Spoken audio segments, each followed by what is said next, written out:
In the year 2139, devoid of asteroid impacts and zombie viruses, the world experienced a resurgence of spiritual energy.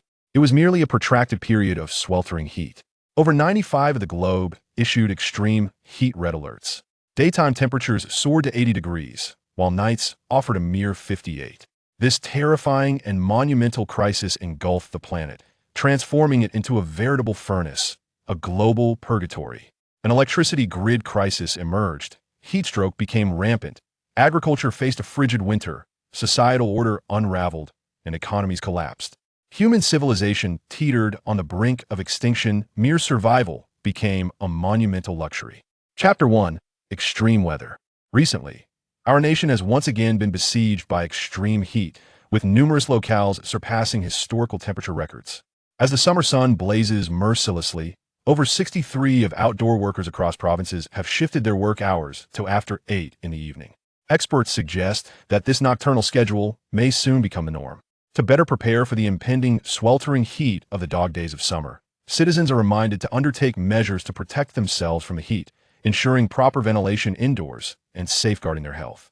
On June 7, 2039, at 4:36 p.m., 18 provinces nationwide had issued red alerts for high temperatures, predicting that outdoor daytime temperatures would soar above 58 degrees, with nighttime lows reaching 42, an increase of a staggering 15 percentage points compared to the previous year.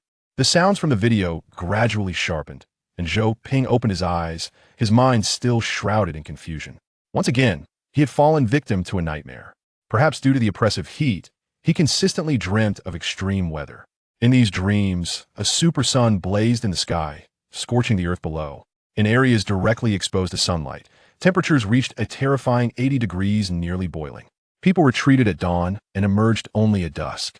They rested during the day behind closed doors and labored through the night. Although this was merely a stopgap measure, it significantly reduced the incidence of heat stroke and heat-related illnesses. Yet, such fleeting respite did not last long. The relentless high temperatures led to an unprecedented surge in electricity demand, and power supplies across nations began to dwindle. What does it feel like to be without power on an outdoor temperature of 80 degrees during the dog days of summer? This terrifying and monumental crisis swiftly swept across the globe. A veritable inferno. Death, disease, even plague followed in quick succession. In those dreams, Zhou Ping realized for the first time that, under such terrifying heat, putrefactive bacteria and decay could hardly thrive. Maggots and fly larvae would perish within 48 hours. Corpses would turn crimson, their organs cooked to perfection, emitting eerie fragrances, evaporating into mummified remains within half a day. With a mere swipe of his hand, flesh could easily separate from bone. Zhou Ping pondered whether anyone had entertained unspeakable thoughts. Yet, in such a state of near despair, human willpower and morality grew exceedingly fragile. Death loomed ominously, and survival became the sole imperative. Did anything else hold meaning? Zhou Ping exhaled deeply, massaging his throbbing temples. At that moment, a young woman entered the room. Team leader Zhou, the air conditioning in the office is set to 16 degrees. Why are you still drenched in sweat? The sound of her voice jolted him back to reality. Zhou Ping lifted his gaze, his focus landing on the young woman's lightly made-up face, momentarily lost in thought. The protagonist, Feng Yue, is a surveyor at the company, a rare, unmarried young woman on the construction site. Though she possesses a delicate appearance, her personality is quite forthright. In her initial months at the company, Zhou Ping, a middle-aged man burdened with the responsibilities of 2 children following the loss of his wife, briefly entertained a flirtation with her. However, he promptly put a stop to it, feeling it inappropriate to pursue a relationship with a fresh graduate, understanding that such an entanglement would be an abuse of his experience. Thus, this subtle affection swiftly faded before it could fully blossom. Feeling somewhat uneasy under Zhou Ping's gaze, Feng Yue turned away and seated herself on a lounge chair in the office, attempting to shift the conversation. Are we really going to implement night shifts starting next week? What will happen to your children? The school has already adopted a night shift system, he replied. At that moment, several mechanics entered, drenched in sweat, and assisted Zhou Ping in answering her question before collapsing in the air-conditioned room, sighing in relief. There's nothing quite like the coolness of an air-conditioned room. Zhou, are we truly transitioning to night shifts next week? And are we really getting 2 days off? I hope they won't come back and accuse us of delaying the project, one mechanic inquired. Zhou Ping sat up straight, reassuring them. Rest assured, the pressure from above is substantial. This is a holiday proposed by the client. You all can enjoy your weekend without any worries. No one will trouble you." He added. "Wow, that's fantastic." The mechanics cheered, reveling in the unprecedented generosity of a weekend off. Although they would earn less due to fewer working days, with the scorching temperatures soaring towards 60 degrees Celsius, who wouldn't want to return home to the comfort of air conditioning? The mechanics were somewhat better off despite the machines not providing much relief. It was certainly preferable to the laborious task of moving bricks and cement. Since June began, the number of outdoor workers succumbing to heat stroke had risen alarmingly. The dire state of the economy was disheartening enough, but the fatalities made it even more unbearable. Rumor had it that several insurance companies had gone bankrupt. Zhou Ping remarked, "It's getting late, let's disperse and head home for some rest. Make sure to adjust your routines this weekend. We start at 8 in the evening next Monday." Understood. The group erupted in jubilant cheers, their spirits lifted like children at play. However, before departing, they lingered to enjoy the air conditioning until their sweat had dried, then finally left the office at 5:47 p.m. At the peak of the heat, the oppressive wave of warmth struck them anew, re-soaking their already damp clothing. As they exited the construction shed, mechanic Duan Ong approached Zhou Ping and said, "Brother, are you passing by Huihong Mall on your way home? My car has been borrowed by a relative. Would you be so kind as to give me a ride?" Duan Ong, having been mentored by Zhou Ping, referred to him as brother, and Zhou Ping readily agreed, recognizing it was a trivial favor. Soon, the workers dispersed, each heading home. Though the evening rush hour promised inevitable congestion that a few years ago, it was unimaginable that even at 6 o'clock, the outside air would remain scorching, akin to a steamer.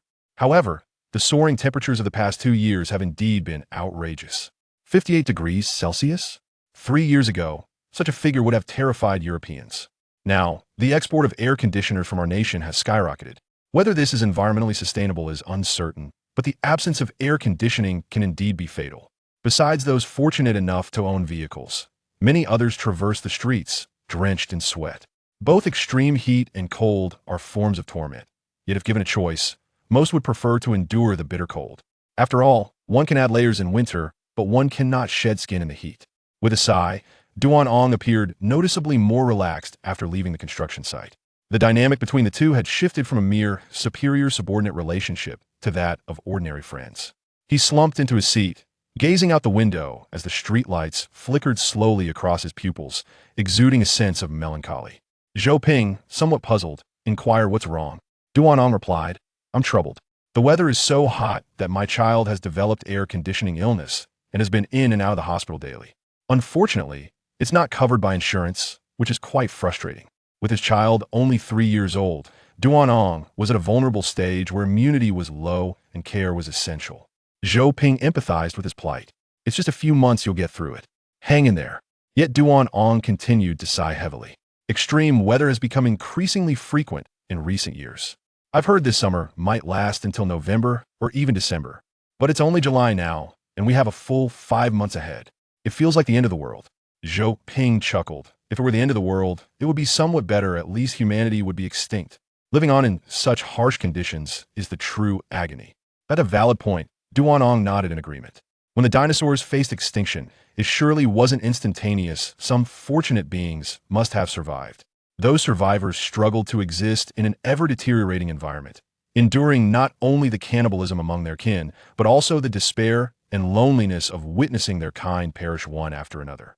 Until the last survivor fell, the world underwent countless cycles of change, submerged in the dust of history, leaving behind only a few bones.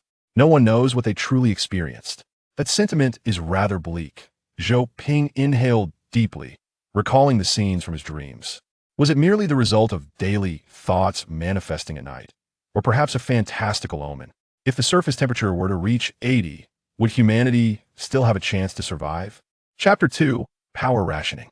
Zhou Ping was uncertain. He only knew that under the extreme heat of 58 degrees, many in economically disadvantaged regions had long since lost their means of survival.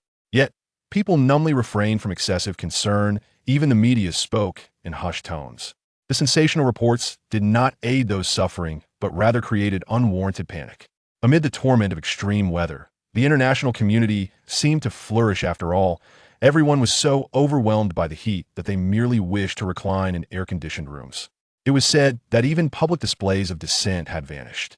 It was a hellish joke that, as the flow of vehicles gradually entered the underground parking of the Huihong Mall, Duan hurriedly said, "Brother, I can just get off outside. It's fine, I haven't been home in a long time, and I might as well buy some things for the kids." The car smoothly found a parking spot in the garage, and as they opened the doors, a wave of scorching heat engulfed them. Almost instantly, beads of sweat began to pour down, soaking their thin T-shirts. "Quick, let's go," Duan exclaimed in frustration. The two sprinted towards the elevator, but the crowd heading to the mall was substantial. After enduring the agonizing seconds in the elevator, they finally emerged into the relatively comfortable temperature of the mall, allowing everyone to exhale in relief. Nevertheless, the mall remained uncomfortably warm, likely around 32 degrees Celsius. Due to the overwhelming number of people, numerous elderly individuals took up space in the aisles with their benches and fans, the cacophony of voices mingling with unpleasant odors, which seemed impossible to disperse. The shoppers had long grown accustomed to it. Duan took out a credit card, scraping it across his face while torrents of sweat streamed from its edges into the trash can. After a couple of swipes, he casually shoved the card into his pocket, seizing a shopping cart and declaring, "There are too many people, let's finish our shopping quickly and get out of here. This mall is unbearable." Zhou Ping wholeheartedly agreed, pushing the cart and swiftly joining the shopping frenzy. As a widower raising two children, the mall was a familiar territory for him. He had not been home for nearly a month, so today, in addition to purchasing good food to treat the children, he also intended to bring them a small gift. Their mother had passed away 5 years ago, a span that felt neither excessively long nor too brief. Yet, it was sufficient time for an ordinary man to evolve into a devoted father, adept in cooking and bargaining, often frugal but occasionally generous, though rarely. At that moment, he spotted a pair of roller skates which his eldest had been yearning for, perfect for a weekend outing together. His daughter's tastes, however, diverged from those of most girls. She fancied peculiar items. After considerable deliberation, Zhou Ping decided to buy her the coveted Baofeng UV5R. Additionally, he needed to purchase some food for their dog, Mumu, as the dog food at home was likely running low. "Brother, I'm going to check that area over there, let's regroup in a bit." "All right." After selecting gifts for the two little ones, Zhou Ping also procured a substantial amount of vegetables, fruits, snacks, and dog food, which altogether amounted to over 1,000 yuan. Nowadays, fresh vegetables and fruits were exorbitantly priced, making them unaffordable for the average household. He had heard that the neighboring countries had seen a significant rise in scurvy cases in recent years, and the once affordable national kimchi had become a luxury due to soaring export and transport costs. Now, only families of moderate means could afford it. Compared to such prices, Zhou Ping felt relatively content. After completing his shopping, he was ready to check out when he paused at a newly established promotional area. Solar energy? Yes. A home solar battery that can power an air conditioner and an induction cooker, currently on special offer. "How about buying one, big brother?" The salesperson, a persuasive young man, caught Zhou Ping's attention, but after a brief glance at the solar battery, he shook his head, saying, "It takes up too much space, there's no room for it in an apartment. Brother, allow me to share a few sincere words with you." The young man pulled Zhou Ping aside and whispered, "I assure you, this is not a sales pitch, it is the truth. Before long, we're going to face power restrictions. You understand, right? Power restrictions. In this weather, with the climate as it is, even with air conditioning running around the clock, it still feels sweltering. What do you think will happen once the power is limited?" 2 years ago, the authorities began to vigorously support the solar energy industry, constructing solar power stations on a grand scale. You've surely seen this in the news, and not just making it up. Our brand, in fact, emerged only in the past 2 years, born out of necessity. If we don't go public, we won't survive. Once the power is cut off, the city will be in chaos. Not every enterprise can operate as we do. So, brother, purchasing now means immediate availability. However, if you delay a few days, with new regulations coming in, you'll find yourself in a queue. And to be candid, our stock is rather limited, truly scarce.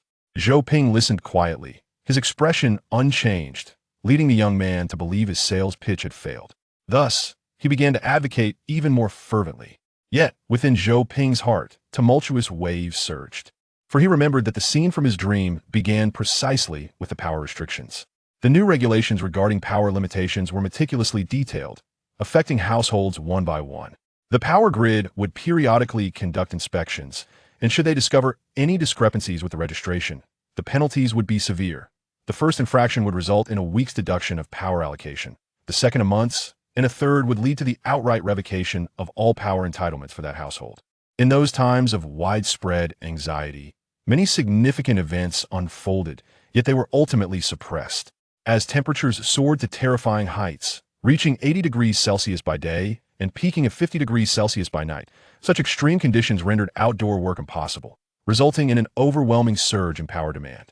Consequently, a global blackout ensued, plunging the world into a state of searing despair.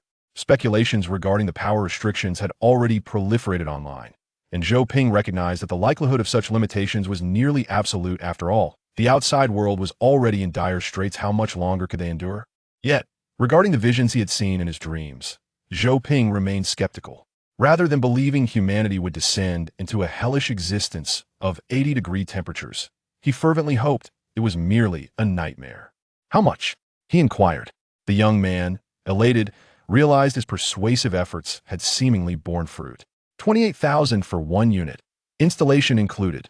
If you purchase now, you'll also receive 10 complimentary brand cooling sprays. A fantastic deal. Zhou Ping regarded him with an expression of incredulity. Have you really not sold a single unit until now?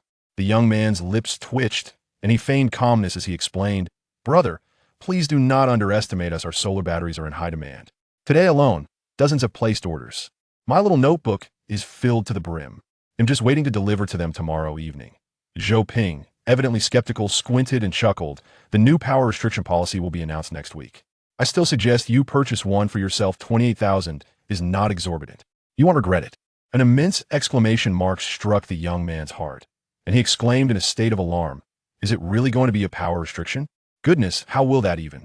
Suddenly, he realized he had let slip a secret and quickly covered his mouth. However, upon meeting Zhou Ping's enigmatic smile, the young man could only awkwardly twitch the corners of his mouth, 3 dark lines forming on his forehead. The truth has been revealed. Chapter 3. Polarized weather. Hey, brother, the salesman felt embarrassed for a while and thought that since the situation was already exposed, he might as well ask clearly, is it really going to be a power restriction? Is it serious? What is the situation? How do you know about it? Is there some insider information? Not exactly insider information, Zhou Ping casually replied. It's been out for the past 2 weeks. It's not a big deal. Given the current situation, power restrictions are inevitable. If there are no restrictions, there will be intermittent power outages. The power grid can't handle such a large power consumption. That's for sure. Yeah, of course it can't handle it. It's already hot, even with the air conditioning running 24 hours, the young man frowned. So, brother, how exactly will the restrictions work? It's really worrying.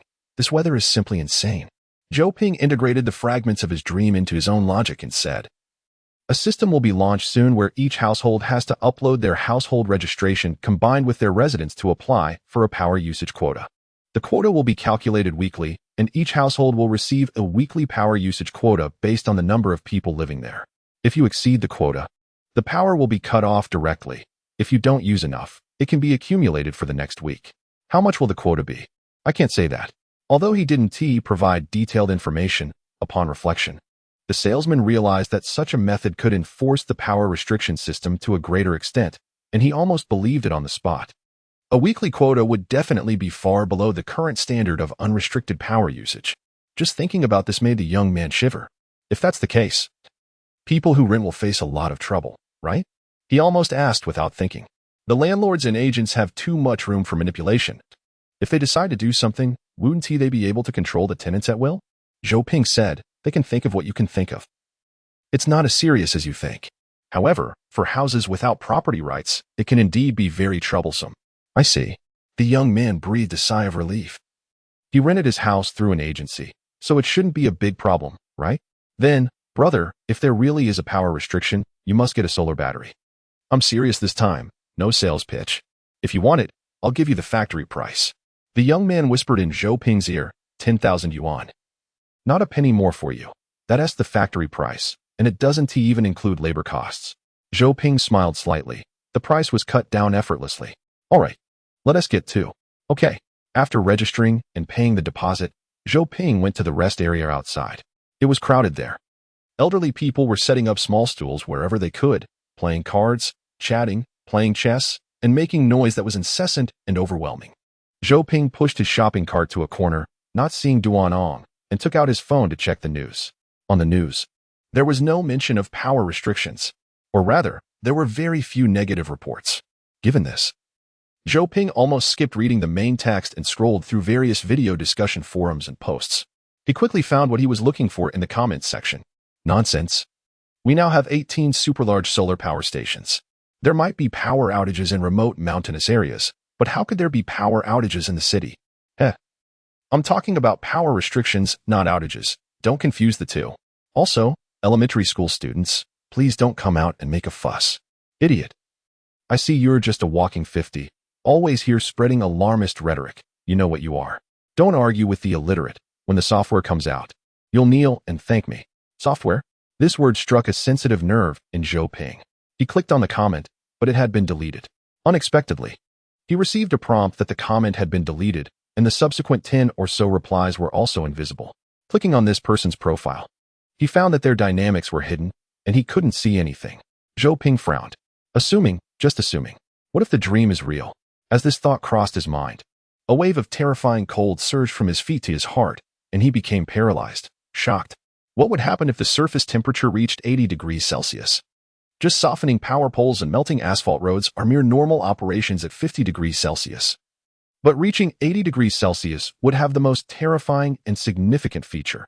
All water sources on the surface, including rivers, lakes, and oceans, would evaporate at a visibly fast rate. Even though Zhou Ping was not a geographer, he knew that the moisture gathering in the northwest did not mean it would rain in the northwest. It could very likely be concentrated somewhere else due to climate movements. In simple terms, one area would be under a hellish blaze, while another would face strong storms and heavy rains, resulting in endless storms and floods, submerging cities, cutting off power, and halting all livelihoods. Whether under the scorching sun or torrential rain, it would be an unprecedented test for all surface life. If this is a sign of the apocalypse, it's not just targeting humanity, but all surface organisms. This is just from the weather perspective. The greatest test that surface life would face is the rising sea levels caused by the melting glaciers in the Arctic and Antarctic. Rapidly rising sea levels would crazily erode islands, coastlines, beaches, and low-lying coastal cities, leading to a swift reduction in coastal land area, even submerging it. Moreover, it could bring extreme typhoons, hurricanes, tornadoes, tsunamis, storm surges, and a series of catastrophic disasters. Thinking of this, Zhou Ping, in the hot and noisy environment, felt a chill run through his skin. Even as hot sweat poured down and drenched his clothes, the coldness on his body could not be shaken off. It felt as if he had fallen into a bizarre hot ice cave. If the dream is real, what should he do to save himself? Brother, sorry. I just went to order the insulation mat. It took a while. Duan pushed his shopping cart through the crowd, sweating profusely, carrying 2 cans of ice cola towards Zhou Ping. Let me have a sip to cool down. I fought hard for this. I never expected that ice drinks would have to be fought for now. When I was a kid, we could eat anything freely. Sigh. The changes in the world are too great. It's simply overwhelming. Yeah, Zhou Ping sighed, took the ice cola, opened it, and gulped down a mouthful. The cold drink alleviated the chill in his body, bringing his thoughts back together. Then he looked at the drenched Duan and the elderly people trying to cool off everywhere, and Zhou Ping suddenly realized a reality. Even if the dream is not real, under the scorching heat of 58 degrees, how far is the polarized weather he is worried about? Perhaps it's just a matter of time. Chapter 4. Going home. Speaking of which, labor is too expensive now. The insulation mat costs 10,000 yuan. But labor costs 8,000, almost maxing out my cart. Duan lamented. Nowadays, with the high-temperature weather continuing, even work has changed to night shifts. One can imagine the troubles this has caused in life. Not installing insulation mats is equivalent to having all your neighbors above, below, and beside you using underfloor heating to radiate heat to you. To put it bluntly, that situation is no different from a crematorium. If it weren't for his tight financial situation, he wouldn't have waited until now to order the insulation mat. Zhou Ping said, it is quite expensive. But the effect is good. After adding the insulation mat, you can run a small air conditioner to cover both the living room and the bedroom. Duan nodded. It was indeed like that. Otherwise, with the frequent illnesses of his child at this critical moment, he wouldn't have the heart to spend such a large sum on this. Life with children is like this. The carefree days of the past two-person world are now so difficult. Looking at the not-so-big child, money flows like water, and it's hard to control. If he had known that the weather would turn into this hellish state in just 2 or 3 years, he and his wife would never have had children.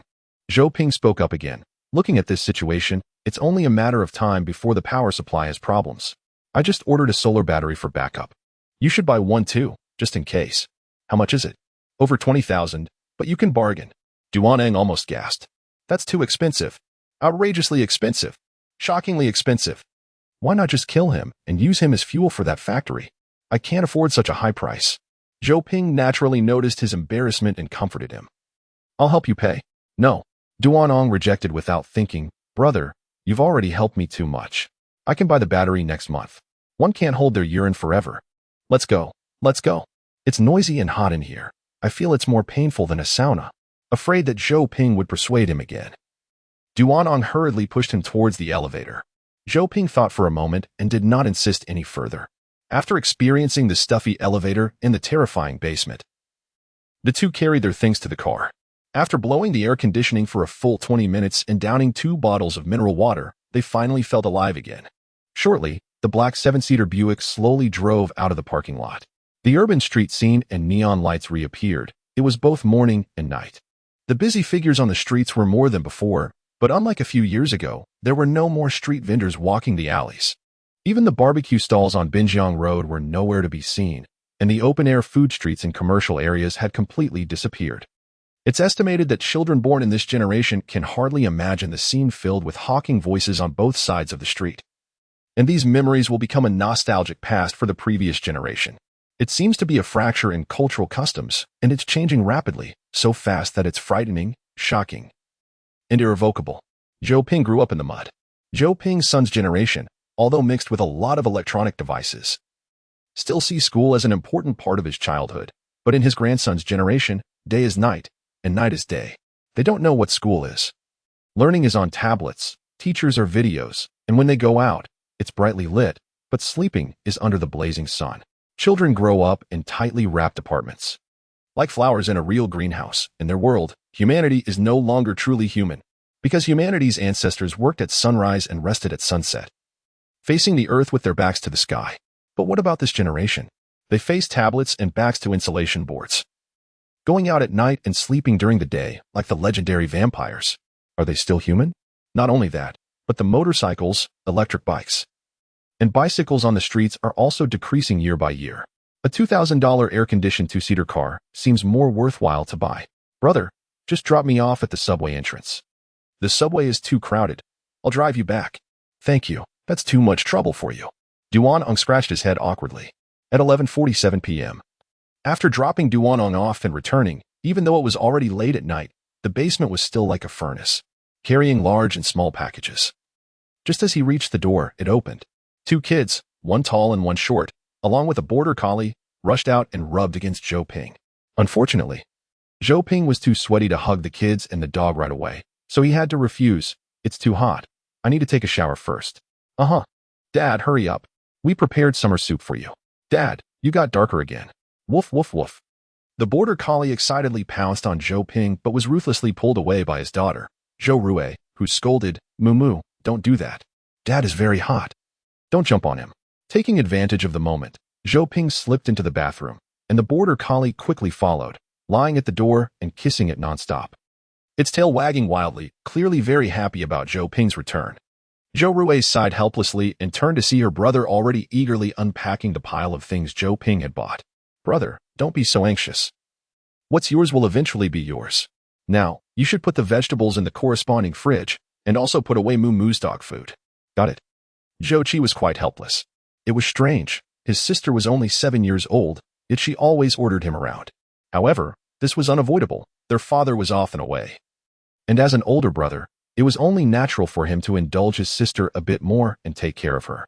After putting everything away, the border collie was still wagging its tail outside the bathroom, and Zhou Qi finally opened the roller skates he had missed for a long time. Zhou Rui also discovered the Bao phone walkie-talkie and shouted excitedly, I have a radio now. Her eyes sparkled as she turned it on, adjusted it to the channel she had agreed upon with her friends, and quickly got the code. However, the soundproofing in the residential building was too good. There was only intermittent noise, and nothing could be heard. We still need to go to a spacious place. Zhou Rui sighed. Zhou Qi was puzzled. Why do you need a walkie-talkie? Can't a phone solve your problem, little Rui? You don't understand. If I had an antenna, I could talk to satellites. Moreover, radio has emergency communication functions. During natural disasters like floods and earthquakes, it can also connect with the outside world. The rescue team during the Wenchuan earthquake relied on it for communication. Is it really that amazing? Zhou Qi was shocked. Talking to satellites, that's so cool. What about space stations? Can we do that too? Theoretically, yes, but it requires more advanced equipment and professional technology. Zhou Qi was excited. Then let Dad buy you an antenna. We can talk to satellites first. Chapter 5. Online class system. We'll see about that later. Zhou Rui regretted. Let me improve my skills first, then I'll connect with the relay station. She was actually a novice.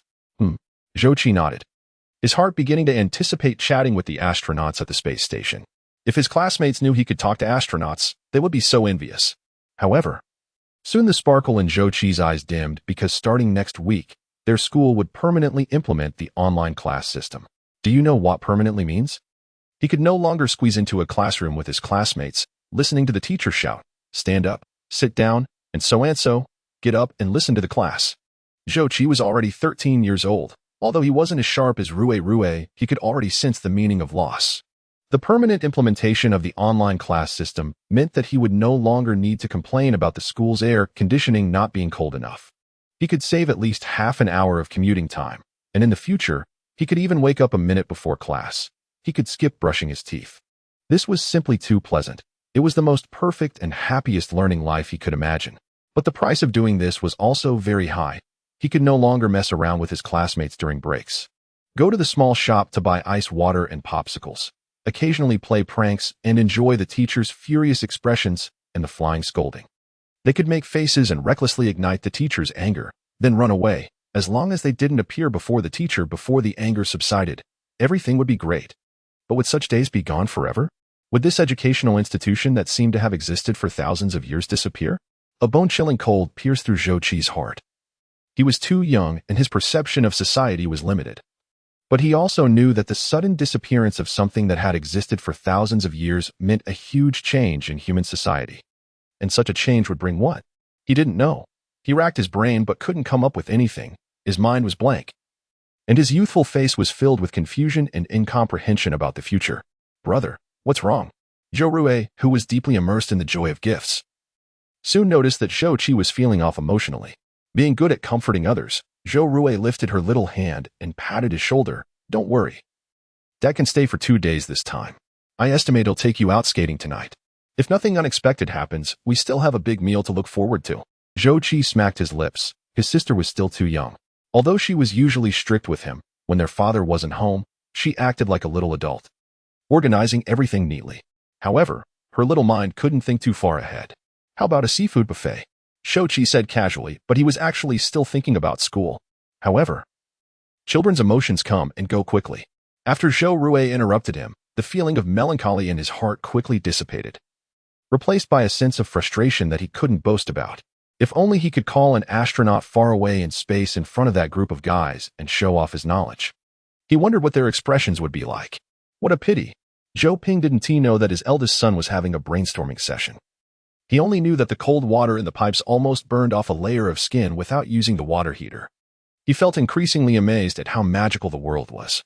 The water heater had only been a household item for at most a decade or so, and it seemed that soon, cold water heaters would become trendy. After finishing this scalding cold shower, Zhou Ping tossed all the dirty clothes he brought back from the dormitory into the washing machine. Although it was nearly 1 o'clock in the middle of the night, it was still daytime for more than half of the people, so it wouldn't disturb anyone. Thinking about how he would have to switch to the night shift starting next week, Zhou Ping felt quite comfortable. It was too hot during the day. The night was paradise. Tonight, I'll make garlic prawns, along with some greens. Prawns. Zhou Qi, who had just been feeling down, instantly came back to life. Great. Zhou Rui, however, ran in without the intercom. Dad, you're too tired from work. Go rest for a while. Brother can cook now. We can just boil something to eat ourselves. The prawns can wait until morning. I took a nap at the construction site this afternoon. I'm full of energy now. Are you sure you want to wait until morning to eat? Zhou Rui blinked. Then let's eat now. Zhou Ping laughed heartily. Who will help me handle the prawns? I will. After assigning tasks to the 2 little ones, Zhou Ping finally had the time to calm the border collie, giving it a handful of dog food. But it only cared about being affectionate with Zhou Ping. Woof woof. It jumped into Zhou Ping's arms, not even glancing at the dog food. Patting its head, Zhou Ping felt quite pleased. Have you protected your brother and sister at home? Woof, woof. Since Zhou Ping was promoted to construction team leader more than a year ago, he couldn't take care of his son and daughter at home every day, so he got Moo to guard the house. The border collie was very smart, and over the past year, it had done a great job taking care of the house. Whether the children were at home or out for a walk, he felt at ease with Moo around. When his wife passed away, Rui was only 2 years old, the age that needed watching over. But Zhou Ping's parents had both passed away early, and now his wife was gone too, leaving him on the verge of collapse. Thankfully, his wife's parents were still alive, and that year they helped a lot. At that time, he was in a daze, using crazy work to numb himself, wishing he could just die together with her. But thinking of his son and daughter, as a man, he had to keep going no matter how difficult it got. However, one day he returned home on the weekend and suddenly found that his usually obedient and adorable daughter was making a racket while eating, screaming, and smashing things. The two children had suddenly lost their mother, and with their father avoiding everything through work, combined with the doting of their grandparents, they had changed drastically in just a year, from well-behaved and cute children to self-centered, sensitive, and even endlessly screaming. Zhou Ping feared the situation would become uncontrollable. And after realizing this, he hurriedly sent the two elders back to their hometown. Since Rui was just about to start kindergarten, he began rotating between work and home. Although it was hard, with their father's careful companionship, the two children became more aware of how difficult his work life was and matured more and more. 5 years passed in the blink of an eye. The children could now live alone at home for over a month, not only achieving self-discipline in life and studies, but also occasionally caring about his work situation. Speaking of it, he felt a bit embarrassed. Chapter 6. The cooking, and of course, Zhou Ping's cooking skills were also quite refined. His garlic prawns could definitely show off at a barbecue stall. The two little ones enjoyed the meal immensely, and even Moo the dog praised it nonstop. After dinner, Zhou Ping had the border collie in one arm and Rui in the other, with a 1.7 meter little boy draped over his legs, making for quite a comfortable posture. Dad, where are we going to play today? Zhou Ping replied, First, we'll meet the cooking ant, then go to the aquarium, skate afterward, and finally watch a movie? Okay. Rui raised both hands in agreement. I think that sounds good, Shou-Chi said happily. Moo the dog also showed no objection to the plan. Zhou Ping nodded. The two children attended the same school. They had previously been on the night shift, but starting next week, they would fully implement online classes. From Monday to Friday, they couldn't eat in the school cafeteria and would have to hire an aunt. Zhou Ping had already contacted someone but wanted to interview her in person for peace of mind. You too remember, when the aunt comes to cook, you need to see her clearly before opening the door. Don't give her the password or keys. Besides her, don't open the door for anyone else. Shou-Chi, you are the older brother. When you go out at night, remember that your sister must not leave your sight for even a moment. You must protect her, understand? Shou-Chi nodded seriously. Don't worry, no one will touch a hair on my sister. If anyone dares to touch her, I'll twist their head off. Zhou Ping facepalmed and reminded, don't be overly competitive. If you encounter trouble outside, avoid it if you can. If you can hide, call the police. Stay calm in all situations, and only fight back if you absolutely can't escape. Shou-Chi listened seriously. I understand. Rui rolled her eyes and slapped his forehead. What do you understand? Last time, you caused trouble at school. Shou-Chi retorted, that was his fault. He deserved to be beaten. I haven't settled the score with him yet. Seeing the two siblings about to argue again, Zhou Ping hurriedly interrupted, there's one more thing. I've been busy lately and can't come home often. You two shouldn't reveal that I'm not home outside, to prevent others from having bad intentions. Lock the front door and bedroom door at night, and don't forget the door stoppers, okay? Rui nodded. Dad, how much longer will you be busy? Zhou Ping said, I thought about it. Since you won't be attending school, I still can't feel at ease leaving you at home for long periods. So I'm planning to resign after this project is done. I'll just be a small mechanic and find work nearby, so I can come home every day. However, your living standards might drop a bit. What do you think? Really? The two children were overjoyed. Zhou Ping nodded. Great. Dad, I love you so much. What woof? Rui exclaimed excitedly. I'll eat fewer snacks in the future, and I won't buy any toys. We'll save a bit, as long as we don't starve. Right. Shou-Chi nodded vigorously. I won't eat snacks either, and our teacher said that once we enter junior high, there will be scholarships. So I can earn some money to help with household expenses. Exactly. If Dad comes home every day, we won't have to worry anymore. and maybe my studies will improve.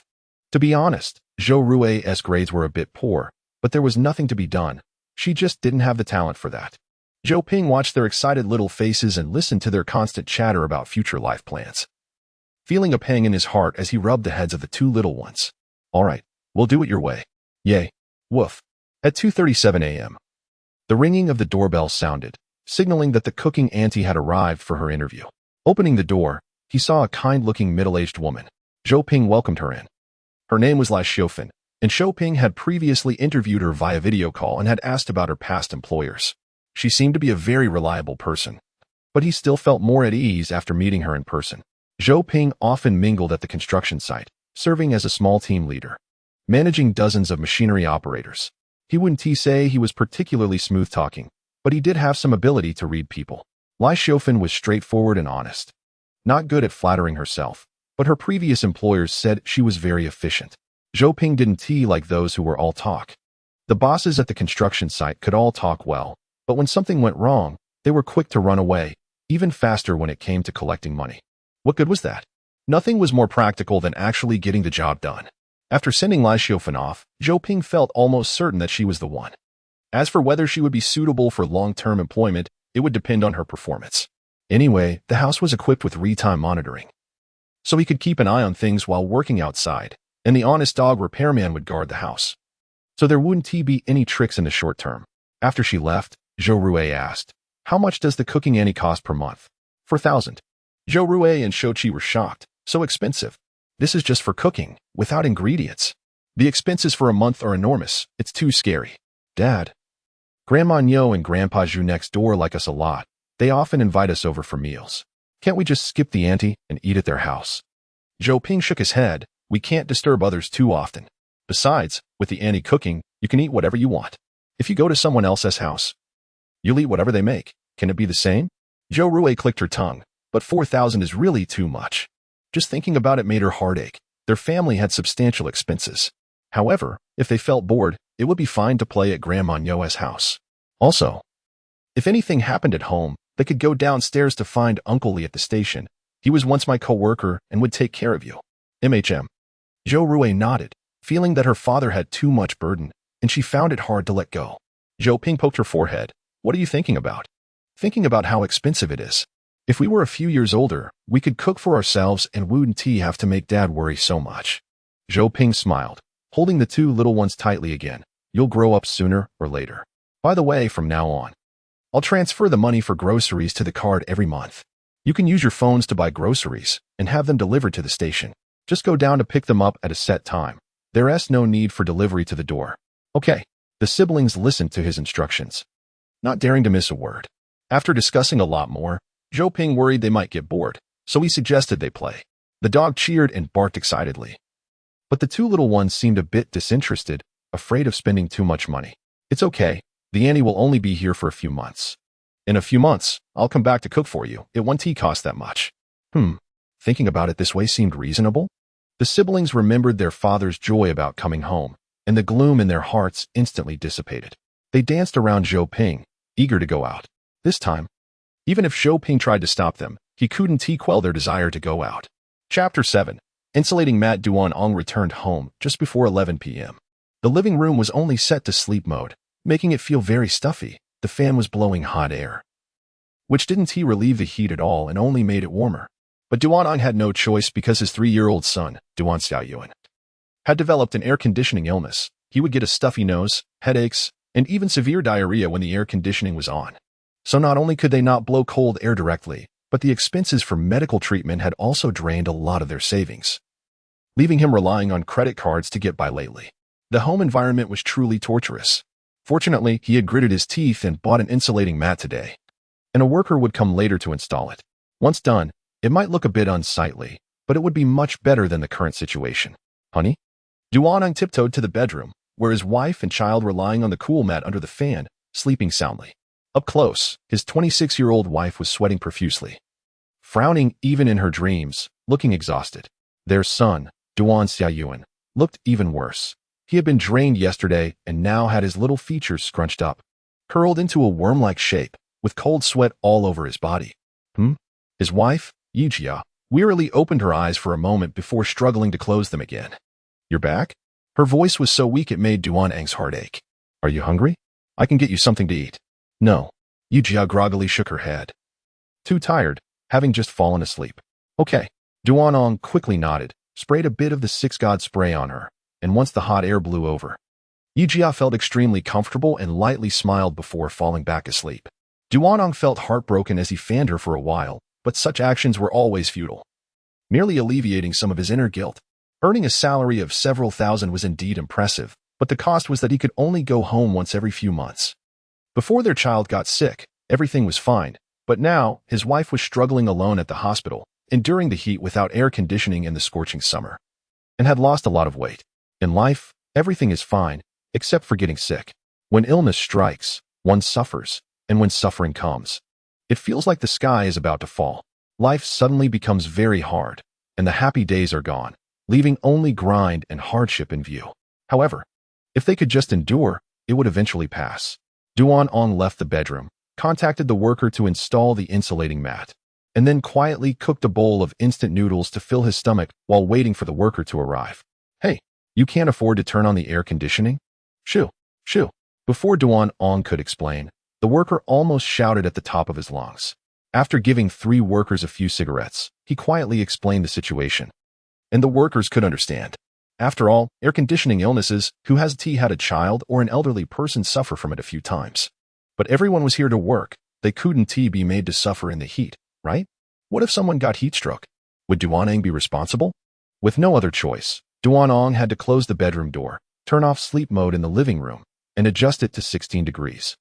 The worker glanced at it, adjusted it to 19 degrees, and pointed to the bedroom door, saying, "You can make that bedroom door curtain. Open the air conditioning outside to let some cool air in. Otherwise, your wife and child will be hot all day. And if they get better from air conditioning illness and get heat stroke, it's dangerous." This idea was feasible. But Duan-Ang didn't plan to wake his wife and child today. He wouldn't take advantage of the workers' help to remove the door. He could do that himself another day. There are 2 types of insulating mats, one that requires breaking tiles and one that doesn't but may affect aesthetics slightly. The one that requires breaking tiles is more expensive but has better results. Duan-Ang had neither the money nor the energy to renovate again, so he chose the direct adhesive type. The downside of the direct adhesive type is that the back of embedded cabinets and wall-mounted cabinets cannot be pasted, which would cause some heat to be conducted in from the cabinets. Moreover, Duan-Ang's budget was low, so he only pasted it in the living room. He planned to move the bed to the living room to sleep there in the future. This would save money on the insulating mat. And the living room had good ventilation and ample space. It would be fine to stay there for a year or 2. Life would surely get better day by day. To meet the deadline, Duan-Ang helped out and worked all night. He even covered the takeout for lunch and dinner. The 3 workers worked efficiently, and as dawn broke, all the mats were installed. By the way, speaking of this, Duan-Ang thought of a problem. Everyone habitually called the meal in the middle of the day lunch and the meal before sleeping dinner. But now, lunch was eaten at dawn and dinner at morning. Could it still be called lunch and dinner? Perhaps new names will emerge in the future due to habits. Many years later, the meaning of dinner may change to breakfast. Breakfast may then become dinner, and lunch will not refer to noon anymore, but to midnight. Thinking about it this way feels a bit creepy. After sending the masters away, Duan-Ang cleaned the house and, feeling cool, reset the air conditioning to sleep mode before taking an unsatisfactory cold shower. When he came out, the room was quite cool. Duan-Ang comfortably slumped on the sofa, massaging his sore arms and back, and sighed. "If I had known it would be this comfortable, I should have bought it earlier. It saves electricity and is much cooler than before. Was my brain filled with water before?" Indeed, sometimes one thinks about saving, but what gets done ends up wasting a lot of money. Life is experience, and experience is money. After resting for a while and almost dozing off, Duan-Ang suddenly remembered that the bedroom door was closed. Surprised, he jumped up and hurriedly opened the bedroom door. A wave of intense heat rushed out, as if he had opened a dimensional gate and suddenly found himself in the Sahara Desert. Upon seeing his wife and son, both drenched in sweat and flushed, lying on the cool mat, Duan-Ang instantly felt guilty. He quickly carried his wife to the sofa outside. She was already awake, asking what was wrong. "Is everything okay? Do you feel dizzy, nauseous, or have chest tightness?" Yi Jia turned over, still drowsy and reluctant to wake up, saying it was too hot and her head hurt. It seemed she should be fine. The headache was probably just due to poor sleep. Although they tried to be quiet while setting up the mat, some noise was inevitable. And it was hot inside, so she must not have slept well. However, Duan was still worried. He first took his son to the small corridor by the bedroom door to cool off a bit, then fed his wife a bottle of herbal medicine. She turned over and fell back asleep, and only then did Duan turn to take care of his son, who was very well behaved. At 3 years old, he was starting to understand things. He knew he was sick and never made a fuss, and he looked quite spirited. "Dad, you're back," Duan Xiaoyuan said, looking at him with innocent eyes, which were round and dark, like a little angel. At that moment, all of Duan's fatigue and suffering disappeared. With such a lovely child continuing his legacy, what could be more beautiful in the world? "Yes, Dad is back. Is your nose still stuffy?" "A little. Let's go back to the bedroom." Duan was cautious about the air conditioning sickness and hurriedly brought him back to the bedroom, where the morning sun was rising. Without air conditioning or thermal insulation pads, it was quite stuffy. However, Duan didn't mind. Once Xiaoyuan recovered, their family of 3 would be able to play together like before. After playing with Duan Xiaoyuan for about an hour, he was very well behaved and cooperative, seemingly more understanding than before he got sick. Duan had wanted to play a bit longer, but he felt too tired and sleepy, and soon dozed off with his head resting on the pillow. "Dad, are you tired too?" Duan Xiaoyuan asked, crawling over to touch Duan's face, his chubby hand smiling cutely. Then, his bright big eyes suddenly filled with fatigue, drooping like a lamp running out of oil, and he gradually closed his eyes while leaning against Duan. Chapter 8. Power outage June 8, 2039, 1:17 p.m. Duan didn't know how he got to the hospital. He only felt that life was like a dream, and he had grown up without knowing how. When had his parents left, and suddenly he was married with children. All of his experiences felt so unreal. He distinctly remembered that just yesterday. He seemed to be squatting under the pear tree in his old home, gazing up at the white clouds in the sky. The clouds were so pure, and the birds flew freely. He often thought about becoming a bird, resting on a tree and occasionally catching some bugs to eat, which wouldn't be bad at all. It felt as if he had unwittingly stumbled into this time and space, forcibly placed here, with both his body and soul not belonging to him, controlled by someone who injected memories into his mind.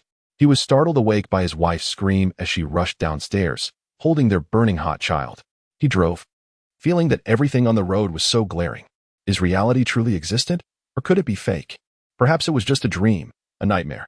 When he woke up, he would walk back home barefoot from under the pear tree, wash his face with a scoop of well water behind the stove, and the world would become vibrant again. Or is there a world where time is constant? Everyone is a child, never growing up, only concerned with the little piece of land in front of their house. Without disputes, without separation, like clouds, like wind. What could be wrong with that? Instead of now, where he looked at his child's corpse lying on a cold hospital bed, with his wife holding him and crying hoarsely, the passers-by in the hospital walked by them, sometimes glancing at the child, sometimes at him, with faces full of pity. A nurse handed him several forms and told him to go settle the bill. He walked away, as if he had returned to a day in his childhood. Barefoot among the crowd, gazing at the expressions on people's faces. The hospital was filled with people, some coughing, some with broken arms, some holding their stomachs, and others who had succumbed to heatstroke and died on the spot. The nurse mentioned that the mortality rate for heatstroke had reached 80. But if children who had air conditioning sickness couldn't use air conditioning, what could be done to prevent heatstroke? He didn't know. If he had known, he wouldn't be here. He shoved the forms into the window, and when the nurse asked something, he opened his mouth but couldn't produce any words. When it came time to pay, he was surprised to find that his hands weren't trembling at all. He was so calm. Unlike a father who had just lost a child. Returning to his wife's side, she was still crying uncontrollably. He lifted his hand and patted her back. But she suddenly turned around, her entire face twisted with tears. "It's all your fault." "Why?" She raised her hand and struck him hard. But he instinctively didn't dodge. Her nails scratched his face, but it didn't hurt. Perhaps people don't really understand pain. They just become too pampered, making it seem like they can feel pain. He felt a bit dizzy and wanted to go back and sleep. But he also felt that doing so might be too cold-hearted. After all, it was his child. Why hadn't he shed a single tear? Was he naturally this indifferent? Around 5 p.m., they left the hospital, with his wife holding the corpse in the passenger seat, her tears and wails never ceasing. Yet his hands remained steady on the wheel. He even took some time to enjoy the scenery along the road, which seemed to be dusk. He saw pedestrians walking down the street, sweating profusely, their clothes soaked, and he suddenly found it a bit funny. Why must one buy a house in the city? Why are houses so expensive? Would a rich person die if they earned a little less? But the poor will die. Not only will they die, but they'll die horribly, to the point where there isn't even a place for them in the morgue. The car quickly entered the community but was blocked by a large crowd ahead.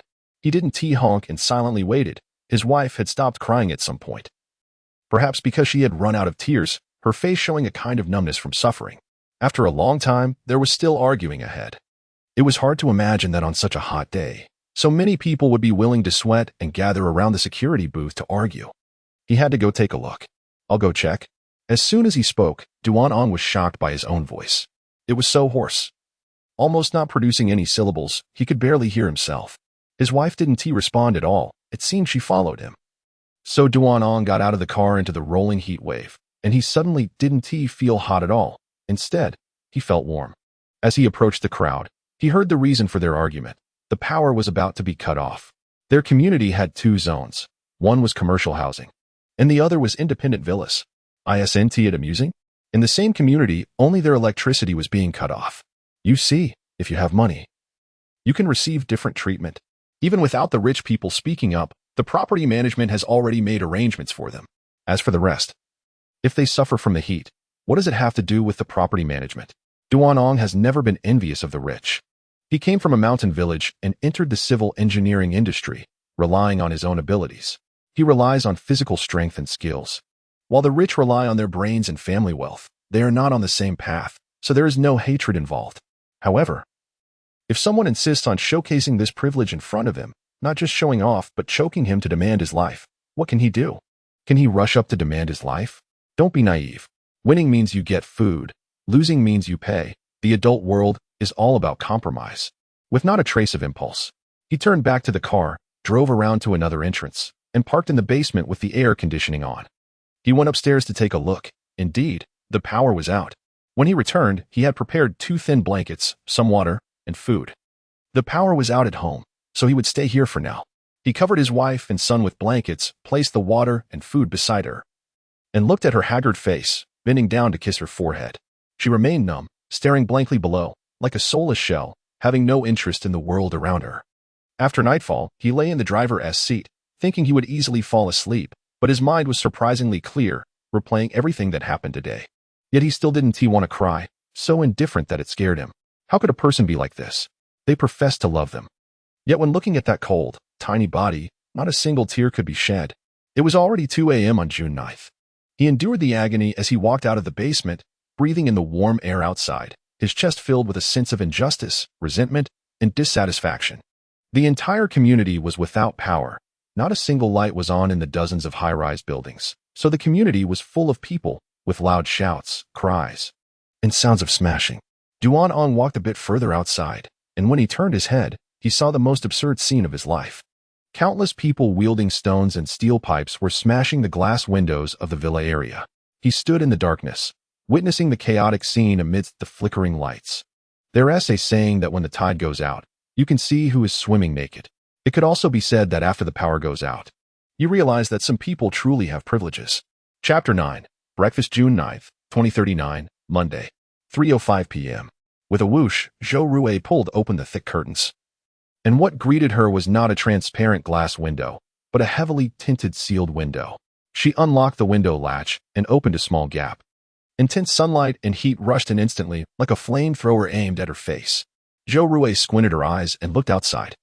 The community was deserted at 4 in the afternoon, with hardly any birds or insects in sight.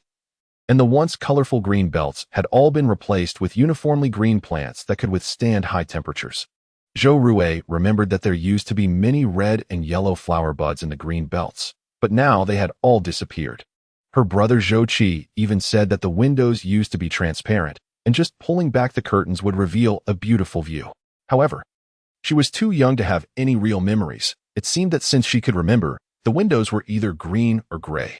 After looking at the scenery for a few seconds, her eyes couldn't take it anymore, and Zhou Rui closed the window and pulled the curtains shut. With the frequent occurrence of high temperatures, she often saw news reports about curtains catching fire because windows weren't closed tightly. And such fires usually happened in high-rise buildings during the day. Once a fire starts, it can escalate quickly, and usually, before the fire truck arrives.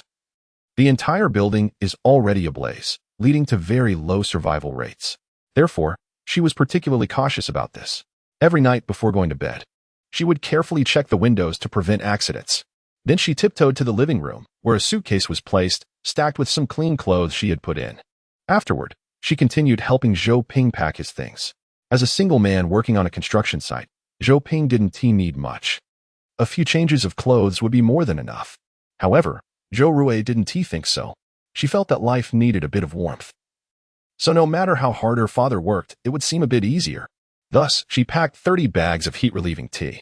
But to avoid her father forgetting to drink it or not drinking it at all, this time she specifically attached a note to the tea bags. For your health, remember to drink every day. Love, Rie. Although her father insisted that heat-relieving tea was useless and not as effective as Huxiang Zhengqi water, after all. Huxiang Zhengqi water is a medicine and shouldn't tea be consumed like water, so the two are not the same. Speaking of life hacks, although she was young, she often watched videos from authoritative experts, so she understood a little bit. Any casual excuse to fool her definitely wouldn't work. Then she took a few biscuits and candies and placed them in Zhou Ping's work jacket. Sometimes, when digging in the field, her father would spend the whole day without finding anything to eat, which led to stomach problems, causing him to toss and turn in pain in bed. Although she had told him many times, he always failed to improve. So, she replaced the old biscuits and candies with new ones, just to see when he would remember to eat a few. Although he always said he wouldn't listen, as a daughter, she had to worry about him. Sigh. With a soft sigh, the 7-year-old Zhou Rui had already experienced the difficulty and hardship of being a parent, facing her stubborn father. She felt as if she were dealing with a son who wouldn't change no matter how many times he was taught. Then, she left a note in his pocket. If you're hungry, have a bite. These are the best biscuits and candies I picked out for you. Love, Rui. After organizing everything, Zhou Rui finally closed the suitcase and placed it at the door for Zhou Ping to take when he left. This home truly cannot do without me, she thought. Around 3:15 p.m., Zhou Ping woke up. This weekend felt like a 2.5-day break, and he rested very comfortably. In the previous days, he had taken the kids out to play, and during the last half day, he lay at home and slept for a full 10 hours. Now that he was awake, he felt refreshed and full of energy. Zhou Ping's bed was very small, only 1.2 meters. Because he had converted the master bedroom for the three of them to live in this only 16 square meter master bedroom. Besides his small bed, there was also a bunk bed and a spacious double desk. The bedroom had no wardrobe. It had been moved to the second bedroom, so it wasn't crowded. There was even a small corner specifically for Zhou Qi to play games. When Zhou Ping was not home, Zhou Qi would sleep in this bed. And both children's South daily activities took place in this room. Now, electricity was very expensive, costing 261 yuan per kilowatt hour, and with long-term home use. Electricity and water bills were the biggest expenses for families, amounting to around 3,000 to 4,000 yuan a month. The master bedroom and living room were equipped with a fresh air system, so long-term ceiling was not an issue. Occasionally ventilating at night was sufficient and wouldn't significantly affect health. He got up, and Zhou Qi was still asleep, but Zhou Rui was still nowhere to be seen. Zhou Ping quietly walked out of the bedroom, and sure enough, the porridge was already set on the dining table in the living room. His little daughter was standing on a small stool, taking down the steamed buns that had just been heated on the stove. Be careful. Let me do it. Zhou Ping hurried over, taking the hot steamer from her hands and instinctively scolding, "Don't do this next time. It'll be troublesome if you burn yourself." Zhou Rui showed a row of tiny teeth and a smile, and said, "I'm not that silly, Dad. Are you going to stay for another month this time? It shouldn't take that long. Maybe I can come back in 2 weeks. That's great." Zhou Rui felt hopeful again, resting her chin on the dining table. Smiling like a sunflower, the 7-year-old girl was fair and tender, at the most beautiful and adorable age. Zhou Ping couldn't help but pinch her chubby, pink cheeks. "You should go back to sleep for a while. You have classes tonight, getting up so early." "I'm not afraid. We can catch up on sleep during the lunch break. I want to watch you eat." Zhou Ping's eyes became moist again. After all, he was getting old and was easily moved. He had thought about finding someone else. But if it was just to marry someone to take care of the children, would that kind of marriage have meaning? Moreover, it was undeniable that there were definitely more good people in the world than bad ones, but Zhou Ping couldn't guarantee that he would find a good person. He didn't dare to gamble with the childhood or even the lives of his 2 children. After having a big bowl of porridge with steamed buns and pickles, it was almost time for Zhou Ping to go to work. Before leaving, he repeatedly reminded them, "Be sure to pay attention to safety at home. Don't panic if something happens, and call for help immediately if necessary, understand? Got it. Zhou Rui nodded obediently, sending Zhou Ping to the door. Also, Zhou Ping sighed. Actually, these things I can do myself. You're just a little one, and you don't have enough time to study and play every day. So why worry about me? Zhou Rui immediately retorted. These are all things I can manage. I just steamed some buns and folded a few clothes compared to you, Dad. Zhou Ping was very worried. The child was very sensible, but he feared that she would bear too much pressure. Zhou Rui was much more mature than Zhou Qi, having a heart that was already burdened at such a young age. Was this really good for her childhood? I'll go wake up my brother. Perhaps worried about being lectured again, Zhou Rui blinked and ran into the bedroom. On the bed, Zhou Qi was still sleeping soundly, like a dead pig. Zhou Rui climbed inside and kicked him off the bed. Get up. Dad is already leaving and you're still sleeping, you pig. Chapter 10. Save electricity. Zhou Qi was confused, waking up from his dream while covering his butt in pain. What's wrong? An earthquake? Bah. Zhou Rui rolled her eyes as she stepped over Zhou Qi's belly. Hurry up and get up. Oh. Zhou Qi scratched his head and stood up, his tall figure creating an imposing presence. Zhou Rui looked up at this giant, wondering, with the same genes, why is there such a big difference? It's so unfair. Dad. Before long, Zhou Qi rushed out of the bedroom, hugging Zhou Ping's thigh and crying out, when are you coming back next time? Woo-woo, I miss you even before you leave. Zhou Rui rolled her eyes behind him. It's almost 4 o'clock. If Dad doesn't leave soon, he'll be late. Zhou Ping checked the time and indeed, it was 3:40. Then I'm leaving. You two be safe at home. Call if there's anything, and I will video call you before bed. Goodbye, Dad. Woof woof woof. The border collie Mumu was also reluctant, bouncing around at the entrance, wagging its tail. In the end, the door of the house closed, and the sound of Zhou Ping dragging his suitcase faded away. Zhou Rui went up to secure the anti-theft lock and placed a doorstop under the door crack. Although these little things had never been used until now, Dad had said that while they were fine when used, if they forgot one day, it could lead to trouble. So she must never forget. Woo-woo, Dad, help me, save me. Zhou Qi rolled on the ground, barking like a fool, while Mumu kept jumping around him. Zhou Rui ignored this drama queen, stepping over him and walking to the guest bedroom. The guest bedroom had no air conditioning, and it felt like a steam room, allowing for a free sweat session, especially coming from the air-conditioned room. The air was scorching. However, Zhou Rui was used to it, no matter how hot it was. It couldn't surpass human adaptability, so she took it in stride and just sweated a little more. She walked to the window, pulled open the curtains, and cracked the window open just a bit. Her nose barely crossed the window line, allowing her to see a glimpse of the street outside. Dad's car would definitely pass by here when coming out of the garage. Guess which number it is? At some point, Zhou Qi had also come over. Leaning on the gap, he was at least half the height of the glass, belonging to the type that could easily topple out of an open window. Honestly, Zhou Rui was quite annoyed. She couldn't understand how, growing up in the same environment, she ended up only being 1.2 meters tall. Although I'm young, it shouldn't be this exaggerated. 9, Zhou Rui muttered. 12, hee. Zhou Qi laughed. Cars passed by one after another. At this time, there were very few vehicles. And counting down, they were approaching their number. Just then, the 8th car passed, and they saw a black 7-seater Buick gracefully glide through the traffic light. Hey! The two siblings exclaimed in unison, not having guessed correctly. Looks like today's luck isn't good. The two walked out of the bedroom, and Mumu was sneaking around at the bedroom door, seemingly disliking the heat inside, not even daring to go see Dad. As a result, the innocent Mumu received 2 punches. Staring blankly with confused eyes as the siblings enjoyed their breakfast, while it looked longingly at its empty dog bowl. Woo-woo, the little master doesn't treat me as family. After finishing breakfast, Zhou Qi washed the dishes, and Zhou Rui collected her mood, preparing to welcome a brand new day without Dad. Brother, remember to turn off the rice cooker. Okay. A response came from the kitchen, while in the living room, Zhou Rui went to turn off the air conditioning. Mumu saw this and barked, then scampered off to the master bedroom. Afterward, Zhou Rui checked all the appliances in the house, confirming that everything was off. Then checked the 2 large lithium batteries placed in the living room. The lithium batteries had several wires extending to the window, and 2 solar panels were hung outside to collect thermal energy. These were the solar batteries Dad had just bought. The installation guy had said that a set of these batteries could power their type of air conditioner for about 7 hours, and together that would be 14 hours.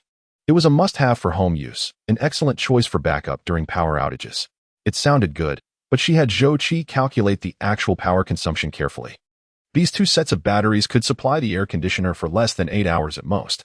8 hours for 20,000 yuan just for this? Today's products are so expensive. But Dad said it was okay. These two sets of batteries were specifically for supplying the living room's air conditioning. And when the cooking ant came during lunch and dinner, they could be turned on, saving quite a bit on electricity bills. Moreover, it was very useful in emergencies.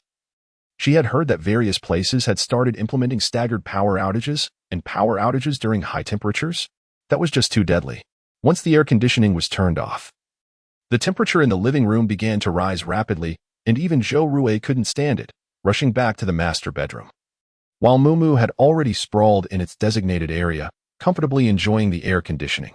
"Mumu, you're so bad," Zhou Rui complained. "Woof." Mumu innocently wagged its tail. By 8 o'clock in the evening, Zhou Ping was probably already at the construction site, and the two siblings were starting a new day. They were going to attend online classes. Each of them had a laptop connected to a tablet for external use. They used the laptop for classes and the tablet for homework. The online class software was now particularly mature, with a complete set of algorithms. Aside from important exams like the high school entrance examination, regular monthly tests and final exams could also be completed on the tablet. "Class is starting, students." "Hello, teacher." Wearing headphones, Zhou Rui stood up and bowed, and the dozens of students on the laptop screen did the same. Soon, the class teacher's voice came through the headphones. "Starting this week, we will fully implement the online class system. Everyone must be self-motivated and disciplined, and not lower your own standards. Dress neatly as well. Let me see. Very good. Everyone is wearing their school uniforms. Great. How was your weekend? Do you remember what the teacher taught us about saving water and electricity?" Xiangrong. You answer. "Teacher, I save electricity every day, not wasting a bit." Very good. Now let's review what we learned last week. On June 9th at 11:05 p.m., Lai Xiufan finally finished cleaning all the rooms in the 3-story villa and casually turned off the air conditioning in one bedroom. "Hey, why did you turn off the air conditioning?" The lady of the house walked out from the other side. "This is central air conditioning. It consumes the same amount of electricity whether it's on or off. If you turn it off and my son gets hot when he comes to play here, you'll be responsible." Lai Xiufan quickly apologized. "I'm sorry, I just did it out of habit. I'll turn it back on now." The lady of the house then lifted her chin. "Don't bring your habits into our home. It's quite embarrassing."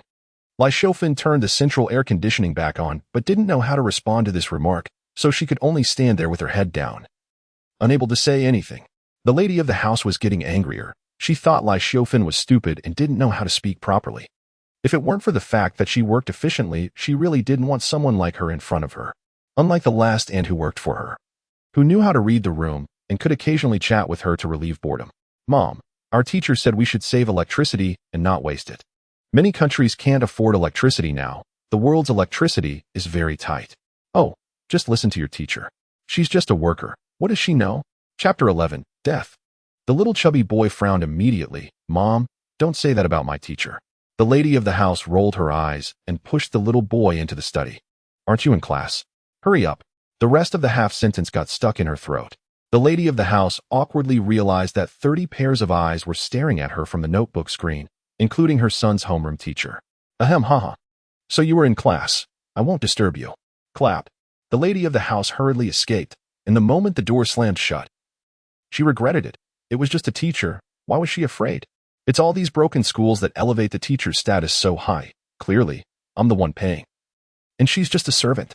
After venting, she found Lai Xiufan, who was standing in the corner, even more displeasing. How can there be so many annoying things in the world? She hurried downstairs, scolding, "Look at you. There is so much dust in the stair crevices that you didn't clean. What is the point of paying you so much?" This time, Lai Xiufan couldn't sit still. "There is no dust. I cleaned it very well. You dare to talk back? Are you blind? If I say there is, then there is." Lai Xiufan had no choice but to endure it, not daring to retort. If she got fired, it would be troublesome. So she could only grit her teeth and clean it again. This villa had 5 floors, and the stairs had to be cleaned by squatting down with a towel, taking nearly 20 minutes each time. This affected her cooking at the Xinfeng garden, and when she left, the lady of the house Wu Ti even let her use the front door, saying it would affect her family's image. She had to go out through the side door, but Lai Xiufan didn't complain. At her age and after so many years in housekeeping, she had encountered all sorts of strange clients. The level of difficulty with this one could only be considered medium. Stepping out of the villa, It was just past midnight. The sky was completely dark, and it was still close to 45 degrees Celsius outside. The scorching heat hit her, without mercy, like fire burning on her skin. Li Xiaofan was frugal. She had a driver's license and could afford to buy a 20,000 yuan car if she really wanted to. But with the current high fuel and electricity costs, she could buy a new car with the money spent on fuel in a year, so why bother? It's cheaper to take a bus for 5 yuan. At this hour, there were quite a few people at the bus stop. Li Xiaofan glanced around and noticed not only people her age but also many young people. Young people today have it tough. Houses are indeed much cheaper compared to 10 years ago, even considered almost free. But property management fees and utility costs combined are now more than double what mortgage payments used to be. And these are hard expenses that can't be avoided even if one lies flat and returns to the countryside. So young people have it hard. She understood this well. Li Xiaofan checked the time and sent a message to her employer's daughter, saying she would be a little late. Soon the bus arrived. She got on but couldn't find a seat, yet the cool air conditioning relaxed her completely, and everyone on board seemed to have regained their lives. It was too hot. The heat made the bus eerily quiet. No one spoke, not even the sound of videos playing.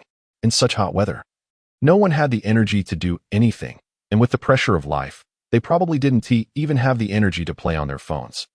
Li Xiaofan also didn't say anything. The neon lights flashing outside illuminated the night street beautifully, but she didn't have the heart to appreciate the scenery. Everyone on the bus looked tired. After the bus traveled for a long distance, when passing by a nearby community, Li Xiaofan was lost in thought while looking out the window when suddenly her eyes were shocked by a scene of blood. She saw a large group of people covered in blood sitting on the steps of a roadside flower bed, wailing. What happened to those people? The atmosphere on the bus became tense, and everyone's gaze was drawn to the scene outside. Many people were outside, and almost everyone had varying degrees of injury. Bloodied shovels and iron rods were discarded on the ground. What was going on? How could such a thing happen? So many people, so much blood. Even if they were fighting, it couldn't possibly be all middle-aged couples. Everyone had families, so how could they be fighting? Could it be that they encountered some violent criminals, a street murder incident? Li Xiaofan couldn't figure out the cause either, as the bus left that area. It became lively, and everyone started discussing the event. It was terrifying. Since the weather got hotter, people have been anxious, and life has been tough. Every day you can hear the frequent sounds of ambulances and fire trucks. It was said that the most exaggerated situation was that all the hospital morgues were full. The costs in the funeral industry have skyrocketed like a rocket, and many who can't afford to die are being discarded in abandoned buildings on the outskirts. There have been many reports on the news about this. It's said that bodies are often found there, and investigations reveal they were all discarded by family members. People are on edge. The bus arrived at her stop. Li Xiaofan quickly got off and walked fast, as if doing so could help her forget those terrifying things. Ding dong. She's here. Shou Qi and Zhou Rui had been waiting on the sofa for half an hour, and upon hearing the doorbell, quickly got up and looked outside through the peephole. It was Li Xiaofan, so they opened the door. Li Xiaofan hurriedly apologized. I'm sorry, I'm late. It's okay, Auntie. It's so hot outside, come in quickly. Once she entered, Shou Qi closed the door but didn't lock it this time. Li Xiaofan put on shoe covers and apologized to Zhou Rui on the sofa before quickly putting down her bag and heading to the kitchen to get busy. Zhou Qi returned to the sofa and continued playing on his phone. Zhou Rui was still doing her homework. Brother, it's not fair. Huh? Zhou Qi looked up, puzzled. Why do you play games every day and still do so well in school, while I work so hard and my grades are poor? Zhou Qi smirked, sister. Maybe it's just talent. Bang. Zhou Qi received a punch. For lunch, they had fish head tofu soup in 2 small dishes, all bought by Zhou Ping a couple of days ago. The fridge was filled with food, enough to last at least a week and a half. Li Xiaofan heated up her own food and ate at the coffee table. Zhou Qi felt a bit embarrassed and said, Annie, eat with us. Li Xiaofan quickly refused. Many employers don't mind eating together, but she felt that it was awkward, so she was used to bringing her own meals. Shou Qi couldn't persuade her further and didn't insist. After a simple meal, Li Xiaofan washed the dishes and cleaned the kitchen before coming out. Then I'll take my leave. Okay, goodbye, Auntie. The two sent off Li Xiaofan, locked the door again, and put the doorstop back in place. Zhou Rui then placed her hands on her hips and said, Brother, don't casually invite people to dinner anymore. What's wrong? I saw her just a little bit colorful. And we can't finish the food anyway. Zhou Rui tilted her head. This is a complex matter. With your brain, you probably won't understand. Just don't invite her, okay? All right. Then they turned off the air conditioning in the living room and went back to the bedroom. It was almost time for class. However, Shochi suddenly received a notification from the class teacher about self-study, which was strange. How could the old teacher allow them to have self-study? Just as Shochi was puzzled, a call came in from his deskmate. Moshi Moshi. Shochi smiled, but the voice on the other end was deep and completely different. Ma Xian is dead. Huh? What? Shochi was momentarily stunned, completely at a loss. The whole family was killed. I don't know the specifics. Chapter 12. Construction site. Is Duanong not here yet? No. I can't even reach him by phone. I also called his wife, and her phone is off. That's strange. At the underground air defense project site No. 3 in Shishan town, the temperature was 48 degrees, and the humidity was around 62. At night, without sunlight, it was bearable for those accustomed to it. Zhou Ping stood outside the work shed. Did he contact you over the weekend? Did he say anything? No. Everyone shook their heads. That's strange. Given Duanang's situation, he wouldn't just skip work without reason. Even if something happened, he would at least make a call in advance. Zhou Ping didn't want to think in a bad direction. Captain Zhou, we found something. At that moment, a rough-looking man ran over from a distance. Zhou Ping dismissed the others. You guys go back to work. All right. The dark-skinned rough man panted heavily, speaking in short bursts. Take your time. After a while, the rough man asked, is Xiao Duan living in Trancheng community? Yes. Zhou Ping nodded. Then it's not wrong, because something happened in Trancheng community. Zhou Ping's heart sank. What happened? The rough man picked up a bottle of water from under the shed to drink. Zhou Ping urged, you need to tell me what happened first. Let me drink some water first. I'm dying of thirst. The rough man gulped down an entire bottle of mineral water before saying, in Tianjin community, the power has been cut for 2 days. The key issue is that they only cut off the electricity for ordinary residents. The villa area still has power. So the residents, villa area, and security guards got into a fight. That's not all. The residents smashed and tore down the villas. Now, ambulances are going in and out. And police cars are pulling people out. What? Zhou Ping was completely shocked. Did Duanong get involved and go to the hospital or the police station?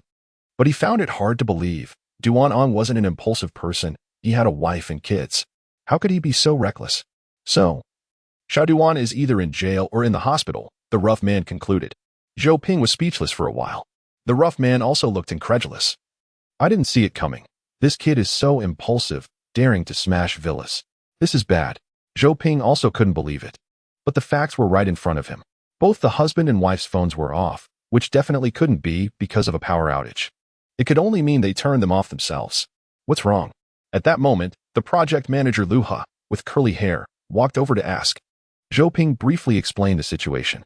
Will it affect the progress? No. I'll be going in a bit, Zhou Ping replied. As long as it doesn't affect anything. He'll contact us later. Hurry up and get back to work. After saying that, the project manager took a stroll around before leaving. The rough man, Chen Bing, curled his lip and complained, damn, he just asks about progress. Do we seem like we aren't human in front of him? Let's go. To eat this meal at the construction site, you have to endure the frustrations on the site. Which civil engineer doesn't have some bitterness in their heart?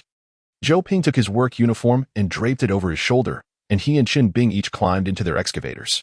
They would have to wait and see about Duanang's situation. If they couldn't reach him by phone today or tomorrow, they would have to check on him at home.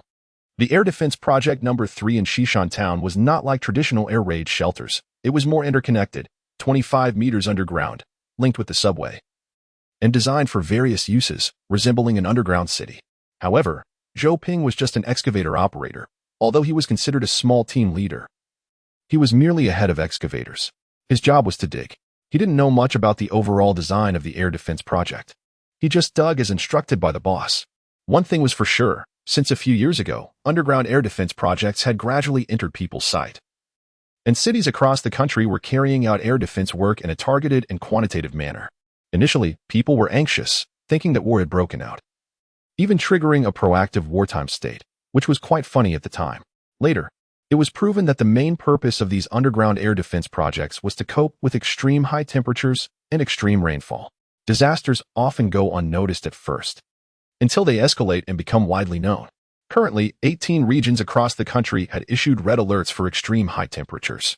However, among the 34 regions in the country, 9 had issued red alerts for heavy rainfall, including 3 coastal cities, which had simultaneously issued red alerts for both extreme high temperatures and heavy rainfall. This meant that these three coastal cities, Nanwei City, Haishi City, and Yueshi City, had to face extreme high temperatures during the day and extreme rainfall at night. The temperature difference could reach up to 54 degrees Celsius, with daytime highs of 58 degrees and nighttime lows dropping to only 4 degrees. But none of this was the most terrifying part. The most terrifying part was that Zhou Ping didn't learn about this from the news. Instead, he obtained this information through some search engines and other special methods over the weekend. The horror of big data was not something Zhou Ping was experiencing for the first time. The news media was numbing his judgment, telling him that besides being a bit hot, there seemed to be no other issues in the world. In reality, they had already built an internet wall, strengthening what they wanted people to pay attention to while weakening or even restricting what they didn't want people to focus on, making it seem as if he knew what was happening outside, yet he still waved his hand dismissively.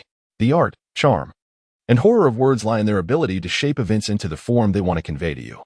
And you must use very clear and scrutinizing thinking to discern the truth from their words.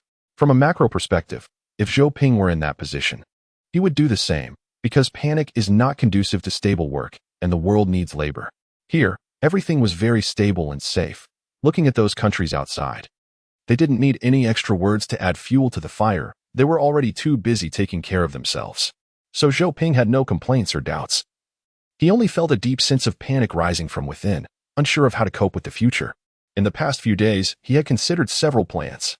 With the current high temperatures continuing, as long as society could maintain a night shift system and continue to proceed step by step, and electricity and water could meet basic supply needs, everything would be fine. But if the weather turned worse, if temperatures rose higher, if electricity suddenly became insufficient, if there were significant problems with water sources, then society would inevitably collapse, and resource scarcity would be just the first step. The second step was unthinkable. So he had to do something to prepare for possible emergencies like sudden electricity shortages, water shortages, and social chaos. With these thoughts, Zhou Ping arrived at today's excavation point, about 17 meters underground. They were currently using the same shield tunneling method as the subway, and the so-called shield machine could be imagined as a rotating kaleidoscope pushing forward deep underground. Zhou Ping's job is to first dig a large pit in the ground to the design depth, then place the rotating kaleidoscope inside, which will then carry out the tunnel excavation work according to the design. After that, there's no need for excavators. However, the design of this air defense project is quite complex, and there are many occasions when excavators need to be on site in the early stages. So Zhou Ping has been working on this project for almost a year, but they only have a few months of work left, and according to his plan, after finishing this project, he will resign and be able to take care of his child wholeheartedly and implement the response plan he has in mind. He hopes time is enough. Chapter 13. Asking for leave. What's going on? Did the call go through? After finishing the work in the first half of the night, everyone is having lunch at a small restaurant near the construction site, where meals cost 20 yuan, with a choice of meat and vegetables, and unlimited rice and soup. Which is the favorite place for the workers? No. Zhou Ping frowned deeply. Clearly, there was a good dish of steamed pork today, but he had no appetite at all. Throughout the entire first half of the night, he felt a bit restless. It was hard to tell if it was because he was worried about an unexpected disaster or concerned about Duanong. Alas, he probably has been arrested. Qin Bing and the other machinery operators all gathered at this table, each with a somewhat bitter expression. If he went to the hospital, he would definitely call or text when he woke up. Unless he was arrested, it wouldn't be possible for him to go silent. Or maybe both of them are gone. No way. Joe, if it really doesn't work, I can take a leave of absence to check on him. It takes 6 or 7 hours round trip. Are you crazy? We're already short one person. If you take leave again, Lu Juamao will scold us to death. What can we do then? We can't just lose contact with a perfectly fine person like that. Hearing their words, the restaurant owner came out. What's wrong? Why does everyone look so bad? It's not that hot today. They were momentarily unsure how to respond. Just then, in the noisy temporary restaurant built under a canopy, someone suddenly looked at their phone and exclaimed, "Damn, 7 people were killed in Tianjin community, and there are dozens of injured, blood everywhere." Tianjin community. Zhou Ping and the others' attention was instantly attracted. Qin Bing exclaimed in horror, "Duanang lives there. Old Qin, hurry up and see who died. Haven't seen the news? The news hasn't come out yet. My relatives live in that community, and it was posted in the owner's group. It's too bloody. Are you sure you want to see?" As soon as Old Qin finished speaking, Zhou Ping had already dashed over and grabbed the phone. There were hundreds of forwarded messages. along with a dozen or so pictures. Chun Bing and the others quickly crowded around to check. Zhou Ping opened the first image. The screen filled with red and white colors. The extreme visual impact made Chun Bing scream and jump back. "Oh my God," he shouted, falling into the arms of another colleague. Hardly anyone could withstand such a shock, and Zhou Ping was the same. No one dared to get closer to look. It was too terrifying. Just looking at it felt sinful. But Zhou Ping forced himself to finish looking at the pictures and the uncensored images. Intestines and brain matter seemed to be ordinary. He flipped through them and didn't see the face he was afraid to see. But he didn't relax because there were only 3 people in the picture, a family of 3 dead in their own villa. The scene was extremely bloody and chaotic. It looked nothing like a scene that should exist in modern society. There was a string in his mind that was taut. His temples throbbed slightly, and his chest felt nauseous, but Zhou Ping still finished reading the chat records and understood the general circumstances. "Is there any? Is there?" The other colleagues looked at him with horrified eyes, hoping for an answer, yet hoping there was none. "No," Zhou Ping said succinctly. Everyone visibly let out a heavy sigh of relief. "I said he must have been arrested. Now, they actually hoped Duanong was in jail. Even if he became the perpetrator, at least he was alive, right?" Zhou Ping returned the phone to old Chun. "I want to ask for leave to go check." "Sure. Let us go find Lu Jiumao together." The others had no objections. They had worked together for so long and really didn't want to see anyone get into trouble. Their machinery team had never had any accidents, but a few months ago, several ground workers died from heatstroke. Each received 800,000 yuan in compensation. They got the money. But what's the use if their lives are gone? The group hurriedly rushed to find Lu Hao to ask for leave. As soon as they left, the quiet restaurant never returned to its previous noise. Everyone had lost their appetite. Even the quick-witted owners started to become absent-minded. What leave? Boring. Lu Hao was furious to see a group of people come to find him. If something really happened, what use would it be for you to go? Can you help, or what? Old Zhou, it's not that I'm saying you. You need to be clear. Going to check on this 1T help. He is someone I brought out. I must go confirm. I feel very uneasy. Uneasy? Just don't think too much. It's probably heat-related. Just drink a couple more bottles of honeysuckle extract. Stop causing trouble here. Lu, you're just worried about the progress of the project. The rough-looking Chun Bing stepped forward. Today, all of Duanong and Zhou Ping's tasks, we will complete them with overtime. Absolutely 1T delay your progress at all. How about that? Lu Hu was taken aback, then laughed. That's not what I asked for. It's what you all said. Our construction site has always been on time. Chun Bing rolled his eyes. Yes, we said that. The others echoed. We're voluntarily working overtime. It has nothing to do with you. That's more like it. Lu He laughed again, waved his hand, and said, "All right, you arrange it yourselves." After coming out of the office, everyone was angry and cursing as they sent Zhou Ping off in the car. After seeing those pictures, Zhou Ping felt uncomfortable and his spirit was not good. He forgot to remind them to pay attention to safety before leaving. It took nearly 3 hours to get from the construction site to Duanang's home. Over 2 hours on the highway, Zhou Ping didn't drive too fast. He felt unwell, his stomach churning, coupled with an overwhelming sense of unease, anxiety, and impatience. So he drove a bit slower to avoid any accidents. After nearly 3 hours on the highway, he finally got off and stopped on the roadside to vomit profusely. It turned out what they said online about wanting to vomit after seeing it was true. He had overestimated his tolerance, but after vomiting, he felt much better and continued to drive towards Tianjin Community. Time rewinds to June 9th, at 2 o'clock in the early morning. Duanong was filled with various grievances and unwillingness as he walked to the community ground, only to witness the most absurd scene of his life. The community was pitch black, without a glimmer of light. In the nearby villa area, which had no barriers from their community, it was so luxurious and brilliantly lit. It illuminated the darkness of his inner world, like a glaring beacon of evil. At that moment, tears streamed down his face uncontrollably, not because his child had died, nor because he witnessed the so-called gap between the rich and the poor, but because he remembered when he was in the hospital. The nurse told him that the morgue was too crowded, but the hospital had better channels that could help him get introduced, and the whole process would cost 888 yuan. He squatted on the ground, crying bitterly.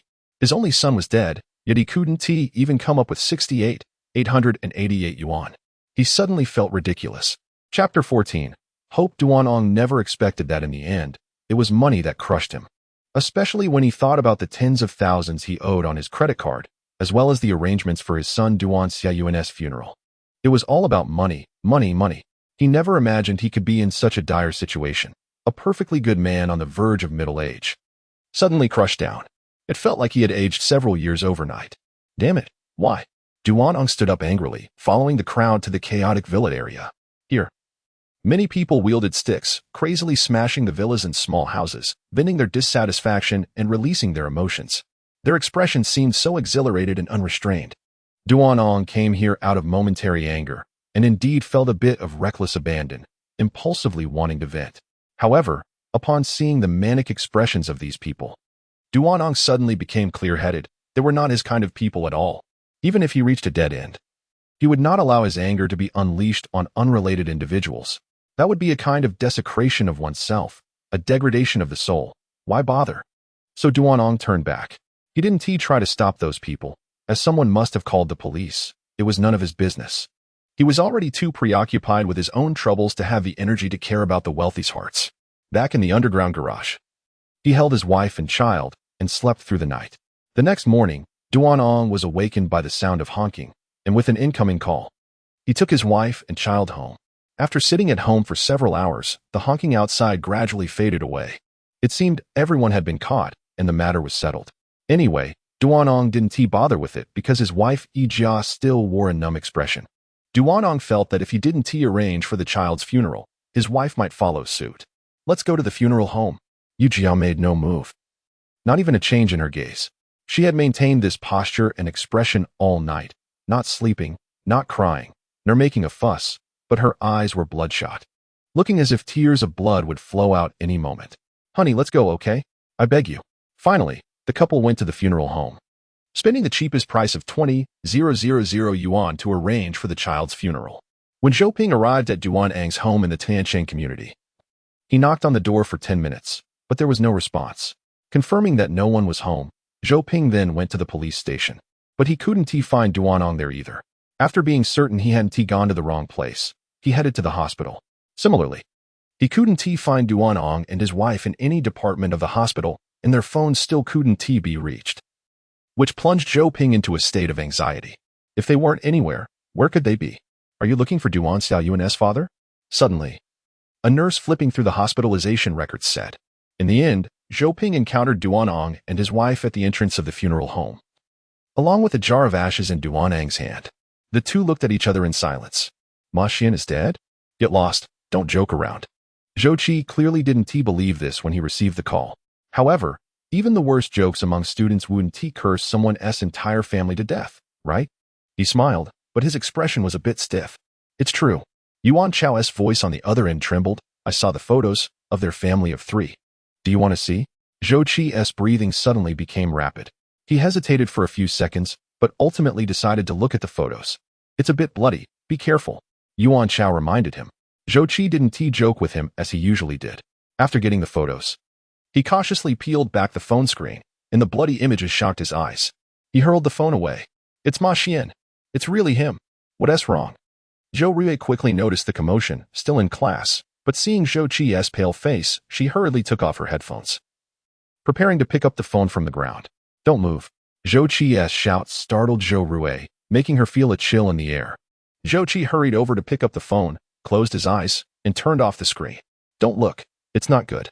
Zhou Rui was speechless, probably already knowing what it was. Although she hadn't heard Zhou Qi's phone call, bits and pieces still came through the headphones. The siblings were stunned for a long time, and for several days afterward, Zhou Qi was restless, unable to sleep well, and even couldn't attend class. Zhou Rui saw it all, but didn't want to tell Zhou Ping, fearing he would worry. His work at the construction site wasn't particularly dangerous. But if he was constantly preoccupied, what if something happened? After thinking it over, Zhou Rui bought an old Eagle 770 retractable antenna online. Brother, let us go to the rooftop tonight and try to connect with the satellite. Maybe we can receive a signal. Zhou Qi wasn't very interested, but not wanting to worry Zhou Rui, he agreed.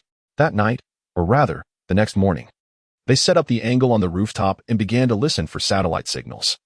Listening to the satellite could allow them to hear messages from friendly stations hundreds of kilometers away.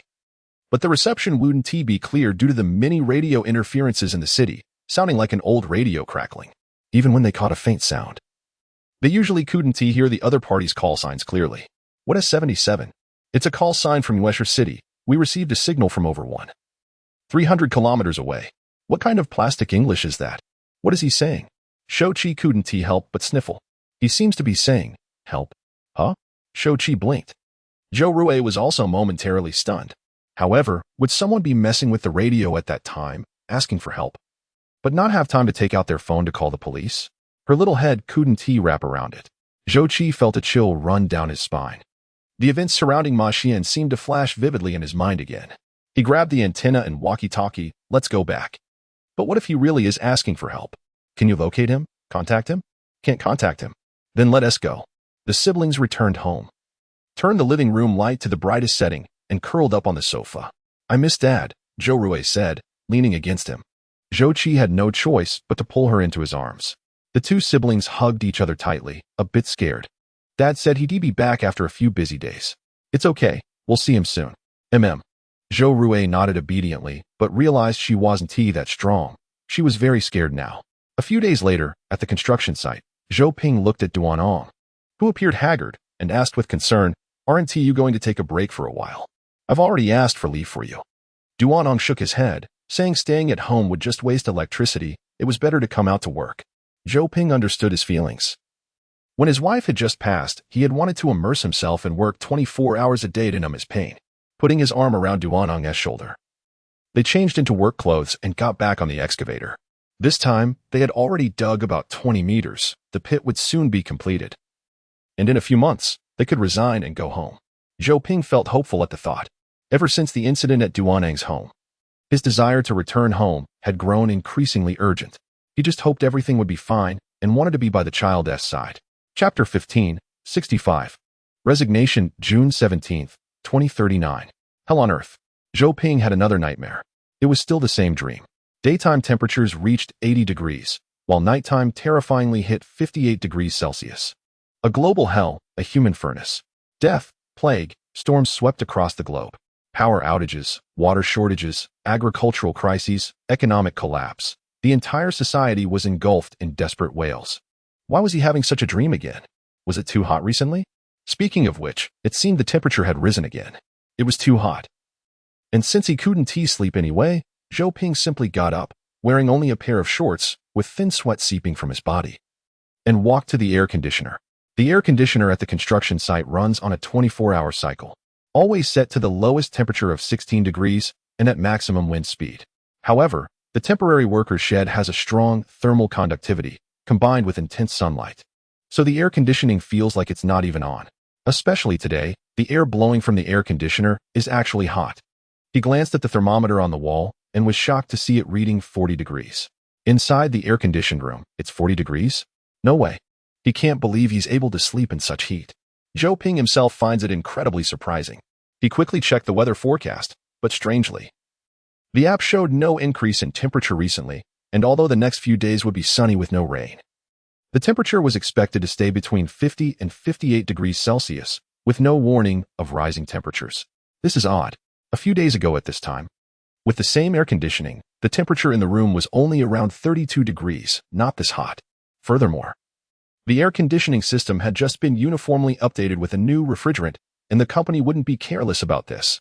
Losing a life would cost them even more. In such high temperatures, no one would dare to mess around with air conditioning. With a feeling of suspicion, Zhou Ping changed his clothes. He wanted to check the thermometer in the hallway. However, as soon as he opened the door, he paid a severe price for his hasty decision. The air felt as if a giant hot air blower had been blasting him for 3 minutes, and in this weather, choosing to leave the air-conditioned room meant he must have lost his mind. Nevertheless, he quickly walked towards the end of the corridor, where a professional thermometer was hanging. 61 degrees Celsius. As Zhou Ping saw that red line of life, his eyes widened in shock. 61 degrees indoors. What time is it? He hurriedly picked up his phone to check. It was evening, 6:58 p.m. If this were noon, such a temperature would be understandable, but this is the afternoon, and the sun is about to set. A chill crept over his hands and spread throughout his body. Zhou Ping strongly realized once again that even if all the fears he had were from dreams, if he didn't do something immediately, how could he ensure those dreams wouldn't become reality? 61 degrees indoors means that the highest temperature at noon today might have reached 65 degrees or even higher. while the weather forecast brazenly stated that it would only reach a maximum of 58 degrees. Nonsense. The outdoor temperature might have long reached 70 or even 80 degrees. From the information he had gathered recently, the Yellow River and Yangtze River basins had lost a significant amount of water, with many areas showing signs of drought.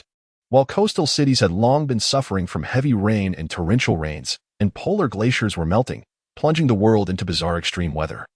He had anticipated a few months of buffer time for himself, but it seemed there was no time left.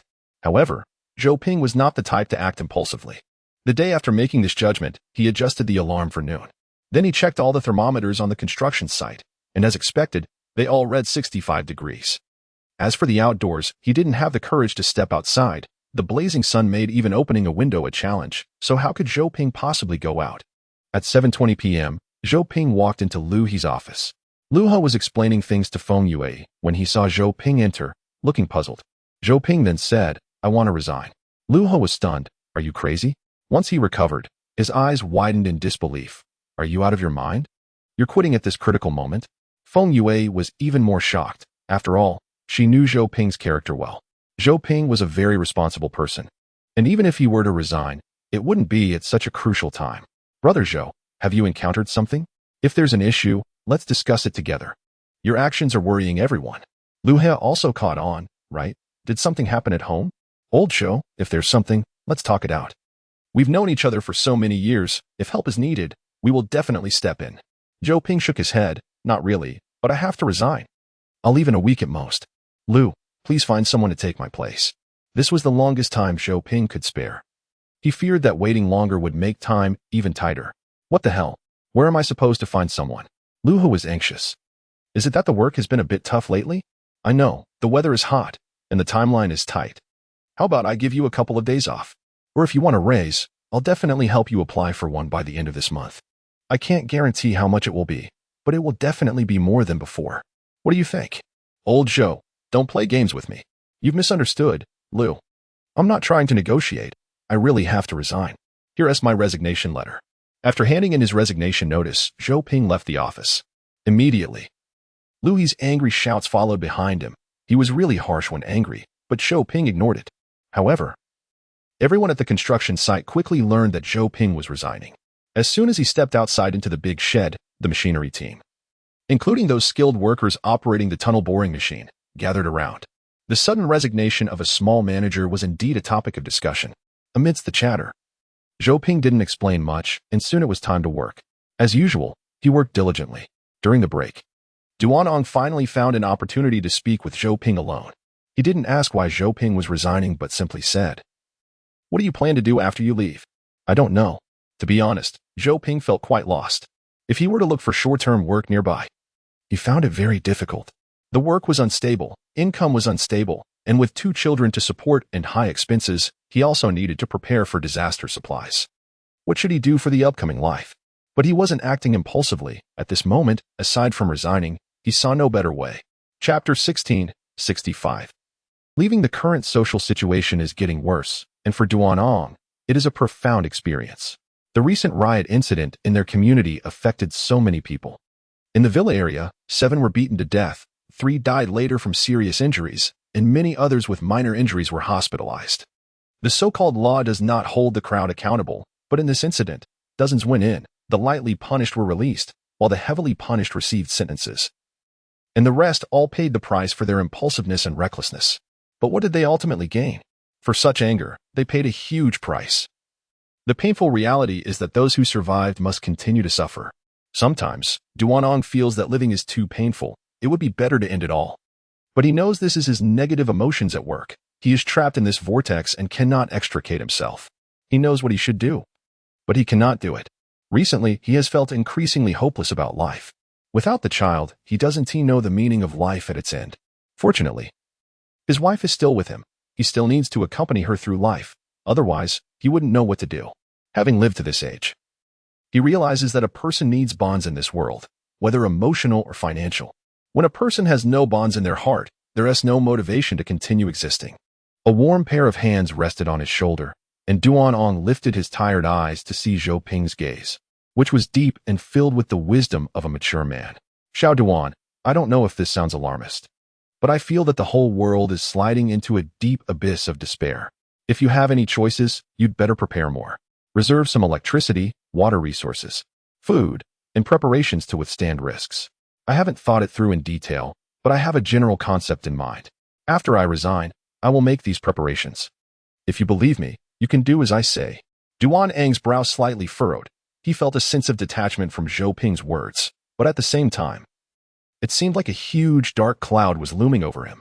It was like the calm before a storm, the world darkening, and the wind and clouds shifting, as if the entire world was about to experience a terrifying tempest. What do you mean? Have you discovered something?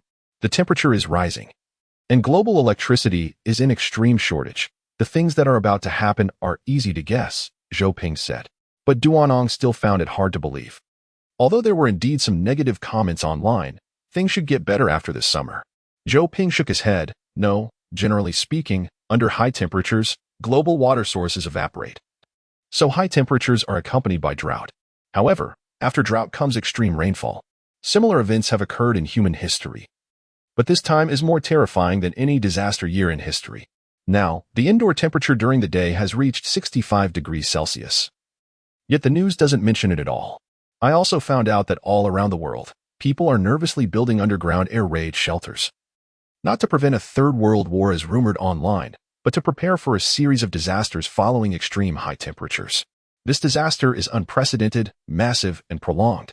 Moreover, it is likely to be continuous, wave after wave. Drought follows high temperatures, and after heavy rain, what comes next? I had a dream, one I have had several times. I dreamed of a terrifying world where the indoor temperature reached 80 degrees Celsius, but I don't know when exactly that would be. If it's true, do you think humanity can survive it? 80 degrees Celsius? How terrifying that would be. Duan Eng's lifeless eyes widened in shock. Although he felt that dreaming about such things sounded fantastical, after all, could an indoor temperature of 80 degrees Celsius really be reached on Earth? At that point, wouldn't rivers begin to boil? Forget about asphalt roads melting. If the sun comes out, the outdoor temperature could easily exceed 100 degrees Celsius, and the world would uncontrollably fall into a sea of fire.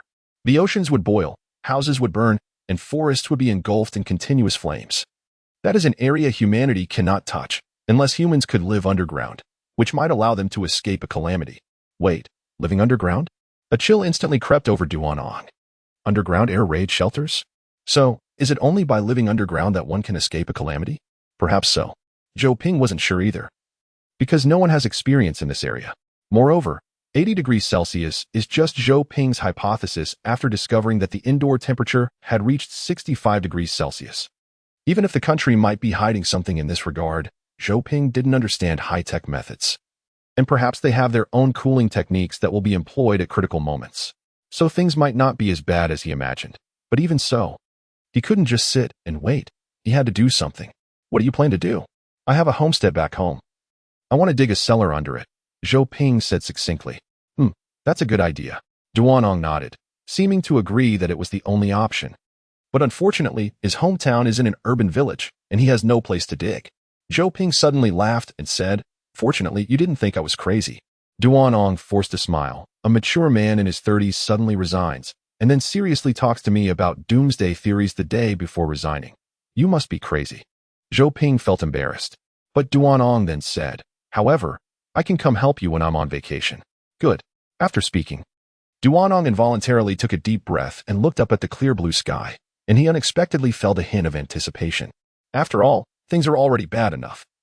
It seems like it wouldn't matter if they got a little worse. A week later, Zhou Ping completed the resignation procedures and handover tasks properly, preparing to leave with his clothes and some tools. Brother Zhou.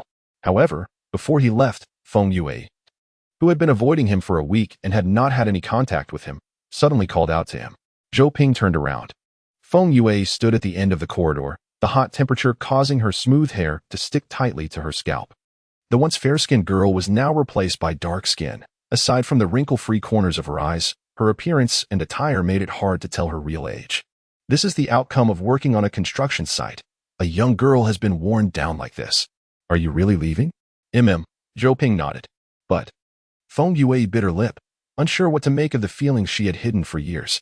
Chapter 17, 65, Gone Crazy. Feng Yue didn't know how to ask or say anything.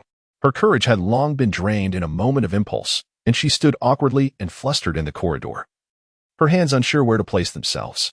Zhou Ping generally knew what she wanted to ask, but he had already given her the answers over the years. She just had been unwilling to accept them. Zhou Ping said, "People get old, can't work anymore, and should go home to farm." Feng Yue had to respond. "If being in your 30s is considered old, what about those in their 40s or 50s? That's different. They have youthful mindsets, but I don't. My mindset is too old. So I age faster than others." This left Feng Yue speechless. What kind of reasoning is that? That's how it is. My life's hope is just to raise my 2 kids well. Unlike you young people who have ideals, careers, ambitions, and most importantly, a youthful heart. But Feng Yue didn't know how to refute that. Zhou Ping smiled and said, "Being young means having infinite possibilities. Whereas I can see the end of my road at a glance, a smooth and uneventful one. How can I not feel old?" Feng Yue suddenly felt discouraged because Zhou Ping had actually said similar things many times, but she was unwilling. She still wanted to give it a try. But it seemed Zhou Ping still had no such intentions. She thought, perhaps the two of them were ultimately not meant to be. "It's so hot outside. Let us go inside. I'm leaving." Zhou Ping looked at her expression and felt it was about time to leave. Feng Yue sighed, remained silent for a long time, and then nodded. She watched Zhou Ping's car leave the construction site until it disappeared at the end of the road, and the eastern sun just peeked out. As if his car was swallowed by the sun. The brilliant light illuminated the sky in an instant. Daylight came.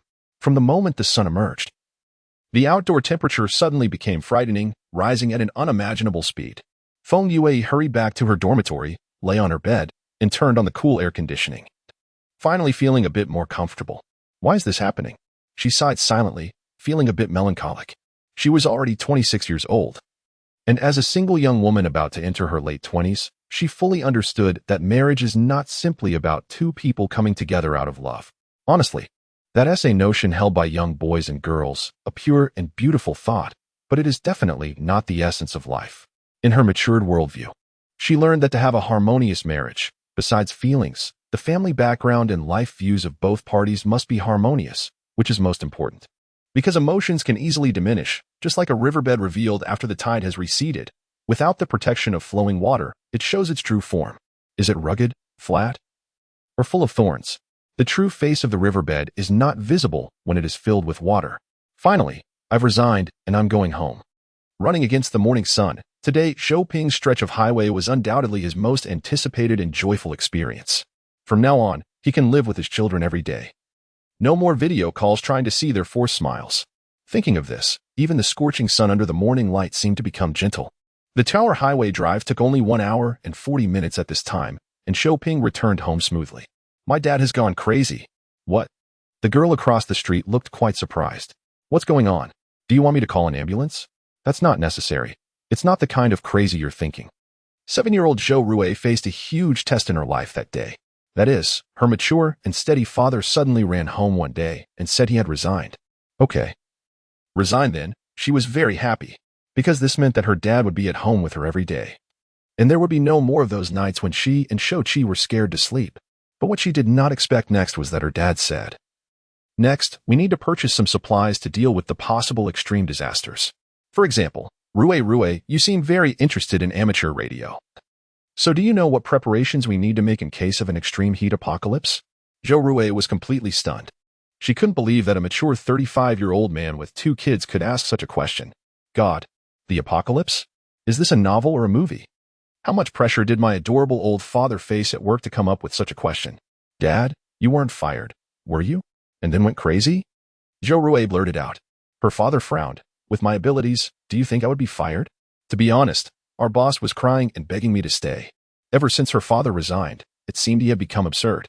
His mature demeanor vanished, replaced by a doomsday fanatic. "Dad, have you got cancer?"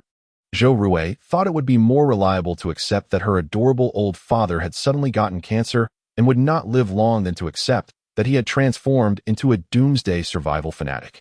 The apocalypse couldn't possibly be real. Slap. Of course, she immediately received a solid hit. "Have you finished your homework? Hurry up and do your homework." Grumbling. Zhou Rue had no choice but to return to her room and pick up her homework. Thus, her conversation with her classmates occurred. Not that kind of crazy? Then what kind of crazy is it? Her classmate clearly couldn't understand. Rue, do you want to tell the teacher?" Maybe the teacher can help? No, no, please don't. Zhou Rui quickly stopped her. What if the teacher knew her dad had turned into a doomsday fanatic and accidentally spread it around the class? That would be too scary. She didn't want to become like that. Rui, it's time to eat. Zhou Ping's voice came from outside the door. I'll hang up first. My dad is calling me. Zhou Rui hurriedly walked out of her room. In the living room, Zhou Ping was wearing the classic red plaid lace apron she had chosen, just placing the stir-fried dishes on the dining table. Suddenly, Zhou Rui said, Dad, are you possessed? A slap came. Eat. After dinner. We need to go to the mall to buy some supplies and medicines. I've checked the information, and we must stock up on necessary supplies, as well as some alternatives to fuel, since a natural gas supply cut is also possible. Additionally, starting tomorrow, our whole family will exercise together to ensure we have a certain level of physical fitness. Zhou Rui's mouth twitched. Brother, stop laughing. Don't you think this is serious? Zhou Qi shook his head. I don't think so. It's fun. Wong. The dog Mumu lay on the ground, tilting its head in confusion at Zhou Rui. It seemed that Zhou Qi and Mumu might also be going crazy together. Chapter 18, 65. Debate after dinner. Zhou Ping prepared 2 small carts for grocery shopping, ready for the whole family to go out together. It was around 5 a.m., the coolest time of the day, perfect for shopping. Dad, Mumu doesn't want me to leave. How about I stay home with it? Look at its sad face. It's so pitiful. Zhou Rui strongly protested going out. Don't even think about it. Without saying a word, Zhou Ping grabbed her by the collar and dragged her out the door. Wong. The dog sympathized with her plight. Zhou Qi was laughing like a fool beside her, and Zhou Rui was nearly in tears. How would she know that her dad, after finally resigning and coming home, had turned into this? She really suspected Zhou Ping had been possessed. After finally getting downstairs, even though it was the coolest time, the outside temperature had reached around 42 degrees, totally unrelated to the word cool. Zhou Rui felt a toothache. Dad, why don't we drive? You don't want us to adapt to the outside temperature better for the impending heat apocalypse, do you? Zhou Ping praised. Rui, your brother always says you're silly.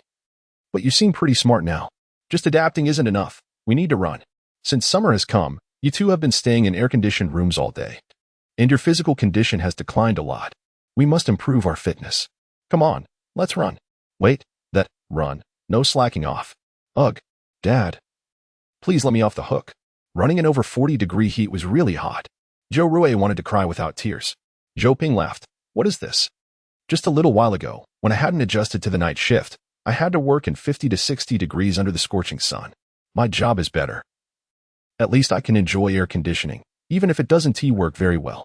But many workers have to work under the sun, carrying bricks, plastering, and mixing cement. Their work is much harder. But I'm still a kid. All right, since you are a kid, I'll reward you with an ice cream. Zhou Rui had no choice but to run along. Ice cream is better than none. Zhou Qi said, Dad, I'm being so good. Can I have 2? I don't doubt you. I believe the apocalypse is definitely coming, and it will come very soon. Hee. As long as we start preparing now, when the apocalypse really arrives, we'll have a lot of food and supplies at home, dazzling those people's eyes. At that time, they'll be envious and regret why they mocked us, right? Zhou Ping wiped his sweat. Son, read fewer novels. Brother, you're even more ridiculous than Dad. Zhou Qi pouted, of course. Even if I told someone on the street that the apocalypse is coming, they would definitely mock me. Just then, 2 men walked past them. Zhou Qi, quick-witted, grabbed one of the men. Uncle, stock up on food at home, because the apocalypse is coming soon. The man looked at the 3 of them in panic. Crazy. The 2 men quickened their pace to leave the street, looking back frequently, as if considering whether to report them to a mental hospital. Zhou Ping, Zhou Rui, Zhou Qi shrugged. See? Cough, cough. Zhou Ping said seriously, I'm not joking, and I'm not crazy. I told you.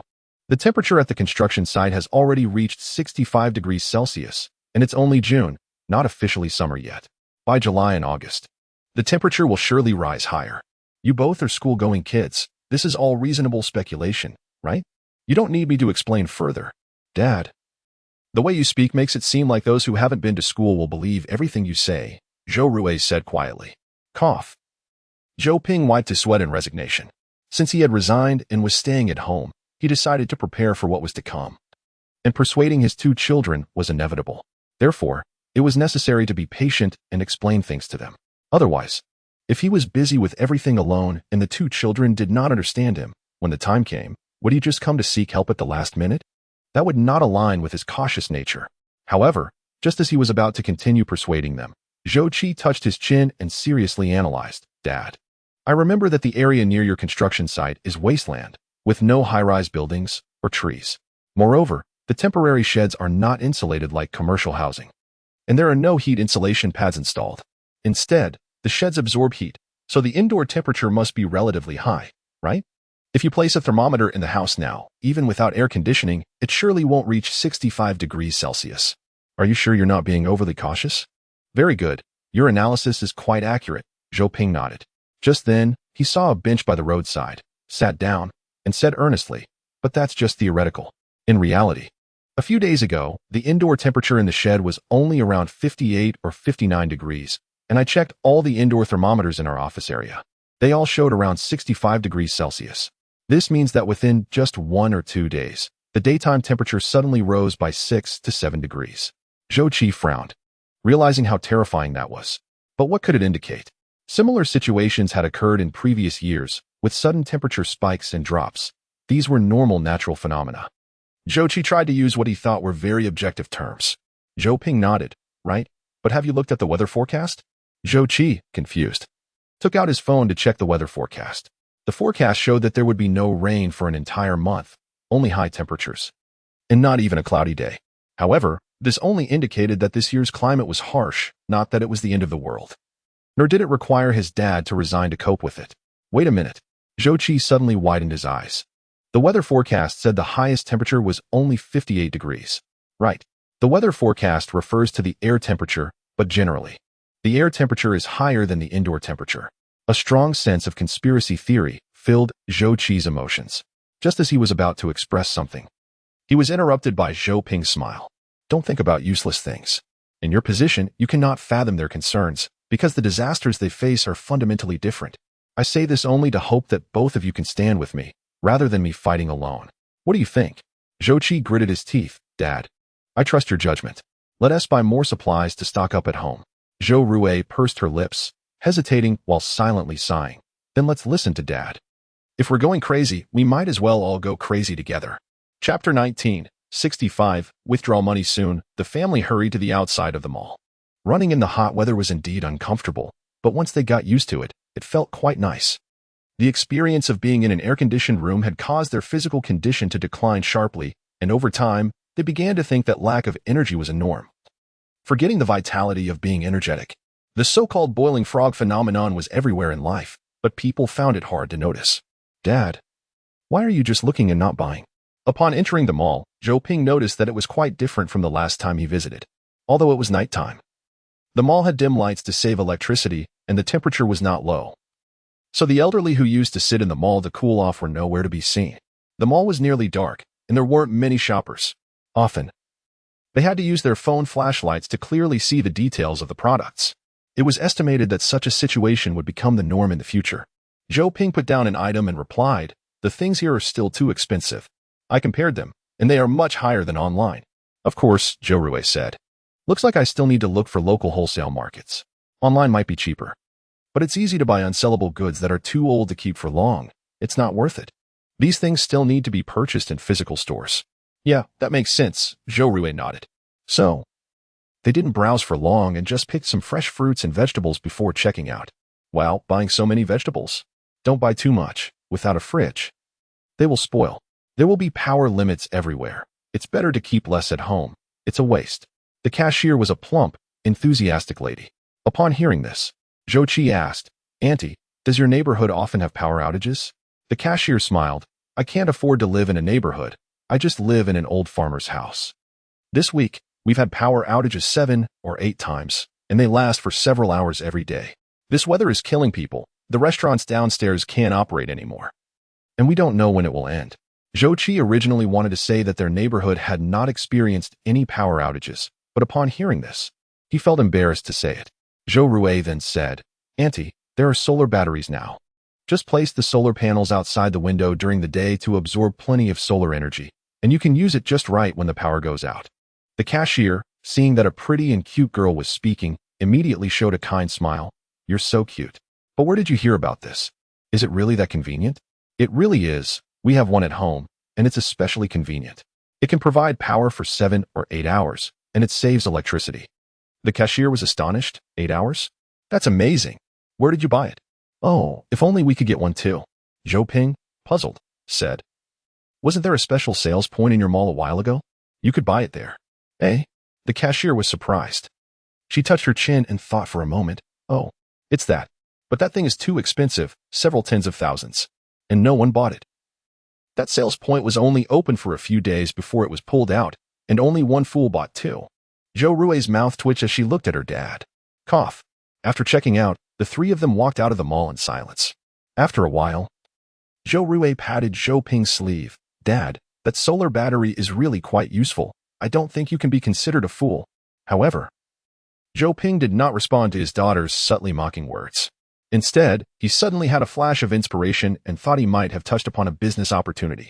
What do you think about me starting a business? The two kids looked at him in confusion. Dad, Zhou Rui almost jumped up to touch his forehead, wondering if he had a fever. Otherwise, why was he behaving so unusually during this time? Could it be that you burned your brain? Dad, I don't think that's a good idea. Zhou Qi rationally poured cold water on him. Starting a business sounds simple, but it seems there are a lot of intricacies involved. And you've never started a business before. You don't even have a relative who owns a shop. Do you have any experience? No. Zhou Ping sincerely shook his head. Do you have the capital? I do, but not much. Do you have the ability to bear the risk of business failure? Zhou Qi asked again. Zhou Ping looked at his two half-grown children and sincerely shook his head. Not at all. Then that settles it. Zhou Qi spread his hands. At least I've read a few books on economics and finance. Someone like you, a middle-aged unemployed person starting a business, wouldn't he even make it to 999? All right. Zhou Ping, doused with cold water, did not get discouraged. After returning home, he became engrossed in front of the computer, researching various materials. He is not an impulsive person. Although the idea of selling solar batteries came to him suddenly, there is definitely a huge market for it. However, he is indeed unfamiliar with this industry and feels very strange about the concept of entrepreneurship, which sounds lofty and grand.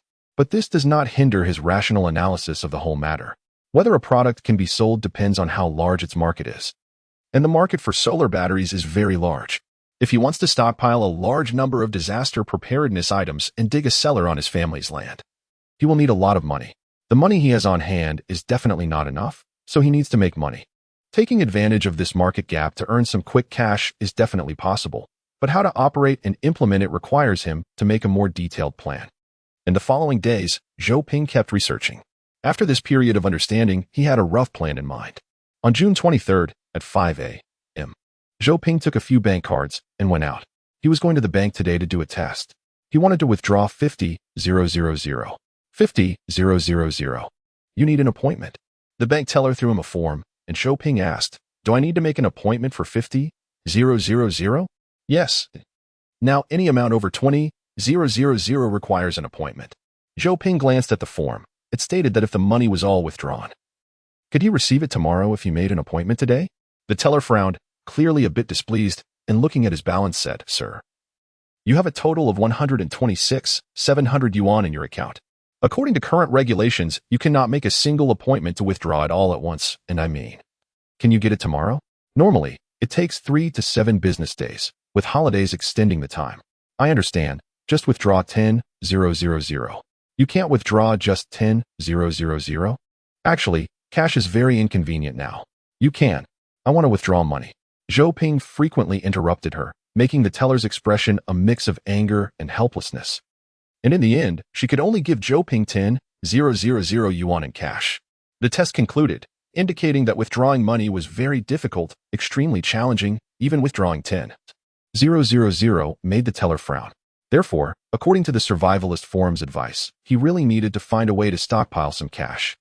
But he couldn't go every day to withdraw 10,000, or else his account would soon be flagged as a risk account and could be frozen, which would lead to even bigger problems. Chapter 20.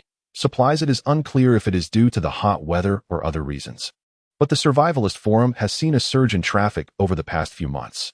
It seems many people have learned about this group and circle, frequently posting on the forum. Zhou Ping is currently one of them. He has learned a lot of survival knowledge from this forum, but he has found that within this group, especially the domestic community, true survivalists are quite rare. Many are just amateur enthusiasts. unlike the craziness seen abroad. Domestic survivalists mostly prepare survival backpacks and stockpile some supplies and food, while abroad, they also build shelters, acquire weapons, and even maintain high-intensity training daily. Due to certain reasons, Zhou Ping is unable to access foreign forums, so whenever he asks about shelters, the replies he gets are usually fanciful or merely teasing, and he rarely receives constructive answers. Now he has two things to do. First, sell solar batteries as the main means of making money. Secondly, understand necessary survival knowledge, stockpile corresponding supplies, dig a cellar at his hometown as a shelter, and prepare strategies for special situations. First, regarding survival supplies. The main challenge he faces now is extreme high temperatures. And next, he may face extreme rain, extreme drought, and extreme cold.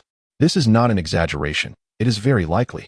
Therefore, in terms of survival supplies, he needs to gradually stockpile and establish them. To start, he needs a small portable iron box to deal with potential sudden disasters when going out. This small iron box does not necessarily have to be an iron box. It should be easy to carry and have waterproof capabilities. According to descriptions from users on the Survivalist forum, they usually put a multifunctional military knife, windproof lighter, button compass, nail clippers, sewing kit, fishing hooks and lines, paper clips, iron wire, cotton, and other items in the box. However, these items seem a bit rudimentary. They may be too monotonous when faced with real urban disaster scenarios. 1. The choice of the multifunctional military knife must be of good quality, sharp, and hard, and should be convenient for use as a weapon. It would be awkward if it suddenly bent when in use. Also, after carrying it, avoid taking the subway or light rail, as it could lead to trouble. Such military knives are not cheap.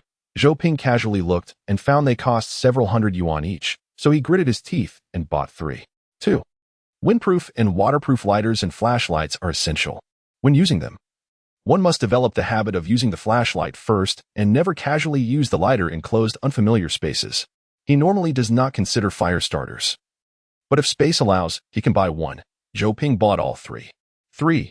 First aid bandages, medical tape, iodine swabs, Yunnan Baiyao powder, essential oil, Wuxiang Zhengqi water, anti-inflammatory medicine, and painkillers. These items take up little space and can fit in a small bag. The recent incident in Duanang's community made Zhou Ping distrustful of the stability of society. If there is a large-scale power and water outage in the city, unavoidable conflicts will occur. 4. Paracord, compass, electrostatic tape, duct tape, fishing hooks and lines, sewing needles, iron wire, whistle, and if there is space, a multifunctional pliers. The duct tape is the white tape used on pipes. Zhou Ping can't quite imagine what scenarios this could be used in, but it is small and easy to carry. 5. Most importantly, bring some candy. If trapped in one place for several days, a few pieces of candy might save a life. These are roughly the supplies he has prepared, just enough to fill his chest bag, and it is quite heavy. Next is preparing an escape backpack, also called a 3-day bag, meaning it should contain supplies for survival for 3 days. It will include change of clothes, water, food, etc. However, normally, with a properly equipped escape backpack, surviving for 7 or 8 days with the simple supplies inside should not be a big problem. Inside the escape backpack, if conditions permit, one can get a portable water purifier. If not, water purification tablets or disinfection tablets can be obtained. Zhou Ping got both. Then there are trash bags and cling film, which are essential and very useful in special situations. An emergency rescue blanket, a silver aluminum foil product, takes up very little space but is very warm. So it's good to have a few.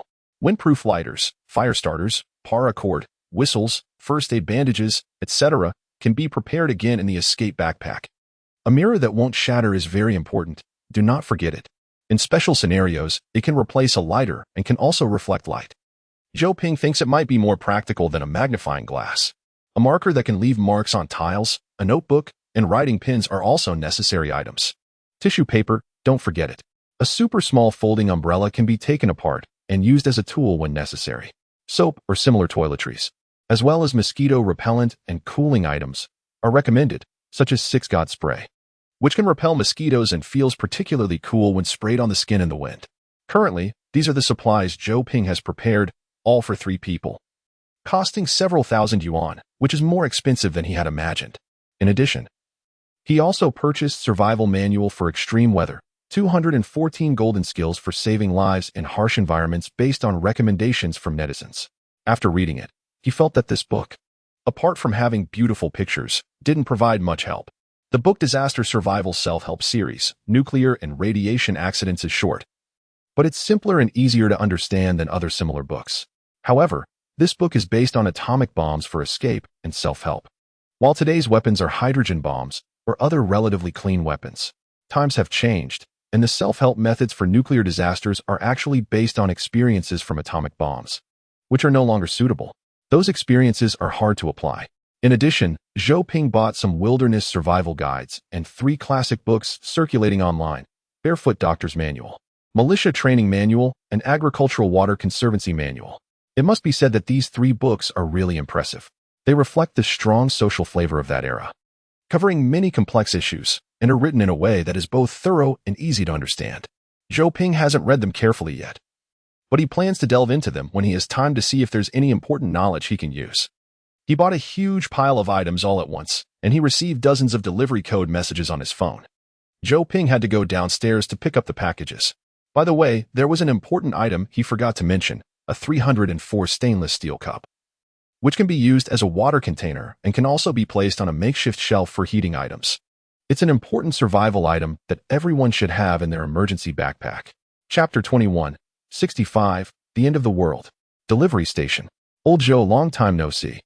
Taking a day off today? Oh, Shou-Chi, how come you seem to have grown so tall all of a sudden? Impressive, almost catching up to your dad. Old Li, who used to work on construction sites with Zhou Ping, later opened a delivery station here. His nickname is Li Lightbulb, and Zhou Ping has forgotten what his original name was. While Zhou Ping was picking up his packages, he chatted with Old Li, saying that this generation of kids has good nutrition, and he was already this tall in elementary school. Yeah, speaking of which, Old Li said with a somewhat regretful expression, "We had nothing to eat when we were kids. Just a piece of raw sweet potato was enough to make us happy. If it weren't for my malnutrition, I would have grown to 1.6 meters. Cough. There were a lot of people in the station, and Old Li's comment immediately sparked a wave of subtle laughter. Old Li is 1.58 meters tall, has a shiny bald head, and a beer belly, making him look like a round, unsteady toy from a distance. Don't laugh. That's how it is. If I had a few sweet potatoes, I wouldn't be this color. Uncle Lightbulb, it might not be a nutrition problem. It could be genetics." Zhou-Chi ruthlessly pointed out, as he had seen Old Li's mother, who was even shorter than him. "This kid." Old Li frowned, saying, "What Lightbulb uncle? Call me Uncle Li, no respect." Zhou-Chi chuckled. "Old Li, you're not as cute as your sister. Look at how well-behaved and cute Rurue is. When she grows up, she'll definitely have many boys chasing her." However, when Zhou Rue heard this, she pouted with disdain, saying, "Tsh, I don't care." Just then, Zhou Ping pulled out a huge pile of packages, looking to be about 20 or 30 of them in total. "Wow, you bought so much stuff. Is it a big purchase, or did you strike it rich?" Old Li hurriedly went to help, scanning each package one by one, while Zhou Rue took the opportunity to say, "These are all disaster supplies. My dad said the end of the world is coming, and we need to stockpile some materials." With a sound like glass being scratched, 3 crows cawed as they flew over Zhou Ping's head. If given the choice, he just wanted to escape the earth immediately. The end of the world? Old Li's mouth twitched, and his gaze towards Zhou Ping changed. Zhou Ping also attracted a lot of attention in the delivery station, almost like he was drawing hate. Although he did believe that extreme high temperatures of 80 degrees Celsius could actually happen and hoped to face it with the kids. If he had to explain it to others, he would rather choose to be reborn. Zhou Ping's facial expression was uncontrollably twitching. After a long while, he let out a dry laugh and said, "The kids are just talking nonsense." At the same time, his left hand had already twisted Zhou Rue's chubby cheek, thinking, "This little devil, she must be doing it on purpose. Public revenge, it hurts, it hurts." Zhou Rue exaggeratedly cried out, shouting, "I didn't say anything wrong, Dad. Didn't you specifically quit your job because the end of the world is coming? Ouch, it hurts." Huh, quitting to deal with the end of the world? Countless curious eyes turned wildly towards Zhou Ping. At this moment, Zhou Ping was no longer a mature middle-aged man. He had a shining Chinibya halo over his head. And the fire of gossip burned in everyone's hearts. Even the couple who were about to leave paused their steps and came back into the store. Zhou Rue, that little devil, was afraid the world wouldn't be chaotic. Old Li's facial expression was visibly twitching. "Old Zhou, are you?" "No, I'm not," Zhou Ping decisively refused, tossing all the packages into a small cart and saying goodbye. "Hey, Old Zhou, wait." Old Li hurriedly chased after him. But Zhou Ping had already pulled Zhou Rui's face and quickly escaped from that terrifying place, almost fleeing in panic. He had never experienced such social death in his life. In his 30s, Zhou Ping had never understood the true meaning of social death until now. So this is what social death feels like. It's terrifying. They didn't catch up, and Old Li returned dejectedly. Inside the station, laughter erupted, and various discussions broke out. Old Li also found it quite funny, saying, "I've known him for many years. He's a very responsible and manly man. I didn't expect him to be obsessed with the end of the world now." Haha. A young girl laughed wildly. "Although it's not very polite, it's really magical, haha. It's hard to imagine that the uncle we just saw would be into this kind of thing. Don't laugh. What if there really is an end of the world? Look at the weather. It's so hot now. They say that disasters often go unnoticed at first until they escalate and become known to the world, right? The end of the world doesn't necessarily mean tsunamis, earthquakes, and volcanic eruptions like in the movies. Who knows, there might really be an end of the world.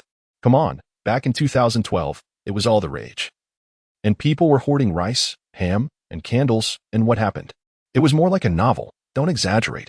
It's not really exaggerating. You can't measure reality with movies. For ordinary people, being unable to survive is their end of the world. So the end of the world isn't about the world's destruction.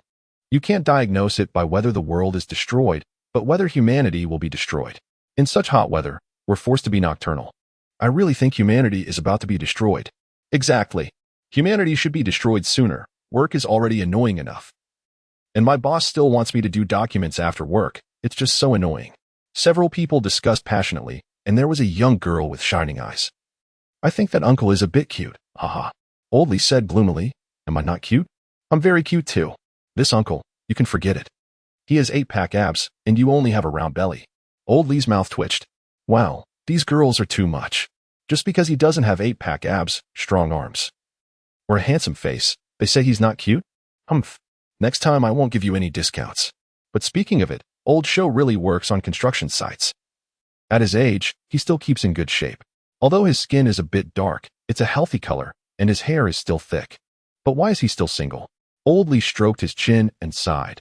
Ever since his wife passed away, his personality has become more stable, and he hasn't looked for anyone in all these years. Could it be a mental issue? So sentimental? I should chat with him later. Old Li muttered to himself with a serious tone. The discussions around gradually faded away, and a boy squatting in the corner looking for a package suddenly stood up and said, "There really is an apocalypse. It's not a joke. Humanity is on the brink of death." He lowered his voice, his throat hoarse. Even though it was a hot day, he was wrapped in a black coat, and his face under the hood looked somewhat pale, sending chills down everyone's spine. Chapter 22, 65, The Knot. Why is this person dressed so awkwardly? The atmosphere in the station became somewhat tense. The boy in black appeared like a sudden ghost, truly startling everyone. He ghosted over to scan the package.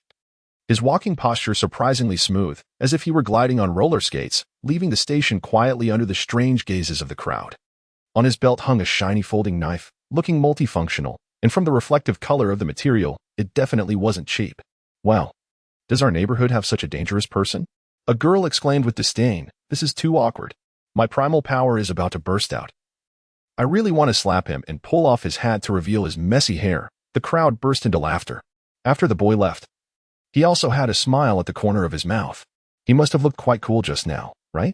It seemed like several girls were captivated by him. Truly worthy of me. So he started to walk with an even more dismissive attitude.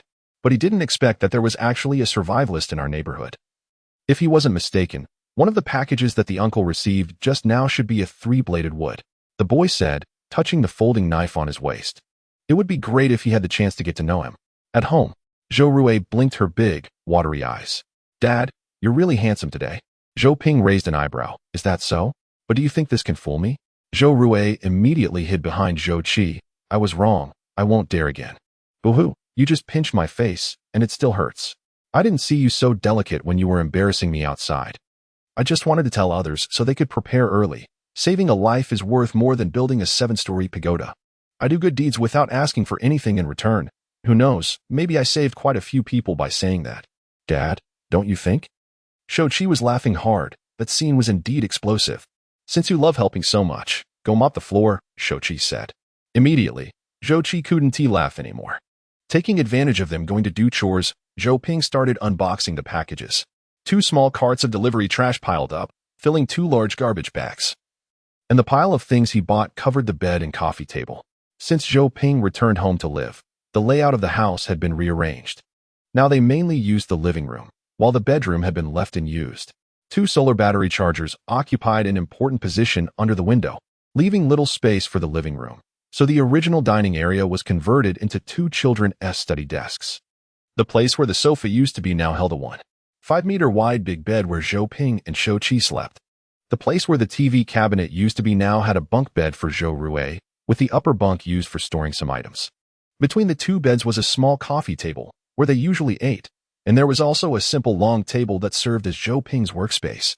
After this arrangement, it was still spacious, but they couldn't watch TV anymore, even though it had been sitting there for a long time. So at this moment, the bed and coffee table were covered with things. Zhou Ping's 2 chest bags and a shoulder bag had also arrived, and he was checking the items, putting them into the bags one by one. The item he was most satisfied with was a 5th battery, strong flashlight, for 1,000 lumens, very bright. And he saw from others' reviews that this flashlight was drop-resistant, waterproof, and had good battery life. Although it was a bit expensive, durable items are what matter. In real usage scenarios, he also had to consider its wear resistance, so he didn't choose a zoomable or rechargeable flashlight. Switches and covers would increase wear. And it was better not to pursue complex functions. Striving for excellence might be better. So Zhou Ping also bought a regular folding knife, a non-multifunctional series. This knife had a sturdier material, and he just wanted it to be a good knife. The items inside were basically installed, and Zhou Ping tried it on his back. It felt a bit heavy. Rui, come over and carry it for a bit. Huh? Zhou Rui put down her things and walked over. Wow, what a cool bag. Is it for me? Of course. Zhou Rui hurriedly took it over. It was a bit heavy. For her, it felt a bit too heavy. Mainly because of the knife inside. The flashlight was quite heavy too, and the material of the backpack was also quite substantial. Being young, it was naturally a bit hard for her to adapt to carrying it. Are all the supplies for survival in here? Dad, can I switch bags? I feel like this bag contributes at least half of the weight. Then I'll choose another one. It wasn't good for her to carry something too heavy every day. Dad, I don't want this shoulder bag. I think those chest bags look better. Are you sure? Then I'll buy you a lighter camo one. But the material might not be as good. Can I have Peppa Pig? Or SpongeBob is fine. Oh, that one work. Zhou Rui pouted, looking quite frustrated. In the afternoon, Zhou Ping learned knot tying online. He bought a standard 31-meter, 9-core, for paracord rope, which weighed half a kilogram, very sturdy and solid. It was said to have a single rope load capacity of over 200 kilograms. Today, he taught the 2 children 3 types of knots. The first was the cowboy knot, used for locking stakes in position and for towing. This knot is used in rural areas for tying cows and sheep, fixing a rope to a vertical post or tree trunk. The second was the emergency escape knot, the kind where the protagonist in a movie ties a rope to escape from a tall building, and after reaching the ground floor, just pulls a secondary rope to retract the rope. The third was the handcuff knot. As the name suggests, if the criminals in movies learned this knot, the protagonist would definitely have no chance of escaping. They had to learn these 3 today, and it was essential to practice a lot to form effective memory. Otherwise, they would forget in a few days. Zhou Ping also practiced for a long time today. He didn't even recognize the characters for knot. Yes, sir. Buy a stool. Zhou Ping felt embarrassed. They got excited just learning this. But Zhou Rui laughed. Of course, if the apocalypse doesn't come, I'll become an unparalleled thief. Haha. You are already in the apocalypse. You just haven't realized it yet. This is called boiling a frog in warm water. After Shou Qi finished speaking, he looked at Zhou Ping. Right, Dad? Am I right? Ha ha ha. Zhou Rui laughed without reservation. She gave Zhou Qi's imitation a score of 100. All right, you two. Go open the door. After all, they were his biological children, so he let it slide. Just in time for dinner, the aunt who was supposed to cook had arrived. Zhou Ping had hired her for a month before but hadn't terminated the contract. However, when the door opened, the person who came was Li Lightbulb. Where's your dad? I came to talk to him. I'm really worried about his mental state. Zhou Ping, Zhou Rui expressed. See, I'm not the only one who thinks so. Chapter 23, 65, Li Lightbulb. Ultimately, they let the person in. Uncle Lightbulb, you could have just come without bringing anything. Shou Qi eagerly took the white wine and marinated meat and peanuts from Old Li's hands, almost saying, give it here. This kid. Old Li twitched the corner of his mouth. He suddenly felt that this family was a bit abnormal. Zhou Qi, Zhou Ping shot him a look. Old Li waved his hand. It's fine. They're just kids. Actually, I came here today for no other reason. It's been a while since we last met, and I wanted to chat with you. Zhou Rui took the opportunity to speak and to check on your mental state. Old Li was stunned. No, I was just joking. It was purely a joke. Don't take it seriously. Zhou Ping smiled. He hadn't taken it seriously, to be honest. If Old Li suddenly came over and started talking about strange things like the apocalypse, he would probably be a bit concerned about Old Li's mental state. People are lenient towards children, but quite harsh on adults. There are expectations about what age should do what and say what, and if anyone deviates even slightly, they get scrutinized with strange looks. Zhou Ping felt this was just a social phenomenon and quite normal. Old Zhou, have you really resigned? Old Li was the first to break the silence. The two sat on small stools by the coffee table, and Zhou Ping sat up straight, nodding. Yes. Old Li's hand trembled as he poured the wine. Did you resign because of the apocalypse? Tell me the truth. If you're in some trouble, I have a little savings. I can help you out. Old Li's words didn't surprise Zhou Ping. This guy was just very loyal. Taking the wine, Zhou Ping took a small sip before saying, I'm not in trouble. I just feel like the apocalypse is coming, so I resigned. Hiss. Old Li gasped. Feeling a toothache. Why are you being so willful? You still have 2 kids at home. What do you plan to do next? He really couldn't understand why Zhou Ping, at middle age, would do something like this. Wasn't this a death wish? Can a man without a wife nagging him be this reckless? To be honest, he felt a twinge of envy. I'll take it one step at a time. First, I'll dig a shelter, then find some odd jobs to earn a bit of living expenses. A shelter? Listen to that word. It sounds too magical. Old Li felt his mind was a bit confused. He wondered if Zhou Ping had been brainwashed or possessed. But Zhou Ping looked perfectly normal. However, who could explain why a perfectly fine middle-aged man would resign? Goodness, this was too surreal. He didn't know how to persuade him.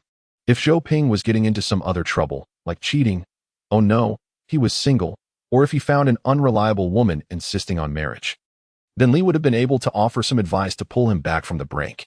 But this matter clearly exceeded his understanding, by normal logic. This was just not normal. Eating peanuts with marinated meat and drinking wine. Old Li sulked for over 10 minutes, unable to squeeze out a few words. Zhou Ping smiled. You come and don't say anything. It's been ages and you haven't said a word. If you have something to say, just say it. Don't mumble. Old Li smacked his lips. It's not that I don't know how to start. How should I say it? You're an adult. You must have your reasons for doing things. As long as you're not out of your mind, you wouldn't do something so bizarre. But this is truly outrageous. If you were just stocking up on food and supplies, I think that's quite normal, given how strange the weather has been these past few years. I've heard people are digging air raid shelters everywhere. It seems like war is coming. But you're talking about resigning and building a shelter. I'm just baffled. Zhou Ping just drank. He couldn't explain this matter himself, so he chose not to. As he spoke, Old Li's eyes landed on several backpacks on the bed. Instantly attracted by the gray material. That bag looks nice. It's kind of cool. Zhou Rui, having finished a marinated chicken wing, quickly chimed in. It's full of survival supplies. Super awesome stuff. Old Li suddenly became interested. Survival supplies? What kind of stuff?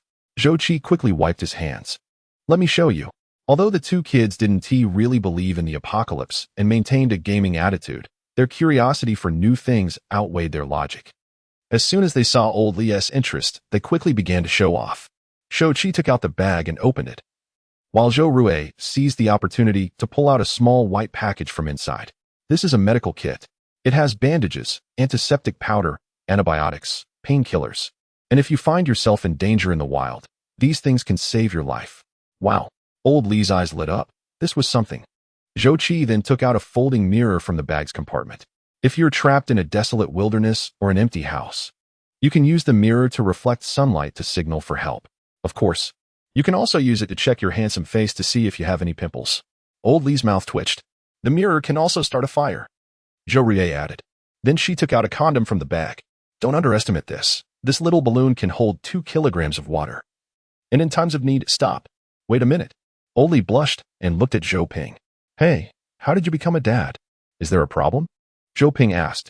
Old Li was speechless. Then he saw the innocent and pure eyes of Zhou Qi and Zhou Rui, and the words got stuck in his throat.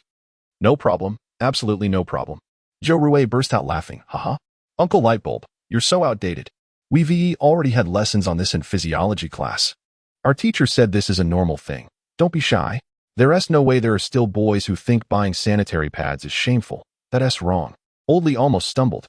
Goodness, are today's kids all this savvy? At such a young age, they understand so much. When he was their age, he was super shy about such things. Oh no, actually he still is. Please continue. Little teacher, Oldly said awkwardly. Joe Rue nodded in satisfaction and then introduced the ultimate strong flashlight in the backpack. In unfamiliar enclosed environments, you must develop the habit of turning on the flashlight first. Don't just light a fire casually, that's very dangerous. Oldly nodded, acknowledging the lesson. That's right. Then Joe Rue took out a paracord, unraveling it. Uncle Lightbulb, stretch out your hands. Now I'll demonstrate the great not magic. Oh, in apocalypse survival, there's magic? Oldly looked astonished. Joe Rue grinned mischievously. Of course. Come over and try it. Oldly, half believing, stretched out his hands. Chapter 24. The mother tiger. How did I get tied up? You bad guy. Oldly was slow to realize, but by the time he noticed, it was too late to regret. As he found he couldn't escape that thin little rope no matter how hard he tried. Wait. In TV shows, it's easy to break free, right? So he quickly twisted his hands, only to find the more he twisted, the tighter it became. Ha ha. Joe Rue and Zhou Qi laughed heartily. And Oldly immediately knew he had been set up. He snorted and nonchalantly picked up the wine to drink. I can still use it. After some playful banter, Aunt Lai, who was cooking, came in, and Oldly was even more surprised. You guys actually hired a cook. No wonder you dared to resign. It turns out you've made some money, but you didn't think to bring your brother along. Zhou Ping smiled wryly. I can't even afford to eat. I was just thinking of coming to work for you. All right, come on. I'll pay you $1,500 a month, with food and lodging. Uncle Lightbulb. You're so black-hearted, Zhou Rue complained. Aunt Lai had finished cooking, and Oldly was just in time to eat with them, but she insisted on not eating together. So Zhou Ping said she didn't need to wash dishes today, and Aunt Lai left early. After she left, Zhou Ping and Oldly drank and chatted freely. Perhaps it had been a long time since they had eaten like this, and Oldly felt a bit sentimental. He recalled when he first met Zhou Ping.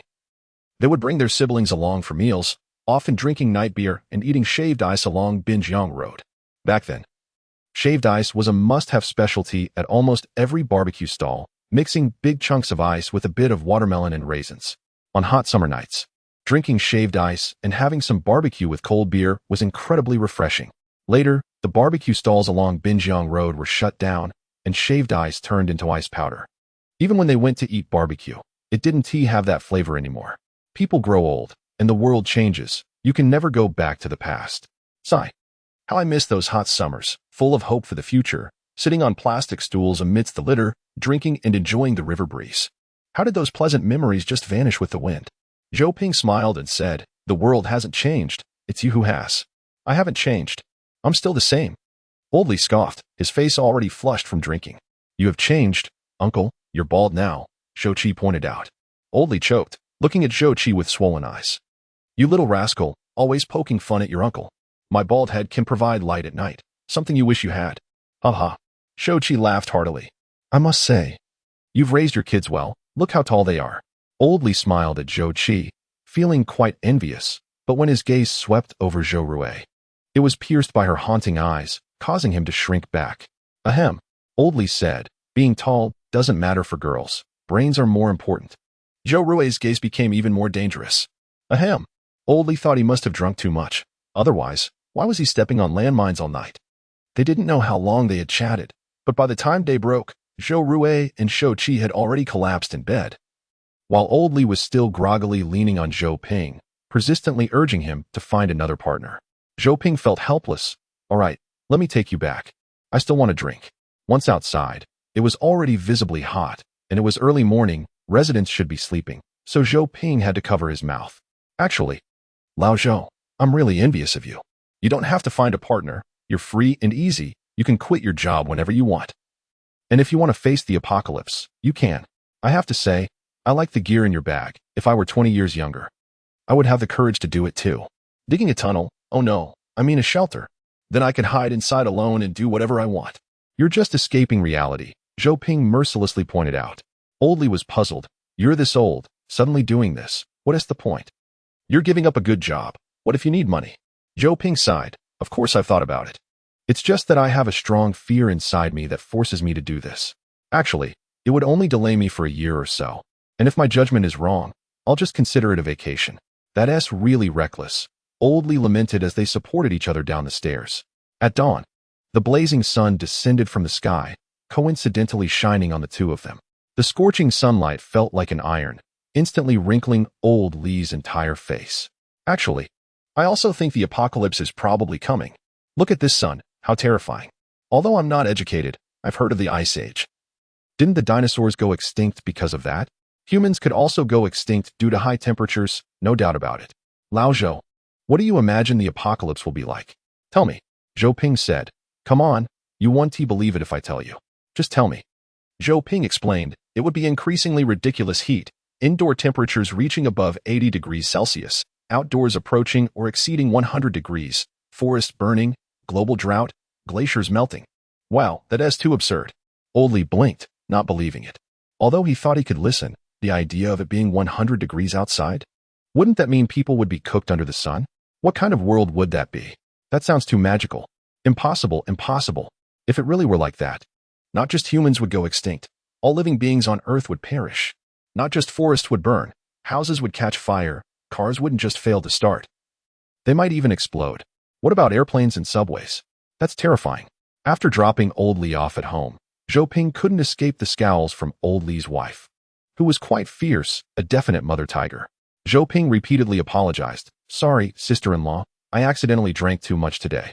Old Lee's wife snorted coldly, shot him a few disdainful glances, didn't bother to say a word, and slammed the door, leaving Zhou Ping out in the cold.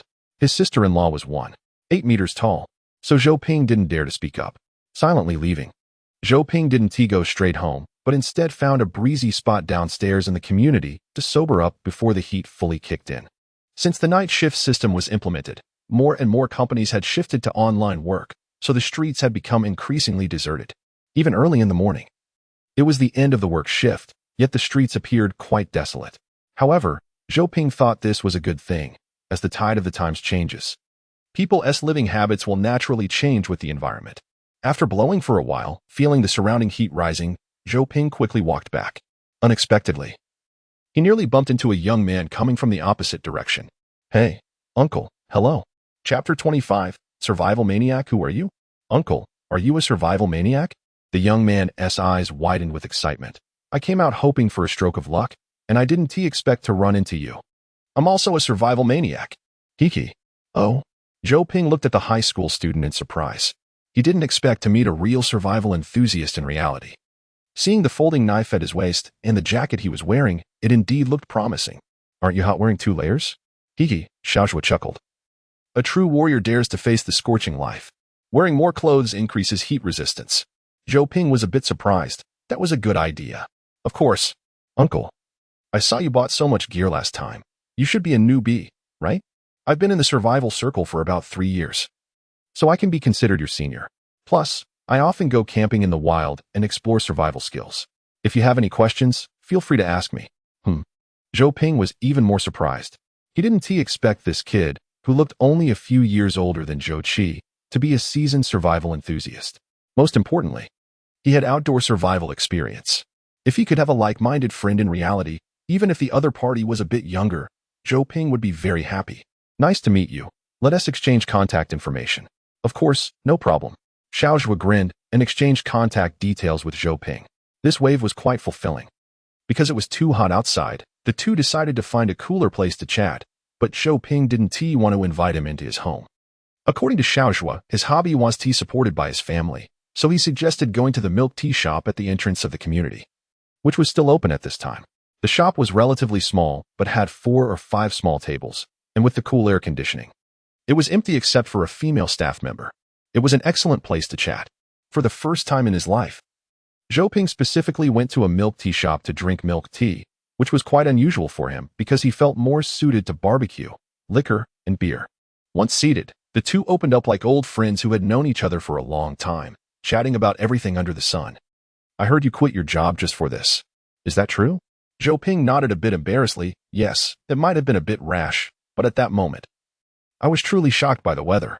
Not rash at all. Xiaoxue slammed the table. I really envy you. You can decide your own affairs. If I were a few years older, that would be even better. What grade are you in? Senior 3, Xiaozhua sighed. This is exactly the time to study hard. Zhou Ping advised, you must not slack off in Senior 3. That's the advice from someone who has been through it. I know, Sai. You said you have rich outdoor survival experience? When it came to this topic, Xiaozhua was wide awake. It's not particularly rich, but I go camping in the mountains every weekend whenever I have time. I'm not professional, but I've been at it for a long time. While camping, study some survival skills. Zhou Ping is very impressed. At your age, you have such strong execution ability. It's amazing. Xiaozhua became shy from the praise, saying, it's nothing much. Then what about you, uncle? What are you going to do after you quit your job? Zhou Ping was reminded of this matter again. But this time he did not reveal his plans. He had only mentioned it to Duan Ong and Lao Li because they were trustworthy. Later, when he digs the shelter, he might need their help, so it's different. I'm not sure yet. I'll take it one step at a time, Zhou Ping said. Xiaozhua nodded. But I really admire you. You want to do something, and you just do it. I can't do that. My parents strongly oppose my interests, and I don't have the money to stock up on supplies. I don't understand. I've explained it to them seriously and analyzed it, but they just don't believe me. They even secretly throw away the supplies I bought with my pocket money. I don't get what these parents are thinking. Can't they listen more to their children's thoughts? Zhou Ping comforted him. Such matters are not meant to be publicized. To put it bluntly, it's already alarmist, so it's normal not to be understood. Being understood would be abnormal. That's true, Xiaozhua sighed again. So, uncle, does your family support you in this? Will your wife be angry that you've quit your job? Zhou Ping laughed. If you're rational enough, they'll understand. Xiaozhua nodded. Uncle, are you free this weekend? I'm planning to go camping. And I'll teach you some outdoor knowledge. Zhou Ping really wanted to go, but he was very busy lately. He had too much to do and couldn't spare the time. I'll wait until I finish this busy period. Okay, Xiaozhua said regretfully. The two of them drank their refreshing milk tea, watching the sun outside becoming stronger. And the female clerk came out to pull down the curtains on the door. The street shops now are a strange phenomenon. You won't see open glass doors, or even glass doors at all. Because the sun is too strong, ordinary glass doors can explode from the heat, and it's impossible to keep the doors open. That would ruin business. So, almost all shops are closed off. The light was buried behind thick curtains, and Xiaozhua and Zhou Ping then withdrew their gazes. Xiaozhua said, I really want a heavy rain. Better not, Zhou Ping replied. Why? Xiaozhua asked, confused. If it rains, it might not stop. The Guangxi region has had continuous heavy rain for several weeks, and many places have been flooded. Urban flooding, mountain torrents, mudslides, who knows how many people have died. The typhoons there are also severe. Huh. Xiaozhua was stunned. I haven't heard about that. He took out his phone to search and found a news article. After reading it, he felt it didn't seem that serious from the text. No wonder he hadn't seen any news about it. And the people in Guangxi seemed to be enjoying themselves, diving, swimming, and fishing, which made him a bit envious compared to the scorching sun here. It's not that serious, right? Zhou Ping smiled, but said nothing. Isn't it late? Aren't you going home to sleep? Oh, right. Xiaozhua remembered and said, let's hurry, or I'll get scolded. The two left the milk tea shop and headed towards their community. Zhou Ping lived in Building 9, and Xiaozhua lived in Building 11, which wasn't far apart. By the way, uncle, have you seen that prophecy on the forum? The one that's really accurate. Prophecy? No. The Doomsday Prophecy. What does it say? Xiaozhua started to act a bit mysterious, leaning closer to Zhou Ping and whispering, the person who published the prophecy claims to be from the future. He has predicted many events that have already happened. But the last prophecy says that on August 18th, 2039, which is just over a month away, aliens will descend on Earth and rule it. Humanity will become slaves to aliens. I've been preparing for this for 3 years, uncle. Do you think humanity will win? Zhou Ping suddenly put his hand to his forehead, looking shocked. Wait a minute, let me sort this out. Chapter 26, 65. The shelter. Zhou Ping needed to sort out what this kid was babbling about. Uncle, I'm serious. I've analyzed all his prophecies carefully. And I've even recorded them in a notebook. It's absolutely true. Aliens will invade Earth, but my parents just don't believe it. Seeing Zhou Ping's expression, Xiaozhua asked, You don't believe it either, do you? I thought I finally found someone who shares my interests, but it turns out you don't believe me either. I'm so heartbroken. Zhou Ping felt embarrassed. Ahem, it's good for young people to have dreams, but don't you think this dream is a bit far-fetched? I knew you wouldn't believe me. Xiaozhua's eyes were watery, making Zhou Ping shiver. How did he look like a little girl who had been wronged? The contrast was too great. Could this be the mere acquaintance effect? After a while, Zhou Ping could only comfort him. No matter what, persistence is victory. As long as you're willing to keep going. Someday it will be useful.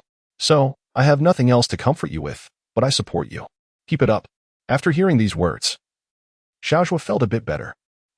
So when can we go out for survival together? My survival skills are pretty good. Once I'm done with this busy period. Definitely next time.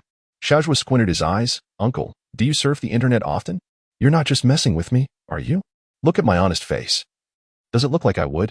Early the next morning, Zhou Ping briefly explained things to Zhou Rui and then drove back to his hometown. His purpose this time was to measure the dimensions, survey the terrain, then draw a simple design, and finally start construction.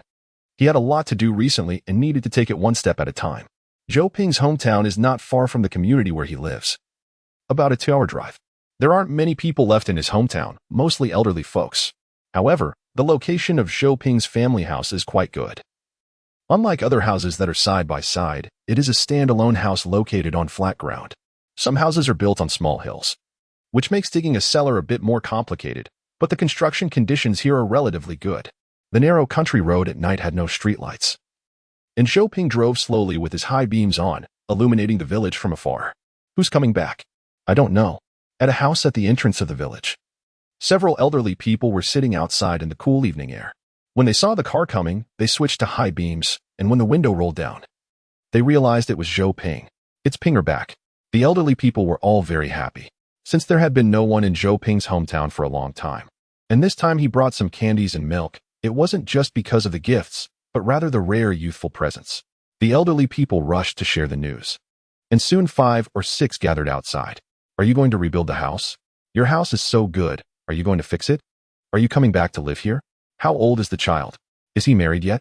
One by one, they began to ask questions. And Zhou Ping answered each one. Yes, I'm planning to come back to live.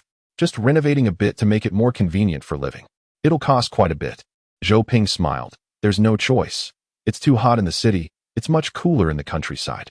Since he was coming back to work, he naturally needed to build good relationships with the elderly in the village to avoid unnecessary trouble later.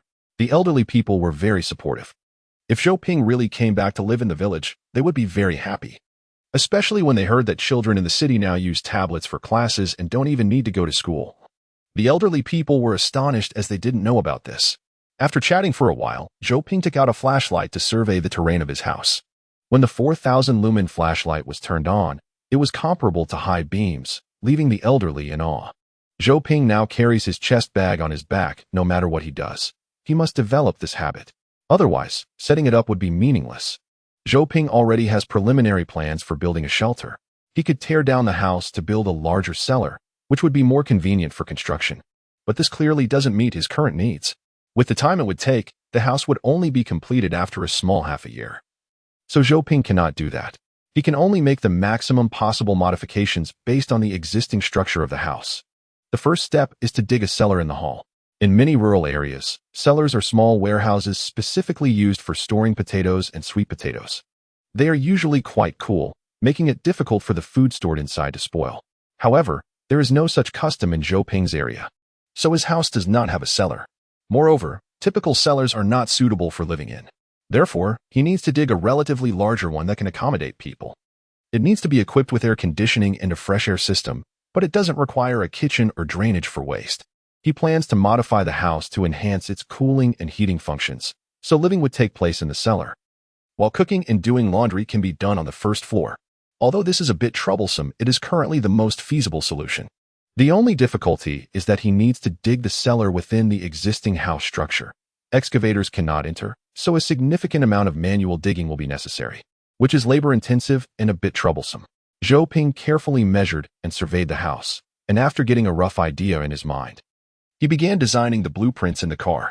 First, he needs to save time and complete this project as quickly as possible. Second, he needs to save money. He does not have enough funds and cannot afford to waste. Additionally, the reason for calling it a shelter is not only to withstand natural disasters, but also to avoid man-made disasters. So his house must also be equipped to resist various human-made calamities. In rural areas, houses are usually 2 to 3 stories tall, and the second floors of these houses are not very high, making it easy to climb up with a ladder. This poses a significant safety risk. Zhou Ping must eliminate all existing hazards. He also needs to find a suitable room to serve as a warm room in case they get caught in a prolonged rainstorm with a sudden drop in temperature. It is essential to have a room that is not exposed to the wind for survival, as it would not be suitable to live in the cellar during such a time, which could lead to freezing. With these thoughts in mind, Zhou Ping designed and modified the plans, and before he knew it, morning had arrived. In the early morning, Zhou Ping drove back home. Just as he opened the door and was about to go inside, he suddenly stepped back out, noticing a pencil mark on the ground near the door. Zhou Ping furrowed his brow. "Dad, what's wrong? Did someone knock today?" "No." Shou Qi shook his head. Then he followed Zhou Ping's gaze down and discovered a very subtle pencil mark in the corner. It seemed to be a marking left by a thief. Chapter 27. Training. Their home had actually been marked by a thief. Zhou Qi was shocked. The family quickly checked other households on the same floor and found that only their door had this small mark. Zhou Ping went to get a knife to scrape off the mark. After returning home and carefully recalling the events of the past few days, he couldn't figure out what had happened, so he reminded the two siblings to make sure to lock the doors and windows when he was not home. It seems that as the hot weather continued to ferment, many people were unable to make money or had insufficient funds, and some had returned to business. In the past, it was hard for neighborhoods like theirs to have thieves. They usually appeared in rental areas, old neighborhoods, or residential areas. Where could a thief sneak into a community filled with surveillance cameras? Recently, they needed to be more cautious when going out and must take Mumu with them. Zhou Ping reminded. The two children nodded a bit fearfully. When Zhou Ping had previously taught them to pay attention to markings, they thought he was overreacting. After all, times have changed. They never expected that there really would be thieves marking in front of residents' doors, making them feel like social security was gradually regressing. "All right, have you showered? Go to bed. We need to get up early tomorrow for training." The two children opened their mouths wide, their brows visibly furrowing. "How about we skip it, Dad? Even at night, it's still very hot." Yeah. Our teacher said that we are at the age of growing, and we must rest well without overexerting ourselves. Zhou Rui interjected, but she was immediately pinched by Zhou Ping. "Are you sure?" Zhou Rui felt her face sting and wasn't so sure anymore. "Then that's fine. Go to sleep. We'll get up early tomorrow." The two children looked gloomy. They thought they had escaped school and survived early classes, only to face the pressure from their parents at home. They were required to get up at 7 o'clock, right when the sun had just set. And it was still very hot. Don't complain. Today, a big brother was out in long sleeves and a coat to enhance his heat tolerance in high temperatures. "So what's the big deal about exercising?" Zhou Rui widened her eyes. "Isn't that just crazy?" "Sleep." Zhou Ping snapped off the light, and the pitch-black room instantly offered no glimmer of light. Zhou Rui quickly shrank back into bed. Zhou Qi reluctantly squeezed onto the bed with Zhou Ping, his eyes wide open, glancing at the light on the power outlet, then listening to Zhou Ping's breathing. When he felt Zhou Ping emit a slight snore, he hissed, "Woof?" Zhou Qi felt a bit disappointed. He pushed Mumu's head aside. Mumu was not willing to give up, thinking its owner was calling it for something important. So it climbed onto the bed with its front paws. "Woof woof. I didn't call you," Zhou Qi whispered. Mumu tilted its head in disappointment and lay back down. "Hiss. Woof." Mumu quickly stood up again. Forget it. Zhou Rui must have fallen asleep. Zhou Qi had no choice but to sleep as well. The next day, just before 7 in the evening, Zhou Qi and his sister were awakened by Zhou Ping. "Dad, we haven't eaten yet." "How can you exercise if you haven't eaten?" "Just drink some water." "Then I want to drink water." "Don't you have hands?" Zhou Rui was nearly in tears. As they left, Zhou Ping specifically checked the doorway and found no new marks. If the thief's marks were destroyed, normally they wouldn't add more markings, as the residents would have become alert. Subsequently, the two siblings, in a very reluctant mood, were taken by Zhou Ping to the community park, where probably only their dad and Mumu were the happiest. Mumu was tied to a nearby tree, sitting obediently and looking very happy. "Dad, there's no one here. Look, who would come out to exercise at this time?" It is natural for children to be lazy and not want to exercise, so Zhou Ping didn't bother to argue much with them. Strict enforcement was all that was needed. "All right, no more nonsense. Let's start warming up." Zhou Ping not only needed to motivate them, but also had to exercise himself. And he did more than they did. If he had a bit more spare money, he would have preferred to go to a gym for some weight training and maybe even sign up for a boxing class. But he didn't have that much extra money. Moreover, in practical situations, so-called boxing and martial arts might not be of much use. So Zhou Ping focused on learning police or military techniques online. He hoped he could apply what he learned, but of course, he also hoped he wouldn't need to. As an ordinary person, with only his own experiences and knowledge, this was all he could currently do. Unless he has more time in the future, he can only look for more useful training methods. Currently, with limited time, he can only keep his physical fitness in an active state rather than in a rusty state from staying in an air-conditioned room for too long. At least when faced with danger, he can run faster than others, right? After warming up, it's running and skipping rope. They all carry something on their backs, which counts as a little bit of extra weight. After an hour of exercise, Zhou Ping saw that the two kids were exhausted, so he told them to rest while he continued to train. His standards for himself were of course higher. Seeing Zhou Ping working so hard, Zhou Rui felt a bit embarrassed and said, "I definitely want to slack off tomorrow. I will train well." Zhou Qi nodded. "Yeah, me too." The next day, "Dad, why don't we take a break? I feel like I'm about to die." Zhou Qi nodded. "Yeah, I feel like I'm about to die too." Moo moo. Woof. Although the consecutive days of training made Zhou Rui and Zhou Qi suffer greatly, after getting used to it, they surprisingly found it quite nice. They felt their backs were straighter than before, walking with a strong spirit and energy.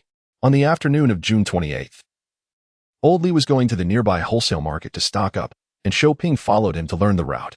Old Li's station not only accepts deliveries but also sells snacks, cigarettes, alcohol, drinks, etc. Otherwise, relying solely on a delivery station, he certainly couldn't afford the high rent inside the community. This time, Zhou Ping planned to purchase some cigarettes and alcohol in Old Li's name. He didn't intend to start stocking up on food just yet, but cigarettes and alcohol can be stored.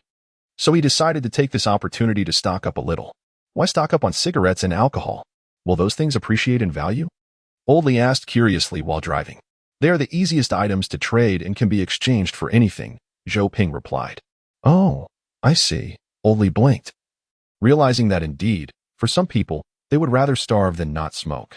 Zhou Ping explained, that's the logic, but this doesn't work well for young people.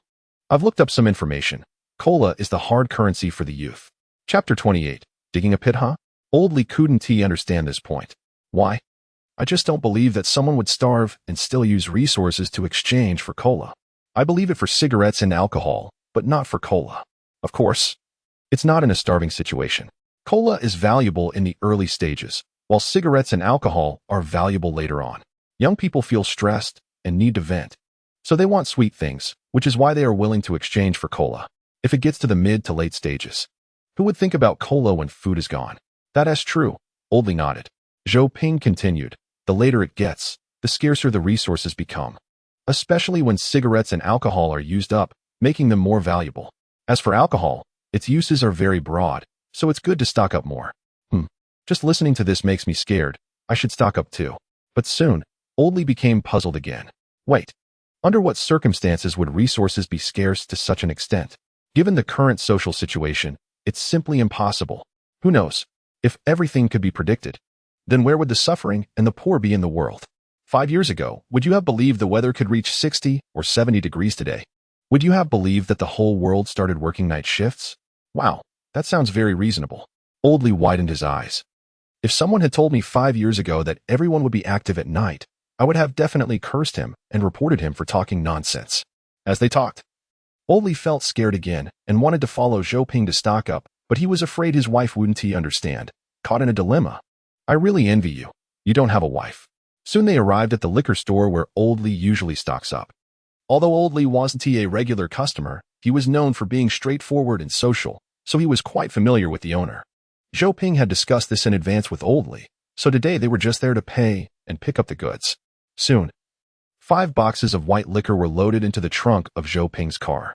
Zhou Ping opted for cheap, high-proof small bottles of white liquor for easy storage, trading, and carrying. His 7-seater Buick had all the extra seats removed, leaving just 2 seats, creating a large space in the back for goods or as a temporary resting point when necessary. After getting the liquor, Old Li wanted to buy some snacks, and Zhou Ping followed him to check the prices. He had to admit that the snacks in the wholesale market were indeed cheaper than online, and he could see that they were all very fresh. For bulk purchases like this, physical stores are definitely more cost-effective. This wholesale market was very large, offering not only snacks but also fruits, rice, flour, and household supplies. Zhou Ping also checked out household supplies to understand the prices. For now, he wouldn't stock up on these. When he gets the house fixed, he'll move to the countryside directly. It's too early to stock them at home. Items like cigarettes and alcohol need to be stored in a cool, air-conditioned room. In this weather, let alone research, even rice, flour, and medicines would spoil if left at room temperature for too long.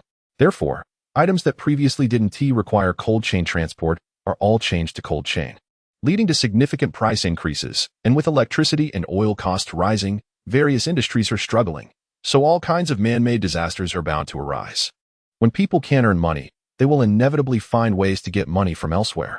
After finishing the shopping, Zhou Ping took the wheel. He drove around the vicinity of the wholesale market, looking for a wholesale point for solar batteries. Unfortunately, he didn't see any. During this time, he had seen 1 or 2 physical stores selling solar equipment and learned a bit about them. Their sales were particularly good, and there was a huge market gap. However, he hadn't found a suitable manufacturer. The day before yesterday, he contacted a company, but they didn't supply goods, had no credit terms, and required a bulk purchase of 300,000, only selling their entire product line. Zhou Ping had no choice but to give up. Currently, solar products are very popular. Although there are still few sellers near his city, they will soon attract more attention, so manufacturers are quite proud and reluctant to supply easily. Supplying means the manufacturer gives the products to the merchant without upfront payment, and the merchant pays in full after 6 months or a year. This is a common tactic used by many manufacturers in the early stages of market entry, but unfortunately, the solar market is currently in short supply, and they remain proud. Once some manufacturers establish a reputation locally and other brand manufacturers want to come in for a piece of the pie, they will lower their stance, start supplying, or even hold promotions to compete for the market. Zhou Ping can afford to wait patiently. Moreover, he still needs to focus his energy on the shelter side. So there is no rush for solar matters. He got the liquor, and for cigarettes, Zhou Ping had already placed an order with Oldly, just waiting for the tobacco company to deliver. The cigarettes were also cheap, at 12 per pack. Anything too expensive isn't worth it. The next day, after training with the 2 siblings, Zhou Ping was about to drive back to his hometown when Oldly rushed over with a shovel. "What are you doing?" "I'm going to help," Oldly said. "After all, I'm a wall-building expert." He said he was going to help, but in reality, this guy has been a bit obsessed with survival lately. Last night, he even asked Zhou Ping why plastic wrap is considered a stockpiled item. It seems his wife will soon discover his lack of ambition. "Aren't you supposed to watch the store?" "My wife is watching it. Let us go. Let us go." Oldly eagerly pulled Zhou Ping onto the car. Seeing his relieved expression, Zhou Ping began to suspect whether he couldn't stand being at home and was taking the opportunity to sneak away. TSK, poor middle-aged man. Soon arriving at his hometown, Zhou Ping had already started working these past few days. He had used tools to break up the original floor tiles in the living room, and now it was just manual labor left. He had to dig a large pit by hand. The 2 of them entered the house at around 11 or 12 at night. It was a bit hot, but still bearable. However, there was no air conditioning or fan here, so life would certainly not be so pleasant going forward. Oldly was already starting to regret it. Zhou Ping didn't give him a chance to regret. He took his shovel and tossed him a hoe. "Let us get to work." Oldly's mouth twitched, and he coughed. Once on the pirate ship, there was no way to get off. He had no choice but to bury himself in work. Sigh. He hadn't felt this tired even when building walls back in the day. He had been fooled indeed. "Zhou Ping? It really is you." Just as the 2 were digging away, drenched in sweat, a rough voice appeared in their ears. Zhou Ping looked up, and his brows immediately furrowed. "It's been almost 20 years since we last met. I really didn't expect this." The newcomer sighed. This person was Wang Shuimin, a fellow villager who had attended elementary school with Zhou Ping. However, their relationship wasn't good. Back then, they were both left-behind children. And while Wang Shuimin's parents were also working away, unlike Zhou Ping, his grandparents spoiled him immensely. In that time when resources were scarce and everyone lived tightly, Wang Shuimin could have an ice cream every day, making him the envy of all the children. But it wasn't because his family was richer, but rather because his grandparents loved him so much that they would rather go hungry themselves than deny him snacks. No one envied him growing up. He wouldn't get beaten for mischief at home, had plenty of good food, and could even skip homework. Teachers wouldn't dare to discipline him. If a teacher ever dared to reprimand him, his grandparents would walk several kilometers to the school to scold them. This led to him developing a domineering and arrogant personality. And he dropped out of elementary school to become a street punk in the village, even collecting protection fees from Zhou Ping when they were younger. Later, most of the village students went to the city after graduating, and he hadn't been seen since. Unexpectedly, He suddenly returned to the village now. Zhou Ping's brow quickly furrowed. If Wang Xuemin was planning to settle back in the village, it would be a big trouble. Zhou Ping wouldn't say he could read people perfectly, but Wang Xuemin's demeanor today definitely didn't resemble that of a reformed, upright person. He still had a rogue air about him, with unmasked hostility and cunning in his eyes. However, Zhou Ping immediately smiled. It seemed he recognized him, saying, "Wang Xuemin?" "Yes, it's me." Wang Xuemin walked in with a smile, finally noticing Zhou Ping and Old Li covered in mud and sweat. "Who is this?" "This is my brother, Old Li." "Oh." Wang Xuemin nodded and glanced at the big pit on the ground, about to ask when Zhou Ping interrupted. "It's been so many years. You seem to be doing well. Is this a return home for ancestral worship?" Wang Xuemin's grandparents were no longer alive, so it couldn't be for family visits. His parents had divorced long ago, and the woman he remarried seemed to have run off. Later, he didn't know where she went, but certainly wasn't in the village. Flattered by Zhou Ping's compliment, Wang Xuemin smiled proudly. No. Just made a little money. It's not worth mentioning, haha. It's too hot outside. I came back to cool off. My hometown is much cooler." Zhou Ping then asked, "How long do you plan to stay?" "How long can I stay? This broken place can't accommodate people. I'm just back to escape the heat since I don't have to work recently." "What are you digging?" Based on Zhou Ping's understanding of people like Wang Xuemin, if it weren't absolutely necessary, he wouldn't run back to the village. So if it was for ancestral worship, it must be for a long stay, not just a short visit as he claimed. Therefore, any attempt to gloss over the issue with the cellar wouldn't work. If everyone had something, it would become ordinary. Zhou Ping said, digging a cellar. "It's cool in there, and things don't spoil easily." Wang Xuemin asked in confusion, "What is a cellar?" Old Li felt embarrassed. Zhou Ping explained, "It's like a natural refrigerator. This thing is definitely not as good as a refrigerator. Why are you digging this? It's time-consuming and labor-intensive. How much does a refrigerator cost? Don't skimp on that little bit of money." Wang Xuemin showed some disdain. "Aren't you a college student? How did you end up like this? No offense, but it looks a bit shabby." "I'm not bragging. I now own several houses. I can live wherever I want. I have plenty of refrigerators. If you want one, I have a second-hand one you can help me move." Wang Xuemin appeared generous and grand. Zhou Ping naturally refused, saying it was too polite, and that a cellar had its benefits, especially during power outages. "I suggest you dig one too." When Wang Xuemin heard this, it seemed the mention of a power outage struck a chord with him, and his expression became serious. "Really? It has that function?" "Of course, I learned it online. But digging it by hand is too laborious. With your wealth, just hire a few people to help you dig." "That is true." Wang Xuemin laughed. "Why don't you help me dig together?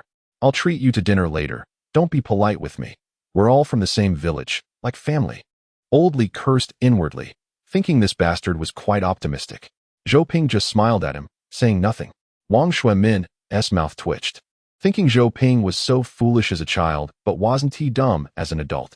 If he could say something, it would be easier to continue the conversation. Instead, they just stared at each other, creating an awkward atmosphere. Wang Xuemin had to cough and explain, "Just kidding, don't take it seriously." Zhou Ping then picked up the hoe again. "Wang Zong, stand a bit farther away. It's dusty here, don't get your clothes dirty." "You reminded me." Wang Xuemin quickly clutched his briefcase and stepped outside, pointing at his clothes. "This shirt costs 4,000, and these pants are 3,000, especially these shoes. The most expensive, over 7,000. If I got mud all over like you, I'd have to throw these clothes away. But it's been so many years since we last met. When are you free to have a meal? A new restaurant just opened. I'll take you to try it. Don't say I didn't bring you along. I think of you for all good things." Bang, bang. Zhou Ping was digging hard, sending dust flying. This forced Wang Xuemin to step back a few more paces. Zhou Ping said, "Look at me busy here. I don't have the time for that. Don't spend too much. Once I'm done here, we can set up a barbecue stall in the yard. And you can come over for a drink then." "That is fine." Wang Xuemin grinned, finally satisfied. He was about to leave when he noticed Zhou Ping's car. "Your car is nice. You must be a little leader now. It's really impressive, Zhou Ping. I didn't see that coming. Where's the leadership?" "I'm just working hard at the construction site," Zhou Ping replied. "No wonder." Wang Xuemin scrutinized Zhou Ping's attire, standing there without leaving. Old Li was pondering whether this guy was hiding something, and Wang Xuemin's next sentence was, "Oh, it's unfortunate. My BMW got into an accident recently and needs repairs for several months. Although I usually dislike bothering others, you know the weather. It's inconvenient to go anywhere without a car." I see you don't seem to need your car. Can you lend it to me for a few days? It shouldn't be a problem, right? You were closest to me when we were kids. I remember one time someone bullied you, and I helped you out. Haha. Back then you were short and thin, like a monkey, getting bullied every day. Who would have thought you'd turn out so sturdy now? I'll treat you to a meal later. Wang Xuemin was talking to himself, chattering away. Instantly, Old Li rolled his eyes. Chapter 30, 65, Wang Zimao.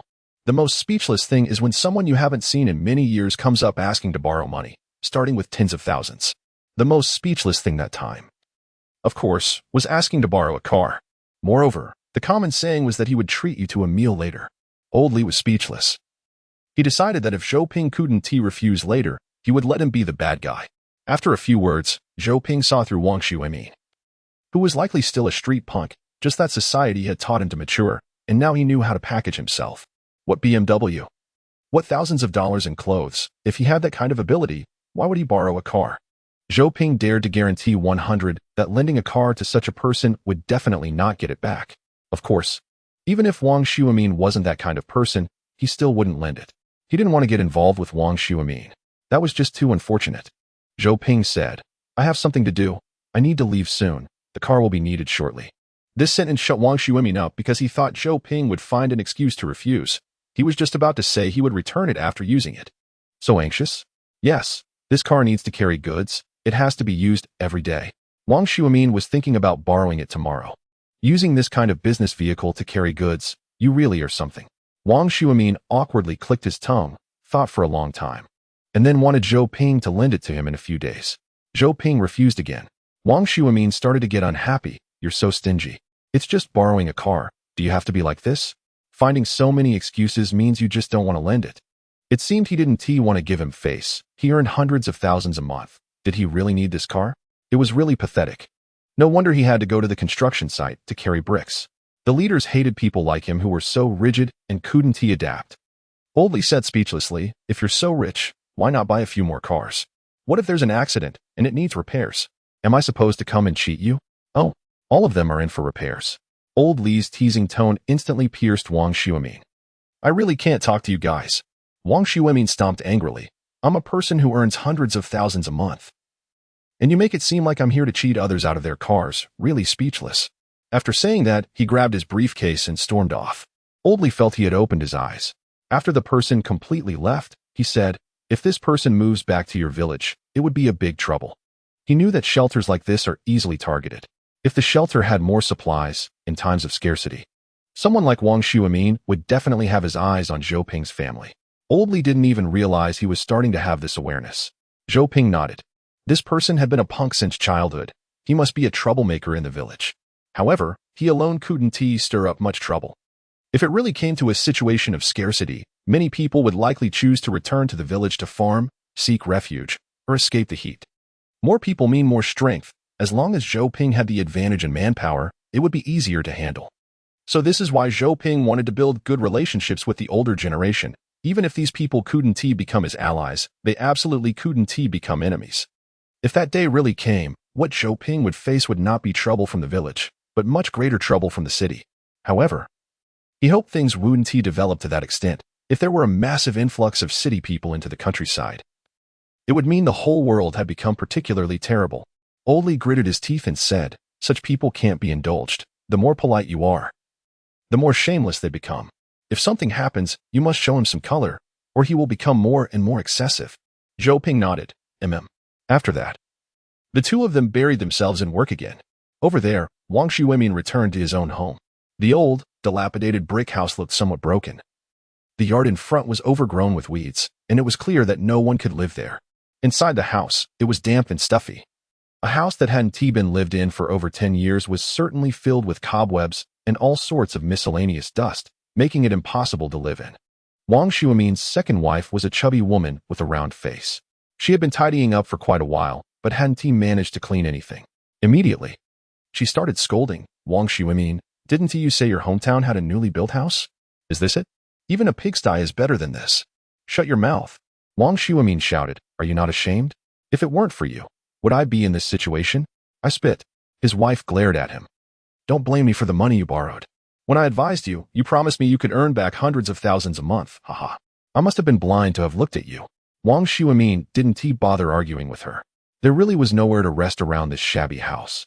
So he could only sit on a rotten piece of wood outside, thinking of resting for a while. Who would have thought his wife, unable to contain her anger, came over and slapped him a few times. Wang Xuemin was furious, stood up, and directly punched her to the ground. You're tired of living, huh? Dare to hit me? His wife screamed, scratching his face and leaving a few deep red marks. Wang Xuemin didn't hold back. He had never held back with anyone. And without mercy, within a few minutes, he had his wife on the ground, unable to move. Blood foam was at the corner of his mouth. Wang Xuemin snorted coldly, stepped over her, and walked into the house, seeing that it was still so messy, almost nothing had been tidied up. He opened his mouth and shouted at Wang Zimao. After tidying for so long, what are you doing? With a slap, he knocked him to the ground. Wang Zimao was very thin, almost skin and bones, and less than 6 meters tall. This slap directly made him dizzy, and his knee hit some junk, causing him to scream in pain. Tears immediately flowed out. What are you crying for? Hurry up and clean. If you don't tidy it up tonight, you can sleep outside. Wang Zimao rubbed his painfully throbbing knee and quickly stood up, knowing that if he didn't work hard, he might really be kicked outside. In this kind of weather, being exposed to the sun outside during the day would definitely be unbearable. He didn't dare to resist, nor did he dare to look Wang Xuemin in the eye. Because any resistance would lead to no good outcome, only greater harm. All he had learned over the years was to endure, to remain silent, and to swallow his broken teeth. After teaching Wang Zimao a lesson, Wang Xuemin felt a bit more comfortable. After he left, Wang Zimao let out a big sigh of relief, his brows relaxing a little. He bent down, rubbing his already blood-soaked knee, while his hands and body were covered in bruises. But he had already gotten used to it. Suddenly, Wang Zimao heard staggering footsteps. His entire demeanor became terrified, and he instinctively wanted to hide. But in this dilapidated house, there was nowhere to hide, and if he dared to hide, once caught, he would only be beaten worse. Chapter 31, 65, Tang Hong. Indeed, the person who terrified Wang Zimao the most walked in.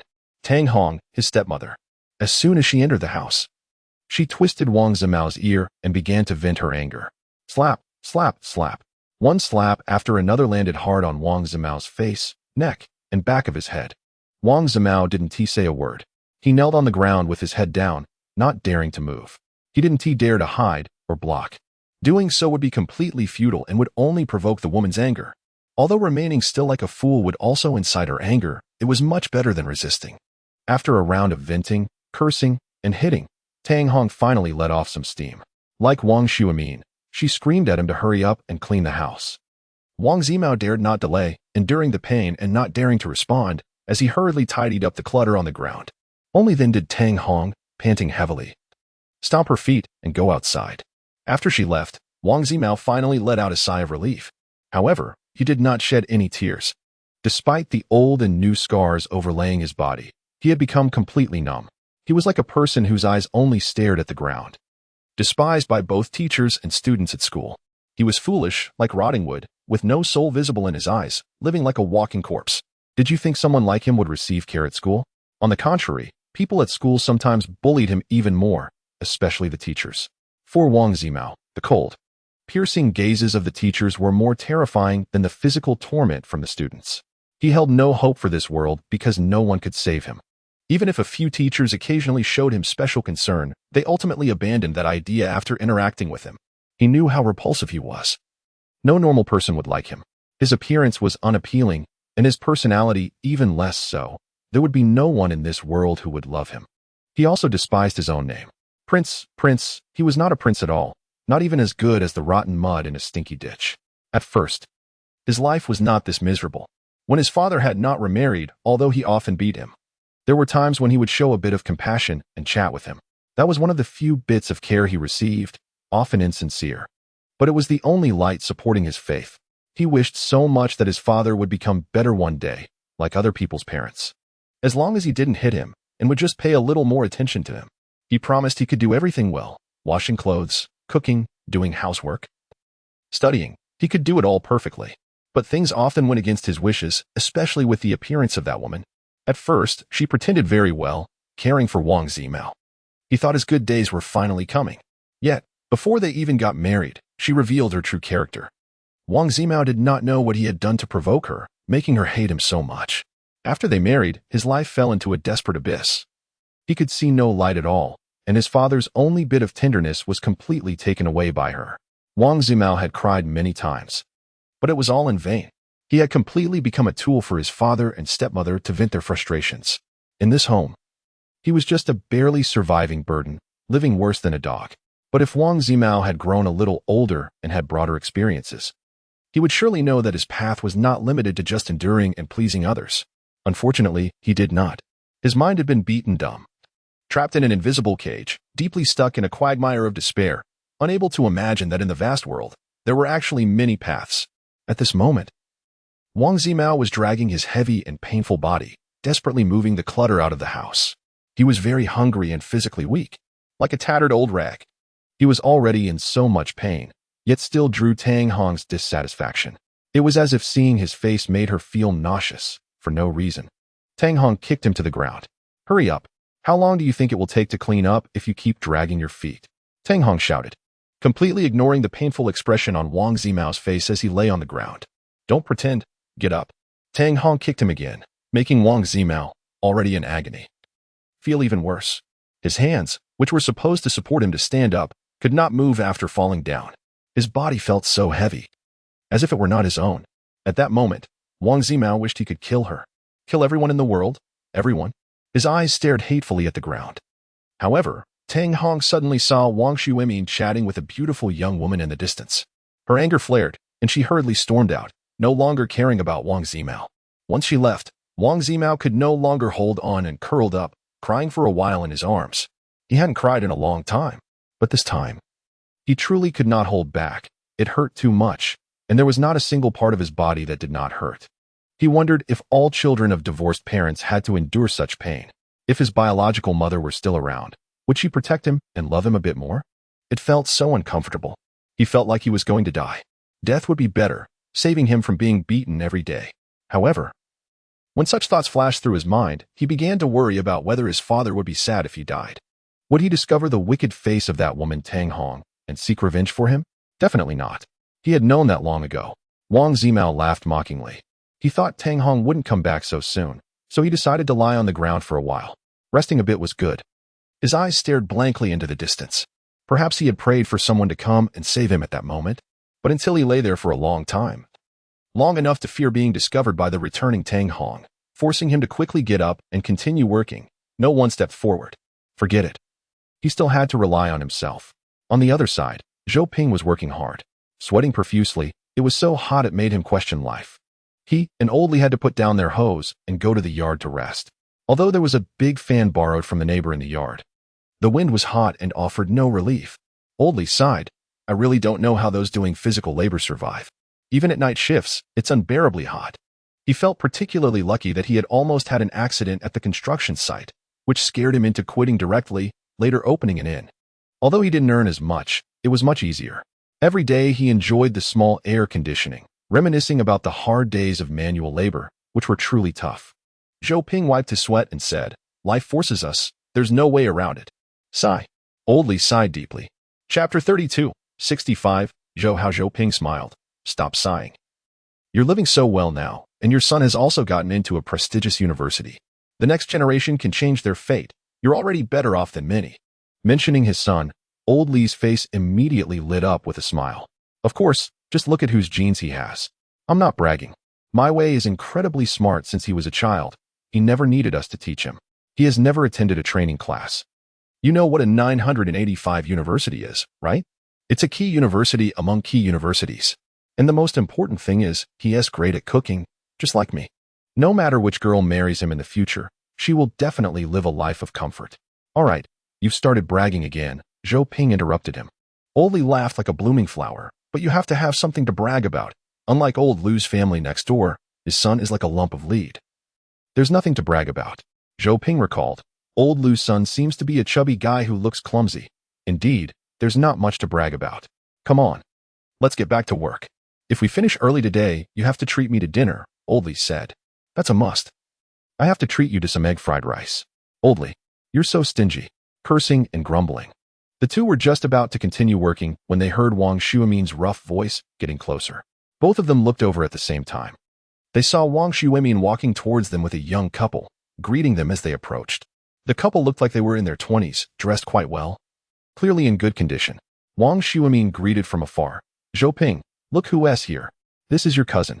Zhou Ping's cousin. This left Zhou Ping completely bewildered. But after thinking carefully, it seemed that there indeed was such a person. However, the Zhou family had always been passed down through one line. And it seemed that only his great-grandfather had a brother. He had met his great-grandfather's son when he was young, but they hadn't been in contact since then. Cousin, I've heard my dad mention you, the man said happily as he stepped forward and warmly shook Zhou Ping's hand. Hello, Zhou Ping responded somewhat coldly. This is my wife. Come on, call him cousin. Cousin. Hello, cousin-in-law, Zhou Ping's wife greeted.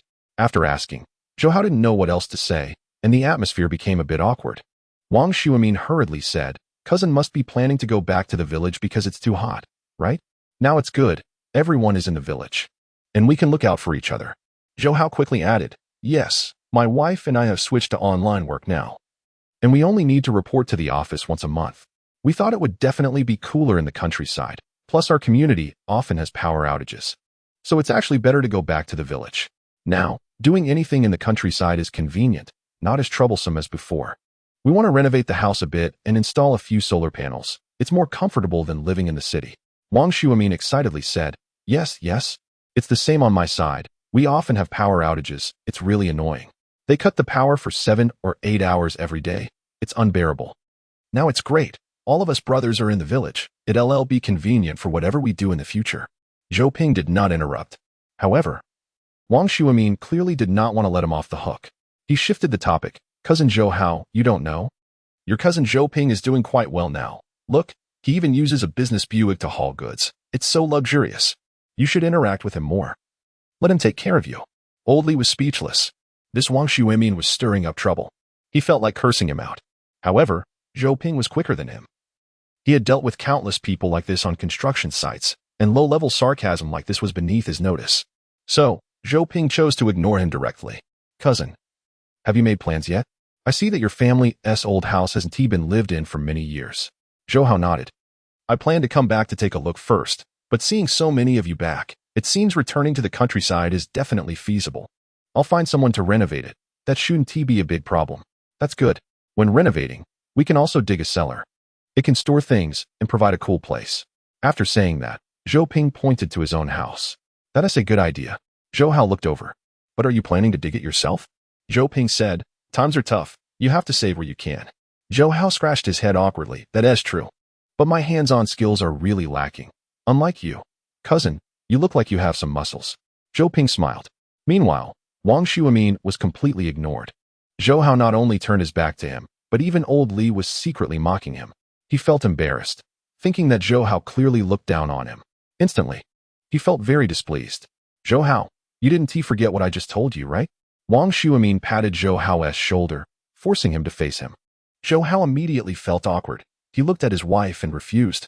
My wife and I are leaving soon. It's really not convenient. Just borrow it for a bit. I'll return it to you right away. Besides, do I look like the kind of person who wouldn't return it? We haven't seen each other for over 10 years. You want to even give me this little face? Nonsense. It's not like they hadn't seen each other for 10 years. Zhou Hao had never lived in the village. He had only come back a few times during holidays. Zhou Hao felt very awkward, and in the midst of his stiff refusal, suddenly, Wang Xuemin's hand reached into his pocket and snatched his car keys away. What are you doing? His wife immediately shouted to stop him. Wang Xuemin glared. What is it to you, woman? Zhou Hao was somewhat angry. Zhou Ping also couldn't stand it anymore, after thinking for a moment. He reached out to retrieve Zhou Hao's car keys, but Wang Xuemin was quick, slipping the keys into his pocket. He turned around and pointed at Zhou Ping, warning him, Zhou Ping, you really are too inconsiderate. You want to lend your car, and you still mind others? And Zhou Hao, don't worry. I'll return it to you later. Didn't I tell you, my BMW is in for repairs? I want to go back on my word, I swear. You can rest assured. Having gotten the keys, without waiting for Zhou Ping and Zhou Hao to react, Wang Xuemin had already run off quickly. Zhou Hao chased after him but couldn't catch up. In fact, even if he did catch up, with his physique, it was unlikely he could retrieve them. His wife was speechless. What are you doing? How are we getting back if you lend him the car? Zhou Hao was also very helpless. He didn't want to lend it either, but the key was directly snatched away, and he was filled with anger, wondering who to complain to. Cousin, I'm sorry for making you laugh. Seeing his wife leave without even saying goodbye, Zhou Hao felt very embarrassed. Zhou Ping was more concerned about something else. You should report it to the police. Huh? Zhou Hao was stunned. Zhou Ping actually told him to call the police? It shouldn't be necessary for such a small matter. After all, they were all from the same village. Moreover, that Wang Xuemin should return it, right? He looked quite wealthy, claiming to earn tens of thousands a month, although it must have been an exaggeration, but he shouldn't be that much of a rogue. Zhou Hao privately thought Zhou Ping was overreacting a bit, but Zhou Ping was definitely thinking of him. He wouldn't harm him, so he was quite grateful. It's fine, he should return it. Zhou Hao even comforted Zhou Ping in return. Seeing this attitude, Zhou Ping didn't want to continue the conversation because he guessed Zhou Hao wouldn't take it seriously. Maybe. Cousin, I'll go calm my wife down. She might be angry. Let us have a meal together sometime when we have time. I'm sorry about this. It's fine.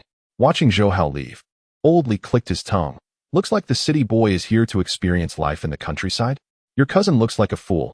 He believes whatever others say. Zhou Ping shrugged. I haven't seen him before, not very familiar. Old Li looked in the direction Zhou Hao left, with a look of regret. What a pity. He is probably your closest relative, yet he is so unreliable. If he were reliable, maybe in the future, if something happened, they could look out for each other. He is still too young, unaware of the harsh realities of society. Bringing this little rich kid into the team will definitely lead to a lot of trouble. Zhou Ping was amused. You're already thinking about the team? Of course, that is how it is in the TV shows. Usually, there is a small group. The main characters leading a bunch of people to conquer monsters, and in the end, only pregnant women and children survive. Huffed, Zhou Ping laughed out loud. To be honest, why save the kids? Even though I have kids too, I just can't stand it. Movies are useless. They all promote heroism and apocalyptic fantasies. Reality is much harsher than movies. At least I don't have a protagonist as Halo. That is true. Old Li nodded, and the two went back to digging. The weather was getting hotter, and they had to work. Both of them were feeling a bit overwhelmed. They had already drunk several bottles of honeysuckle extract and took a bottle of Huixiang Zhengqi water. Just before dawn, the two finished work. Zhou Ping felt very guilty and treated Old Li's family to a refreshing hot pot, which was essentially an early morning meal. They found a restaurant with good air conditioning and gathered for a meal together. Old Li's wife was named Feng Hua, and it's no exaggeration to say that she was known as a fierce woman within 100 miles. With a round face, a waist resembling for swimming rings, a round nose, and swollen eyes, she wasn't much prettier than Old Li. Her personality was incredibly fierce, like a firecracker ready to explode at any moment. It was a miracle that Old Li managed to keep all his arms and legs intact over the years. Throughout the meal, Feng Hua maintained a sulky expression, giving Zhou Ping's family a hard time. Even while eating, she couldn't stop talking, nagging, and cursing. The main reason for her mood was that Old Li had been dragged out to do hard labor today, leaving her to handle the store alone. However, everyone was so familiar with each other that Old Li didn't even need to apologize to Zhou Ping. They chatted calmly, enjoyed hot pot, and treated her complaints as background noise. There was nothing to be done. That was just her personality, although her words were often unpleasing. The best thing about Feng Hua was her loyalty. I won't go into specifics, but Zhou Ping didn't dislike her. Their son, Li Wei, was still in college and usually not at home. Beef tripe, Zhou Rue exclaimed excitedly as she quickly picked up a piece and threw it into the pot. What was so great about beef tripe? It was similar to konjac. The best was definitely pork belly. Zhou Qi scoffed, TCH, I love it. Woof. All right. This piece is for you. Under the table, Mumu looked up with big, pitiful eyes, finally receiving a piece of pork belly. It settled contentedly on its little plate, enjoying the treat. What's wrong with this fish slice? Suddenly, Rue placed a fish slice in front of Zhou Ping. He sniffed it and indeed found it a bit stinky. It must have gone bad. He quickly called the waiter. They initially didn't think much of it. Fresh food spoils easily in this weather, which was understandable, but the waiter's attitude was quite poor. Amidst the murmurs, she even subtly accused them of making trouble for no reason. What attitude is that? Feng Hua was furious, slammed her chopsticks on the table, and started questioning her right there. The waitress was a woman in her 40s or 50s, probably with a bad temper as well. What attitude? If you think you're going to scam us, you better open your eyes and see where you are. Huh? Feng Hua was shocked. When did we scam you? We didn't ask for a free meal or demand compensation. You call taking back the spoiled fish slice scamming you? You really are ridiculous. You think I'm easy to bully. A few words left the waitress flushed and speechless. She wanted to retort, but Feng Huar had a loud voice.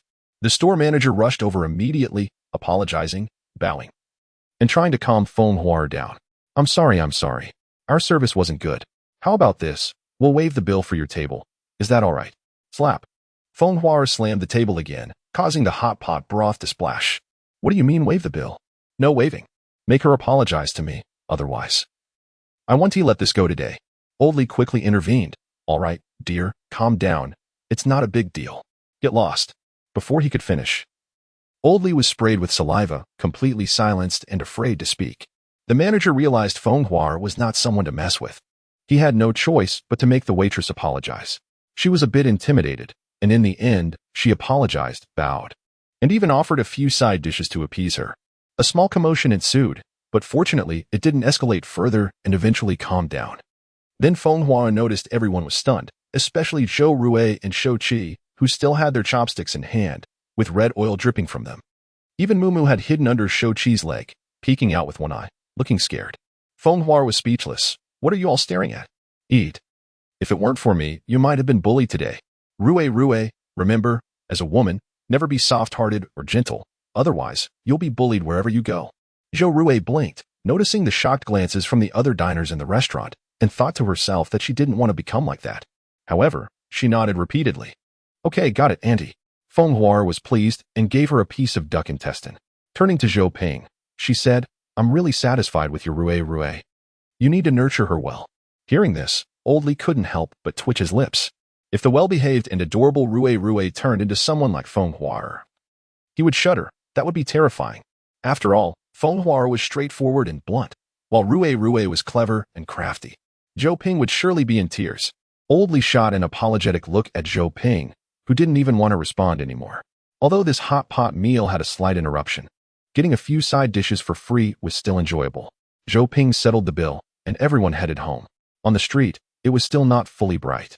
Only a bit of fishbelly white was visible at the horizon, with fiery red clouds hanging in the dark sky like blood, which was quite eerie.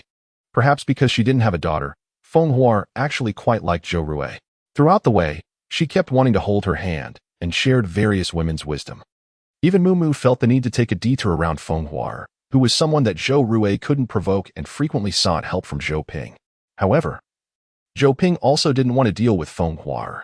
She was really fierce when she got angry. If he let her bother Zhou Rui a little longer, he could avoid hearing her cursing, which was quite a win-win situation. Rui, you're still young. What I'm telling you, you might not understand. But that's okay, you can memorize it. When you grow up, you'll appreciate my good intentions. These are all valuable advice from someone who has been through it. So don't let my words go in one ear and out the other. They are very useful principles. Zhou Rui completely let her words go in one ear and out the other because she had already forgotten what Feng Huar had just said. Got it, Annie. You speak so well. I've memorized everything. But I think these principles are too profound. I need to digest them slowly. I'm not as smart as Wei Kai Gage, who can learn them all at once. Yes. Feng Huar was overjoyed. This little girl, Zhou Rui, was simply delightful. As she got more excited, she couldn't help but share a few more of her life mottos. Zhou Rui felt like crying as they talked. The two didn't notice they were slowing down and had already strayed from Zhou Ping's group. Just then, they reached a corner. Zhou Ping and the others vanished from sight, while two tall men approached them from the opposite direction. The sky was dim, and the street was crowded. The two men exchanged glances and, on a whim, hatched a plan. One of the men stepped forward, suddenly revealing a glinting small knife from his sleeve. They intended to threaten the mother and daughter and drag them into the bushes to take some money. After all, with the current weather, many factories and businesses were closing, leading to an initial wave of layoffs. The number of unemployed people was increasing, so naturally, the number of criminals was rising too. They planned to make a little money. And as long as the amount was large, they probably wouldn't even have enough manpower to catch them. With this resolve, the man walked straight up to Feng Huar, brandishing the knife. Robbery. Come with me to the bushes and hand over all your money. If you cooperate, I won't hurt you, otherwise. Before he could finish, Feng Huar slapped him hard across the face. Smack. The sound echoed, and he was left dazed with a ringing in his ears, collapsing to the ground. His accomplice was stunned. Feng Huar paid no attention to their expressions, picked up the fallen knife, and pulled Zhou Rui behind her. She directly scolded, Damn it, You dare to rob even me? I see you must have the guts of a bear and the courage of a leopard, not recognizing who I am. Huh. What is wrong with the two of you? Why can't you find something better to do than robbing people? I'll rob you instead. Taking advantage of her accomplice being dazed, Feng Huater slapped him again, scaring him out of his wits. After all, it was his first time doing this. He had only stolen in the past, so he had never faced someone head-on. Moreover, he never expected this fat woman to be so fierce and so strong that it left him dumbfounded. Meanwhile, Zhou Ping and the others heard Feng Hua's voice and rushed back. The two men, upon seeing three guys charging towards them, knew there was no chance left and got up to run. Feng Hua, hands on her hips, yelled at their retreating figures. Why are you running? If you have the guts, keep robbing me. Aren't you very capable? You dare to rob with a brain like that? Your mother must regret giving birth to you. Rui, Zhou Ping rushed over and hugged Zhou Rui, asking, Are you hurt? No, Zhou Rui chuckled. She had also been confused by Feng Hua's actions earlier and only realized the two were robbers after they ran away. Now she thought Feng Hua was quite impressive. Zhou Ping's face turned pale. However, they were still outside, and he didn't know if those two would come back. So he didn't say much and hurriedly pulled Old Li and Feng Hua back. I'm not done cursing yet. All right, let us go. Old Li was also quite frightened, especially when he saw the small knife in Feng Hua's hand. He couldn't imagine what would have happened if those two had come at them with a knife first. It was too terrifying. The group felt a sense of relief only after returning to the community through the main gate. Crime is increasing these days. Let us talk more on the phone later. Old Shou, you guys head home first. Okay. After a brief farewell, Zhou Ping carried Zhou Rui in one arm and held Shou Qi's hand with the other. And the family of four hurried home. Zhou Qi asked, Aren't we calling the police? It's useless. We're not sure if there are any cameras around. Even if there are, since it's considered attempted robbery, nothing much can be done. At most, they'd be detained for a few days. Or maybe just get a verbal warning. Unless they have a criminal record, it might be more serious. But with so many criminals around lately, the police are under a lot of pressure, and this kind of thing is likely to be swept under the rug. Zhou Ping briefly explained, and by then, the family had already entered the elevator. Once home, and after locking the door, Zhou Ping checked on Zhou Rui again, finding that she indeed was hurt and seemed unfazed, smiling all the while. I'm sorry, I won't be so careless next time. Zhou Ping felt very guilty. If he hadn't walked away from them earlier, those two criminals would surely not have thought they were alone. It's okay, Dad. Aunt Feng is so fierce. Each of those two got slapped and was left dumbfounded. I used to think her way was useless, but now it seems that in chaotic times, being a fierce woman isn't a bad thing. Zhou Ping didn't realize that some crucial points in Zhou Rui's mind had quietly changed. Forget about that. Next time you encounter such a situation, you mustn't confront them head-on.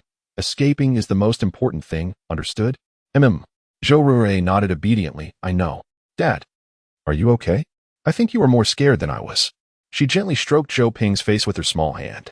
Chapter 35. Deep reflection. Zhou Ping covered her small hand, his brow furrowed with deep concern. He felt that things were getting worse. Dad, don't frown. It's not that serious. This was just an accident. Zhou Rui carefully comforted him. Mumu also walked over to the father-daughter pair, rubbing its soft nose against Zhou Ping's neck. Oh whoa, as if also trying to comfort him, Zhou Ping patted its soft fur. Mumu was very perceptive, capable of sensing its owner's emotions. It probably understood that something bad had just happened, so it came to comfort him. Dad, sister, stop squatting by the door. Let us go inside and talk. Once they were inside, Shou-Chi quickly locked the door and even engaged the door stopper. Returning, he saw Zhou Rui tightly held by Zhou Ping, whose face was full of worry and guilt, creating a somewhat somber atmosphere. Zhou-Chi comforted, actually. This incident serves as a wake-up call for us, showing that Dad's worries were valid. The once comforting society is now falling apart. And we can't go back to the calm we once had. Yes, Zhou-Chi is right. Once upon a time, during the period of the best public safety, it was almost possible to leave doors unlocked at night. Many people didn't even lock their doors when going out. The widespread surveillance and the gradually improving society had greatly reduced crime rates. But ever since the high-temperature era arrived, a large number of workers became unemployed. Many companies went bankrupt, and while wage levels did not decrease, the cost of living skyrocketed.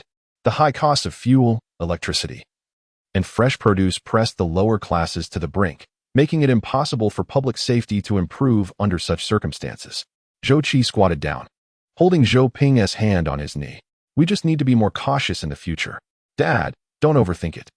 I heard that people who overthink easily become mentally unstable. Is that supposed to be comforting? Zhou Ruerue said, Zhou Dasha, if you can't speak, just don't. Hee hee.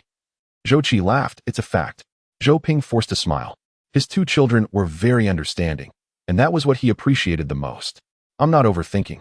I'm just wondering how we should better cope with these situations. Have you thought of anything? Not yet. But, Zhou Ping paused, it's getting late. You guys should wash up and sleep. You have classes tomorrow. TCH, Zhou Qi and Zhou Ruerue had no choice but to comply. Soon, the family of three had washed up and lay down in bed. However, for all three of them, it was a sleepless night. At first, Zhou Ruerue and Zhou Qi didn't really believe in Zhou Ping's judgment, and Zhou Ruerue even doubted if her dad was going crazy. But now it seemed that even without the high temperature, this economic downturn made survival quite difficult. Zhou Ruerue felt that she must work hard to train, striving not to hold them back at critical moments. Zhou Qi thought more deeply than she did. He considered himself a top student and wondered if he could leverage his advantages to showcase some talents. However, after thinking for half the night, he still had no clue. But that was okay. He also had a group of top student friends. He would discuss it with them tomorrow. On Zhou Ping's side, he pondered the most about training and preparation. First was training. He thought seriously about it. When encountering criminals, would they really have the ability to fight back and win? Just like today's situation. If the criminal had a knife and attacked, would he really have the courage to charge in and fight? Thinking about it, the consequences of being accidentally cut or stabbed were hard to bear in any situation. Either he would be killed on the spot or end up in the hospital for months after a counterattack. No, what if there was no hospital at that time? Or what if he couldn't get to a hospital? Wouldn't that be waiting for death? So, in real scenarios, it was impossible to fight. Blades have no eyes. As long as the opponent has a weapon, if you dare to charge in, you are bound to end up seriously injured. Therefore, the best choice is still to escape. Avoid fighting, avoid conflict. This is reality, not imagination. An ordinary person encountering two armed criminals would likely be so frightened that their legs would go weak, and they would be in a daze. Not many people could react like Feng Huar did and slap the opponent twice. If today's incident had happened to Zhou Ping, he realized that he might not have the same reaction as Feng Huar. Feng Huar stunned everyone on the spot, leaving the other party confused and speechless, unsure of how to respond. It was only when Zhou Ping and the others ran back that they were scared away. If Feng Huar had been an ordinary housewife, she might have already been coerced into the bushes to have her money taken, or even worse. The aura. Zhou Ping captured this key element. Many crimes might be impulsive or committed by inexperienced individuals who feel guilty and afraid. When encountering such people, using an overwhelming presence to instill fear is important. Once the other party feels intimidated, their cognitive and physical agility will significantly decline. Those who have not received professional training are often bewildered when faced with unexpected events they cannot handle. Their minds go blank, and they do not know what to do. This is due to their complete lack of experience in such matters. Humans are fundamentally empirical beings, with all reflexes learned through imitation and experience. Thus, when faced with something unfamiliar, they become confused. However, if they have learned and gained experience from elsewhere, and continuously reinforce that response, their ability to cope will greatly improve. Therefore, strategies for dealing with unexpected events are also very important. Perhaps Zhou Ping could simulate some events, question himself, and set up a response model that he could use when facing real situations. Yes, this idea is excellent. With this thought, he hurriedly took out a small notebook from his bedside and wrote down the words aura and simulation. Tomorrow, when he wakes up, he should think carefully about how to implement these two things. Feeling like he had resolved two very important matters, Zhou Ping finally became too sleepy to keep his eyes open and fell asleep. In Dashi village, the phone was not answered, and it was constantly busy. I told you not to lend it to him. Look, that person is clearly a scammer. Zhou Hao's wife was about to explode. She had never wanted to come back to the countryside. She only followed Zhou Hao out of impatience. Initially, she wanted to find an excuse to decline, knowing she could never live in the countryside. Unexpectedly, the car was forcibly borrowed, and they couldn't get a taxi. As afternoon approached, how would they get back? I know. Wife, don't panic. I'll go to his house and check. Maybe he just didn't hear it because his phone was in his pocket. How could that be? Zhou Hao's wife was speechless. That person clearly didn't look like a good person, flaunting a briefcase like a big shot. I've seen many people like that. Can't you think a little? Are you 3 years old? Chapter 36. Help, I know. I'm sorry. I'm going to check it out now. Zhou Hao was also feeling the pressure. He didn't want to lend it either. It was clearly Wang Shuimin who took his car keys. But it was not a good time to explain, to avoid making his wife even angrier. He hurried down to prepare to see if anyone was at Wang Shuimin's house. Fortunately, Wang Shuimin had pointed out his house before. Or he wouldn't even know where it was. Wait a minute. Zhou Hao suddenly thought. He didn't know Wang Shuimin. To be precise. Wang Shuimin recognized him. What if this person was even from Dashi village? Damn it. Could he have been scammed? Zhou Hao was stunned and quickened his pace, nearly tripping. When he arrived at Wang Shuimin's house, he saw a yard full of wild grass, and his heart sank. Please, tell me I'm not really scammed. Just then, he noticed that the door to the Wang family was wide open, and someone was clearing things outside. Thank goodness. Zhou Hao felt a bit relieved and rushed over, only to find a child cleaning. Little friend, is Wang Shuimin your dad? Wang Zimao trembled in fear. But when he heard that the voice didn't belong to Wang Shuimin or Tang Hong, he felt less scared. He looked up slightly at Zhou Hao and, seeing the clean clothes and kind face, he gave a barely noticeable nod. Great. Zhou Hao sighed with relief. Where's your dad? Do you know when he will be back? Can you help me call him? Wang Zimao shook his head. Zhou Hao felt disheartened. Is it just you at home? Wang Zimao nodded. Judging by the state of his home, it seemed they had just returned. Zhou Hao thought since the child was here, Wang Shuimin would definitely come back to pick him up before dawn. He went back to tell his wife, and they continued to wait for a taxi. But there were none, so they had to run to Wang Zimao's house and wait. They waited, and it was almost dawn. After it got light, it would be even harder to get a taxi. There were hardly any during the day. If it was bright and they couldn't go back, what would they do in the village? Without air conditioning or fans, even hiding indoors could suffocate them. Little friend, did your dad say when he would be back? At this moment, Wang Zimao was already sitting on the doorstep resting. He pulled his vacant gaze back from the distance. He went to come back. Zhou Hao was stunned. Are you kidding me? How could your dad not come back? If he doesn't come back, where will you stay tonight? Wang Zimao replied flatly. He said if I don't tidy up the house by tomorrow, he will beat me to death when he comes back. Huh? Zhou Hao was bewildered. Hearing this, Zhou Hao's wife walked up angrily, but then she noticed that Wang Zimao seemed to have some bruises. His condition looked very poor, malnourished, with a dark complexion, giving the impression of a dying person. Hey, little brother, are you feeling unwell?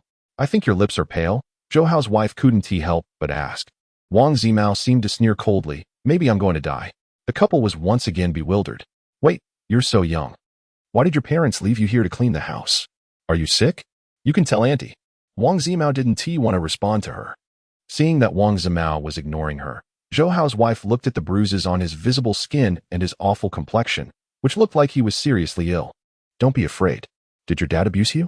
Zhou Hao's wife squatted down and said gently. Then she carefully reached out a hand, wanting to lift Wang Zimao's shirt to take a look, but Wang Zimao slapped her hand away. He darted into the house, hiding behind the door, pressing his face against it, with his hands folded across his chest in a defensive posture. Stress response, Zhou Hao's wife assessed.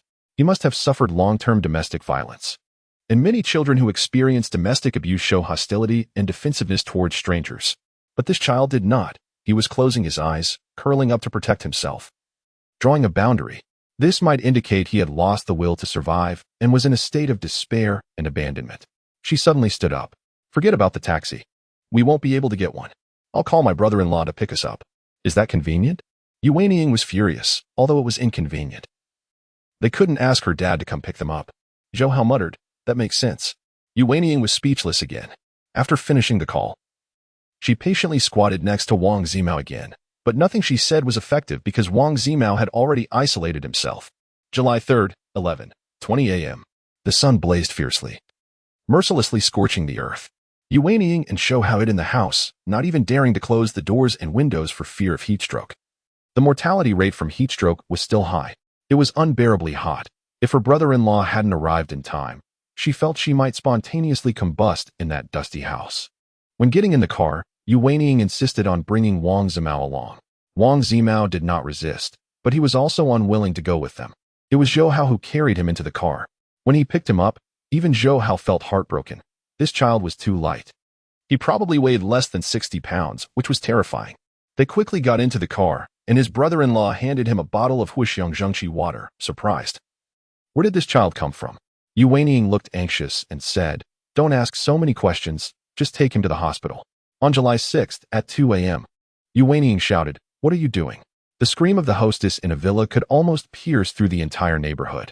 She looked at the suddenly added child in her home and was on the verge of a breakdown. "Sister, my house doesn't have an extra bed. So he is temporarily staying here. Are you out of your mind?" Her sister was almost furious. "You could rent him a hotel. Why stay at my place? Are you crazy?" Yu Weiniang knew she was in the wrong. "I know, but hotels are so dirty, they can't compare to your place. Don't worry. I won't trouble you at all. I'll take care of him myself. It won't affect you." Yu Weiniang. "Mom, I'm in class. Don't shout." A little chubby boy appeared at the door. "Okay, I got it. Sorry, I'll be quieter." The little chubby boy pouted and went back to his room. When her sister turned back, she was surprised to find that Yu Weiniang had already disappeared and had settled the child in her guest room. She was so angry she felt like killing someone. This Yu Weiniang always did things so mindlessly, casually picking up a child from the street and bringing him home. She'd been crazy since childhood. Her anger had no outlet. Just then the nanny Lai Xiaofan walked by, and she grabbed her and yelled, "Auntie, this floor is so dirty, can't you see?" Lai Xiaofan was speechless. She had just mopped it. "You're still talking back. You're talking back to me." In this day and age, being a nanny was tough. Chapter 37. The basement is completed after a period of relentless effort. The Zhou family's basement was finally completed. It was dug 4 meters deep, 25 meters wide, with an area of about 12 square meters, roughly the size of a room. Due to the foundation of the house, he could not continue digging sideways. Although 12 square meters was a bit cramped, it was barely enough. Next was to set up the reinforced structure, lay stone bricks, and finally add a sturdy lid. This step was the most expensive, reinforcing the steel, designing and reserving the pipeline, sealing half of the exit, using reinforced concrete on top, while the other half was made of alloy material, which was safer and sturdier. The rest was to renovate the house. The Zhou family's house was built early, when garden bungalows were popular, and it had 2 floors. The first floor had a living room, kitchen, bathroom, and 1 bedroom. The second floor only had half of it. The other half was a terrace, with a half-height railing built, but this terrace was very dangerous. One could easily climb up with a ladder. This type of terrace was originally designed for solar water heaters, which were very popular at the time, so Zhou Ping decided to use it to place solar panels. 2 adjustable solar panel bases would hold 2 solar panels, 2 air conditioning outdoor units, and 2 fresh air system outdoor units, taking up a large part of the terrace. Then he used steel to seal a height of 16 meters outside the railing, added barbed wire obstacles, and replaced the door connecting the terrace to the house with a sturdy iron gate. This iron gate was directly taken from the main gate of Zhou Ping's house, saving a little where he could. In addition to the solar panels on the terrace, Zhou Ping also reserved 2 positions and pipelines for solar panels on the roof during the renovation. He planned to install at least 4 solar panels. Every 2 solar panels could provide 89 hours of electricity, with 2 supplying the basement and the other 2 supplying the living room. During the day when the sun was strong, he could sleep in the basement, using it as a bedroom and storage room. At night, when the temperature dropped, he could climb up to the living room for activities, as the basement was too small and humid. Staying there for a long time was not good for the body. For solar panels supplying 2 places would provide nearly 20 hours of electricity daily, so even if the village experienced a power outage for a few months, they could be self-sufficient. Once the basement was sorted out, the remaining task was to stick insulation materials throughout the house. This step was labor-intensive and material-intensive. So Zhou Ping only insulated the living room and kitchen and planned to make some simple renovations to the kitchen, as the old-fashioned kitchen was no longer usable. In total, this project cost nearly 60,000 yuan, leaving Zhou Ping financially strapped, with no money left in hand. After withdrawing 10,000 yuan from the bank, he had also reserved 30,000 yuan. Holding on to these 40,000 cash made him feel stuck. After paying the labor costs for these materials, only a few thousand yuan remained in his card, which was not enough for stockpiling supplies. So the need to earn money became urgent. But during this time, while he was running around building material stores, he also visited some solar panel manufacturers, and the responses he received were not satisfactory. The main issue was the lack of money to purchase goods, and he didn't even have a store. So manufacturers were unwilling to cooperate with someone like him as a casual customer. Some manufacturers had also started exclusive agency deals, and anyone wanting to get a piece of the pie had to see if the regional agents agreed. Zhou Ping had sought out regional agents to see if they were hiring, but after learning about the job and salary situation, he had to give up. The wages were low, the working hours were long, and he had to either stay at the store or go out for business, and even if the commission was low, he had to report to the store daily, which made Zhou Ping hesitant. He always felt there were other business opportunities, but he just couldn't think of them at the moment. So for now, he was still busy with family matters. Dad, when are we moving? The extra air conditioners and fresh air systems in the house had already been installed at their old home, and they had also bought some other things to take over. Even the main door had been taken down. In the next few days, there were still some loose ends to wrap up and some cleaning to do. That's great. Zhou Rui was quite happy. When we go back to the old home, I'll have enough space to properly study amateur radio. Shouqi pouted. You can forget it. After studying for so long, you still haven't connected to a relay station. Your skills are too poor. Mind your own business. Zhou Rui retorted. All right. You two go to class. I'll go downstairs to get the package. Oh, bye, Dad. At the delivery station, why do you have so many packages again? Old Li looked disdainful. You must be missing me and came to see me. Oh, that is so embarrassing. Zhou Ping just wanted to roll his eyes. Enough of that. Fengwar sat on the side and spoke up. You said you wanted to start some business before. Have you sorted it out? Zhou Ping could only smile helplessly. I'm trying to figure it out, but it might not be easy. I have no clue. Fengwar said. It seems there's a big boss in our community doing business. You should go ask him for advice. Just then, the person arrived. Fengwar quickly stood up and waved to a man with a 9-month pregnant belly. Old Shen, over here. She briefly explained her purpose, then introduced Zhou Ping to him. After listening, Old Shen laughed heartily. That's a small matter. Brother, what trouble are you encountering? Tell me about it. Zhou Ping was overjoyed to learn that this person was in business and currently had 4 chain stores.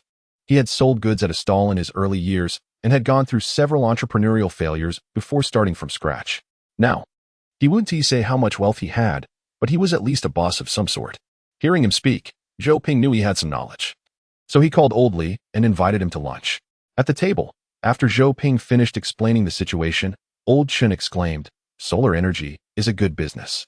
It will definitely sell well. You have a good eye? I understand your situation. It's equivalent to you having no capital. The factory won't release goods to you. And you don't have a store, but that is not a problem. You can do wholesale. Wholesale? Zhou Ping had never done business before. No one in his close family had ever been in business, so he didn't know what that meant at first. It means you find an agent, get a wholesale price, and then run your own business to earn the price difference. That is wholesale. You don't need to stock up on goods. First, negotiate with the customers, and once you've made an agreement, then go get the goods. Nowadays, it's generally cash on delivery without any debts. So you must receive a deposit from the customer first, and only after confirming should you go get the goods for installation. After listening to Old Chun casually explain this, Zhou Ping suddenly realized how simple it was. He thought, of course there must be a way. It was just that he hadn't thought of it before. Did he really need to have a store to get goods? Did he have to be an employee to sell them? Selling goods is such an easy thing. Like pulling a fast one. Zhou Ping slapped his forehead, realizing how foolish he had been. Thank you so much, Old Shen. Zhou Ping raised his glass. After Old Shen finished his drink, he waved his hand dismissively and said, that's just how people's minds work. Those in this industry understand. But those who have never been exposed to it wouldn't think of all those twists and turns. You can negotiate well with the distributors. And you can even bring customers to the distributor's store to take a look. As long as you can sell, they'll cooperate with you. Chapter 38. Setting up a stall, can it really be like that? Zhou Ping thought carefully, and Old Chun was indeed not talking nonsense. Which merchant wouldn't want to sell more? Both sides are in a cooperative relationship. Not to mention these goods worth tens of thousands. Even for businesses worth just a few dozen yuan, the boss would cooperate, as Old Chun said. While drinking and chatting, Zhou Ping occasionally asked questions. And the conversation flowed more freely. The more Old Chun spoke, the happier he became, starting to share his business experiences over the years. Zhou Ping listened attentively. He really didn't know those details. I remember solar battery prices aren't cheap. After confirming with the customer, make sure to get proper receipts and have them sign the order. It can avoid a lot of trouble and makes it easy to check accounts. Don't skip this step no matter how tedious it seems. Zhou Ping nodded. Thinking this was simple enough, he could just make a few copies online. Yes, make it a bit more professional. For items worth thousands, if it doesn't look decent, no one would dare to buy. Nowadays, every industry is tough, prices are high, and not many people are willing to spend money on this. Although it has a market, it's not as easy to sell as you imagine. The threshold is too high, and a single air conditioner can only supply 2 units for 4 to 5 hours. With such low power, a normal household needs at least 2 sets to cope with staggered power outages. How many families are willing to spend 30 to 40,000 yuan on this? It's really hard, especially in the early stage of market promotion. And definitely don't stock up. I sold security cameras a few years back, and you wouldn't believe how fast the updates came. The most famous brands back then, like Hikvision, dominated the industry for years. And a random surveillance camera would cost 4 or 500 yuan, and wireless cameras were even more outrageous. Then, with various capital entering the market, the same product could be had for just a few dozen yuan, and it updated monthly. You couldn't even keep up with their pace of upgrading. Just when you finally sold a product, you'd find they released a new, higher definition, lower storage, and cheaper product. It was chaos. I estimate that when solar energy becomes popular, prices will drop sharply, so just casually sell goods, especially when manufacturers have bundled promotions. If your sales volume isn't large, it's best not to think about picking up bargains. That's just them clearing inventory. Zhou Ping really wanted to say he had no money to stock up, and bundling was even more impossible. However, every word Old Shin said was sincere and full of useful experience, so he quickly noted down the very important points. Seeing him like this, Old Shin was somewhat moved. I like you. He laughed heartily. I've never seen such a studious middle-aged person. I've met many business people, but they all think highly of themselves, believing whatever they think is brilliant, and they always end up losing everything in 3 to 5 months. You must remember, you're just selling goods, doing small business. Never think of yourself as an entrepreneur. 10 out of 11 entrepreneurs will lose money. Is opening a small shop with 100 or 200,000 yuan called entrepreneurship? That's hilarious. If your mindset isn't right and you have too high expectations, you'll be disappointed and more likely to lose heart. We're all small business people, doing small business. Making a bit of living expenses, it's that simple. Zhou Ping learned a lot.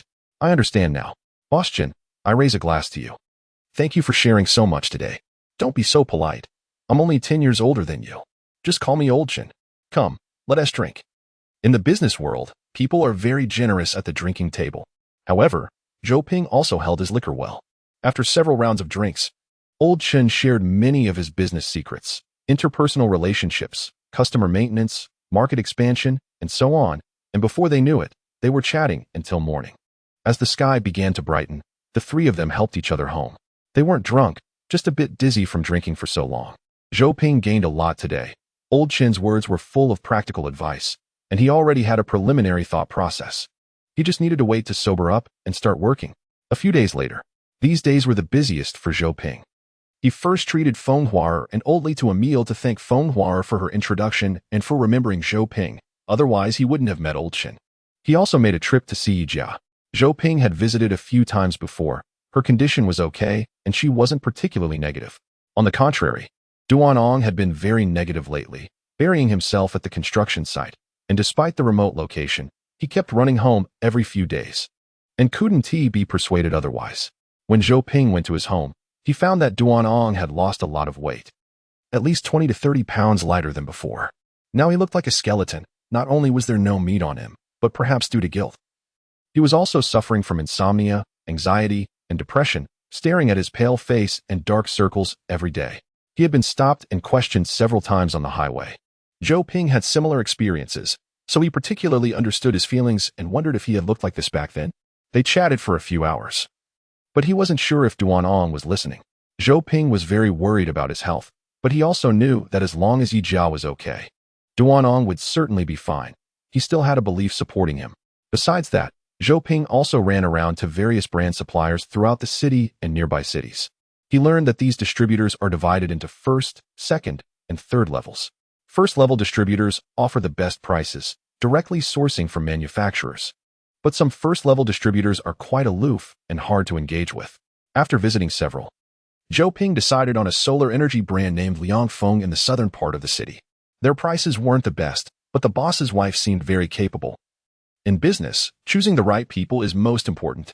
Some distributors who came to him for goods acted like peacocks, making it hard to trust that they had professional skills and after-sales service. Communication with them could also be troublesome, and they might dodge responsibility if something went wrong. Zhou Ping didn't like dealing with such people. So, even if it was a few hundred yuan more, he decisively chose Liangfeng. After negotiating with the boss's wife, he made himself a work badge, bought a decent-looking work uniform online, and prepared flyers and everything in advance. With all that settled, The next issue was how to sell the products. Zhou Ping decided to set up a special activity area in a bustling downtown area where crowds often gathered. Just like he saw in the mall last time. Once the sign was up, wearing the work uniform and badge, it really felt like a business.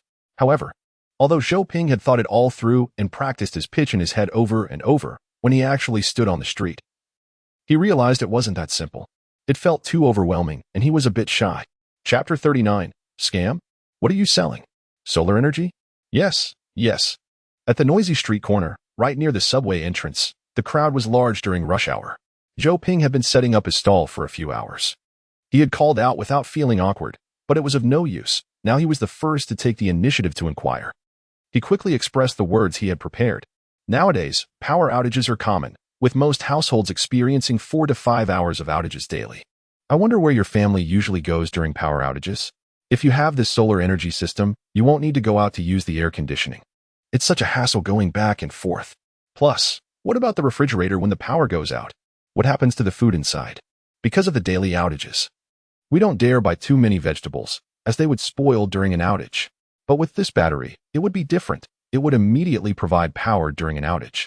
Whether for the refrigerator, air conditioning, or fresh air system, one set of batteries can handle it all. The lady's eyes lit up upon hearing this. And this can power the refrigerator and air conditioning. Of course. Otherwise, what is the point? It's not just for the air conditioning and refrigerator. You can also easily cook meals. That's great. The lady said excitedly, I didn't know this existed. If I had known, I would have bought it earlier. Every time there's a power outage, we go to the air raid shelter, which is too expensive, 10 yuan per person. With 6 people in our family, that's 60 yuan. It's practically daylight robbery. Zhou Ping showed a pleased expression, and it not only powers the air conditioning, but you won't have to pay for electricity either. This is an eco-friendly solar battery. You just hang the solar panels outside, and it charges automatically every day, saving you money and effort. Great. What is the price? The lady asked excitedly. You came at just the right time. Our company is currently running a promotion. 1 unit sells for 16,000 yuan, and if you buy 2, you get a 5 discount. However, solar products are in high demand now, so you need to make a reservation in advance. The sooner, the better, or someone else will snatch them up. Before Zhou Ping could finish his pitch, he noticed the lady's face twitch 3 times. It was probably similar to how he reacted when he first heard the price, or perhaps even worse. So expensive? The lady's previously high spirits visibly dropped, and her enthusiasm waned. Where is it expensive? Electricity costs too. 6 yuan per kilowatt hour. If we assume a lifespan of 10 years for 2 batteries, you'd save 18,000 yuan in electricity costs every year. Plus, with your family of 6 going to the air raid shelter, you'd save another 21,000 yuan annually. And that doesn't even include other expenses in the shelter. Just think about it. If you buy this solar battery, you could save 40,000 to 50,000 yuan a year. What did 2 batteries cost? Do the math? The lady paused, realizing the logic in his words. With this battery, not only would we save on electricity, but we wouldn't have to go to the air raid shelter to escape the heat, which would save us a lot of trouble. But she seemed to sense something was off. Come on, where do you live that it's high temperature 365 days a year? Do you live in a fiery mountain? It's only useful for a season. And you're trying to convince me to buy it? It's already July and August, and autumn is coming soon. If I buy it now, it will cool down. I'm not falling for that. Scammer. With that, she left without looking back. Zhou Ping blinked and was stunned for 3 seconds. He had been careless. He had assumed that autumn would never come and that the extreme heat would continue, leading him to make such a mistake. That was his first customer, but it was also a good opportunity to revise his pitch. The weather was still hot, even though it was already around 5 or 6 in the morning. There were no signs of autumn at all. He continued to push the solar battery with all his might. Unfortunately, no matter how much people liked his pitch, as soon as they heard the price, they all left without a second glance. A battery priced at 16,000 yuan, as the lady said, was indeed too expensive for something that would only be used for a season. It was cheaper to go to the air raid shelter. After all, a trip to the shelter only costs 10 yuan and can last 24 hours, while the battery requires a one-time payment of over 30,000 yuan. It's south, not even close to the same concept. But the price of 16,000 yuan was already the lowest. Zhou Ping's cost was 12,600 yuan. And the brand required him to sell it for no less than 16,000 0.000 yuan to avoid price chaos. This meant Zhou Ping was only making a profit of 3,200 yuan per unit, and given the current recognition and purchasing power of the product, selling even 1 unit a month would be a blessing. Of course, this also indicated that Zhou Ping had indeed bought it at factory price from the market. That young man was quite honest. He didn't know if the later power rationing plan had any connection to him being labeled a scammer. Currently, there were power rationing measures everywhere in the country, mainly limiting power usage for businesses, while residents faced staggered outages. Zhou Ping's dream of every household using an app to distribute power based on the number of people had not materialized. Instead, new power rationing policies had emerged, where people could apply for their own power-off times based on their region. Some areas had mandated power outages of 4 to 5 hours daily, with some even lasting over 10 hours. The goal was to help more people manage their electricity usage reasonably, but in reality, at least 1/3 of people were working from home, which undoubtedly forced them out of their homes. Consequently, this led to major changes in the catering industry, with reports that dining in restaurants might incur additional electricity fees. With power outages, high temperatures, and the pressures of life, it was no wonder that public safety was becoming increasingly difficult. Under these circumstances, could a solar battery costing over 10,000 yuan not be considered expensive? It was simply exorbitant. However, Zhou Ping believed that there would always be someone willing to spend money on this product. Perhaps he shouldn't be out here selling? After all, at this time, most people emerging from the subway were office workers. How could they afford it? They all knew it was a good product, but they simply couldn't afford it. In the following days, Zhou Ping tried setting up his stall several more times. As expected, he had engaged with many interested customers, and some even added him on WeChat expressing a desire to install the product. But in the end, there was no follow-up. It was too expensive. They couldn't afford it. Reflecting on this, Zhou Ping realized that it wasn't the product or his sales technique that was the problem. It was the customer base. It was that the product couldn't be sold. It was that customers couldn't afford it. So, he needed to find a new location. A few days later, after receiving his last package, Zhou Ping prepared to move. So soon? Today?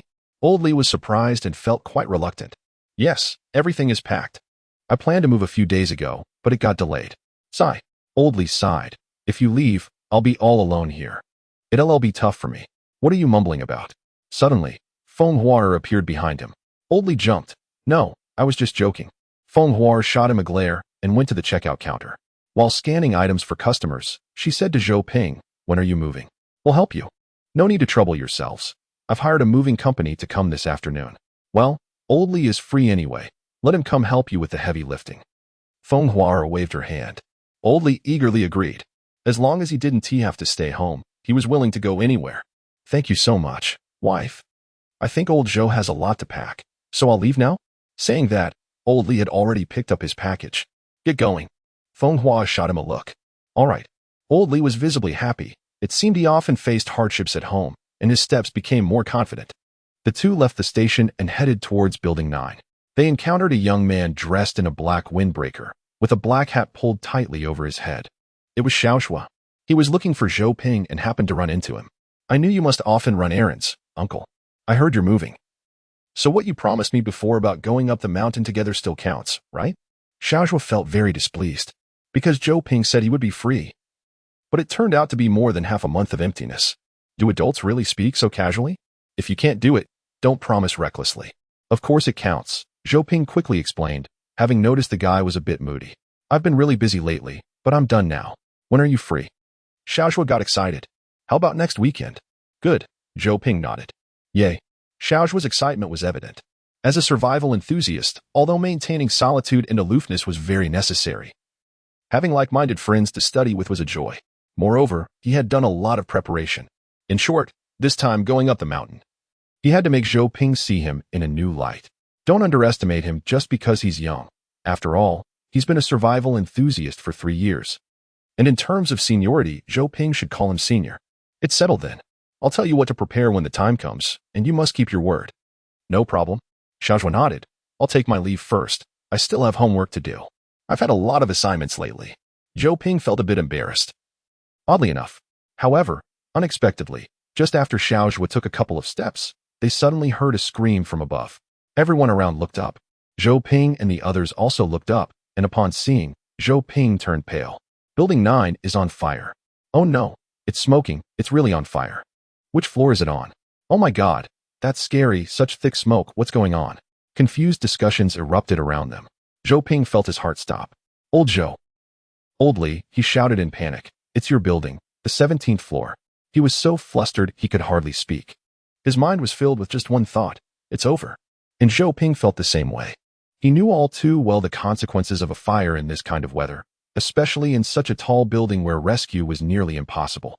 Just a couple of days ago, a fire broke out in a certain building in a nearby community during the day. The flames raged like a ferocious beast, instantly consuming the whole building. If it hadn't been a windless day, several buildings could have been affected. Even the firefighters, who had seen it all, were shaken. It's not an exaggeration to say that the fire that day turned half the sky red.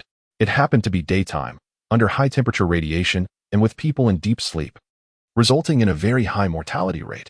However, such news didn't create much of a stir if it weren't for the fact that it happened nearby.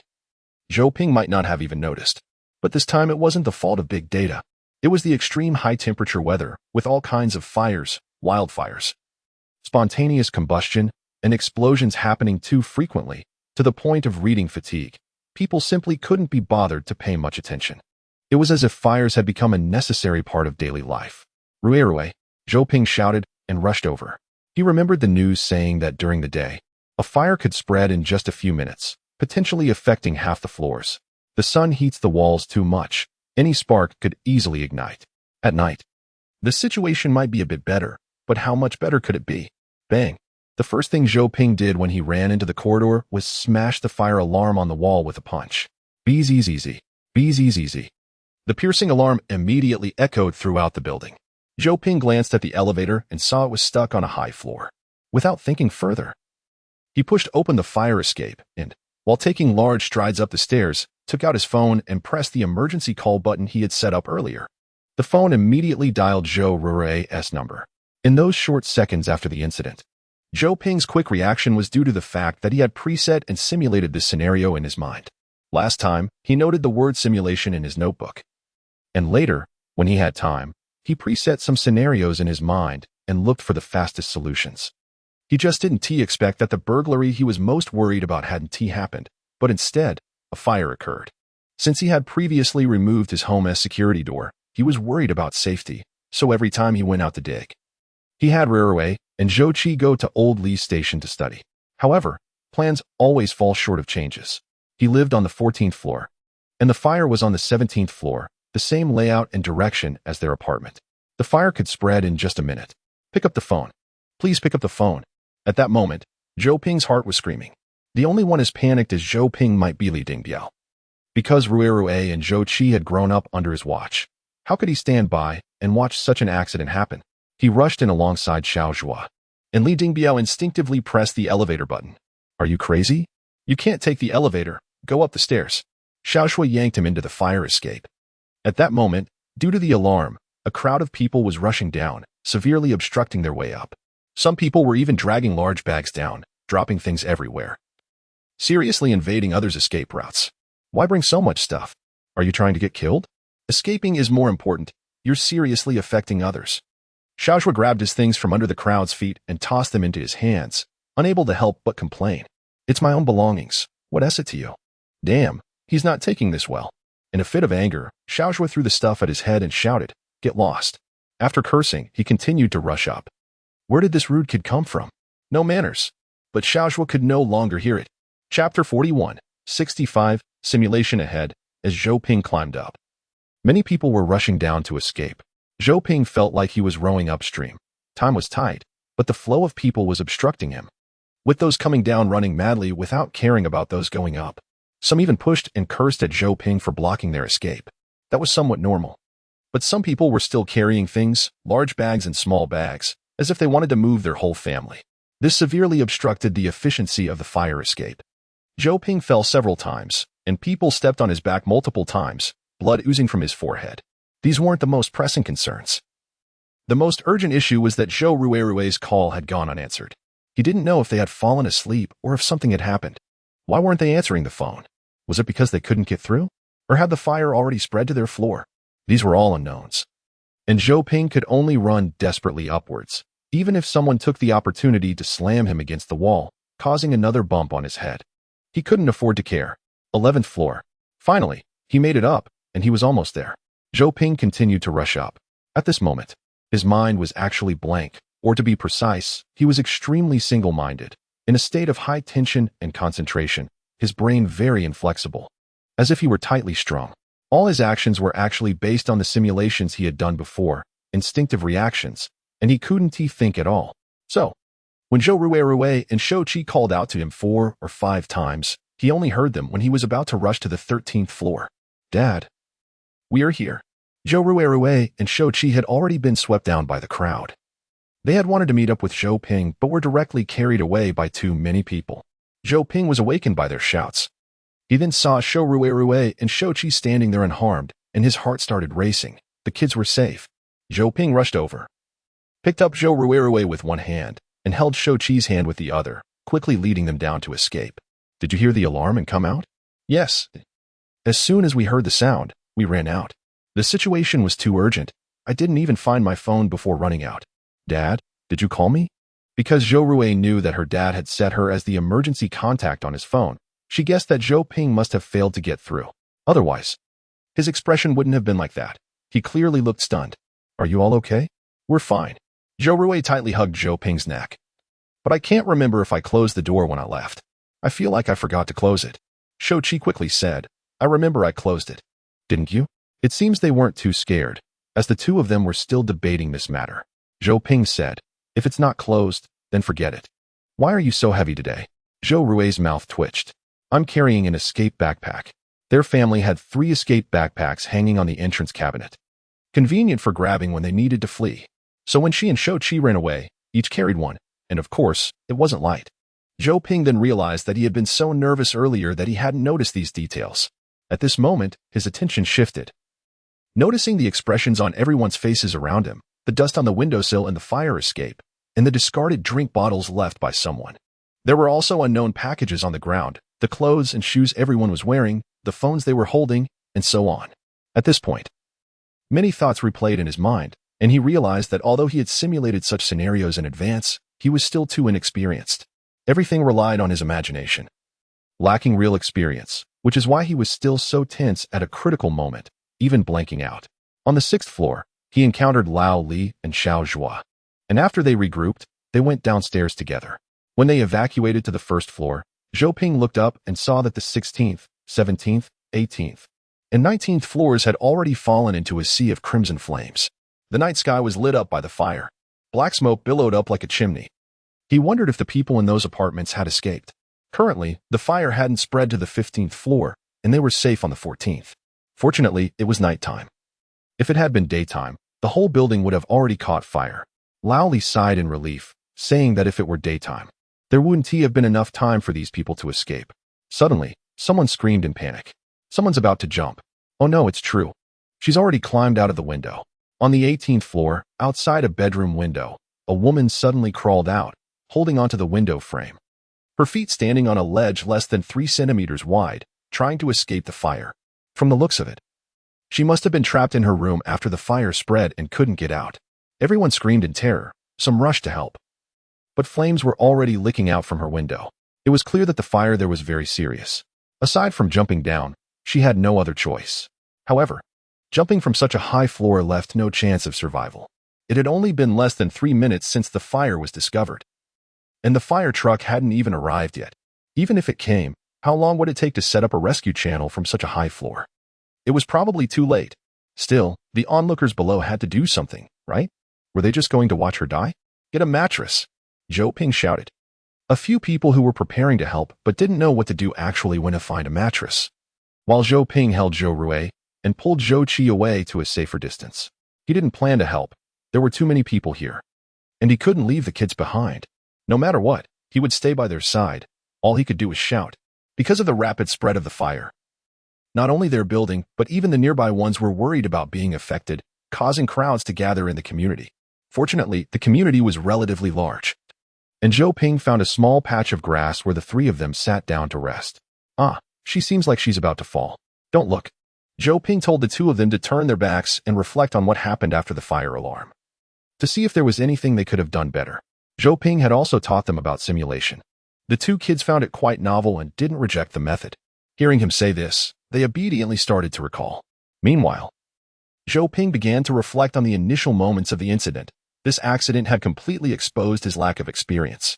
The previous simulations were merely child's play, unable to cope with real-life scenarios. His first action of breaking the alarm was indeed the most correct choice this time. If the fire alarm hadn't gone off, Zhou Rui and Zhou Qi wouldn't have escaped the room so quickly. Although this slowed down his speed in going upstairs significantly. If the fire had started on the 15th floor, or even on their floor, the 14th floor, without the alarm, his two kids would have been completely oblivious. But this incident also revealed more shortcomings. Chapter 42, 65, Analysis, for example. One of the biggest mistakes was that he used to think it was okay to take the elevator. He knew that you shouldn't take the elevator during a fire. However, he used to think that if the elevator happened to be on the first floor, he could take it up to the 12th or 10th floor and then climb to his own floor. He thought that was the fastest way. So when he came in, he first checked the elevator's floor. But after going through it, he realized that although the elevator might still be usable early in a fire, many people would surely be using it. Once he got into the elevator, he couldn't expect to reach his floor without any interruptions. Therefore, the elevator was never a viable option. Secondly, when he was climbing up the stairs, he saw many people rushing down, which made him feel desperate. He was worried about time running out, which greatly affected his mindset. In fact, he should have been mentally prepared for many people rushing down. Moreover, some of these people might engage in irrational behavior, like dragging two large suitcases, which were very likely to happen and shouldn't affect his mindset and judgment. Furthermore, his two kids were independent beings with judgment and intelligence, not two fools. After the incident, they would have basic discernment and escape abilities. And he should have trusted them to a certain extent, instead of bearing the entire burden himself, which would weigh heavily on him psychologically and affect his judgment. Although the kids were small, he had already given them lessons on such matters before. As long as the kids listened, they would know what to do. It must be said that Zhou Rui and Zhou Qi performed very well this time. They left the scene at the first opportunity and didn't show much panic, which was commendable. Zhou Ping shared his analysis with them. Dad, it seems your simulations are really useful. Let's simulate some more scenarios in the future. Yes, but we need to be more realistic. If we only analyze things after they happen, we'll still panic when something does occur. Simulation is meant to help you calm down and take more beneficial actions. Zhou Qi and Zhou Rui nodded seriously, firmly remembering the lessons. They were ordinary people. Becoming survival experts wasn't just talk, as they were practicing for something that could genuinely happen, an apocalyptic scenario. Just as they were talking, suddenly, there was a loud bang. Everyone looked up. It turned out that the woman from the 18th floor finally couldn't hold on and jumped down. The flames had burned her hands. If she didn't jump, she would either be suffocated or burned to death. However, fate seemed not to favor her. From such a high floor, a mere mattress couldn't save her life. It only prevented her from splattering blood on the spot. A few minutes later, the fire truck arrived. But as they expected, the floors were too high to extinguish the fire directly. The firefighters could only climb up and use the fire hydrants in the stairwell to fight the blaze. It wasn't until the morning, just before dawn, that they finally managed to completely put out the fire before the sun rose. When the charred bodies were carried out from the building, very few people dared to look. It seemed that 7 or 8 people had died, all burned black. And a few others were taken to the hospital, with their lives hanging in the balance. This fire could be considered lucky, as it did not cause widespread disaster. There had been incidents where dozens or even hundreds had died in fires, and it was said that the body retrieval vehicles made several trips. That scene must have been even more horrifying. The 14th floor where Zhou Ping and the others lived was only slightly smoked and not burned. When they returned in the morning, they found that the door was indeed left open. Moreover, their home had been burgled. The bedroom was turned upside down, clearly ransacked for cash. Zhou Ping's emergency backpack was hanging on the wall. The burglar rummaged through it, but, surprisingly, did not take the backpack. This left Zhou Ping puzzled. So many valuable items were ignored, and the thief only focused on that little cash? This burglar had no brains. Luckily, their money had all been moved. Zhou Rui felt a lingering fear. That was their family's remaining 40,000 yuan. If it had all been stolen, their family would have been left with nothing. I'm sorry, I really forgot to close the door, Zhou Qi said with a pained expression. Although there was no significant loss at home, only the bed and air conditioner remained. Unless the burglar could carry off the air conditioner, There was really nothing else to steal. Plus, both Xiaoping and Zhou Rui had their notebooks and tablets at Old Li Station for classes, so those devices were safe. Thank goodness that equipment was there. If it had been stolen, not to mention the cost of replacing it, their family's current economic situation could not bear it.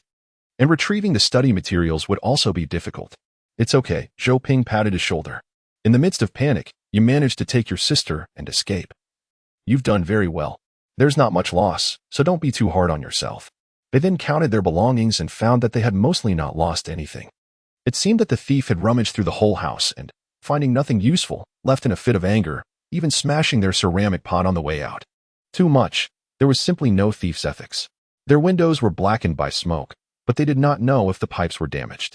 After checking, they found that everything was still functional, so Xiaoping and the others did not rush to leave. They still needed to stay in the house for another 2 days. After a fire, firefighters needed to come and inspect various pipes and lines to prevent future accidents.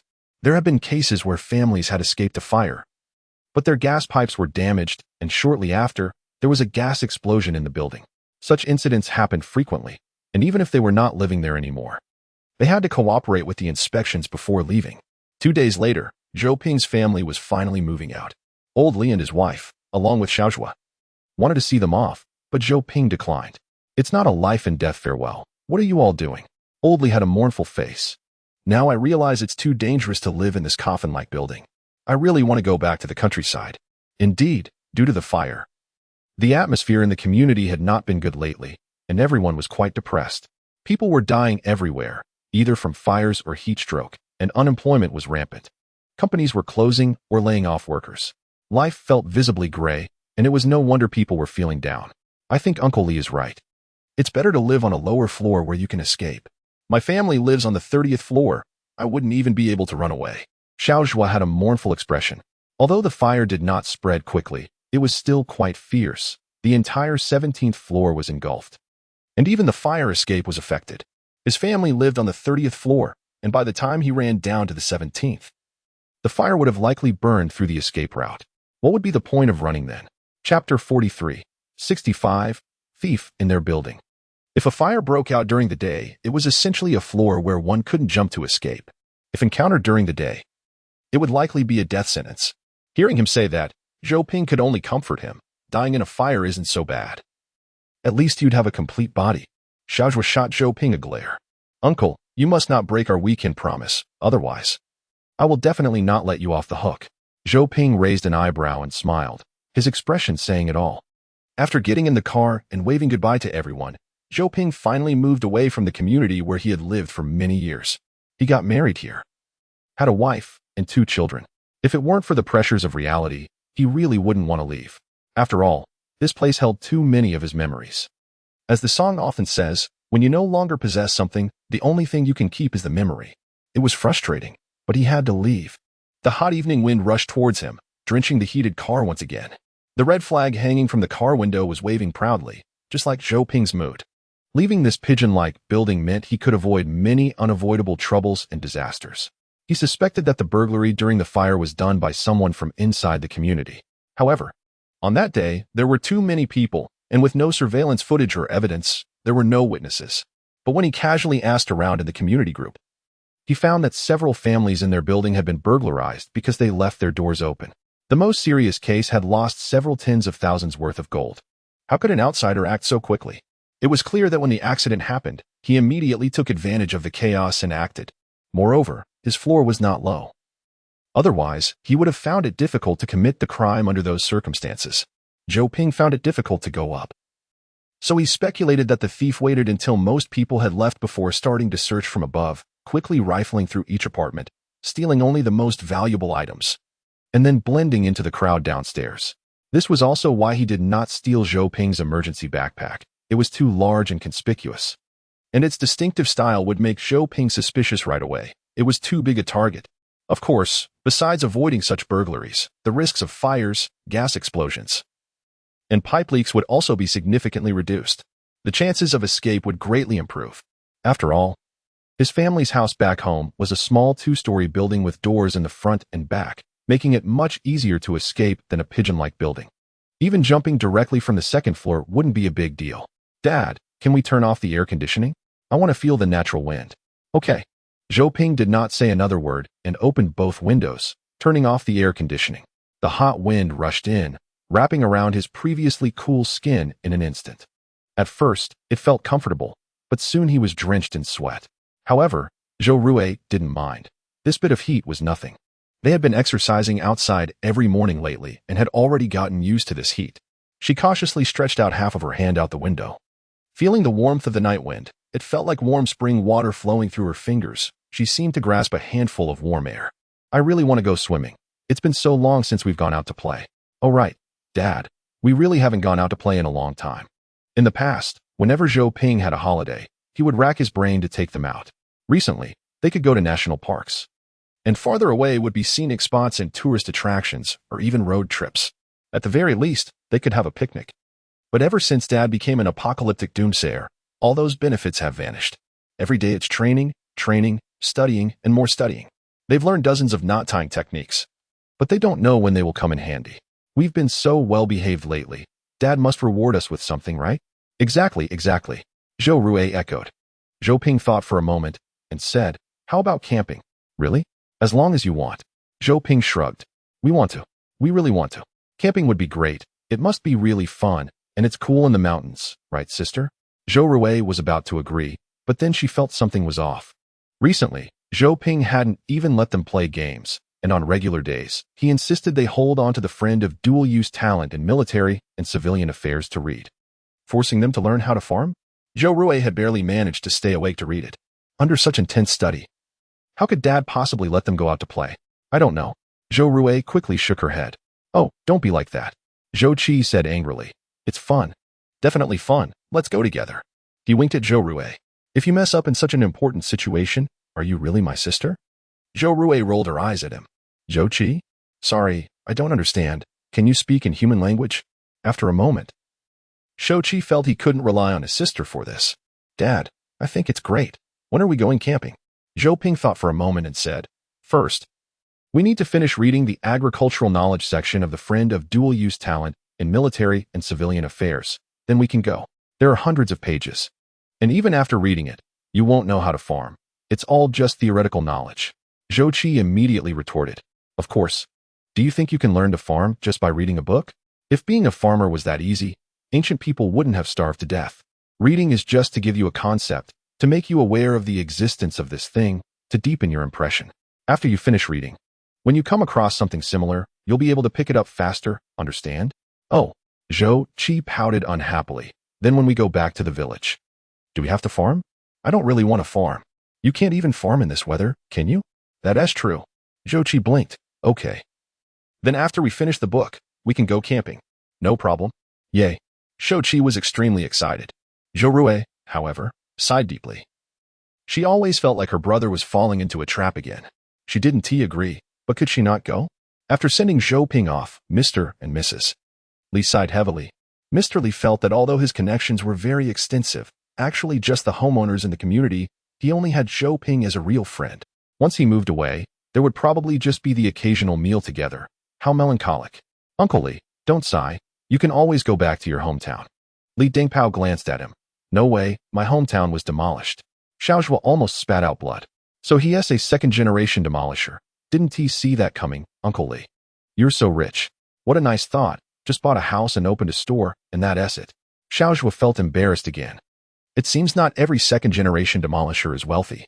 By the way, Uncle Li, I see you and Uncle Zhou often discussing survivalists. Are you also a survival enthusiast? Chapter 44, 65, Catching Thieves. Of course not. Zhou Ping is just foolish. I'm just dealing with him. You don't think I'm foolish too, do you? Who believes in that nonsense? That's just plain crazy. Xiaozhua thought he might gain another like-minded friend, but as soon as Li Dingpao spoke, he ended up getting dragged in too. Xiaozhua was speechless. You don't believe, and yet you discuss so much with him. I thought you believed. Turns out you were just deceiving him. TCH, Li Dingpao sat on a bench in the community, shaking his belly. Zhou is just an emotional support after losing his job. A spiritual belief. Why should I argue with him? He is an adult. He can do whatever he wants. Anyway, he has money. He can mess around as he pleases. You don't understand the world of adults. Everyone is friends. Recognition is what friends should do. Arguing only pushes friends further apart. Look how fun I am with him every day. If I didn't believe him, would he take me to dig soil every day? I'd rather go dig soil than be scolded by my wife at home every day. You adults are too complicated, Shajwa said disdainfully. You're an adult too. I'm still a few months away. What is so special about that? I'm not a few months older than 18. Thought you guys were still brothers. Shajwa said unhappily.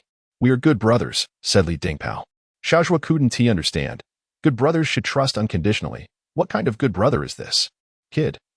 Are you also a survival enthusiast? I certainly am. Shajwa tilted his head proudly. I'm a 3-year survival enthusiast, an old-timer in the circle. Experienced. I'm Joe S. Sr. Wow, quite knowledgeable. Of course. Then your theory of the apocalypse is also about high temperatures. Of course not. Shajwa scoffed. What is high temperature? Can high temperatures destroy the world? Impossible. At most it just gets a bit hot, and then there are more natural disasters. Far from the level of world destruction. In fact, forget it. You wouldn't believe it anyway. I believe it, I really do. You're lying to me. I'm not lying to you. The one lying to you is the little dog. Shajwa still was very convinced, but Li Dingpao's chubby face was too friendly. And he couldn't distinguish between truth and falsehood, thinking, anyway, it's not a big deal to be mocked.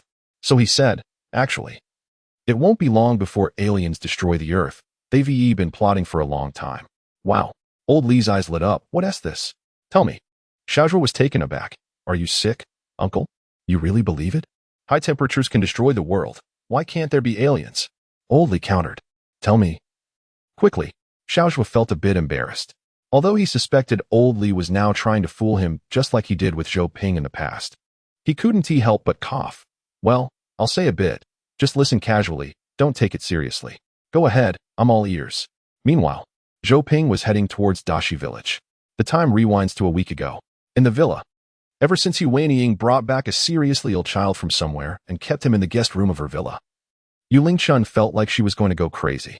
Lai Xiaofan, who comes to clean every morning, became her #1 trash can, constantly looking for faults, throwing tantrums, venting her anger. It was either that this place wants tea clean or that place wants tea done well. In short, it was recleaning, recleaning, recleaning. Lai Xiaofan had just lost another job because her other employer moved away, so she hadn't found a second job yet. At this critical moment, she couldn't afford to lose this hard-earned cleaning job. She could only swallow her anger and clean desperately. Many times, she could finish before midnight. But she had to work until dawn or even at dawn. That day, it seemed that something was missing from the living room. And Yulingchen grabbed Lai Xiaofan and scolded her. Did you steal something? Hand it over. I didn't steal. Lai Xiaofan couldn't articulate well. Her explanations were dry and lacked conviction. Yulingchen probably went crazy. Seeing she wouldn't admit it, she started searching her pockets. Lai Xiaofan didn't want to endure such humiliation, but she also didn't know how to refuse. Retreating didn't help, and in the end, her clothes were almost torn off, and Lai Xiaofan burst into tears in humiliation. Yulingchen didn't find the diamond ring she had lost. So she was sure Lai Xiaofan had hidden it. She wanted Lai Xiaofan to rummage through the trash can. I knew it. You must have hidden the thing in the trash, taking the opportunity to take it away, mixing the good with the bad. You're still crying? How dare you cry? You stole and still have a reason. How can you have the nerve to cry? I'm not crying yet. Yulingchen felt furious and extremely wronged. This aunt really knows how to act. As soon as she is searched, she starts crying. If someone sees her, they would think she is being bullied by Yulingchen. Fortunately, there are no outsiders at home. Yulingchen smiled slightly, and after Lai Xiaofan turned over all the trash cans in the house, her own backpack, and even her gloves, she still couldn't find the ring. Yulingchuan's smile faded. This is impossible. You must have stolen it. I really didn't steal it, ma'am. I've been working in your house for so long, and nothing has ever gone missing. Lai Xiaofan finally found a way to defend herself. Yulingchen paused, thinking, yes. That is true. Indeed, nothing had been lost before. Suddenly, she was startled. Recently, an outsider had come to her house. That kid is staying in the guest room on the 2nd floor. It must be him who stole it. Yulingchen angrily ran upstairs again.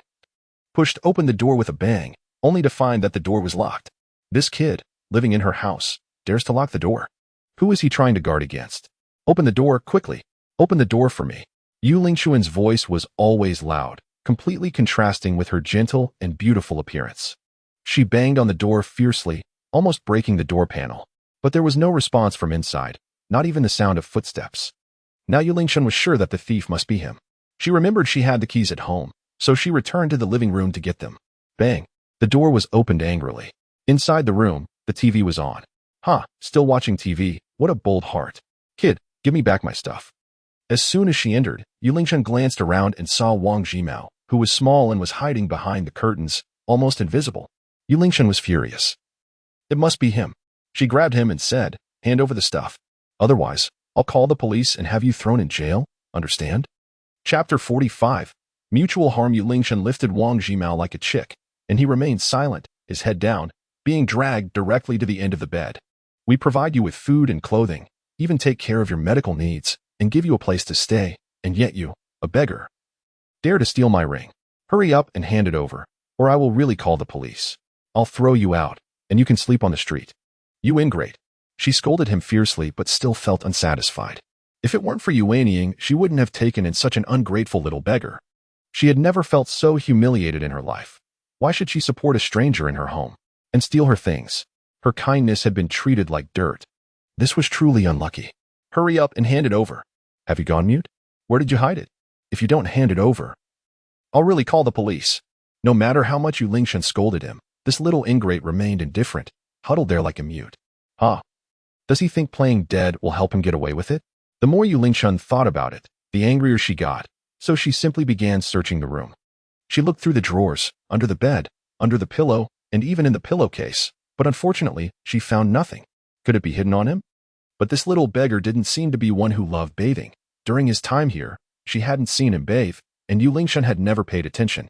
She didn't want to dirty her hands while taking off his clothes. So she went downstairs to call Lai Xiufan to search him. Lai Xiufan hesitated, thinking it wouldn't be good, as he was still a child. Yulingshan was furious, saying, what's wrong with being a child? Children are the best at lying and love to steal, especially a little ingrate like him who has never seen the world, with no father or mother to raise him. Hurry up and search him, or I'll suspect you two are in cahoots. Lai Xiufan didn't dare to provoke Yulingshan, having worked for her for so long. She knew Yulingshan's temperament well. She was like a firecracker, just a little spark and she would explode, and once involved, it was hard to shake off. Let me wash my hands first. Lai Xiufan went to the bathroom on the first floor. In this house, she couldn't use any other bathroom. Hurry up. Yulingshan was annoyed by her slow demeanor, urging her without leaving, wanting to keep an eye on Wang Jimao to prevent him from taking the opportunity to hide the stolen goods. What she didn't know was that while Lai Xiufan was in the bathroom, she made a phone call to Yuanying. Yuanying had specifically asked her to take extra care of Wang Jimao when she was not home. Although Lai Xiufan had repeatedly expressed that she had no ability to take care of him, the situation had developed to this point. And Lai Xiufan didn't want to search Wang Jimao, so she could only call Yuanying. You should come back quickly. The lady is very angry and says she wants to kick him out. Okay, I understand. After hanging up the phone, Lai Xiufan washed her hands and hurried upstairs. Yulingshan was waiting, urging her to search. Lai Xiufan said, Ma'am, we can't search him. That's illegal. What law is being broken? What kind of law is being broken? Am I breaking the law by searching in my own house? Don't try to scare me with this. Just search. Lai Xiufan didn't dare to move. What is wrong with you, auntie? Yulingshan was particularly speechless. Are you not listening to me? With that attitude? You won't be needed here tomorrow. Lai Xiufan was frightened, saying, Ma'am, I've always done well, working diligently and responsibly. Please don't fire me. Humph. Yulingshan rolled her eyes. Find my ring, and I want to pursue it. But I also don't know where your ring is. Then you can leave. Yulingshan gave her one last glare, feeling that Lai Xiufan was useless, so she decided to search herself. Suddenly, her phone rang. It was, of course, Yuanying calling. Yulingshan didn't want to answer and hung up directly. The second call came, then the third and fourth. And Yulingshan was so annoyed that she simply turned off her phone. After that, she walked over to Wang Jimao and began to strip off his clothes. Lai Xiufan hurried to stop her, not understanding how there could be such a rude and unreasonable woman in the world. After working as a nanny for so many years, the most detestable person she had ever encountered was Yulingshan. Ma'am, you can't do this. This child has already suffered a lot. Do you see the bruises on him? He used to be abused. How miserable he is. Isn't your child about the same age as him? Just think about your own child. If he were wrongfully accused like this, how would you feel? Yulingshan scolded, You old hack. A little bastard without parents can be compared to my son? Are you cursing me on purpose? I'm not. That is not what I meant. Lai Xiufan panically explained. She wasn't good at debating. It took a lot of courage just to stand up to Yulingshan. Get out of the way. Stop. Thud, thud, thud. Thud, thud, thud. A shout came from downstairs, accompanied by the sound of high heels quickly stomping. Yu Weiniang appeared at the stairway, seeing the scene in front of her. Yu Weiniang screamed in fear, "Sister, what are you doing?" She rushed over, pushed Yu Lingchun aside, and quickly hugged Wang Zhimao. "Are you okay? Did she hurt you? Don't be afraid. I'm back, and I won't let anyone bully you." Wang Zhimao, who had been expressionless, suddenly had a flash of light in his eyes at the moment he was held by Yu Weiniang, and a few crystalline tears flowed uncontrollably. He said nothing, suppressing his sobs, not explaining anything, just crying silently. Yu Lingchun was speechless. She first blamed Yu Weiniang, saying, "I've told you countless times not to step on my stairs with your high heels. Do you know how much I spent to build them? And this little brat didn't cry before, but waits until you come back to cry. He is just trying to gain your sympathy. You are just a blind person. It's no wonder you were deceived by a white-eyed wolf, marrying a man from a poor background who spends your money every day. Your life will end up like this." Women indeed fight more fiercely. In one breath, they can bring up several issues, each one piercing to the heart, making Yu Weiniang wish she could tear her mouth apart. However, at this moment, Yu Weiniang's rationality outweighed her emotions, and she didn't want to argue with Yu Lingchun anyway, since it wouldn't lead to any result. "So, this is how you have always viewed me in your heart. Fine, I'll leave. But in this lifetime, don't even think about letting me step into your family's door." Huh. As if that would threaten someone. Yu Lingchun didn't care at all. "You just go back to live with your in-laws in that shabby house. And don't blame me for not reminding you that feeling sorry for men is the beginning of misfortune. Just wait and see. Don't think too highly of your husband protecting you. You don't need to pretend to be concerned." Yu Weiniang retorted at this moment. She was utterly disgusted with Yu Lingchun. She didn't mind exposing her brother-in-law's disgraceful acts either. You might as well take care of your own man. Be careful he brings back a disease to infect you, and don't say I didn't remind you. Chapter 46, 65, Divorce? No wonder they are sisters. Each knows the other's sore spots and strikes right at the vital point. By the time Yu Weiniang left the villa with Wang Zhimao, both were already battered and bruised. Yu Weiniang's heart ached. Her relationship with her sister, who she grew up with, had deteriorated to such an extent that she couldn't imagine it before. She still remembered when they were young. Although they often quarreled and fought, they wouldn't hold grudges and would quickly make up. They would go shopping together, watch movies together, discuss handsome boys together. Those times were so wonderful. When did it become like this? Was it because they grew up? Did their life experiences differ? Yu Weiniang couldn't figure it out. Anyway, she now felt full of resentment towards this sister, and for at least the next few years. She didn't want to see that ugly face. And what about Yu Lingchun? Once Yu Weiniang left, she started throwing a tantrum again. Lai Xiaofan saw this and quickly ran away. Based on her understanding of Yu Lingchun, she figured she wouldn't be fired tomorrow since she might forget. So she slipped away.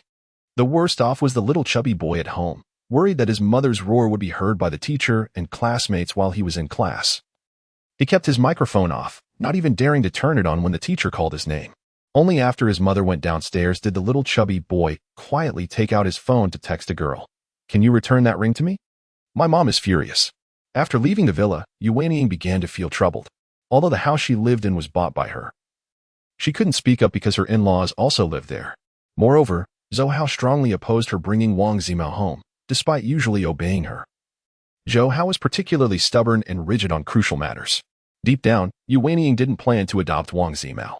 After taking him away, she had already contacted the Women's Federation, intending to help Wang Zhimao sever ties with his parents and live in an orphanage in the future. She would provide some financial and emotional support to him. Zhou Hao agreed to this without objection. However, the Women's Federation wouldn't handle it so quickly. It was said to take a month, so Wang Zimao's current living situation became a problem, which was why she temporarily placed him at Yu Lingchun's house. But unexpectedly, she was kicked out by Yu Lingchun. "Hey, husband, I want to discuss something with you." After making a call, as soon as Yu Weiniang started to speak, Zhou Hao rejected her. "That's impossible. My parents will definitely not agree." "Weiniang, you know my parents care a lot about their reputation. If you suddenly bring a child to live at home, what will our relatives think? I understand your intentions, but with such a big child, who would associate it with us?" Yu Weiniang explained. "Besides, if you don't say anything, I don't say anything, and your parents don't say anything. Who would know we have an extra child in the house? Would your mom shout about it in her family group?" "Weiniang, I am telling you clearly, no matter what, I won't agree to this. It's just for half a month. Saving a life is better than building a 7-story pagoda. Didn't you see all those terrifying wounds on him? Helping him is also helping ourselves. You don't need to say so much. Really, it's absolutely not possible. Whinnying, you can ask me for anything, serving you tea, smiling at you. Anything is fine, but this matter is absolutely not possible. You whinnying was stunned. What do you mean? Are you saying that you serve me tea and smile at me every day? Isn't that a sign that you love me? Zhou Hao, clarify this for me. Whinnying, I already love you so much. Can you stop being unreasonable? You always act on a whim without considering my feelings, my parents' feelings, or even your sister-s and brother-in-law's feelings. Whinnying, why are you always so willful? You say I'm willful, but I'm clearly helping others. I'm helping someone else's life. It's obviously a good deed. Why does everyone have to criticize me? You whinnying broke down, crying on the street, feeling particularly lost and not knowing what to do. She felt she was doing a good deed, yet everyone was blaming her. What did she do wrong? Is helping others also wrong? If you insist, then let us get a divorce. The house is yours anyway. My parents and I will move out. We want to assent. Just when Yu Weiniying was at her most heartbroken, Zhou Hao suddenly became cold on the other end of the line. Divorce? He actually said divorce. They had been married for less than 3 years. Yu Weiniying was instantly dumbfounded and panicked. She didn't know what she had done wrong to deserve such treatment, even to the point of mentioning divorce. Zhou Hao, you actually want to divorce me? Are you seeing someone else outside? Yu Weiniying felt extremely wronged. Nearby, Wang Zimao, upon hearing those 2 words, slightly moved his brows, curled up and hiding at the back of the car, he dug himself in deeper. The warm night breeze felt icy on him as he buried his head. His right hand clenched tightly for a moment, but ultimately remained still.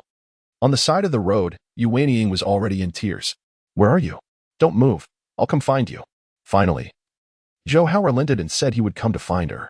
After hanging up, Yu Weiniying squatted on the ground, burying her face in her hands, crying so hard she could barely breathe, and when Zhou Hao arrived, she was still crying.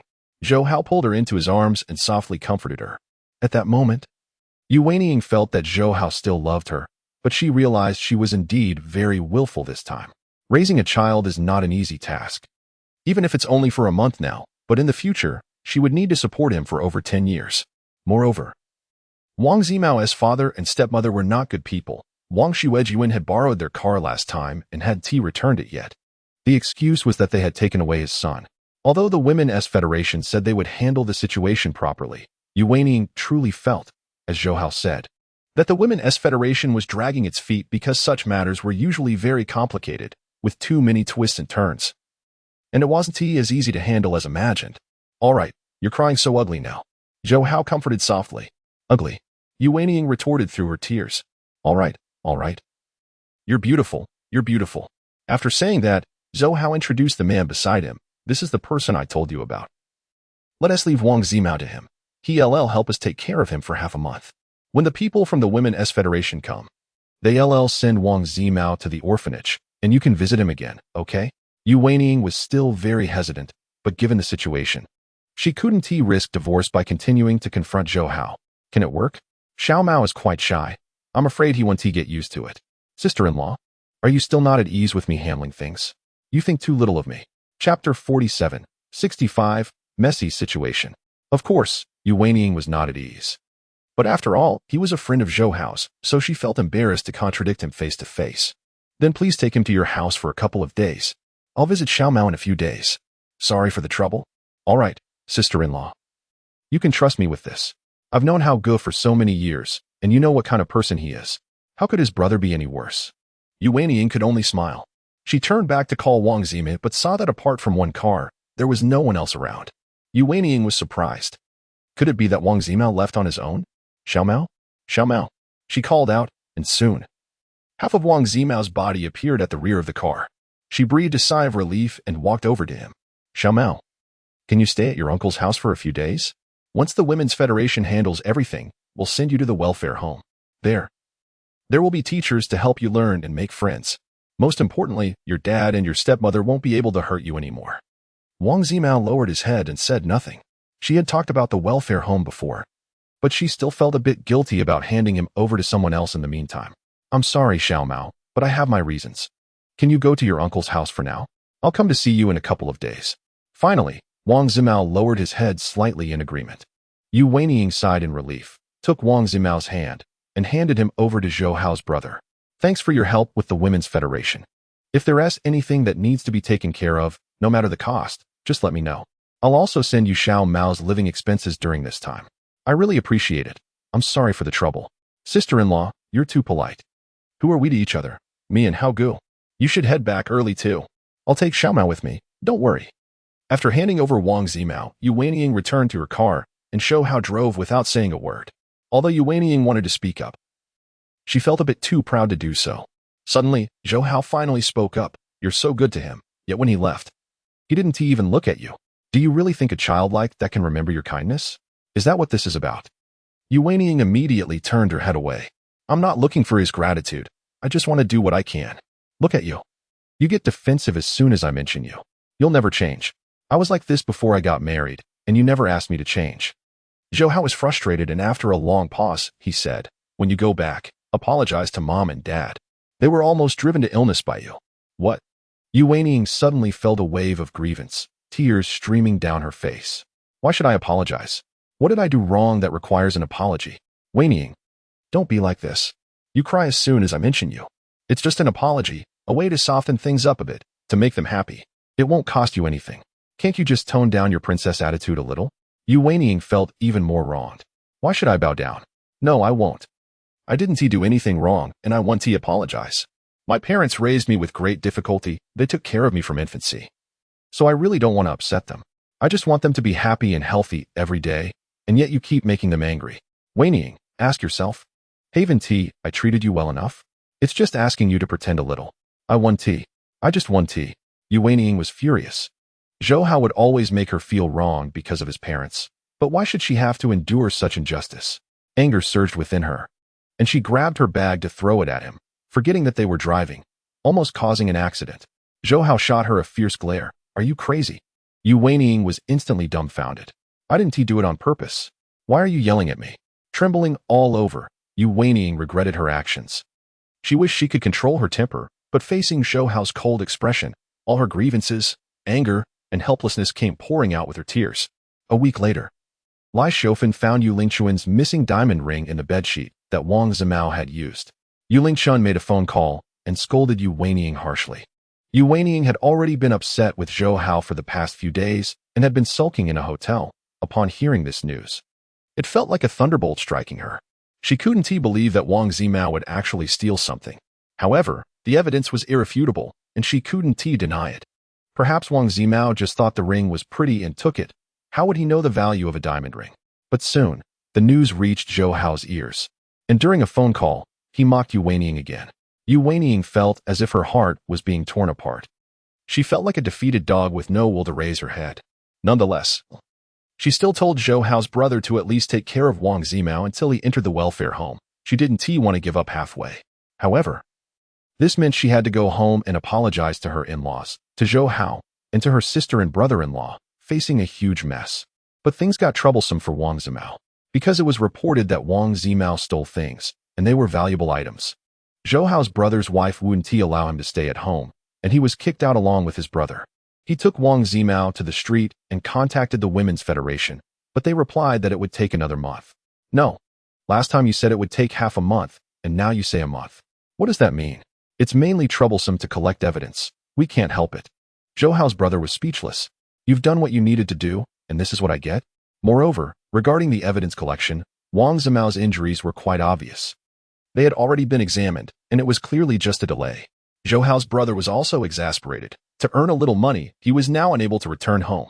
Furthermore, Wang Zimao was probably a bit mentally disturbed. He had been at their home for a week and hadn't said a word, not even moving his gaze. Only knowing to eat, and he always picked the good food to eat. It was like raising an emperor at home. And his wife and kids were very unhappy about it. If this continued for another month, his wife would probably divorce him. No. I have to think of a way to get him out of here. But what could be done? Just as he was thinking, a strange call came in. Zhou Hao picked up without thinking and was surprised to find that it was Wang Shuamin, Wang Zimao's biological father. Zhou Hao initially didn't want to listen to his nonsense. What kind of good person would beat a child into that state? However, after a few exchanges, he realized that things might not be as Yu Wenying described. It seemed that the abuser was not the biological father, and this father was completely unaware. Chapter 48, 65. Wang Zimao ran away. Oh, I see. So that kind of woman deserves to be beaten. I understand, buddy. It's not easy for men to struggle outside and take care of the family. You still need to pay more attention to your son. Look at the injuries on him. They're shocking. You have no idea how cruel that woman is to him. Is that okay? Did the Women's Federation agree? That is not possible. Oh, I see. I'm fine. Okay, see you later. After hanging up, Zhou Hao's brother exhaled a deep breath. It turned out that the main issue was that the stepmother was abusing Wang Zimao, and Wang Xuemin was completely unaware. After the incident, Wang Xuemin immediately divorced the stepmother and has already sued her. She would probably be going to prison soon. However, due to Yu Weini's situation, Wang Xuemin's self-verification work with the Women's Federation had not been going smoothly, and since Wang Zimao was his only biological son, how could he let his son go to a welfare home? It's a place that eats people. Unless absolutely necessary, it's better not to go. However, he was still half convinced by Wang Xueming's words. But Wang Xueming said he would bring Zhou Hao's car over, thinking it would be good to solve this matter for Zhou Hao as well. Besides, the child was right there. He wanted to observe Wang Xueming's attitude toward the child. If he seemed very afraid, he definitely couldn't hand the child over to him. So they waited, with Zhou Hao sitting bored on the flower bed by the street. Wang Zimao sat there too, silent as always. This kid hadn't said a word since coming to his house. Are you sure you want to go to the orphanage? He suddenly asked. Wang Zimao kept his gaze fixed on the ground, his hands stacked together, looking completely bewildered. He didn't know what to think. How does your dad treat you? Is he good to you? Wang Zimao still didn't answer. Zhou Hao said, actually, the orphanage isn't as good as you think. It's like a small society inside. The big bully the small, the strong bully the weak. Some directors, well, it's hard to say. Anyway, it depends on the person. In short, it's not as good as you imagine. Before you enter society, only your parents can protect you. Besides your parents, it's hard to find anyone who truly cares about you. In society, it's all about interests, relationships, and money. Sigh, you want to understand all this. But blood ties are hard to cut. After all, he is your biological father. Even if you break a bone, the tendons are still connected. He should still love you. It's just that men inevitably overlook things. While busy making money, they aren't so attentive, and with the stepmother's instigation and concealment, such oversights can easily happen. Don't blame him too much. How could parents not want the best for their children? You're just too young to understand. He doesn't understand? Wang Zimao sneered coldly in his heart. He shifted his gaze to the face of the speaker, trying to see some glimmer of wisdom or angelic light through this mediocre face, but aside from acne scars and grease, there was nothing. He shifted his gaze back. Too lazy to talk to him. Looks like they're coming. Zhou Hao exclaimed, and a taxi appeared in front of the flower bed. Wang Zimao raised his eyes in panic. He suddenly saw a familiar foot stepping out of the car and couldn't help but stand up straight in shock, instinctively taking a step back. You're Wang Xueming? Hey, where's my son? Zhou Hao stepped forward to greet him. After the two recognized each other, he turned to call Wang Zimao, only to find the flower bed empty. Wang Zimao ran away. Where is he? Stop right there. Seeing this, Wang Xueming took off running. Zhou Hao quickly followed, his heart sinking. It seemed like something was off. But just as he was about to run, the taxi driver stepped on the gas, nearly rolling him under the wheels. He angrily shouted, "How are you driving? Pay up. That person just said you'd pay. Don't think you can run. You guys aren't teaming up to cheat me, are you?" Who would have thought the driver was even more aggressive, slamming the door and demanding money? Zhou Hao was dumbfounded. What the hell? But with Wang Zimao having run off and Wang Xueming not knowing what was happening, he had no choice but to pay the fare before chasing after him. But where could he find their figures now? Zhou Hao felt that he had messed this up. He realized he might have been tricked by Wang Xueming. Otherwise, how could Wang Zimao have run upon seeing someone? This could only mean that everything Wang Xueming said on the phone was a lie. It's over. What should I do now? Wang Zimao sensed something was wrong and ran in the opposite direction. Although his health had been poor, he had improved a bit during this time. His vision was clearer, his mind was sharper, and this body was much more responsive than before. When he ran, he could perhaps be described as fleet-footed. For the first time, he discovered he could run so fast enough to astonish himself. Stop right there. If you dare to run again, let us see if I don't beat you to death when I get back. Wang Xueming shouted angrily behind him. Unable to catch up, Wang Zimao didn't look back or pay attention. He just ran desperately, fleeing for his life. With his sister unreliable, he could only rely on himself. But he was still young and didn't know how treacherous society could be. Catch him. That kid stole my wallet. Someone help. Stop that thief. Catch that little thief. Stop that thief. Suddenly, Wang Shuiming had a clever idea. Originally, the onlookers had been indifferent, but upon hearing catch a thief, they got excited, especially since there had been a lot of thefts recently. Plus, Wang Shuiming's attire did look like that of a boss. And a young man believed him, immediately grabbing Wang Zimao. Wang Zimao struggled desperately, screaming, "How dare you steal my stuff? How dare you steal from me at such a young age? You're really shameless." Wang Shuiming came up and slapped Wang Zimao hard on the head, nearly knocking him unconscious. He couldn't scream anymore. The young man was dumbfounded. "Hey, brother, a thief is a thief, but you shouldn't hit people indiscriminately. Just hand him over to the police." Wang Shuiming sneered, "Brother, you're too young. This kid has stolen from me 4 or 5 times. He is a habitual thief. And he lives next door to me. I often buy him things, yet he still steals from me." Huh? The young man didn't know about this. He had no idea Wang Shuiming was someone who could lie without needing to draft a script. Hearing that Wang Shuiming didn't want to report to the police because the child lived with a pitiful grandmother, wanting to take him back for proper education, the young man thought for a moment and didn't stop him. When Wang Zimao came to, he grabbed Wang Shuiming's pants leg and started screaming and biting like a madman. This time, Wang Shuiming didn't hit him, he let him bite. And under the young man's gaze, Wang Shuiming shook his head and sighed, leaving with a look of helplessness. Chapter 49. Bloodstains. Wang Zimao had no idea he had been set up, nor did he know that for someone with little experience, a few lies could easily turn black into white.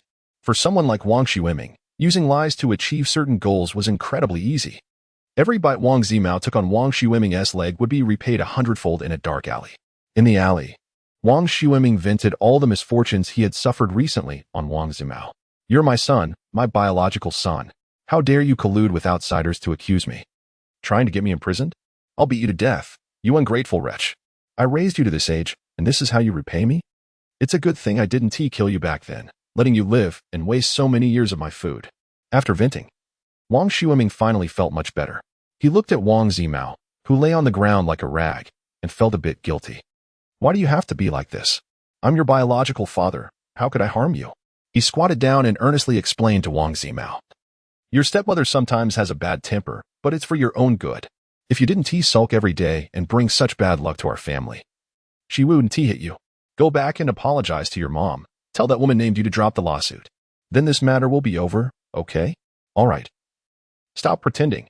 I'll buy you something to eat later." He pushed him, but he didn't move. He can't be dead, right? Wang Shuiming suddenly felt a bit scared. He hadn't hit him that hard, had he?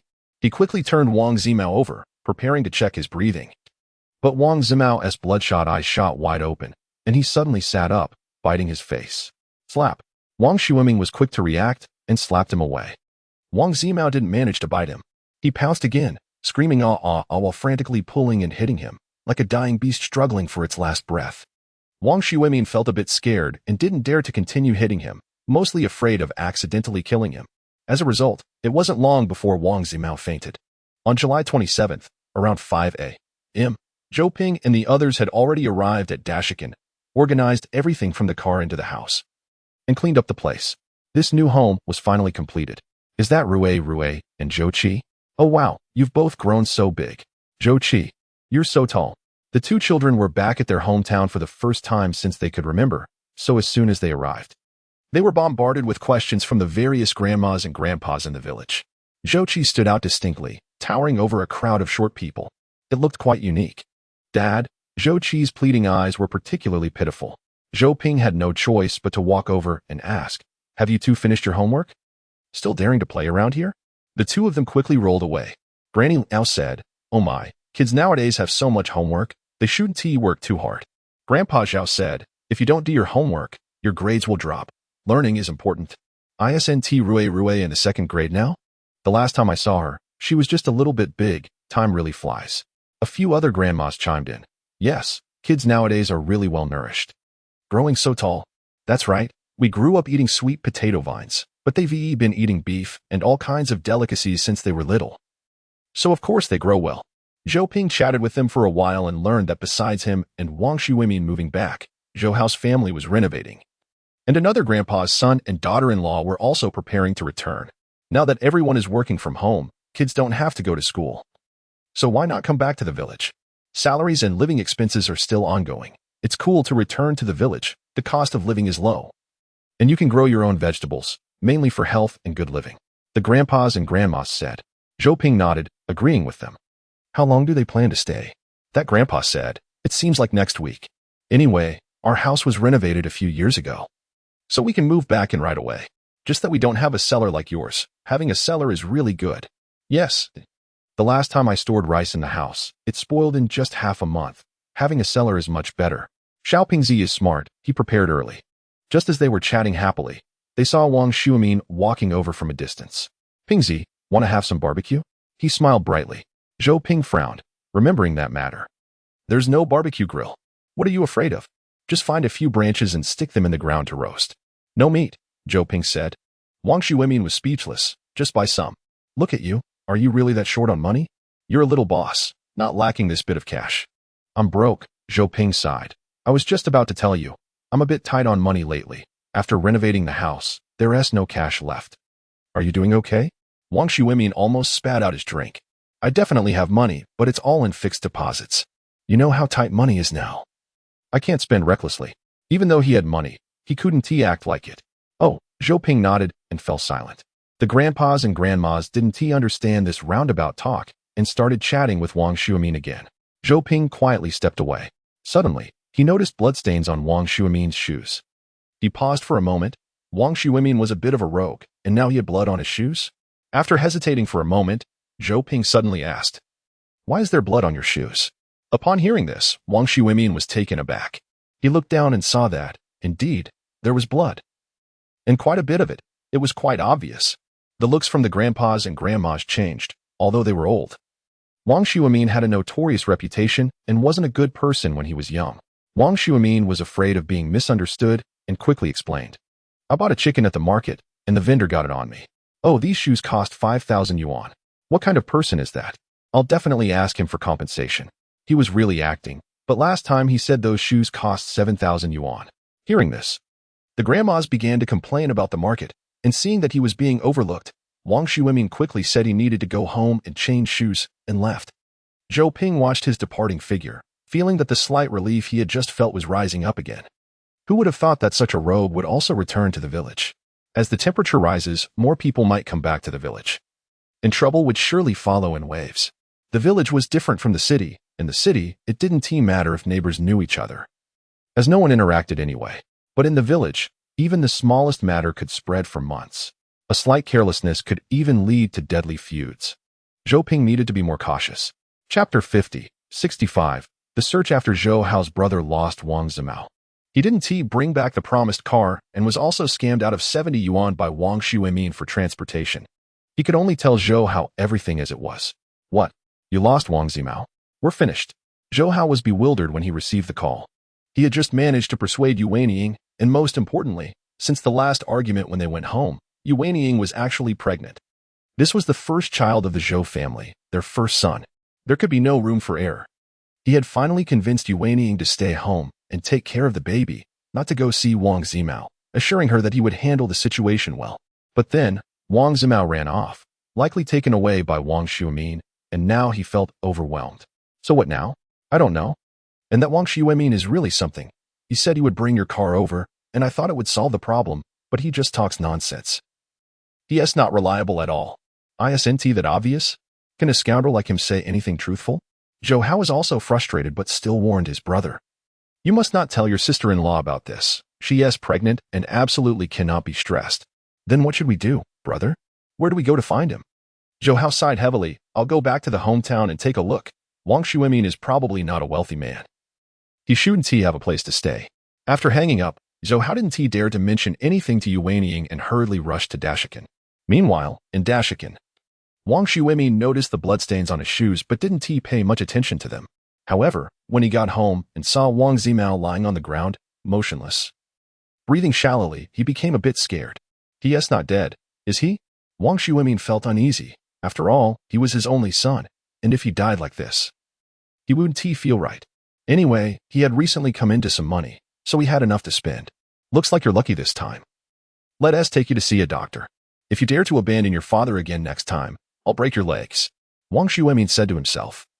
Then picked up Wang Zimao and slipped away through a small path. He was also worried about being discovered by Zhou Hao and his wife, who might take Wang Zimao away or even send him to jail, which would be a huge injustice. Originally, he planned to take him to the hospital, but at the last moment, he thought of the previous incident. Going to the hospital would be like walking into a trap. Who knows if someone would report it or even call the Women's Federation or something. That would be too unfair. So he simply took him to the dilapidated urban village where they used to live, where an old acquaintance gave him some medicine and applied some ointment, and then returned to the iron shed where they previously lived. This iron shed was similar to a construction site cabin. Wang Xuemin and his family of 3 used to live here. But back then, there was electricity, and even though it was scorching hot during the day, the air conditioning made it bearable. Since the staggered power outages started some time ago, the area near their shed has experienced at least 14 hours of power cuts each day. There was no choice but for him to take his wife and children to the countryside. Now, Tang Hong heard that child abuse could lead to imprisonment, so she ran away. Sigh. Anyway, women are unreliable. Even a biological son is unreliable. Wang Xuemin spat fiercely at Wang Zimao, then took out his phone and eagerly opened a live stream of a beautiful woman. I'm in a good mood today, so I'll treat you guys. After muttering to himself, he accidentally tipped his phone and rewarded the female streamer with 500 yuan. Thank you, big brother. You're really generous, so I'll dance for you. Hiki. Wang Xuemin, feeling greatly satisfied, thought the shabby shed seemed to glow. In Dashi village, after chatting with the old ladies, Zhou Ping saw that it was getting light and closed the door, preparing to rest. Just as he shut it, his 2 siblings rushed over with gossip. Dad, did that Wang Xuemin wipe his neck with his hand? How did you hear that? No, don't talk nonsense. How can you be sure it's not true? I think he is definitely not a good person. Didn't you say he often bullied others when he was younger? He is a scoundrel who collected protection fees as a kid, Zhou Rie said. When I confronted him, he looked a bit flustered but also somewhat disdainful. So it shouldn't be true. He probably got into a fight with someone. Oh, Zhou Qi and Zhou Rui realized. Remember, if you encounter similar situations in the future, you can expose him on the spot and observe his expression and the excuses he gives afterward. Many things lose their effectiveness after a specific time point. Got it, Dad. So Wang Xuemin must have been beaten up. With his demeanor, he probably gets beaten every day while still thinking about you treating him to barbecue, Zhou Rui said. Her little fist clenched like a little heroine. Zhou Ping laughed and said, You both finished your lessons, right? Tomorrow is officially a holiday. Yes. We caught up on everything we missed. Hee. All right, starting tomorrow, I'll give you official training. The 2 little ones felt like crying. If they had known they needed to pretend to attend class for a few days, they wouldn't have done it. After the 3 of them washed up simply, they prepared to sleep in the cellar. The cellar is 4 meters deep, 3 meters long, and 25 meters wide. It's not big, but when Zhou Ping built it, he reserved space for shelves on the rebar. Therefore, one wall of the cellar can be filled with supplies, while the beds are in the middle, elevated on 2 mattresses. Although the cellar has been treated for moisture and waterproofing and has a fresh air system, Zhou Ping still worries that sleeping there long-term isn't good for their health. With limited conditions, he had no choice but to take as many precautions as possible. The bed is 2 meters wide, enough for their family of 3. Time to sleep. Stop playing on your phones. Dad, are you selling batteries tomorrow? My brother and I want to go with you. Maybe we can help. Zhou Ping thought for a moment. He really didn't feel comfortable leaving them home alone, so it was better to have them nearby. Okay, yay. Then I'm going to sleep now.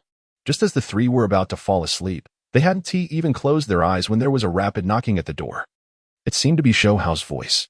With no choice, Zhou Ping had to climb up to open the door. Outside, it was almost dawn. And Zhou Hao looked anxious. Did you see Wang Xuemin today? Did you see Wang Zimao? I saw him, but who is Wang Zimao? Zhou Hao could only briefly tell Zhou Ping what had happened during this time. Zhou Ping's brows furrowed tightly. He didn't know that Wang Xuemin, besides being a scoundrel, actually colluded with his second wife to abuse the child. You mean he likely took Wang Zimao away today? Yes. My friend was accidentally fooled by his lies and let him meet Wang Zimao. But then Wang Zimao ran away and hasn't been seen since. Zhou Ping said, I saw blood on his shoes today. Could it be Wang Zimao's? Chapter 51, 65, Camping Bloodstains? Zhou Hao's face turned pale. Bloodstains? Is it really blood? Did he, in a fit of rage, kill Wang Zimao? Don't get excited. It shouldn't be. Zhou Ping pushed him out and then locked the door behind him. Let us go check his house. But when they got to his house, no one was home, and the door was wide open. It couldn't even be locked. Zhou Ping ignored him and headed straight for Wang Xuemin's house. Zhou Hao had no choice but to hurry after him. When they arrived at Wang Xuemin's house, sure enough, the door was open, and it seemed that things had been packed up. There was no air conditioning or fans. Normally, it would be uninhabitable. But Zhou Ping remembered that Wang Xuemin had lived there for a few days recently. After entering the house, the light was too strong, and there was no electricity. So Zhou Ping took out a flashlight from his backpack. When he turned on the 4,000 lumen flashlight, the room lit up as brightly as daytime, stunning Zhou Hao. Cousin, what kind of flashlight is this? It's so bright. Amazing, I'll get one too.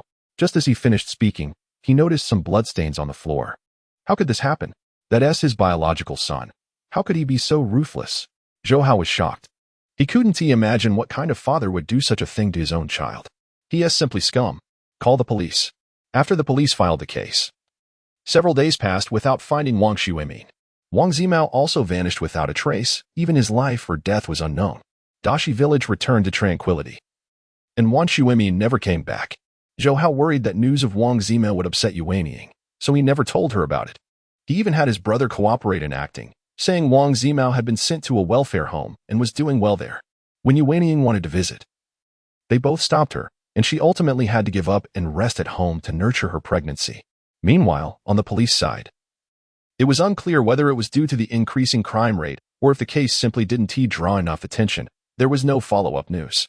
Zhou Ping didn't pay much attention to this matter, although he felt pity for the child he had never met. There were too many people in the world living in misfortune, and he was too busy to care for them all. In recent days, he changed his approach and began promoting in wealthy areas or near communities that had already installed solar battery systems. It seemed to have some effect. At least now he had about 10 people interested in the product on WeChat, but due to the price, they were hesitant. At nearly 20,000 yuan per set, buying 2 sets would cost 40,000 yuan, which certainly needed careful consideration in the current market. Before he knew it, the weekend arrived. The time he had agreed upon with Xiaozhua for camping training. Zhou Ping let the 2 kids train and entertain themselves at home while he brought some gear and headed outside the community. To his surprise, Laoli was also with Xiaozhua. Watching them get into the car without any explanation, Zhou Ping sized up Laoli's belly. With that figure, "Are you sure you want to come with us? Who are you looking down on?" Laoli snapped his seatbelt into place, and Zhou Ping noticed he even had an escape backpack and a waist pack. Wow, what big event happened in the past week that I don't know about? Seeing Zhou Ping's expression, Laoli knew he had stunned everyone. "I'm a survival enthusiast now." "What? Can't believe it? Who knew Li Sanping would have this wisdom and depth?" All right. Zhou Ping finally remembered Laoli's nickname was Li Sanping. "Impressive. You're even willing to spend money on these things. Has your wife stopped caring about you?" "Uncle, don't worry." In the back seat, Xiaozhua leaned forward confidently and said, "Because of the last time when Aunt Phone was almost robbed, she now believes that aliens will land on Earth soon. So she specifically told me to train Uncle Li well, so that when the apocalypse comes, we can decisively fight and enjoy survival together." Zhou Ping? Wait a minute. What happened? Why is the story developing uncontrollably? Facing Zhou Ping's doubtful gaze, Old Li awkwardly looked away and said, "Don't look at me. I don't believe in aliens either, but my wife does. These two are too ridiculous." The key point is that Zhou Ping feels a deep sense of distrust. "You'd rather believe in aliens than trust me. That's heartbreaking," my bro Li Sanping quickly explained. "You can't say that. Just think about it. Autumn is coming soon. How could the high temperatures continue? It can't possibly reach 100 degrees. Wouldn't the whole world be boiling? So it's definitely impossible. It's just too absurd. Compared to that, I think aliens are more believable." All right. Zhou Ping didn't want to argue about what kind of apocalypse would happen. The key issue now is, has our years of revolutionary friendship just been shattered? You can't say that, old Zhou. Who are you and who am I? Look, you're still holding this against me. Come on, man, be magnanimous. Anyway, since it's going to be the end of the world, the result will be the same. What's the difference in the process? Zhou Ping finally realized that this guy was just here for fun, taking the opportunity to play around. He just didn't understand how Feng Huar could be convinced by Xiaozhua to believe in such absurdity as aliens. Zhou Ping felt deeply hurt. This couple was too much. Feeling displeased, he stepped on the gas and they headed to the National 5A scenic area, Falling Leaves Gorge. There were designated camping spots at Falling Leaves Gorge.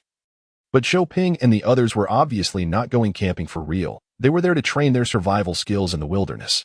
In the time leading up to this trip, Zhou Ping had been learning about wilderness survival, but he found that the knowledge available in books or various video sites didn't really match reality.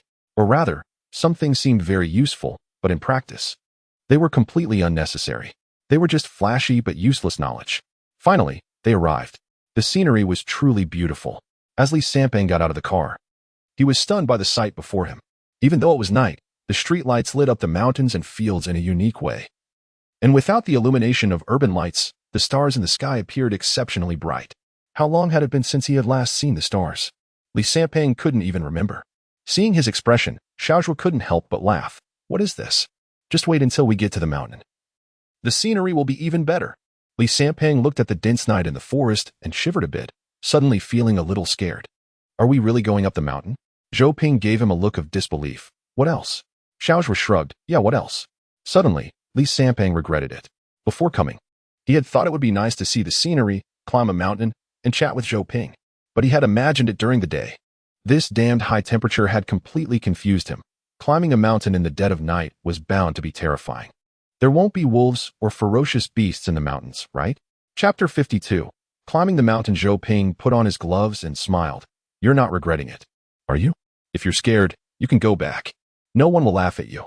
Xiaozhuo said. Yeah, Uncle Li, this is a scenic area. It's easy to get a taxi here. There are buses too. The bus is cheap. Li Sanpeng was speechless. Were these two playing with him? Am I the kind of person who is timid and afraid? I, Li Sanpeng, have never been afraid of anything in my life. Oh, Zhou Ping laughed. The path we're taking to the mountain is one that only serious hikers would go, not the tourist route. Are you sure? Xiaozhuo added. And I heard from a friend that wild boars have appeared in this canyon. TSK, they're really fierce and can charge at people. Li Sanpeng rolled his eyes. Come on, wild boars live in the canyon? There are only big men in the canyon. Who says there aren't? Xiaozhuo also put on gloves. Seeing them all dressed up, Li Sanpeng felt he had to wear gloves too. So he pulled out his fingerless gloves that he had dug out from home, which had served him well for several years. He used them to keep warm while riding his electric bike every winter. Let us go. Zhou Ping took out a hiking pole and led the way. Xiaozhuo also followed suit with his hiking pole. Li Sanpeng raised an eyebrow. It's just a hiking pole. I have one too. So he took out half of a broken aluminum drying rack from home. Don't underestimate this drying rack. It has all the necessary functions. With that, the three of them began their ascent of Falling Leaves Gorge. It was all right at the foot of the mountain, as there were streetlights and the path was relatively clear. But after climbing for about 20 minutes, the path became pitch black, and since it wasn't a designated hiking trail, it was narrow, winding, and lacked steps, only showing the path worn by human feet. However, both Xiaozhuo and Zhou Ping had bright searchlights on their heads. While Li Sanpeng felt a bit awkward, he had bought a cheap one for a few dozen yuan, and now, compared to theirs, his light was barely like that of a firefly. But it was good that he was with them. Otherwise, if Li Sanpeng had come alone, he might have suspected there were ghosts in the mountains. Zhou Ping's task for this trip was relatively simple, just to climb a mountain and take a simple stroll around. To experience the feeling. In other words, in a real wilderness survival scenario, if one were to be unable to stay in the city, they would have to flee to the mountains to hide. There's no way to imagine carrying a full set of equipment. No hiking poles, no gloves, no compass. None of these things might be available. One must think about under what conditions he would leave a good city and go hide in the mountains. Therefore, the possibility of running into the mountains to survive with equipment is very low. It can only serve as a last resort in a critical situation. And if the situation is already that dire, would he even have any equipment on him? The most pressing issue in wilderness survival is how to survive in the mountains for a month, or even longer, without any tools or equipment. Without a shelter from the wind and rain, and without basic medicines and food. Zhou Ping had thought about this problem carefully. He found it difficult. So he concluded, unless necessary, don't run into the mountains aimlessly. If you don't have the right tools, don't take on tasks that are beyond your capability. Or you might not even know how you died. So today he was just there to experience the feeling of climbing a mountain and to listen to Xiaozhuo brag. Did you hear that sound? It sounds like a wild boar. Li Sanpeng exclaimed. Xiaozhuo twitched his lips. I was just saying that. You really believe it? There really is something. It's rustling. Zhou Ping said. That's pretty scary. Xiaozhuo mocked. I don't know who insisted that I bring him out here, almost swearing an oath. What's wrong? Now you're scared? Li Sanpeng felt a bit embarrassed, so he retorted, I'm just worried about your safety. If there is a wild boar, and we three end up in trouble here, it would be a huge loss. Don't worry. Xiaozhuo smiled. I come here often. I'm very familiar with it. Look, there's a light point ahead. There are people in front of us. Li Sampang took a closer look and indeed saw people. Earlier, their lights were too bright, and they hadn't noticed. Now that he looked, he wasn't afraid anymore. At least they weren't the only three wandering around in the mountains, right?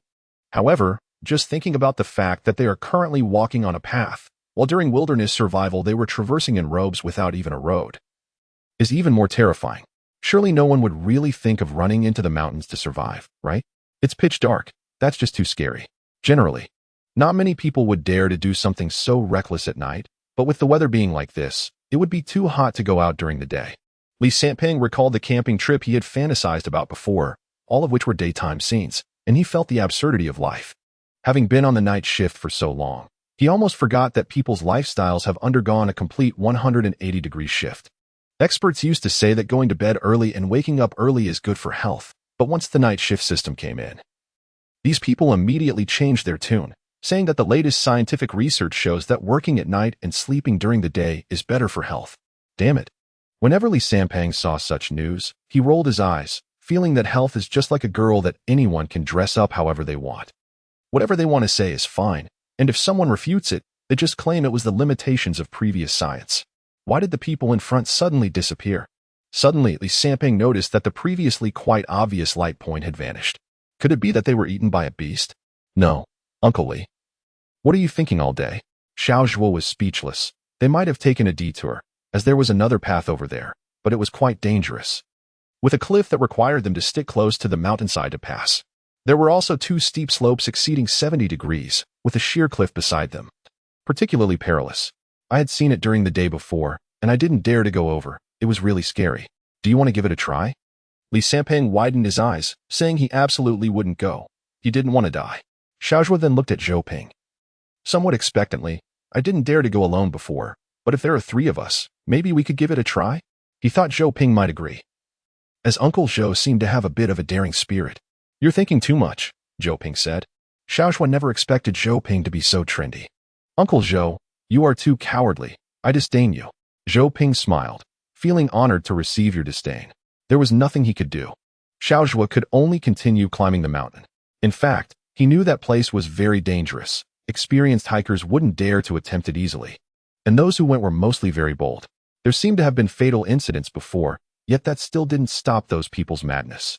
He belonged to the particularly cowardly type, which is why he had never gone. Unfortunately, not being able to go to the dangerous place, Xiao Zhuo could only climb the mountain honestly with them. Although it was night, the dense forest was not very breezy, and each of them was carrying over 30 pounds of gear. This trek was indeed exhausting. Zhou Ping couldn't help but exclaim, I overestimated myself. I can't even carry 30 pounds. It seems my physical fitness is still too poor. Xiao Zhuo said, you still say that. I reminded you before we set off that if the gear is heavy, you definitely won't be able to move, yet you encouraged me to carry 30 pounds. Uncle, you're too much. Just 30 pounds and you're making such a fuss? Li Sampang looked at him disdainfully. I'm this fat, and I haven't said anything. It seems I'm the strongest. Xiao Zhuo immediately gave him a roll of his eyes. Uncle Li, if what's in your bag is 10 pounds, I'll call you Dad. Hey, my son is so obedient. Well, going out with two old men means you're bound to be taken advantage of. Xiao Zhuo was also quite helpless. Why couldn't he meet someone his age? Especially a young lady would be even more wonderful, but alas, what a pity. The three of them were resting on a crooked tree, catching their breath. Just then, a gust of wind blew by, instantly bringing a comfortable coolness. What a nice breeze. I haven't felt such a wind in a long time. Xiao Zhuo sighed, not knowing when it would rain. It would be great to have a heavy rain soon. If this high temperature continues, the ground will crack. Li Sampang said, you're dreaming. If it rains, it will definitely be a torrential downpour that won't stop all night, causing serious urban flooding, mudslides, and landslides. Right, old Zhou? Zhou Ping replied. Wow, now Uncle Li has to make a joke about everything he encounters. He actually repeated what I told him before verbatim. The key is that both of them are now part of the alien party. He then changed the subject to ask Xiao Zhuo, aren't you going to teach us wilderness survival skills? Xiao Zhuo immediately perked up. Right. Let me teach you one first, how to tell direction at night without a compass. Saying that, he looked up at the sky, then fell silent. There are too many stars in the sky. I can't find the Big Dipper for a moment. The two were speechless. No worries. The second most important thing in wilderness survival is finding water sources, filtering water, and heating water. We can first build a simple stove to boil some water and see how it goes. The corner of Li Sanpeng's mouth twitched. Do you need to teach this? I can do that too. Xiaozhuo was exasperated, moving away from the tree, and looking at the two of them said, this is really throwing me off. I have no idea how to start. There must be a plan, right? Indeed, a plan is needed. Then, how about I give you a quiz? Sure, Uncle Zhou. Go ahead. Xiaozhuo raised his eyebrows, looking completely unafraid. Very confident, huh? Zhou Ping also didn't hold back and started to think seriously. Soon, he thought of a scenario. Now, you are being chased by enemies and have to run to the mountains to hide. And your only gear is what you have on you. What is the first thing you would do once you reach the mountain? Being chased by enemies? How is that possible? Besides, why would I run to the mountains if someone is chasing me? Xiaozhuo murmured. If you don't run to the mountains, how can you survive in the wilderness? If you're in the city, it's called urban survival, right? Then how can I ask the question? That's true. Xiaozhuo thought for a moment. The first thing I must do is to find a hidden place to hide. Where? A cave or among the bushes? Zhou Ping laughed. Are you sure you can find a cave? Have you seen a cave on this mountain? No. Xiaozhuo scratched his head awkwardly. Oh. It seems I really haven't seen a cave here, because this mountain has dense trees and bushes. Even if there is one, it would be obscured by the bushes. And moreover, a cave may not necessarily be able to accommodate a person. The key is that caves covered by bushes may very well have snakes. The bushes are also not very realistic. Hiding in there for a bit is okay, but if you have to hide for several days, wouldn't you get half dead from being bitten by insects, ants, or poisonous snakes? Xiaozhuo stroked his chin, getting worried. Should I build a temporary shelter with branches and leaves? But at night, I can't make a fire. I would definitely be discovered. But what about during the day? Without a cave, given the current weather conditions, a temporary shelter would directly lead to heat death. And in this weather, the mountains are also particularly prone to wildfires once a fire starts. People in these mountains are basically doomed. Xiaozhuo thought carefully, and it really was unsolvable, even if it were the normal weather of the past. With daytime activities and nighttime needing to find ways to conserve body heat. There is also the issue of food. There is plenty of water in the mountains. But finding food is more difficult. Not every mountain has wild fruits to eat unless you recognize some edible wild vegetables. However, if it really comes to the point of almost starving to death, one wouldn't care about wild vegetables anymore. Ancient people even ate tree bark. So one should not easily starve in the mountains. There will always be something to eat. The biggest problem should still be the weather and temperature, as well as snakes, insects, mice, and ants, which are all very dangerous. As he thought about it, Xiaozhuo felt overwhelmed. I suddenly feel that it's better not to run into the mountains. That would be purely asking for death. Unless there is a house and farmland in the mountains. If there is nothing at all, it's really tough. Zhou Ping said. Unless absolutely necessary, don't go into the mountains. But mastering some basic wilderness survival skills isn't a bad thing either. Xiaozhuo, Uncle, you doubt that you came this time just to undermine my confidence. I used to think that when aliens come to Earth, I would escape to the mountains to farm and live a carefree life. Li Sanpeng looked down on him, saying that he was still young and dared to think of anything. Uncle Li, don't criticize me. Last time I told you about it, you agreed with me. If I don't expose you, will I die? Li Sanpeng retorted. Let's go, continue climbing the mountain, Zhou Ping said. The three quickly formed a line and continued their ascent to the mountain top. The scenery at Luoye Gorge was indeed breathtaking, as the saying goes. One must climb to the heights to see the vastness below. Standing at the summit, one could glimpse the smallness of all living beings.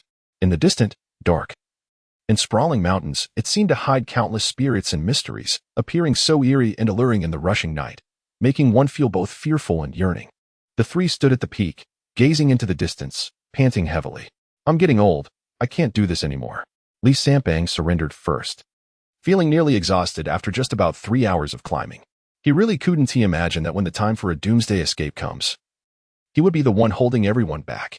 I really feel that if there were a doomsday, I'd definitely be the first to die. Haha.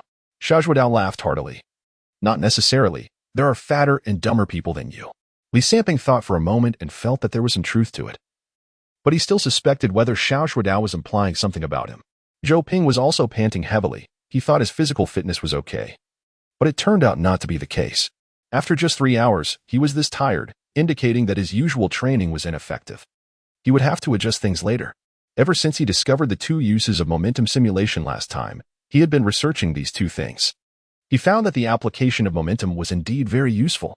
Many criminals are just holding their breath while doing bad things. If their first breath is suppressed, they will lose in the first round, and their subsequent return will not have the same momentum. This insight came from a short video he watched. The video depicted a drunken man walking on the street at night who, upon seeing a woman approaching, wanted to take advantage of the situation. However, when he got closer and saw that she was in police uniform, he was scared straight. So, did he suddenly have a burst of good character and reform? Of course not. It was the preemptive momentum that determined the outcome of the first encounter. Thus, Zhou Ping later bought some professional-looking clothes, pants, shoes, and so on for himself and the kids. Wearing them gave off an impression of being skilled and knowledgeable, creating a visually imposing momentum that would likely deter criminals when they chose their targets. In addition to the clothing momentum, there were also the momentum of one's gaze and the way of speaking, which also needed practice. Besides momentum, Zhou Ping had been training the most with knives lately, practicing a few simple movements like slashing, horizontal cuts, and drawing the knife. The main purpose was not to fight but to look good, impressive, and intimidating. So, during this time, he neglected physical training, and now he realized that physical fitness was also very important. At least he should be able to run for several hours in an escape situation. With that thought, Zhou Ping jotted it down in his notebook. Xiao Zhuodao and Li Sanpeng were used to it by now, as Zhou Ping often talked to them while jotting things down. That's enough, let's go. After a while, Zhou Ping had rested enough and was ready to call everyone back. Huh, are we leaving already? Xiao Zhuodao was stunned. I haven't even started my performance yet. The performance time is over. What else are you going to perform? At least let me make a fire for you. Set up a stove to cook some wild vegetables or something. Zhou Ping was curious. How many wild vegetables do you know? Are you sure? And if you set up a stove, what is so impressive about having a lighter? Unless you can start a fire by drilling wood. Xiao Zhuodao widened his eyes. I knew you were deliberately making it difficult for me, Zhou Ping crossed his arms. Who can't use a lighter? But if you're fleeing and don't have a lighter, and you need to keep warm, drilling wood to make fire isn't impossible, but it's night. It's much easier during the day, and it's too labor-intensive at night. All right then, just find me 3 types of edible wild vegetables. 3 is fine. Xiao Zhuodao had no choice but to turn around and walk into the woods, taking out his flashlight and looking down. He stepped over a cluster of ferns and searched within. Li Sanpeng felt anxious behind him. This kid, as a person from Sichuan and Chongqing, doesn't he even recognize ferns? How can he not point out such a delicious wild vegetable for soup? He is not even as good as me, With the flashlight shining on the ground, Xiao Zhuodao looked at the various plants and tree roots beneath his feet, struggling to recall the knowledge he had learned. He suddenly felt regret for not memorizing everything back when he was reading. Now, when it came time to find an edible wild vegetable on the spot, he genuinely didn't recognize any. But it seemed like there were some memories in his mind. Zhou Ping chuckled to himself. Isn't that right next to your feet? It's yellow whiskers. Huh? Xiao Zhuodao was taken aback, looking down. Is this also a wild vegetable? It looks quite common. Li Sanpeng was speechless. It's just yellow whiskers. Silly boy. You had it at my house a few days ago. Xiao Zhuodao never expected that he wouldn't even recognize the dish on the table a few days ago. It was truly awkward. After all, the copied dishes were all soft and mushy, while the fresh yellow whiskers were fluffy and densely clustered. Who would know it was a wild vegetable? Moreover, he remembered this type of vegetable was particularly common. It used to be everywhere in the fields and at the village entrance, and no one picked it to eat. He thought it was inedible. So it turns out it was also a wild vegetable, just as he was trying to find a way to cover up his embarrassment. Zhou Ping's phone rang. Hello. Zhou Ping's expression changed. Okay, I'm available, but I'm currently busy outside. Can I deliver the goods to you later? Okay. Can you confirm it? If confirmed, please help send some deposit over. This is our company's policy, sorry. Don't worry, you've seen my store. It's definitely not going anywhere. Okay, I'll issue you a receipt now. Beep beep beep. Soon, Zhou Ping hung up the phone, his face filled with excitement. An order came in? An order came in. Haha. Congratulations. Uncle, congratulations. All the hard work has finally paid off, and you've received your first order. Zhou Ping was overjoyed at this moment. He didn't expect that this most difficult and talkative customer would actually become his first customer. This customer had been chatting endlessly since he first inquired about solar energy. Zhou Ping explained for a long time. But the customer kept asking the same question over and over. Zhou Ping had to suppress the urge to curse, as he had taken him to the store twice. And he still didn't express any interest in buying. Then, after 2 days of silence, he suddenly placed an order to buy from him. It was truly a pleasant surprise. Ding! The phone vibrated, and Zhou Ping picked it up to see a transfer notification. He opened it to find a deposit of 5,000 yuan had indeed been transferred. He quickly squatted down to take out the receipt from his backpack to issue an order for the customer. Fortunately, he always carried receipts with him. Uncle Zhou. I'm happy today, come right on my back. Chapter 55, 65, made some money. Xiaozhua squatted down and actively became a cushion for Zhou Ping. Zhou Ping was not polite and started riding directly on him. Li Sanpeng also came over to join the fun and found out that Zhou Ping had made 2 sets, priced at 16,000 each, a total of 32,000, with a 5 discount, totaling 30,400. Wow, just answering a phone call is a $30,000 order. You kid are doing great. This order can make a lot of money, right? Li Sanpeng couldn't help but be amazed. No wonder they say those in sales are sharp. If there's no profit in such an order, who would go after it? I really don't know how much those salespeople from big companies and enterprises earn in a month. They are impressive. Zhou Ping quickly sent a photo of the order to the client after confirming it. He said, after running around for so long, the first order finally came in. I've covered the gas, travel, and promotional costs myself. If I don't make some money soon, I'll be living on air. Although that's the case, you still have to be willing to work hard. Li Sanpeng originally wanted to say that it's the young people who are diligent. But then he thought Zhou Ping isn't young anymore, yet he is still so hardworking. He couldn't help but envy Zhou Ping's motivation. Being single is indeed so liberating. Uncle, let us go down the mountain. We'll help you deliver the goods. Xiaozhua took the opportunity to suggest. To prevent Zhou Ping from continuing to ask about his wild vegetable business, Zhou Ping had completely forgotten about that. At this moment, making money was the most important thing. Let us go. So the 3 of them excitedly walked down the mountain. Xiaozhua pulled them back. We should take the main road. It's faster. Oh, right. Only then did the 2 realize, and they flagged down a taxi on the mountain, taking only 15 minutes to get down. Zhou Ping then drove excitedly to the dealer's store to pick up the goods. 2 sets of equipment do take up quite a bit of space. But Zhou Ping had long removed the back seats of his car, so it was just right for the cargo. However, there was an awkward issue. The dealer required cash for the goods, and Zhou Ping didn't have the ability to buy on credit yet. The cost for 1 set was 12,600, and for 2 sets, it was 25,200. Zhou Ping only had a few thousand left on his card, definitely not enough to pay for it. Fortunately, he had a credit card with him. Otherwise, it would have been embarrassing to pick up the goods today. After swiping the card to pay, Zhou Ping quickly headed to the customer's house with the people and goods.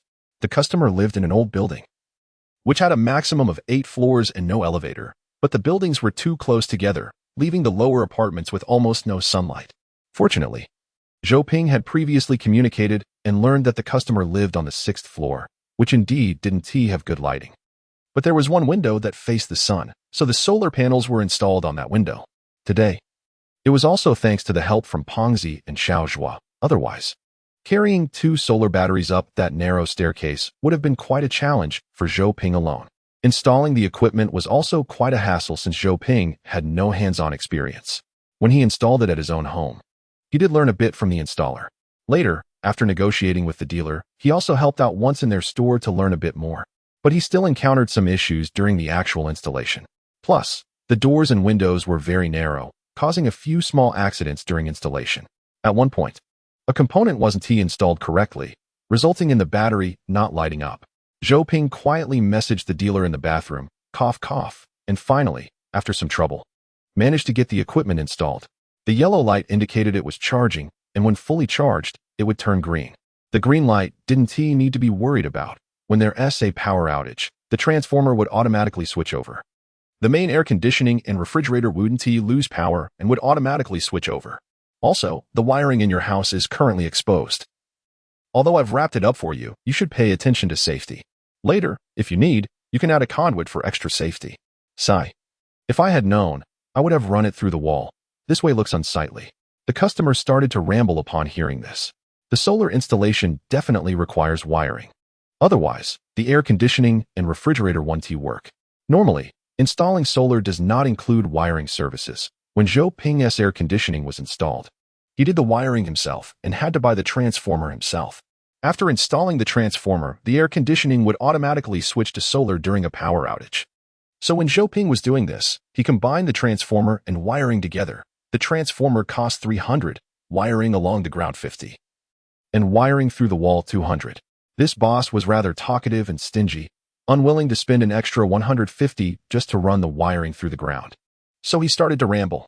Zhou Ping smiled and said, "Look, it's all installed now. Please sign the order and pay the remaining balance. I need to go to the next installation." The customer was slightly surprised. "So many people are buying? Are you in such a hurry? I think you're probably on your third installation today, right?" Zhou Ping chuckled. "You don't think about it. Power outages are everywhere. How can this not be in demand? To be honest, our factory's supply is getting a bit tight. Our boss was talking yesterday about stocking up on more goods to avoid supply shortages." The customer thought for a moment and realized, yes, power outages are everywhere. "I've been thinking about it, and I still feel it's cost-effective and useful. It's great, saving me from having to go sit in the milk tea shop every time there's a power outage. They've been complaining about me." After saying that, he signed the order, and Zhou Ping gave him a receipt, then took out the prepared QR code.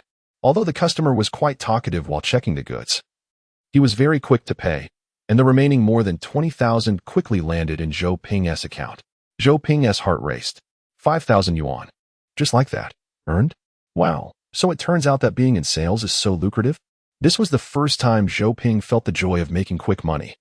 Completely different from the experience of earning money from working before. It felt like just moving his mouth, and the money was in hand. However, Zhou Ping also knew the effort he had put in during this time. The costs he invested weren't that simple. After running so many orders, practicing his speaking skills, learning how to sell, taking customers around to promote, and even making up stories, it took him a long time to learn and overcome. Making money isn't that easy. "Thank you, received. By the way, if you have any relatives or friends you can introduce, this thing is definitely useful for every household, if it works out. The next time I come, I'll help you move it to the wall for free. I'll bring the conduit myself." "Really? That sounds good. I think my sister's family could use it." "That must be true. Wait for your good news." Okay, thank you. Take care." "Hey, no need to see me off." He casually closed the door and gave a thumbs up to Lao Li and Xiao Zhua, and the three of them happily went down the stairs. Chapter 65, Buying Gold. "Uncle Zhou, since you made big money, aren't you going to treat us to a meal?" "Exactly." Zhou Ping smiled at the two. "Let us go. Look at your little aspirations." He stepped on the gas and quickly left with them. In the car, Li Xianping couldn't help but ask, "Is solar energy really in such short supply? Should I prepare to for my house? Our neighborhood also experiences power outages, but my store is not affected." "No." Zhou Ping waved his hand. "I was just joking. There's plenty of stock. It's too expensive, and the market hasn't opened up. The manufacturers are worried." Xiao Zhua felt embarrassed. "Uncle Zhou, you're too good at boasting. It sounded so real that I almost wanted to go back and convince my parents to get 2 sets. Haha. Zhou Ping laughed heartily. "Don't believe a word of what salespeople say. You've already joined the ranks of them." Li Xianping snorted. Xiao Zhua scoffed. "Uncle Li, strictly speaking, you're also a salesperson. I just want to ask you, what's the worst thing you sell at your place?" Li Xianping immediately became anxious and said, "Everything sold in my shop is delicious. Even if it's just a pile of dung, it still smells good. How could it not taste good? Get out of here. Capitalism." Xiao Zhua snorted, "But I think solar energy is still necessary. I need to talk to my parents about it later. It's indeed a bit expensive, but it's quite necessary when there's an urgent need. Because of power outages, my family never keeps overnight food in the fridge. Whenever the power goes out, we rush outside, which actually delays our studying and work. Isn't that right?" Li Xianping complained. "My family's school is even more ridiculous. When the power goes out, the whole school loses power, and the school's generator can't supply power for long. There's still a 3-hour gap. For a full 3 hours, the students have to rest on the playground. Don't you think that's harmful? Luckily, the power was out at night. If it were during the day, wouldn't it be life-threatening? I think schools should install large-scale batteries, storing energy during the day and using it at night. That would be self-sufficient." "Uncle, you're thinking too much. How expensive are batteries? Some schools can't even afford to install an extra air conditioner, let alone batteries." "It's impossible," Li Xianping retorted. "That's true." Li Xianping pouted. After Zhou Ping treated them to dinner and said goodbye, he unexpectedly received a call while driving back to his hometown. Someone decided to buy solar batteries. It felt like poking a customer's nest. Zhou Ping then went out to sell continuously and made another sale, totaling 4 sets of equipment. In less than a week, He earned a full 20,000 yuan. That's even higher than his previous month's salary as a mechanical team leader. Truly, heaven does not disappoint those who work hard. The efforts and plans made earlier were not in vain. With this money, he quickly went to a gold store and bought some gold bars. The current gold price had risen to 580 yuan, so with 20,000 yuan, he could only buy 3 10-gram gold bars. Exchanging 20,000 yuan for just these 3 small items made Zhou Ping sigh. It's not easy to withdraw cash from banks these days. He had already spent a lot of effort getting cash out before. Last time he told Lao Li to prepare some cash. But Lao Li went to the bank to withdraw 50,000 yuan and, after a long wait, still couldn't get it. He had to rely on connections to finally get the money. It's not that easy to withdraw cash, which is why many people are hoarding gold, contributing to the high gold prices. Of course, Zhou Ping wasn't hoarding gold to make money. Mainly it was for emergencies, which is why he bought the 10-gram bars. Smaller ones are more convenient for emergencies. After buying gold, he had a few thousand yuan left, so he went to the wholesale market to buy some supplies. This time he bought 1 box of cling film, 1 box of kitchen foil, 2 boxes of disposable bowls, 1 box of disposable chopsticks, 1 box of disposable underwear, 5 boxes of medical masks, 2 boxes of disposable socks, 10 boxes of tissues, 2 boxes of kitchen towels, 1 box of night-use sanitary pads, and 1 box of diapers. Although Zhou Ping wasn't quite sure what the diapers were for, he thought they seemed to have some special use according to the survival forum. So he decided to stock up on a box. As for the sanitary pads, even though no one in his family currently needed them, the survival forum said they could be stocked up, so he also got a box, thinking they might be useful eventually. These items can be stored, and it's fine if they stay for a while, so he could buy them in advance. In addition, he bought 5 large boxes of compressed biscuits with a 5-year shelf life. He initially wanted to buy canned food, but found that canned goods generally have a shelf life of only 18 months, with some lasting 2 or 3 years. But they are all relatively expensive, so he decided against it for now. However, he was actually considering whether to buy canned food or not. One reason is that canned food is expensive, and it's a storage method preferred by Westerners. There's no need to completely copy it here in Longhua. Canned fruits certainly don't provide as many vitamins as multivitamin tablets, and for meat, we can completely replace it with cured meat and sausages. Besides, canned food is just a bit more flavorful and varied, but it doesn't have many advantages. So now Zhou Ping was torn between primarily storing pickled vegetables and cured meats or mainly storing canned food. You don't necessarily have to make pickled vegetables yourself. You can buy various flavors of pickled vegetables, Rue suggested. Yes, Zhou Qi echoed, there are many varieties of pickled vegetables, and each one comes in a small package, making them easy to carry, tasty, and convenient. I think the only good things in cans are fermented fish and luncheon meat. Everything else isn't really delicious. By the way, Dad, there are also canned pickled vegetables, like olive vegetables and winter vegetables. Oh right, we need to stock up on chili sauce too. Even during the apocalypse, we should still be picky about our food. Otherwise, dying won't be pleasant. Zhou Ping raised his hand and handed each of the 2 little ones a chestnut. The 2 greedy little devils perked up at the mention of food. Dad, when are you going to stock up on canned food?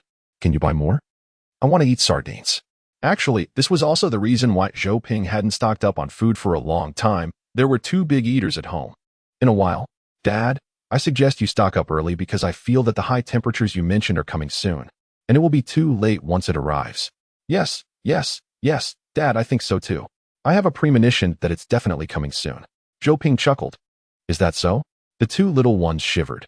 They sensed that their kind and gentle father was about to explode. I'm going to train. I'll go too. And so, the 2 little ones quickly ran outside to the yard, holding their newly bought blades, and began to practice again. Their tools were all newly purchased, about 30 centimeters long, because Zhou Ping realized that small folding knives were inconvenient and big knives didn't intimidate anyone. Chapter 57, 65. Training. This is like when fighting someone. If they pull out a fruit knife, while you might feel a bit scared, you still think you have a chance to turn the tables, especially if the opponent is a little girl. There's really nothing to be afraid of. It just seems ridiculous. But if the little girl looks tough, has sharp eyes, and is quick with her fists and feet, not to mention holding a long and sharp blade, that's really intimidating. So equipment is a very important step. The purpose of training Zhou Rue and Zhou Qi is not to make them fight and win or show off. Instead, it's to ensure that when faced with danger, they can achieve victory without fighting. Of course, the best scenario would be that just by walking outside, The two siblings can scare off potential attackers, making them skip over them when choosing targets. Lower your stance. Stand a bit taller. Zhou Ping went out to check the kids' stances and made slight adjustments. Currently, the main focus of their training was on stance, grip, drawing the knife, sheathing the knife, sweeping the knife, and other clean and simple techniques. By practicing a single technique thousands or tens of thousands of times, even the simplest moves can become effective in critical moments. Fighting is never about being flashy or looking good. It's about achieving the greatest benefit with the least expenditure. This seemingly simple training method actually contains great wisdom. Zhou Ping gathered this effective experience from various military training books, survival forums, and practical training exchanges. Still training? Oh my, that knife is reflecting light. It's so scary. Girls shouldn't practice these things, and Xiaoping, you shouldn't either. How can a girl like Rue practice these? How will she find a boyfriend in the future? Liao Eipa, who lived next door, walked over. Zhou Ping replied, there's no way around it. It's what the school requires. Kids today have to learn physical education and self-defense. This is the excuse Zhou Ping made up for the grandpas and grandmas in the village, finding any reason to shift the blame onto the school and teachers. For them, teachers are like imperial decrees. Whatever the teacher demands seems to be inherently correct. Oh, is that so? Then, according to my son, things are really chaotic now. There are thieves and robbers everywhere, and they catch a lot of them. Sigh. They almost got robbed. Luckily, someone was home that day. Zhou Ping listened and kindly said, as long as no one was hurt, that's good. You must be careful lately. Grandma Liao said, yes, I advised them to go back to the countryside. Now many people want to return. Anyway, they don't need to go to the company anymore and are working from home. What is stopping them from coming back? But they can't leave the company. They have to report often. No choice. Sigh. Zhou Ping consoled. The economy isn't good right now. Making money is crucial. The increase in crime is due to many people being unemployed. Grandma Liao thought of those criminals and couldn't help but frown. It's pitiful. If it weren't for being at the end of their ropes, they wouldn't act this way. Before Grandma Liao finished her sentence, Zhou Ping already knew she would say something like that. This is a common flaw of every soft-hearted person, excessive compassion and empathy, leading them to sympathize with criminals, always thinking they must have been forced into crime. Unfortunately, that is not the case. Although others' thoughts have nothing to do with Zhou Ping, the neighbor's thoughts are closely related to him. Just then, he saw a few other grandpas and grandmas from the village walking over, ready to chat. The remaining people in the village were all elderly, many living alone. They liked to gather and chat, doing some farm work when there's nothing else to do. Moreover, since Zhou Ping's village has a small population, there's little gossip, and there hasn't been any rampant gossiping since Zhou Ping returned. The elderly liked to gather at Grandma Liao's home. They also wanted to connect with Zhou Ping, Zhou Rue, and Shou Qi's family to absorb some youthful energy. Seeing them come over, Zhou Ping took the opportunity to educate Grandma Liao, saying, you can't think that way. Crime is crime. Would you harm others just because you are at your wit's end? Grandma Liao was taken aback. How could that be? Even if I went out to pick up garbage, I wouldn't harm others. Zhou Ping replied, exactly. Those who rob and steal are not simply at the end of their ropes. They might have such tendencies or habits to begin with, so we must never sympathize with such people. If you sympathize with them, isn't that aiding and abetting their wrongdoing? From the perspective of those who are robbed or harmed, how innocent they are. Grandma Liao thought for a moment and felt Zhou Ping made sense. I'm old. I thought differently. We really shouldn't sympathize with them. They should be caught and punished. Yes, that's right. Criminals are criminals. We absolutely cannot sympathize with them. Otherwise, we would be complicit, an uncle excitedly said. The group of elderly gathered around continued to passionately discuss this topic, quickly recalling old stories, nearly foaming at the mouth with their words. Zhou Ping saw his goal achieved and said goodbye to the grandpas and grandmas, returning to his yard to start training. His training goals were the same as those of the two children, mainly focusing on intense practice of several postures. If the two kids practiced 1,000 times, he would practice 2,000 times. Sometimes, he would add another 1,000 times in the evening after returning home. The more he practiced, the more muscle memory he formed, and he gradually found more suitable and powerful points of exertion. He discovered that once the quantity accumulated to a certain extent, a qualitative change indeed occurred. Although he practiced drawing his knife, his punching speed and reaction ability also improved significantly. A few days ago, when he went out to conduct business, a client spoke rather aggressively, pointing at him. As soon as that person reached out his hand, he reacted immediately. With a swift motion, he knocked the man's hand away. causing him considerable pain. If that person hadn't been in the wrong, he would have likely sought compensation from Zhou Ping. This made Zhou Ping suddenly realize that seemingly simple training over these days had been subtly transforming his body. Simple does not mean easy, nor does it mean useless. Simplicity is the foundation of the world, the basis of complexity. After training, Zhou Ping took the two children and their border collie to run 5 kilometers up the mountain, returning home drenched in sweat. However, after resting for a while, he quickly changed clothes and went out. "Dad, can't we go too?" "No. You need to stay home to study and gather useful knowledge from it, and I'll check it when I get back tonight. But we want to help you. If I hadn't helped last time, you wouldn't have made that deal so easily. My cuteness is top-notch." Zhou Rui pouted. Chapter 58. Class Group. Zhou Ping pinched her little nose and smiled. "You make a good point, but we have a lot to do, not just making money. Making money is just one part of it, and we need to learn more survival knowledge. That's why I'm letting you two study well at home. Summarize the knowledge, and then teach me. This way, the three of us can tackle 3 directions and grow quickly." "Isn't that good?" Zhou Ping coaxed.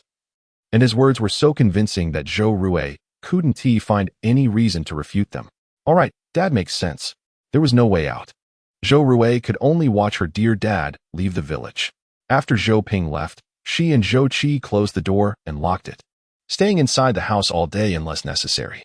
Although there were only a few grandpas and grandmas left in the village and Zhou Hao's house was under renovation, Zhou Ping still advised them not to play alone in the yard. It was still dangerous.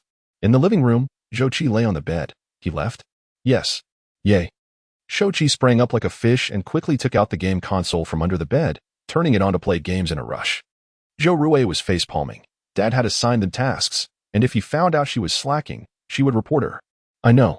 I finished my tasks for 2 days and 1 day yesterday, which is why I can play all day today. Didn't you know?" Zhou Rui was speechless. That's not fair. Clearly, Zhou Qi does well in school, but why is he so good at studying too? Dad assigned such a large amount of tasks. And he finished 2 days' worth yesterday? That's impossible. We all studied together yesterday. He wasn't that diligent. He was sneaking in games while studying, a total slacker. He didn't put in half the effort I did. Yet, his grades are still better than mine. Zhou Rui wanted to cry but had no tears. She now suspected her brain didn't develop well while she was pregnant. She wasn't stupid, just developmentally delayed. Boo-hoo, this is so unfair. Zhou Rui sat on a small stool, holding today's tasks while sobbing. With this amount of work, she not only had to read but also highlight key points. After reading, she had to write summaries. The summaries had to be concise yet detailed. Otherwise, Zhou Ping said he wouldn't understand. This was clearly just bullying her. "Sister, stop crying. You should study first. I'll treat you to something delicious later. You don't have any money. What can you treat me to?" Recently, their family finances were tight. After the cooking aunt left, no one cooked for them, so they couldn't afford takeout. They just made simple meals for themselves. They used a rice cooker for rice, and the dishes were just some vegetables and meatballs boiled together or Zhou Qi simply stir-frying a dish. It was a huge drop from their previous living standards. In this situation, where could they find something delicious? Zhou Qi was deeply engrossed in his game, not forgetting to throw Zhou Rui a knowing glance, as if to say, "Who am I? I'm your brother. Don't I deserve to have some savings? You still have savings?" Zhou Rui's eyes widened in disbelief. "Of course, I have several hundred yuan. I'll treat you to take out later. Order whatever you want." Zhou Rui immediately lost interest. Forget it. They were in the countryside. Although it was a rural-urban junction, close to the town and the city, it didn't mean that takeout was easily accessible. She had checked the local takeout options when she just moved back, and there wasn't a single decent thing to eat, with delivery fees starting at 10 yuan. Forget it. It's not worth the trouble. Zhou Rui sighed, hugging her books and notebook as she lay down on the bed, staring at the ceiling. She couldn't help but wonder when the end of the world would be over. She missed her days at school so much. When she had just canceled her commuting status, she had been quite excited. She thought she would never have to wake up early for classes again, wouldn't have to listen to the teacher's endless lectures in class, and definitely wouldn't be late. Most importantly, it was easier to daydream in class without being noticed. But now she realized that was a huge mistake. Not being able to play and joke around with her classmates at school was pure torture. Being cooped up at home every day was quite unbearable. Ding! Her phone vibrated. Zhou Rui was still feeling down, not wanting to move for a long time, until her phone vibrated a few more times, and she finally picked it up to check. It turned out to be messages from the class group. Even though it was summer vacation, the group was always so active. Humph. I don't want to go out and play. In the group, a classmate shared photos of her traveling with her parents. It looked like they went to a remote town in Yunnan, where the weather was nice, only over 30 degrees at night, and the scenery was beautiful. She sent dozens of photos as if afraid others wouldn't know. Underneath were a bunch of compliments. Wow, is this Yunnan? It's so beautiful. I'm so envious, XIN. Your parents treat you so well. I want to go out too. Our house has no power, sob. It's so hot. My house too. We have power outages for over 8 hours every day. My mom won't let us go to the air raid shelter anymore. She says it's too expensive. We can't afford it. XIN, your family is so nice. You can still go out to play. Lin XIN, everyone, don't be envious. I'm just visiting relatives and having some fun. Although the weather is cool here, everyone in Chuan, you should also pay attention to heat prevention. Wow, XIN is so thoughtful. XIN is beautiful inside and out. Looking at the pile of compliments in the group, Zhou Rui rolled her eyes to the ceiling. It's just a remote town. What's so great about it? It's cooler sitting at home with the air conditioning. Besides, the scenery there wasn't even as nice as the fields outside her door. Was it necessary to go so far? Not envious at all. These little elementary school students are so dramatic. Dropping her phone, Zhou Rui looked up at the old walls of her house and suddenly felt a little sad. Luckily, she didn't have to attend online classes during this time.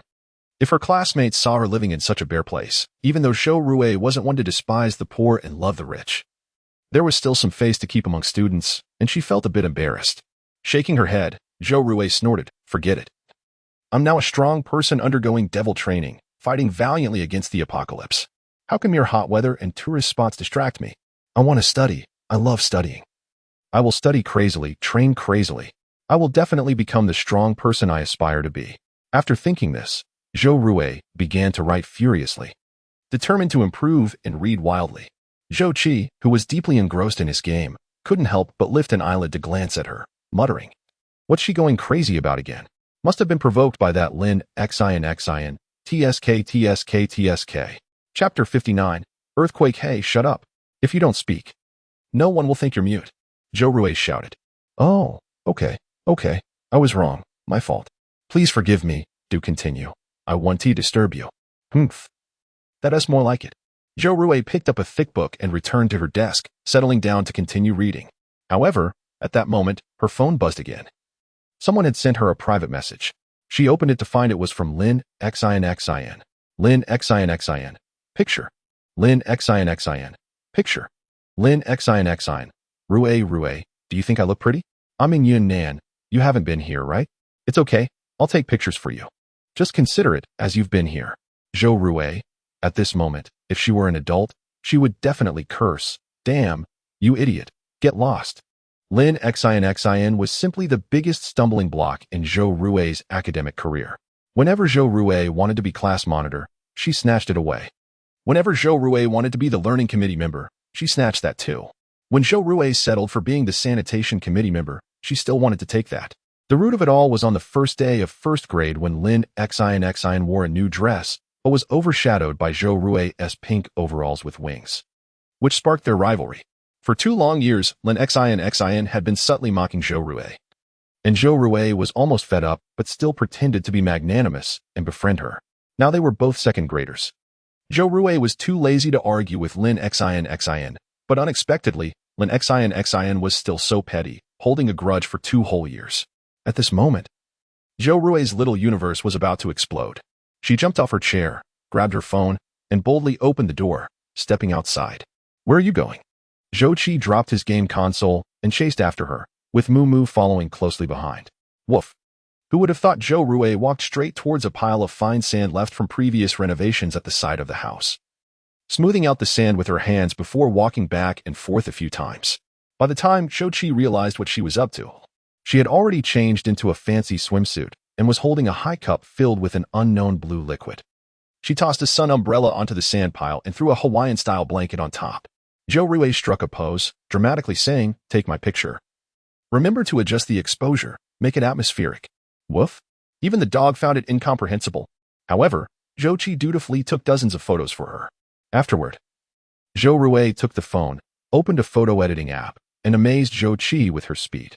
"Sister, your editing speed is unprecedentedly fast." "Huh. A cold laugh escaped as the pictures were sent to Lin Xin. Zhou Rui, picture. Zhou Rui, on vacation, busy, don't disturb. Lin Xin. Zhou Qi, wow. The battle between women started in second grade. How scary. Moo moo. Woof woof. Zhou Rui flipped her hair and tossed the phone to Zhou Qi, even if I lose. I want to lose face. I'm legendary, you wouldn't understand. Zhou Qi just wanted to pull her face into a legend. After he finished grumbling inside, he watched Zhou Rui twist her waist, dramatically say to him, hey big brother, please clean up my stuff, goodbye. You made this mess. And you want me to clean it up? Zhou Qi asked Heaven in silence, gathering the umbrella, blanket, and high cup, and quickly chased her to the door. Are you also competitive among elementary school students? It's just a remote town in Yunnan. That place is on an earthquake belt. There have been a lot of earthquakes recently. Who will want to go there? Isn't that just asking for trouble? Huh. Zhou Rui stroked her chin. Really? There have been frequent earthquakes lately, with notifications sent out over a dozen times. Although they were all minor quakes, a major one is bound to happen. Just not sure when. Oh. But if I'm outside playing, it won't affect me. Zhou Qi poked her forehead. Do you really want them to experience an earthquake? How annoying. Zhou Rui let out a light hum, scaring her a bit, to see if she would still dare to show off in front of me every day. All right. Stop messing around, go back inside. Zhou Qi pushed Zhou Rui and turned to pull Moo Moo. This guy Moo Moo, having been cooped up at home for so long, just wanted to run wild as soon as he got outside. In the first few days after returning, he was running all over the place, excitedly clawing at the door every day, wanting to go out to play. Luckily, Border Collies are generally smart and obedient, unlike some other breeds of dogs, where some dogs can't be held back when they return to the countryside, chasing after chickens, ducks, and geese all over the place. It's a scene you wouldn't want to imagine. Moo Moo was still very well behaved. All right, good boy, we'll take you out to play when Dad comes back later, and then we'll go for a walk in the mountains. Let's go. Woof. Don't play pitiful. Let's go. Zhou Qi pulled Moo Moo up with a strong tug, dragging him inside. Unexpectedly, just as he lifted his foot, he felt dizzy and couldn't steady himself, and both he and Moo Moo tumbled to the ground. Damn, that hurts. His knees and head hit the ground heavily. Zhou Qi winced in pain, wondering if he hadn't been eating well lately and was malnourished. That can't be. He was so tall and strong. Or could it be that he had a terminal illness? Damn, that doesn't make sense. Bro, there's an earthquake. Get up. Huh. Zhou Qi was shocked. As soon as he finished speaking, he felt the whole ground shaking and trembling again, and Moo Moo barked anxiously. He quickly used Zhou Rui's strength to get up, and the two of them scrambled and crawled to the yard, trying to get as far away from the house as possible. Although he knew that such a low house, built without cutting corners, had a low possibility of collapsing, he still couldn't help but feel scared.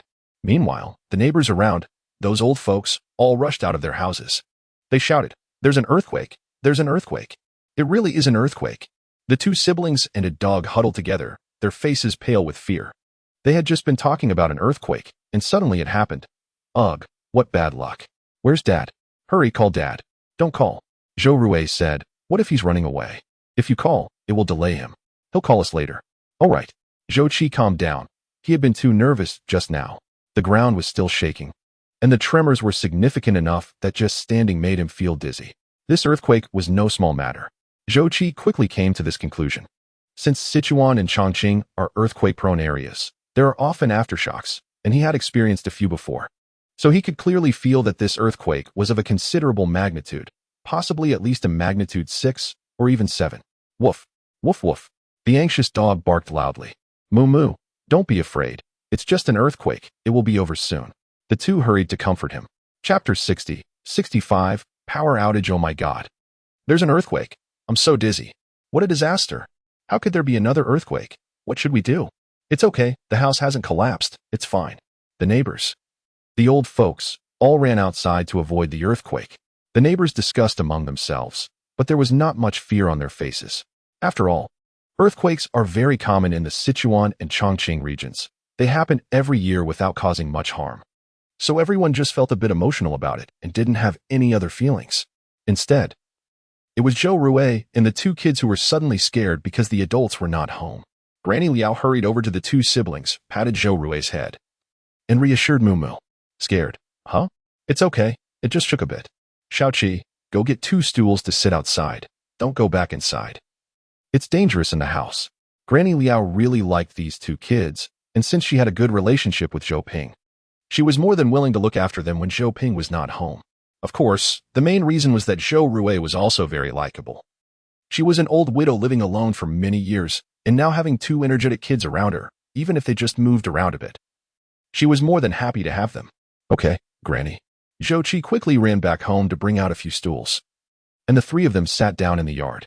Just as they sat down, another wave of aftershocks hit, scaring Mumu so much that he jumped into Granny Lau's arms, trembling. This aftershock seemed stronger than the previous one, and the chairs creaked as they shook. The old trees in the village also made eerie groaning sounds, rustling and whispering. Without any wind, it was as if demons were beckoning to them. Some old men and women living below also ran up. They all liked to gather at Zhou Ping's house now, and everyone huddled together. Shouqi, want to get some more chairs. This earthquake is a bit strong, at least an 8. A bald old man in a shabby vest said loudly. And another skinny old man with a smoking pipe immediately sneered. How could it be an 8? Do you think you're a machine that can tell the magnitude? If it were an 8, not only would the houses collapse, but even the elevated bridges could break. The roads would crack, and landslides would be even worse. And most importantly, all communication in the city would be cut off. That's definitely impossible, Grandpa Gus said as he smoked a cigarette. He had worked in the forestry department when he was younger, so he knew a bit about these things. An 8? That definitely wasn't the kind of noise we just heard. If it were an 8, we wouldn't be able to stand. We would all fall over. The bald old man said, we're not at the epicenter. How could it not be an 8? Grandpa Gus rolled his eyes. I'm not talking to you. You have no education, and you're just talking nonsense. The bald old man got angry immediately. You're the one with no education. Don't think you're so great just because you finished high school. I was first in my class. The principal read my essay 3 times at the assembly just to commend me. If it weren't for my family being poor, I would have gone to college. Can you even get in? You can't even pass. Grandpa Gu raised his eyelids and glanced disdainfully at the bald old man. Just keep bragging. You think you have that ability to go to college? TCH. This prolonged TCH made the bald old man very angry. Gu. You. Oh. Stop arguing. Stop arguing. Granny Lau pushed the two who would never actually fight apart. You've been arguing for decades, and it's still happening. We're in an earthquake. Calm down. Besides, the kids are watching. Don't lead the kids astray. As soon as the kids were mentioned, the expressions of the two old men instantly turned smiling. Rue. Have you finished your homework? Rue, have you eaten yet? Do you want to go to Grandpa's house for dinner? Grandpa made you something delicious today. If we talk about who is the most popular in the village, it must be Zhou Rue. There are hardly a few households left in the village, and there are only these 5 old men and women.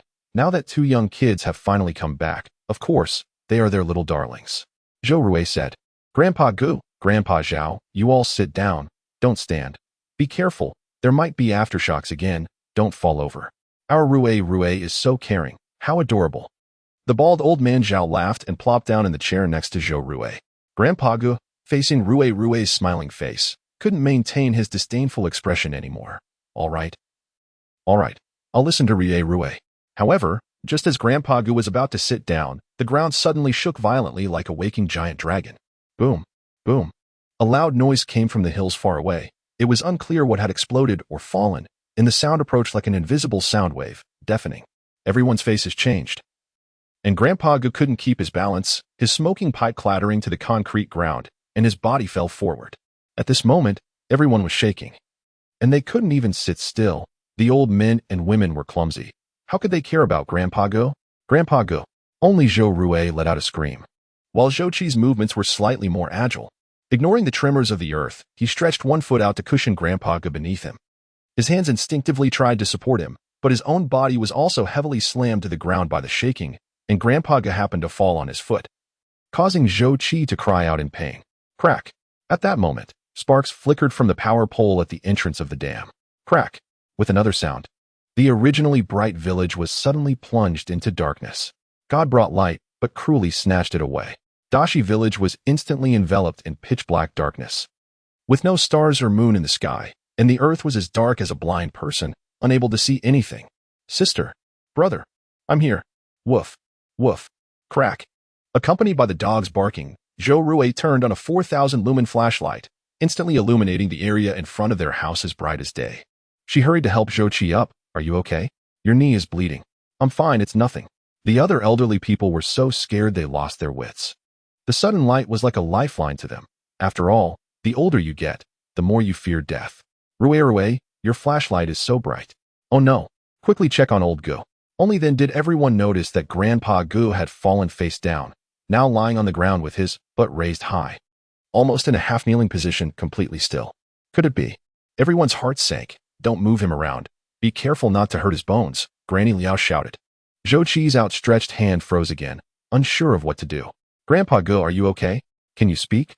He asked anxiously. Chapter 61. Fire. No one dared to touch Grandpa Gu, fearing they might accidentally hurt him more. But Grandpa Gu remained silent in that position for a while, making everyone a bit frightened. Someone help me up. Suddenly, Grandpa Gu cursed in annoyance. Coming. Zhou Qi quickly helped him up, and under the flashlight. Grandpa Gu looked very displeased. I've been propped up for so long, and no one helped me. My waist is about to break. Everyone breathed a sigh of relief. We were worried we might fracture your bones. It's good you're fine. Ha ha ha. Grandpa Gu shot a glare at Zhao Tudu. You did this on purpose. Don't think I don't know. At your age, still so petty, hum. This was really unfair to Grandpa Zhao. That comment wasn't even his. Just as he was about to retort, a loud rumble was heard, and everyone was astonished, looking towards the sound. On the other side of the hill, a towering flame suddenly shot up, turning the night red. Oh no, whose house is on fire? The explosion sound earlier was clearly unusual, like someone's gas had exploded. Gas? Oh no, it's over. Call the police. The elderly men and women chimed in, but no one took action, mainly because they were too old, the youngest being 65. They all looked towards the two younger ones, Zhou Qi and Zhou Rue. Zhou Qi understood and quickly took out his phone. To his surprise, there was no signal at all, no signal. It's over. With the earthquake, there's definitely no signal. Grandpa Gu slapped his thigh, his face full of anxiety. Brother, you can still get through without a signal. Emergency communication can work as long as there's a nearby base station. Hurry and call. Oh, so that's how it is. Zhou Qi quickly dialed 119, and after just 2 beeps, someone indeed answered. After calling the fire department, worried that someone might be injured in the explosion, Zhou Qi also called 120. Although it was a bit slower than the fire department, it connected as well. However, when Zhou Qi tried to call Zhou Ping, he couldn't get through at all. No signal. I can only call emergency services. I can't reach my dad. Granny Liao comforted him. Your dad is clever. Don't worry, he must be safe. He might be on his way back. We shouldn't panic. Even with Granny Liao's reassurance, Zhou Qi still looked worried. Earthquakes are not terrifying, but what kind of disaster will this earthquake bring to humanity? If the affected area from this earthquake is extensive, it would be a huge disaster for those buried underground and those who have lost their homes. In such weather, the most important thing for people is their shelter. Someone is coming. In the pitch darkness, a faint flashlight was slowly approaching from afar. It was clear that the person was running. When the light got a little closer, Zhou Rue raised her flashlight to shine on it. It was a middle-aged man she didn't recognize, but clearly, Granny Liao and the others were familiar with him. Village Chief. Hey. The village chief, wearing an old shirt, hurried over with a flashlight, looking at everyone. Are you all okay? Is anyone hurt? No, we're fine. Everyone replied. The village chief nodded, already sweating profusely and out of breath.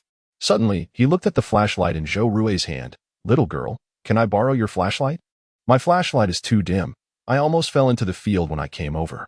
Without hesitation, Zhou Rue handed him the flashlight. It can only last for 40 minutes. Remember to give it back. My name is Zhou Rue. Okay. I'll definitely return it. Thanks. The village chief grinned, turned off his own flashlight, and hurriedly ran off with her small flashlight. Once the village chief left, the area they were standing in was instantly plunged into darkness again.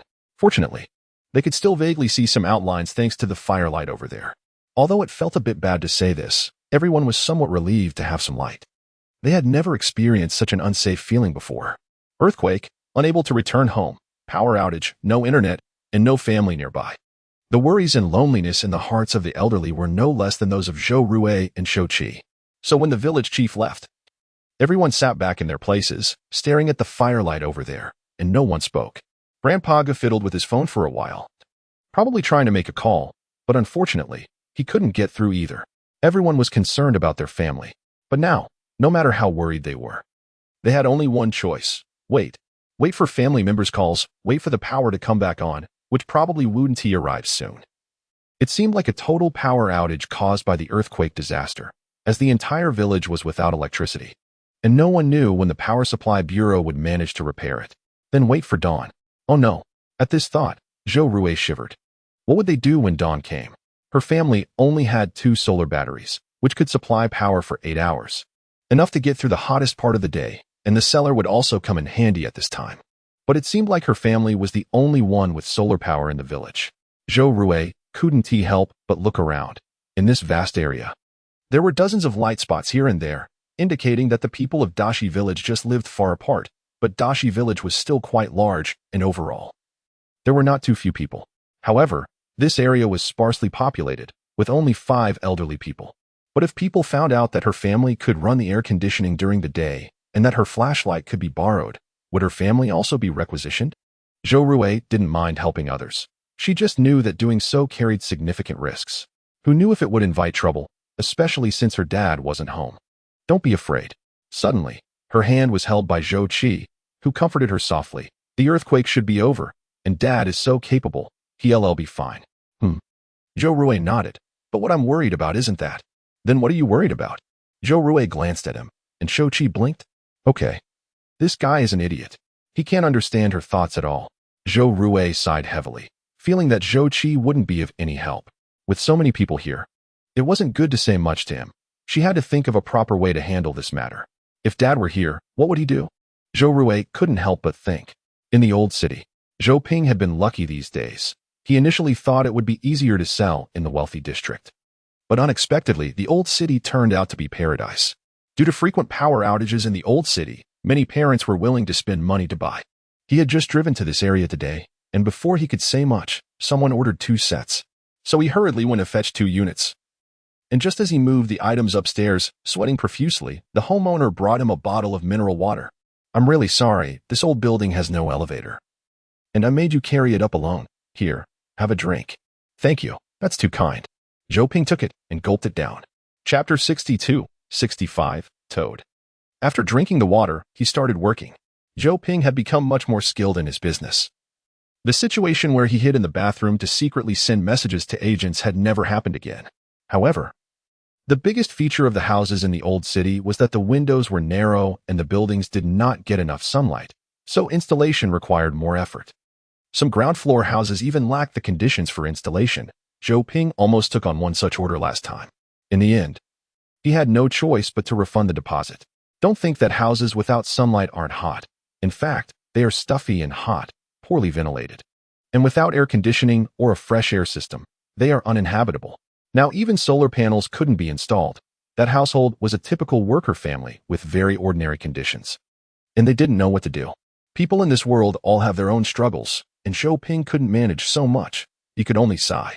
An hour and a half later, after finishing the wiring and getting the final payment from the customer, Zhou Ping took his leave. Thank you for your trouble. No problem. Feel free to contact me on WeChat if you have any questions. All right. With a click, he closed the door. Zhou Ping didn't leave, but took out a small stack of flyers from his tool bag and continued upstairs. He slipped one into the door handle of every unit he passed. Small flyers were the most effective and cheapest form of advertising. Zhou Ping had previously found them quite annoying, but now he realized their value. These things really worked. After distributing the flyers in that building, Zhou Ping wasn't in a hurry to leave. He intended to cover this small area. Then he would promote and advertise. His daily work involved walking through streets and alleys promoting solar energy, with no fixed location. Any promotion counted. Just after he finished distributing the flyers, someone called. Yes, solar energy. Of course, it's useful. I just installed 2 units here. I'm still downstairs. Great. You can see them if you come down. This old gentleman was also impatient. As soon as he heard Zhou Ping was downstairs, he hurried down.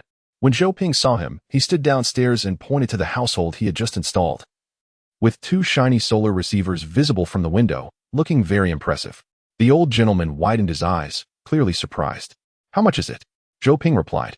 Our company is currently running a promotion. The original price is 19,009. Now it's 16,000 each. Generally, families install 2 units, which can supply around 812 hours. If you purchase 2 at once, there's a 5% discount.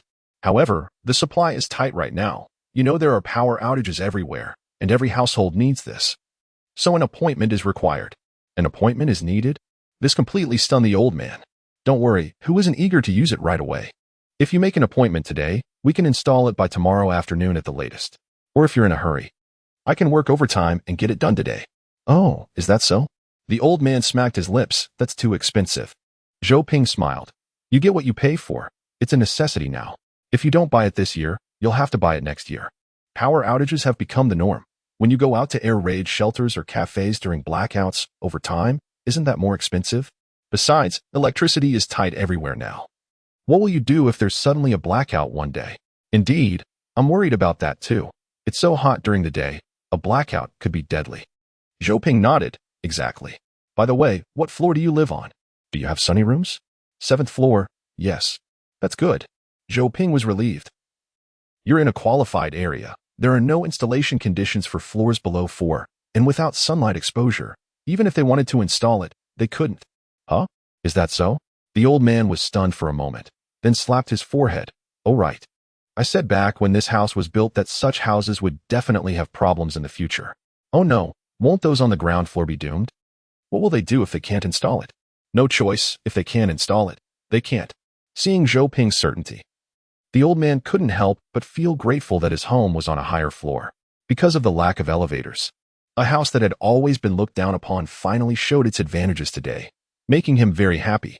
But my windowsill is also very small. I wonder if installation will be difficult. Why don't you come to my house and take a look? No problem. Soon they arrived at his home. After checking the situation, Zhou Ping clearly told him that installation was completely feasible.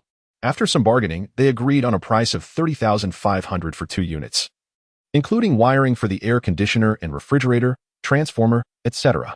He managed to sell 2 more units, and Zhou Ping was overjoyed. That was another 10,000 in revenue. No wonder they say the 80s and 90s were a golden age. During that time, all industries and sectors were in a state of revival. And as long as there was a huge gap in demand in the market, making money wasn't a problem. Solar energy storage batteries represented a huge gap in demand. Every household needed them, taking out a thick notebook that was at least 1/3 filled. Zhou Ping recorded the customer's information and told him he would come back later to install it. Thank you for your hard work. It seems there are really many people installing solar energy now. Zhou Ping replied, due to power outages, it can't be helped. I can understand. You stay at home. I'll go get the goods and come back to install it later. Actually, all the content in Zhou Ping's notebook was nonsense he wrote, except for this latest page, which contained real information. Ahem, he learned this online. It must be said that every time he took it out to record in front of customers, it really looked impressive. In business, attention to detail is essential. Zhou Ping went to drive. In this old city, there were no parking lots, and there were hardly any extra parking spaces nearby. So he parked far away. He had to cross several streets. The street lights in the old city were dim. The dark streets had only a few people walking by. Oh no, a woman exclaimed, what did I step on? Oh, there are so many toads on the ground. They're so soft. It scared me to death.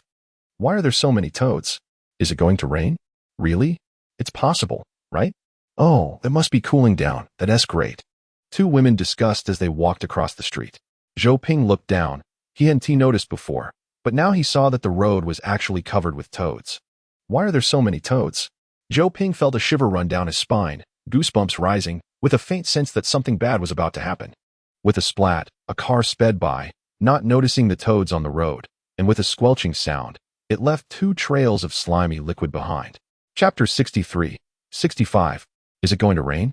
The smell of the toads' corpses filled the air, and the remaining toads, frightened, all began to scream. The cries echoed, and Zhou Ping had to quickly cross the street to the other side and continue walking. On the other side of this sidewalk was all wasteland, with weeds taller than people, and deeper inside was a patch of dark woods. In the distance, Zhou Ping saw flocks of birds suddenly take flight from the trees. In the dim, dark sky, countless birds circled, forming dense clouds of black, adding to the already oppressive darkness of the night. Zhou Ping withdrew his gaze and looked to the left. The left side was filled with old residential buildings. An old district with an average height of no more than 8 stories, dim streetlights, and closed curtains blocking the light inside the houses, allowing only thin slivers of light to seep through. The buildings were all dark, with only 2 or 3 bright vertical lines cutting through the structures, giving a rough idea of which homes were occupied and which were not. It is said that when animals gather on the road, it could be a sign of an impending earthquake. So Zhou Ping quickly pulled out his phone to check for earthquake warnings online, but perhaps he was overthinking it. There were no earthquake alerts, and the internet said that large numbers of toads appearing on the road were part of normal animal activity, with no direct connection to earthquake precursors. Instead, he came across a saying that when worms cross paths, it indicates rain, and when frogs croak, heavy rain is imminent. Could it really be going to rain? Zhou Ping quickened his pace and finally found his car by the roadside. He stepped on the gas and headed towards the Liangfeng Solar Energy Agency. 20 minutes later, he successfully arrived at the store's entrance. How frustrating. However, as soon as he walked in, he heard the complaints of the store owner, Chen Mei. Zhou Ping entered and asked, "What is bothering you?" "Oh, it's you again. Business is good. Isn't it? You've been here twice today already."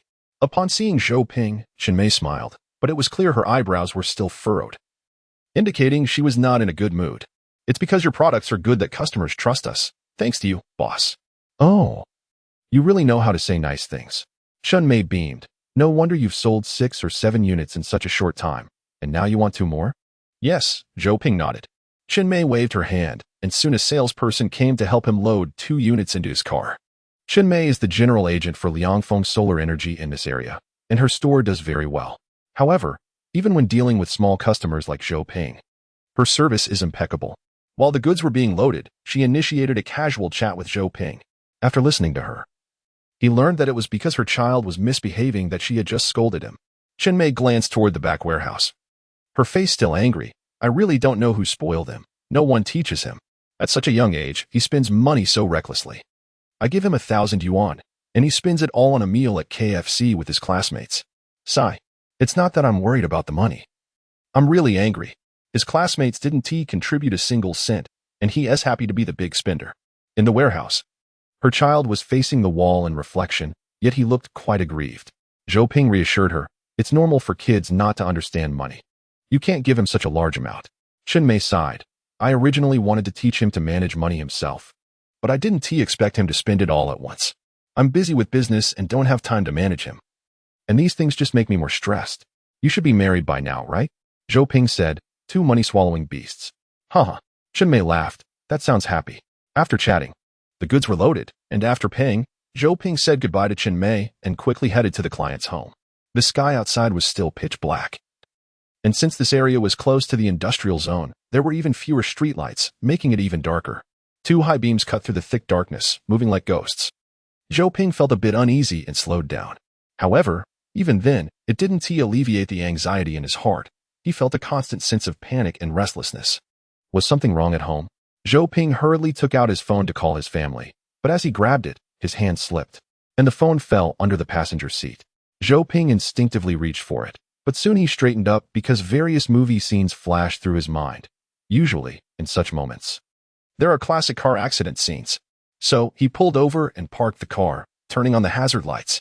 Then he went to pick up his phone. He couldn't possibly have an accident like this, could he? Suddenly, as he bent down, his view was obstructed, and the car shook violently. No way. Did someone hit him? Zhou Ping instinctively covered his head with his hands, but the next moment he realized it wasn't a car accident. His car was shaking. He fearfully raised his head and looked at the pendant hanging from his rearview mirror. It was swaying on its own without any wind. An earthquake. There was actually an earthquake. A wave of fear surged through Zhou Ping, and he rushed to pick up his phone, but it had slipped into some crevice, and he couldn't reach it. Damn it. At such a critical moment, this kind of situation occurred. Reluctantly, Zhou Ping had to unbuckle his seatbelt, lean over, and pry open the seat to find his phone. He hurriedly dialed a number and turned on the speakerphone, then mounted it on the front holder and fastened his seatbelt again. After finishing this series of actions, the first wave of the earthquake had ended, and the second wave had just begun, and it was much stronger than the first. It was evident that this earthquake was of a significant magnitude, at least stronger than any Zhou Ping had experienced before. On both sides of the street where he had parked, rows of tall buildings towered. As the second wave of the earthquake began, many people had already rushed out into the street to seek refuge. Zhou Ping reacted quickly. The road ahead was too long, and there would soon be many people, making it hard to drive far. It was better to turn back, only about 100 meters away. He could leave this residential area. At the same time, he pressed the button to roll down the driver's side window. The sounds of screams and chaos instantly filled the car. Zhou Ping shifted into reverse. Just as he was about to step on the gas to back up, since turning around would take more time, he suddenly heard a cracking sound. Zhou Ping was startled. He lowered his head slightly to look outside. A fine crack was visibly splitting the middle of the building next to him, starting from the bottom, crackling and splitting the building in two. The smaller half that had been separated was beginning to fall outward from Zhou Ping's current position.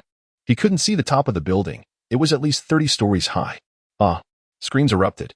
The separated half was the end of the balcony. There was a woman standing on the balcony that was collapsing outward, whether on the 15th or 16th floor. People below saw her gripping the balcony railing, screaming for help. But they could only watch as that half of the building gradually collapsed outward, their legs going weak and panic spreading throughout their bodies. The most feared scene had occurred. Chapter 64, 65, it split open. Boom. After just one glance, Zhou Ping quickly averted his gaze and stepped on the gas. His car shot backward in an instant. Fortunately, there were not many cars behind him, and the road was clear. It wasn't until he was 200 or 300 meters away from this residential area that Zhou Ping finally stopped. Just as the car came to a halt, another rumbling sound erupted. The collapsed half of the previously split building had completely fallen. A huge cloud of dust surged toward him, and Zhou Ping hurriedly rolled up the window. The dust engulfed the night like fog, and within half a minute, the darkness turned gray, with visibility reduced to less than 2 meters. Even the headlights couldn't penetrate. Zhou Ping took a deep breath, one hand pressed against his forehead. The shocking scene from earlier had not faded from his mind. It was terrifying. If he had been just a few seconds late, just a few more seconds, he would have become debris among the wreckage. He began to regret why he hadn't just abandoned the car and fled. If anything had happened to him, what would happen to his children at home? They were so young. How could he dare take that risk? But just now, he couldn't bear to part with the car, let alone the goods just picked up inside it. His mind involuntarily viewed it as something as important as his life and fortune. How could he bear to discard it? After a while, Zhou Ping finally calmed down. He checked his phone. The call still hadn't gone through. The receiver said it was unanswered. However, Zhou Ping guessed it probably hadn't gone through at all. Forget it. No need to call for now. The foundation of his house back home was solid, and the location was also good. The house he built back then was done without cutting corners, so the likelihood of it collapsing was very low. Moreover, they lived on the first floor, and in the event of an earthquake, they would have plenty of time to escape, so he didn't need to worry too much. The two kids were old enough and weren't fools. They would know what to do. After giving himself some mental reassurance, Zhou Ping felt much more relaxed, and the inexplicable anxiety and tension before the earthquake had disappeared.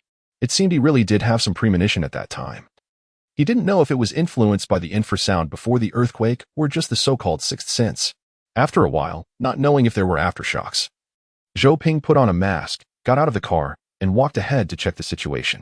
As soon as he got out of the car, various sharp screams and discussions came flooding in. The whole world had a strange feeling of distant silence and close noise. Zhou Ping felt as if his hearing had significantly improved. He could hear the sound of a phone dropping on the ground from 100 meters away. In reality, it was an illusion created by the significant reduction of background noise. As Zhou Ping approached the area of collapse, he saw a woman who had been crushed into a mess through the gradually dissipating dust. Mom, Mom. The person crying and shouting beside her was likely her family. The faces of the people around were filled with sympathy, but the only fortunate thing was that when this unfortunate building cracked and collapsed, it only killed her. This street had only this one building that had collapsed halfway. The rest looked fine. However, the fallen structure blocked the street, and Zhou Ping could no longer pass through. Without lingering too long, Zhou Ping returned to the car, turned around, and prepared to take another route. Although an earthquake had just occurred, life must go on. He still needed to go and set up the solar panels for his client. He had orders to fill, inventory to check, and he needed to give the employees a lesson. Although Chen Mei was tired every day, her life was full of vigor. But when she turned back and saw that stubborn kid still tilting his chin up with a defiant look, her anger surged again. After the divorce, she had been focused on her career, so the kids were raised by their grandparents.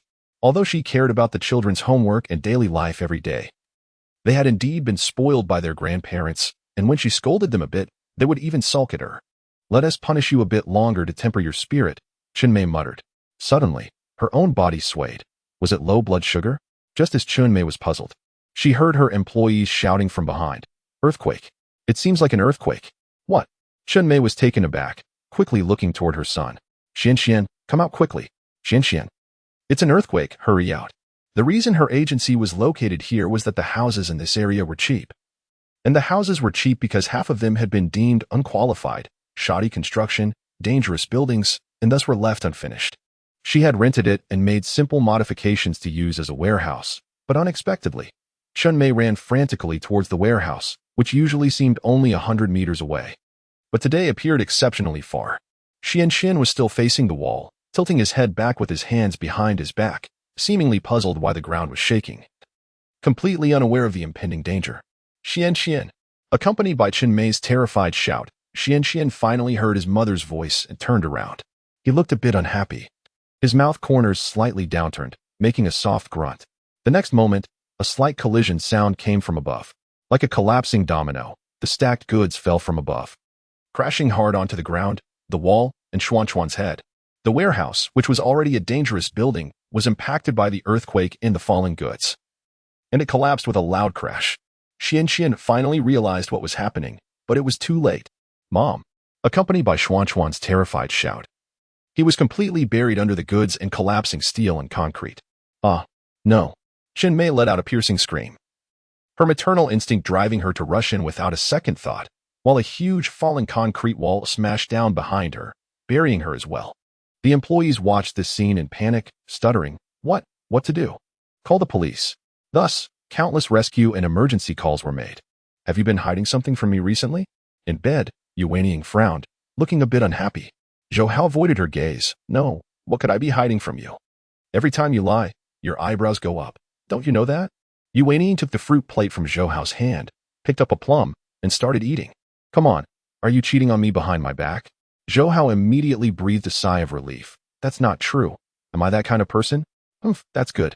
I'm currently carrying your Zhou family's little baby. If you dare to upset me, I'll make sure to take care of it.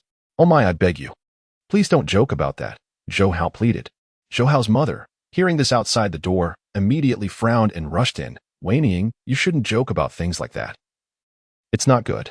And how could our Hao Hao cheat? You, as a woman, shouldn't think too much. That's not good for the child. Chapter 65. Pregnant Yuanying was immediately displeased. Mom, how could you eavesdrop on our conversation? And I was just saying that casually, not seriously. Zhou Hao's mother said earnestly. Can you really say such things casually? Such inauspicious words shouldn't be said lightly. Also, don't keep talking about cheating. That will only push men further away. Yuanying felt a bit helpless. To be honest, her mother-in-law wasn't bad-hearted, but her thoughts were very conservative. And she always tried to educate her with ideas like a woman should be obedient and a man should stay away from the kitchen. She could understand that the older generation lived like this, but she couldn't stand her constantly nagging her every day, even trying to brainwash her. She exchanged a glance with Zhou Hao, who understood and quickly pulled his mother outside. Mom, don't talk to her about these things. We can handle our own matters as a young couple. Zhou Hao's mother then pulled him into the kitchen, noticing that the room door was slightly ajar. So Yuanying probably couldn't hear them. She then quietly reminded him, Son, it's not that Mom is meddling. You know your wife isn't an easy person to deal with. Mom has no other intentions, just worried she might bully you. Look at you, going out to work during the day, working hard, and then coming back at night to run errands for her. She always has you doing this and that. Zhou Hao laughed, comforting her. Mom, times have changed. It's different from your time. Yuanying is staying home because she's pregnant.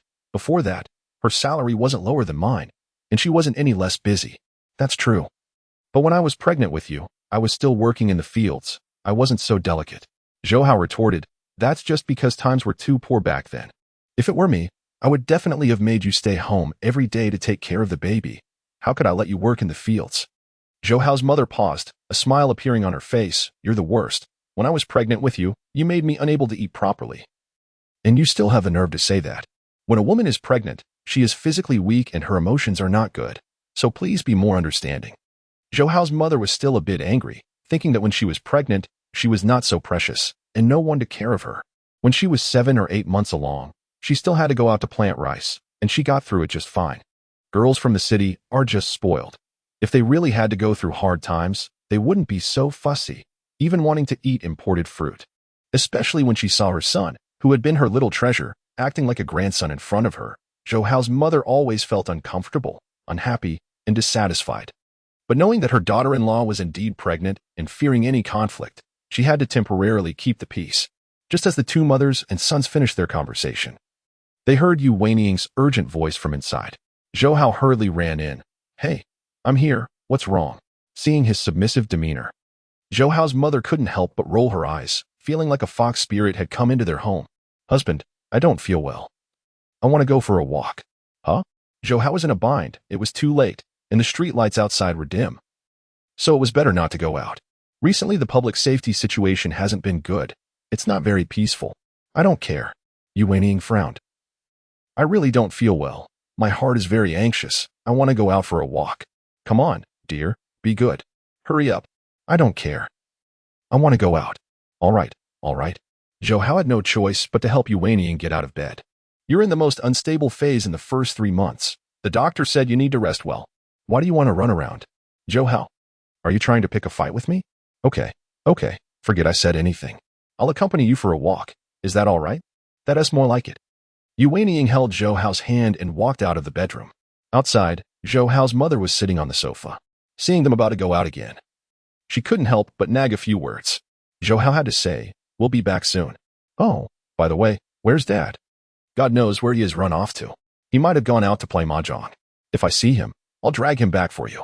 After saying this, the two went out. In the elevator, Yu Weiying said, did your mom just say bad things about me in the kitchen? How could that be? Zhou Hao immediately refuted. She said to let me be more understanding since women are weak and emotional during pregnancy. She has been through it herself, so how could she not know?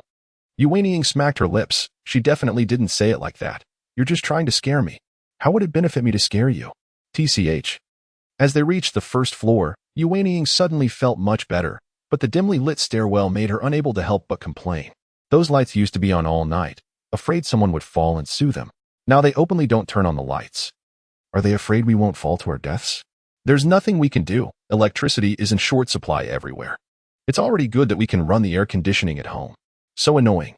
When will this kind of life come to an end? If my family had a bit more money, we could immigrate abroad to avoid this kind of treatment. High-end communities, and this is the service they provide. Yu Weiying said discontentedly. Zhou Hao chuckled. Come on, sister. You really don't know what's going on abroad? It's in chaos out there. We have it pretty good here. Really? Don't you know? Those poor countries have completely cut off power to civilians, and the rich countries have electricity bills that are outrageous, some even hundreds of dollars per kilowatt. Wow. Yu Weiying couldn't help but exclaim, is it that serious? Zhou Hao replied, what else could it be? Our situation is relatively good. People are suffering. And bones are exposed in the wilderness.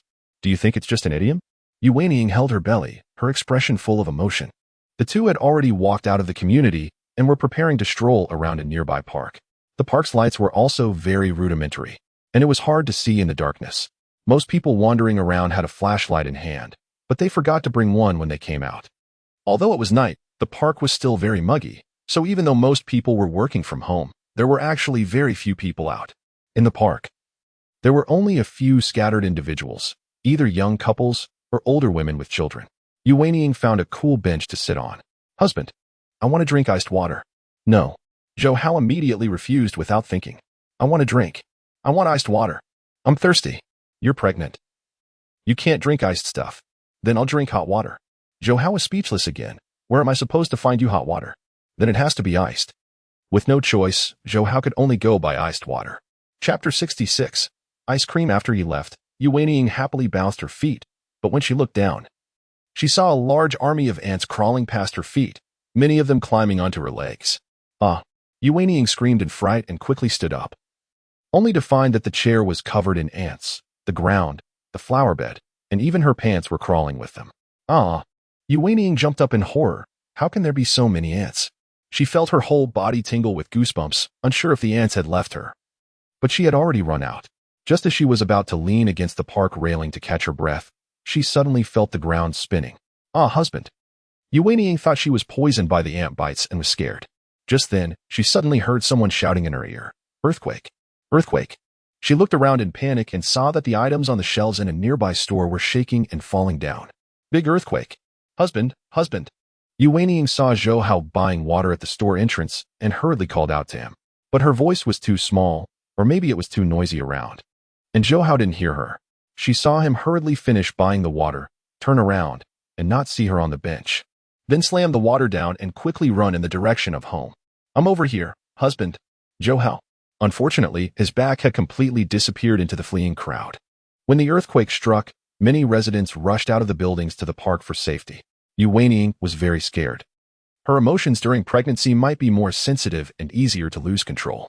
She immediately felt sharp pains in her belly and clung to the railing, crying out loud, feeling as if she had been abandoned by the whole world. Each wave of the earthquake was more intense than the last, and Yu Wenying could clearly feel the ground shaking violently, as if it would tear her apart in the next second.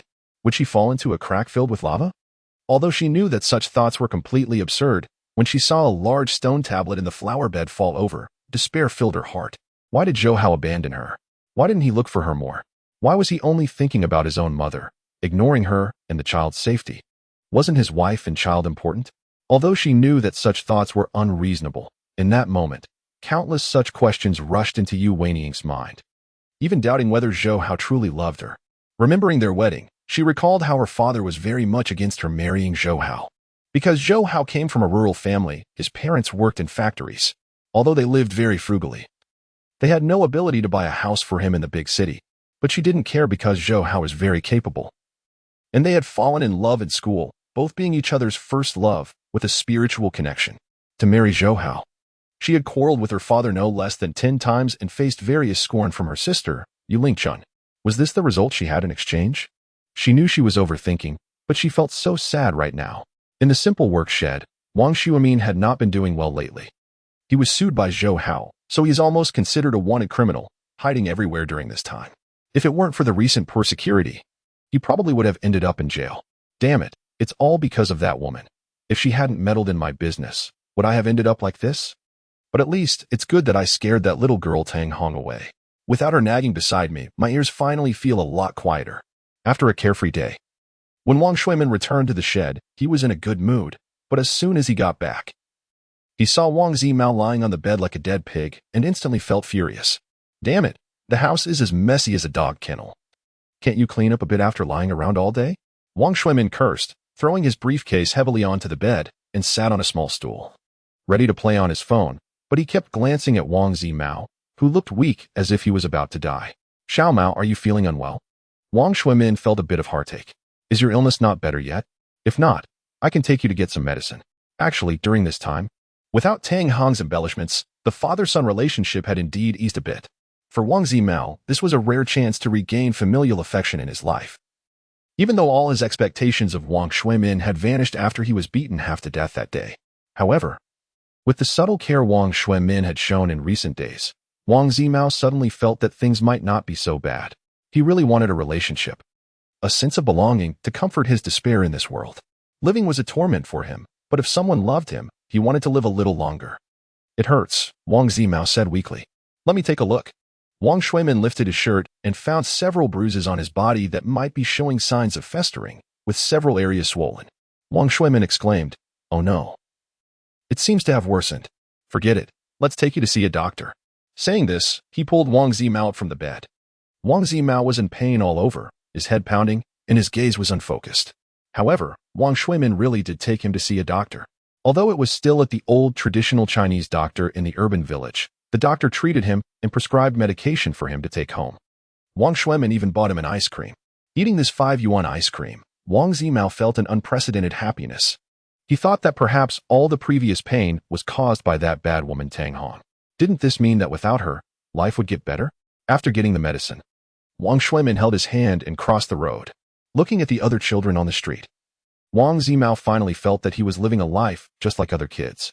Suddenly, the red light at the intersection started to shake, and everyone was in a panic. Wang Zimao didn't quite understand what was happening when Wang Xuemin suddenly picked him up. Watching the surroundings retreat quickly, he saw the frightened children and adults. Feeling this warm embrace, Wang Zimao buried his face in Wang Xuemin's neck and couldn't help but cry. He finally felt that this world wasn't so hopeless after all. Actually, his dad still cared about him, right? Soon, Wang Zimao was carried to an open area. And when he was set down, he felt a deep sense of loss. But this was already great. At least he felt unprecedented care, and he was very content. Wang Zimao lowered his head, tightly pursing his lips, not wanting to throw away the ice cream stick he had finished. Chapter 67. Buried Alive Underground Air Defense Project Number 3 in Xishan Town. Workers' Dormitory. Yi Jiao was handling work at the computer when the thin dormitory door creaked open, and Duanong entered wearing only a jacket and shorts, holding a toothbrush and towel. After washing his face, Duanong hung the towel up and walked behind Yujia, bending down to kiss her cheek and casually sitting half on her behind while wrapping his arms around her waist. Wife, living here is really not very convenient. There's not even a separate toilet. Are you sure you want to stay here with me? The sound insulation isn't very good either. Yujia smiled slightly, continuing to handle the documents without turning around. Isn't this good? It saves you from worrying about me being home alone while you spend hours commuting. This way, we can be together without affecting work. I absolutely love this state. Duanong rested his chin on her slender shoulder, silent for a moment, then spoke. But the environment here is too poor. It's too much of a burden on you. There was still a lingering gloom in his brows, and he seemed much more worn than a few months ago. Despite shaving several times, the feeling of melancholy just wouldn't go away. Perhaps the past years had given him too much ease, so now he was enveloped in a deep gloom, unable to feel vibrant. What's so burdensome? I actually like it. Really? Yujia freed one hand to touch the back of Duanong's hand, turned her face to give him a smile, and kissed him. Only then did Duanong manage a reluctant smile. Wife, how about we have another child? No. Yujia refused, her eyes slightly misty, then added, actually, this is quite good. I've just realized that having a child really ties you down. You can't go anywhere. Now it's great. I can go wherever you go. And we can live together without any burdens. Yijia and he intertwined their fingers. Let's wait a few more years. It's too exhausting. Since Yijia insisted, Duanong stopped saying anything. After holding her tenderly for a while, he got up to put on his work clothes and left for work. The construction site was still the same, but ever since Zhou Ping left, Duanong felt it had lost its meaning. If it weren't for the need to support a family and repay loans, he really wouldn't want to stay at the construction site. A few days ago, Zhou Ping had sent him a message, saying the solar project he had worked on previously was doing well and quite profitable, asking if he wanted to go work with him. Duanong agreed, saying he would quit once this construction site was finished. This industry should have faded long ago. If it weren't for the sudden rise of many national projects in the past 2 years, he would have been unemployed long ago. Hey, Shaduan. There might be an earthquake today. You guys be careful in the hole. The new mechanical team leader reminded him a few things, and Duanong nodded. Okay. Earthquakes are common. As long as there isn't a special notice of an earthquake, work wouldn't stop at the construction site, at most. They would just be reminded to be careful. When he reached the entrance of the tunnel, it was already very deep, reaching 25 meters, and people were already working below.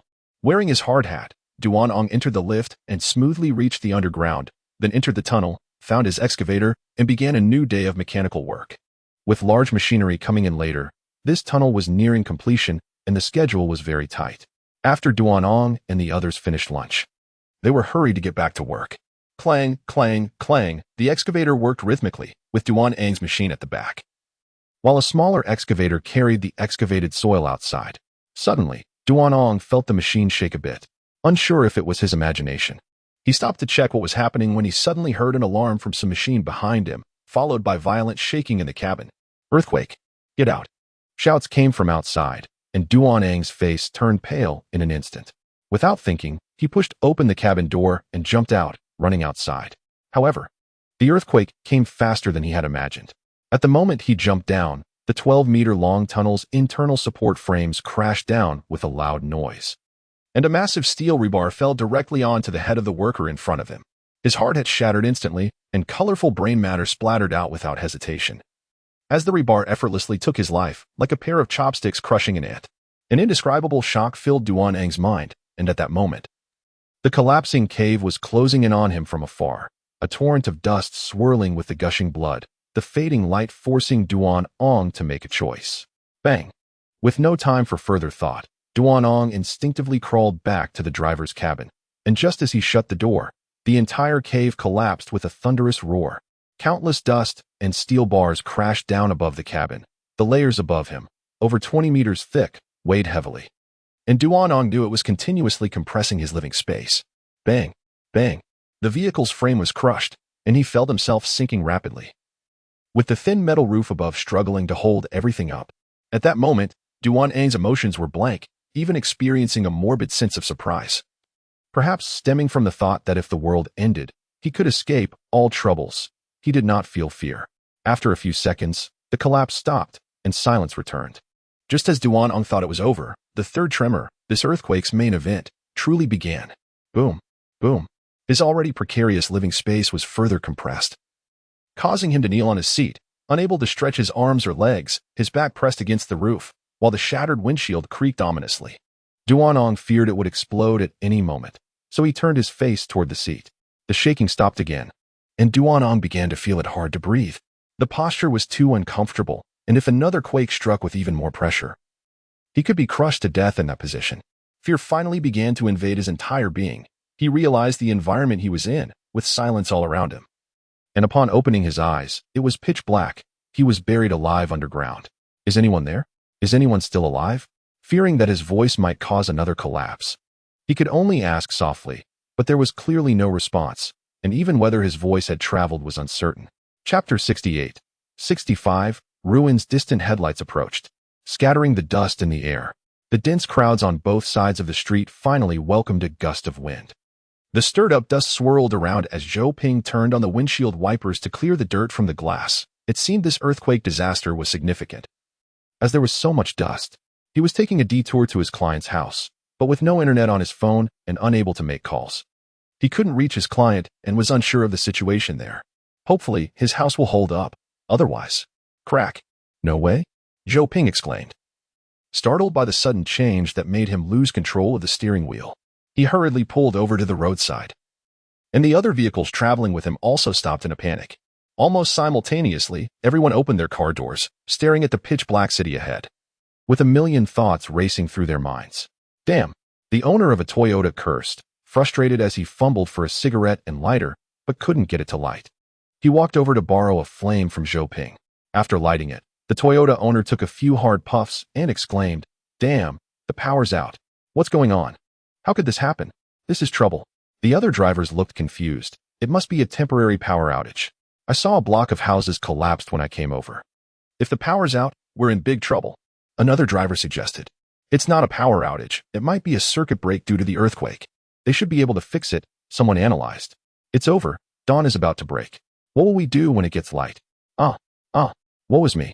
Just as everyone was heatedly discussing, one driver suddenly broke down in tears in his car, banging on the steering wheel, making a piercing screech.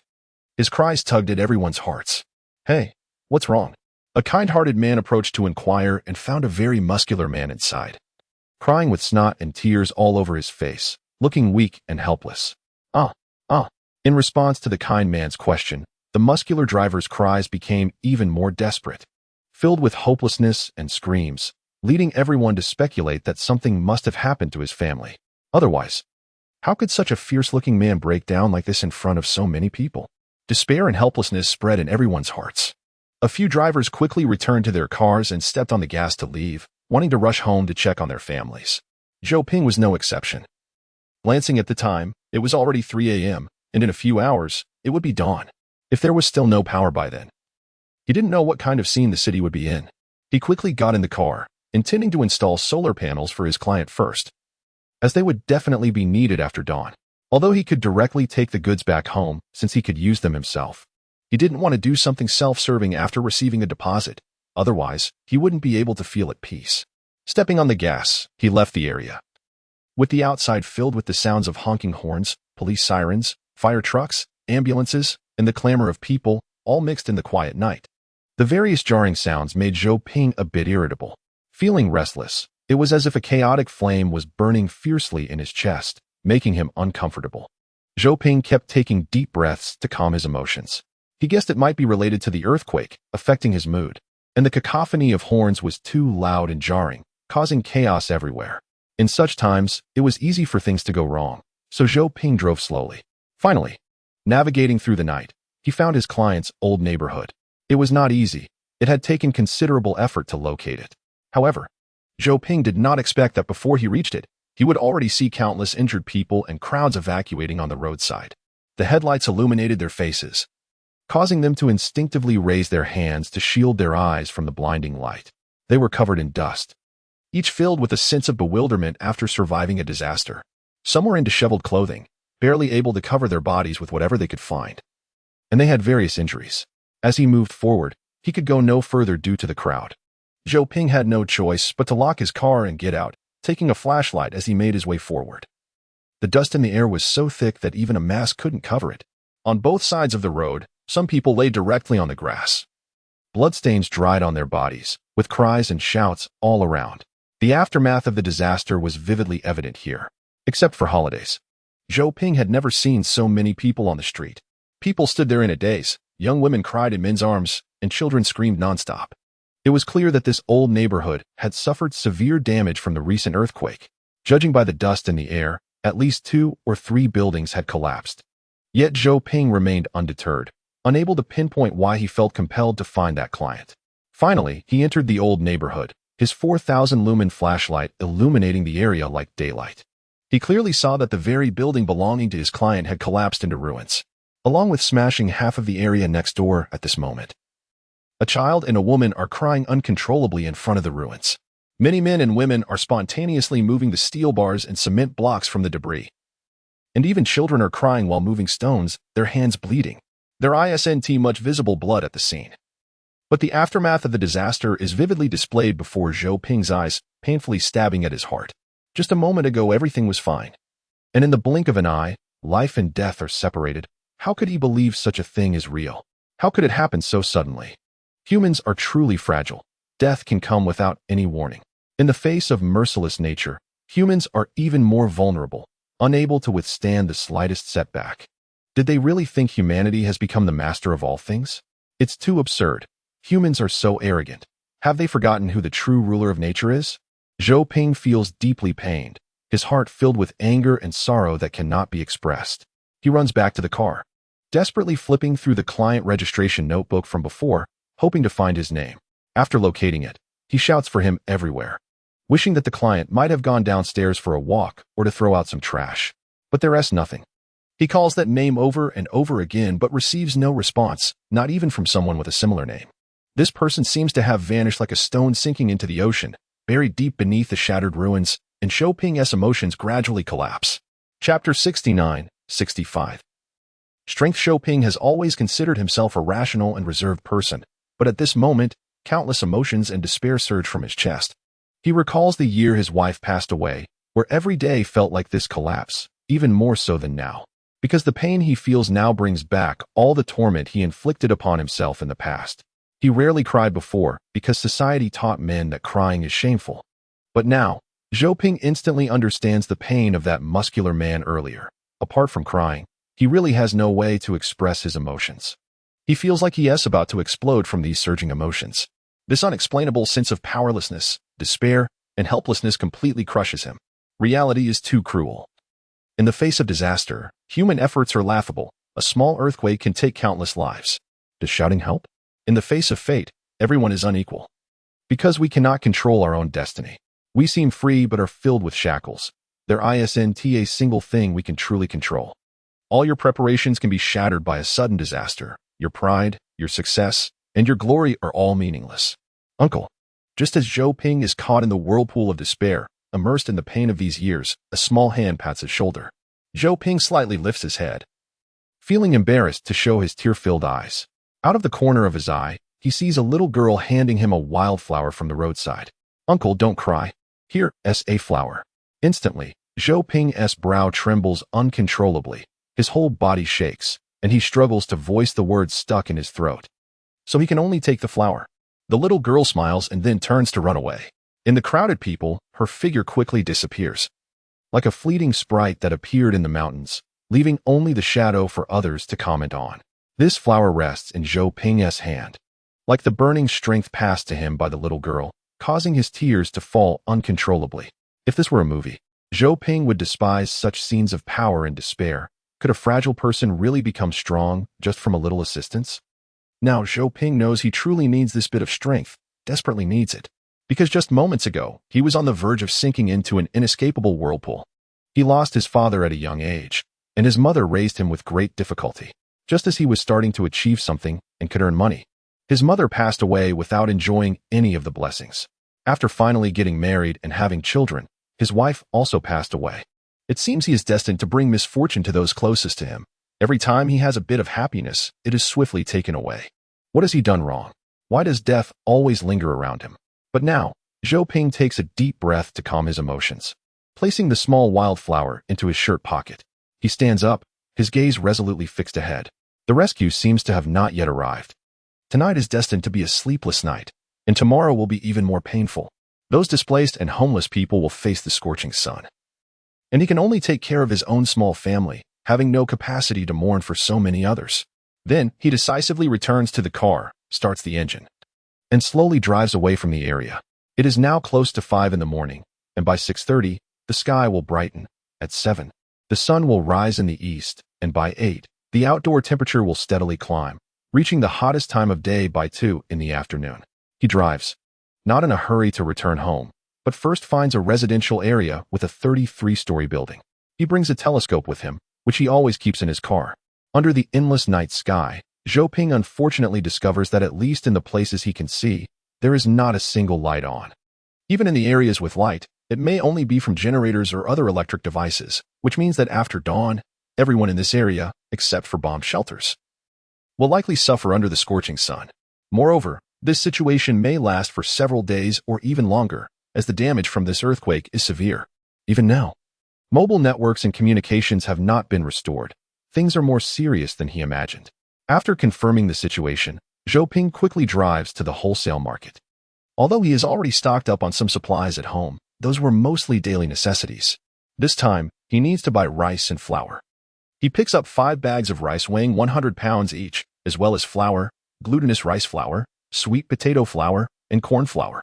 With these, he won't need to buy ready-made buns and dumplings, and with these ingredients on hand, he can cook whatever he wants. Besides these, he also buys wide noodles, thin noodles, instant noodles, vermicelli, buckwheat noodles, and other commonly eaten noodles in generous amounts. These things are cheap, can be easily stored, and allow for a variety of flavors. He only has 2,000 yuan in cash on him, which is set aside as temporary reserve, so he naturally doesn't dare to buy expensive items. He already has compressed biscuits at home and doesn't plan to buy canned goods this time, as they are relatively expensive and not cost-effective. He then buys a large quantity of packaged pickled vegetables in various flavors. After passing a grocery store, Zhou Ping suddenly remembers that besides rice and flour, dried foods such as dried black fungus, dried shiitake mushrooms, dried tofu skin, dried tea tree mushrooms, yellow beans, green beans, black beans, dried day lilies, and seaweed are also great options. And what else did he see? He actually found dried potato slices. He wonders if people in other regions have tried them. They are made by cooking potato slices, drying them in the sun, and storing them like dried mushrooms. When needed, they can be soaked in water and stir-fried to make a delicious dish. They also have a long shelf life and taste just as good as fresh potatoes. In addition, he buys some dried seafood, and Zhou Ping realizes that the supplies available for storage are indeed rich, thanks to the abundant food system in Longhua. This wonderful experience is something that survivalists from other countries cannot comprehend. After spending all 2,000 yuan in cash, Zhou Ping drives home.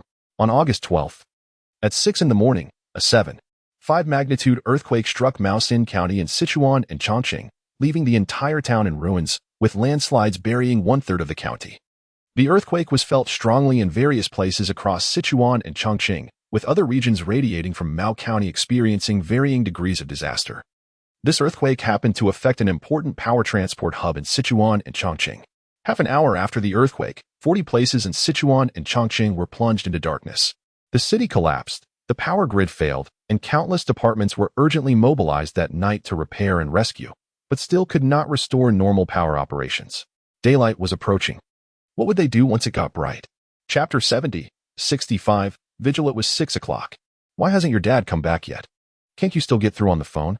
In the yard, a group of people sat there. Even the fire from before had been extinguished, but they didn't move. Granny Liao said, "Don't add to their worries. If it were possible to get through, Zhao Ping would have called back long ago. Maybe there's traffic. He might be back soon." Uncle Zhao, who was bald, noticed that Zhou Rui and Zhou Qi looked unwell and quickly added a comment. But such words could not comfort Zhou Rui and Zhou Qi. Not to mention them. Even Mu Mu was anxiously pacing in the yard, wondering if he should run to the village head to take a look. Occasionally lying at the intersection, his pair of dark eyes always staring in that direction. As time passed and it grew later, almost dawn, Zhou Ping's figure was still not seen. Everyone dared not speak. Granny Liao couldn't imagine what would happen if Zhou Ping really had an accident, leaving 2 underage children behind. She couldn't help but turn her face away and secretly wipe her tears. Dad will definitely be fine. Zhou Qi firmly held Zhou Rui's hand, trying to ease her worries. The two leaned against each other, and Mu Mu, seeing this, perhaps understood their feelings too. Walked over gently to rub against Zhou Rui's knee, and then swept his tail against Zhou Qi, softly calling out. Zhou Rui remained silent, looking at the only road leading to her home, wondering if Zhou Ping had been buried in someone else's house while installing solar panels during the earthquake. Was he in a corner of the house, waiting for rescue under a safe triangle zone? If that were the case, they wouldn't even know where he was buried. They couldn't even get through on the phone. Time quickly reached 7 o'clock, and the sky suddenly brightened. As time passed, Zhou Rui and Zhou Qi's hearts grew more desperate. The scorching sun rose from the east. The hot summer day, with the blazing sun overhead, spread its heat and dazzling light generously, first melting Zhou Rui's hope little by little, and then when the cement floor beneath them radiated unbearable heat, it was already 8 o'clock. Rui, Xiao Qi, come inside. It's too hot outside. If this continues, something will happen. Granny Liao and the others had already moved indoors, but Zhou Rui and Zhou Qi still stubbornly sat in place. Zhou Rui was holding back her tears. It was already 8 o'clock, nearly 4 hours since the earthquake had occurred, and if he still hadn't returned, it might mean something had happened. But how could she accept that? Her dad was a survival enthusiast. A survival enthusiast who pointed at the sun and said global temperatures were about to rise. How could a small earthquake bring him down? She absolutely did not want to believe such a thing, but it had been so long. Could he really be stuck in traffic? How is that possible? Rui, let's go inside first. Zhou Qi tugged at Zhou Rui's sleeve. It was 8 o'clock, and it was indeed very hot outside. Their clothes were soaked with sweat. The heat waves rising in the yard were almost visible to the naked eye, and the entire environment was devoid of a breeze, with the dry weeds in the fields not moving at all. Staying in such an environment for even a second felt life-threatening. I want to wait for Dad to come back, Zhou Rui insisted stubbornly. There was no other way. Zhou Qi could only go get an umbrella to wait with Zhou Rui. Time almost blinked by to 9 o'clock, but there was still no movement on that road. 9 o'clock was already a very hot time, and there was no electricity in the village. The few elderly people hiding in their houses to avoid the heat were fanning themselves helplessly, unsure of what to do. It's so hot. I can't stand it. If this continues, we're going to get sick. Granny Liao said, why don't we fill a bucket with water and soak ourselves? It's only 9 o'clock. If the power doesn't come back, what will we do by noon? What else can we do? Just die. This is driving us to our deaths. Why hasn't the power come back? Uncle Zhao said excitedly. You think you're the only one anxious? Let me tell you, the Power Supply Bureau is even more anxious. There must be a group of people out there fixing things. This earthquake caused too much chaos. There are definitely issues with the lines, Grandpa Gus said. Uncle Zhao scoffed. You have culture? You have culture? Why don't you ask when the power will come back? Just talking here. I bet you'll be the first to die from the heat. Oh, stop arguing. Granny Liao interrupted the two, looking at Zhou Rui and Zhou Qi outside, filled with concern. What will happen to these two kids if Zhou Ping really doesn't come back? The old men fell silent. After a while, Grandpa Gus said, Old Zhou and his wife passed away early. It seems Zhou Ping is the only child, right? Yeah, back then he was the only child. Then it's over. Uncle Zhao said with a pained expression, I told you that nonsense wouldn't work. Now look, there's not even a relative to help these two kids. Knock, knock, knock. Footsteps came from outside. It seemed someone was running over. Granny Liao and the others' eyes brightened, quickly going out to look. But the person who came was not Zhou Ping. It was the village chief. Seeing them in the house, and Zhou Rui and Zhou Qi outside, he asked, Why aren't you coming in? It's too hot outside, kids. Come inside. Granny Liao quickly gestured for him to be quiet. Don't say anything. The two kids are waiting for their dad to come back. The village chief's eyes widened in surprise, looking at Zhou Rui and Zhou Qi with sympathy. What should we do now? Uncle Zhao asked. Village chief, what brings you here? Is the power coming back? The village chief smiled bitterly. I came to say there might not be any power today. The weather forecast says it's 62 degrees. If you have the means, go find a bomb shelter in the city or a CAF or milk tea shop with power to escape. Otherwise, it could be serious. What? Uncle Zhao shouted. How can it be like this? No power and we have to find a place ourselves? Is this how you officials handle things? Granny Liao added. Yeah, and we don't even know where the bomb shelters are. I've hardly been to the city in my life. The furthest I've been is to the town. The village chief said with a pained expression, I want to help, but I can't. This disaster is so urgent. The rescue teams are overwhelmed. And there's no time to care for us able-bodied people. There are many others buried in the ruins waiting for rescue. So please try to understand and find somewhere to move. Otherwise, when noon comes, heatstroke will be a problem. Uncle Zhao is speechless. If they got heatstroke, it was because of them. Without power, weren't they being pushed to a dead end? Chapter 71, 65. It started although Grandpa Ga knew this matter was difficult for the village. The few of them were lonely, elderly, left-behind individuals, and their relatives were unreachable, all working in other places. Suddenly asking them to find a place to stay in the town was simply impossible. Grandpa Ga said, Junsheng, it's not that we're making things difficult for you, but you want us to go to the town ourselves. We don't even know if there's power in the town. Even if there is, how do you expect us to get there? You at least have to arrange a vehicle for us. And you must ensure we can get to a place with air conditioning. Otherwise, won't we just be dead outside? The car is good. I will go find Fang Xingda. He should be back to pick up his parents, and it would be just right to take you all out together. With that, the village chief went down to find Fang Xingda. Dashikan is located among a series of hills, although it isn't a plain area. The varying heights of the hills have split the village into several parts. So, although everyone is from the same village and knows of each other's existence, they don't actually interact closely. However, everyone knows Fang Xingda because he lives in town and comes back to the village now and then. So several elderly people recognize him and have seen him grow up. The village chief quickly arrived at Fang Xingda's house, which is right by the roadside. After briefly explaining the situation, Fang Xingda shook his head vigorously. I already told you, I just came from town. The power has been out there for a long time. There is no electricity anywhere, and it's even hotter than in the countryside. Going to town is like looking for death. The village chief advised. It's impossible for everywhere to be without power. There must be some place with electricity. Besides, if there is no power in town, you can go to the city. There are air raid shelters, and at worst, you can go to an underground parking lot. It's better than staying here. Fang Xingda continued to shake his head. You think that way, but isn't there no power in the city either? With so many people in the city, how can we get in? It's bound to be crowded everywhere. It's better to stay here. The village chief's eyebrows were about to knit together. Old Fang, you need to cooperate. Time is running out. By noon, it will be deadly without air conditioning. Fang Xingda's father, wearing an old man's hat, rushed out of the house and smashed his smoking pipe on his shoulder. You little brat, I told you to take us out. But you insist on dragging your feet here. You're just hoping we old folks die of heat, aren't you? Fang Xingda was speechless. Dad, I've explained it to you for so long. How can you be so unreasonable? If there were a place in the city, I would have gone already. The key is that there is no electricity in the city either. It's dead everywhere. Fang Xingda's father thought he was just being stubborn and unwilling to take his elderly parents to spend money in the city. And he got so angry that he chased Fang Xingda to hit him. Seeing a man in his 40s being chased and hit by his own father, the village chief adjusted his glasses and hurriedly stepped in to mediate.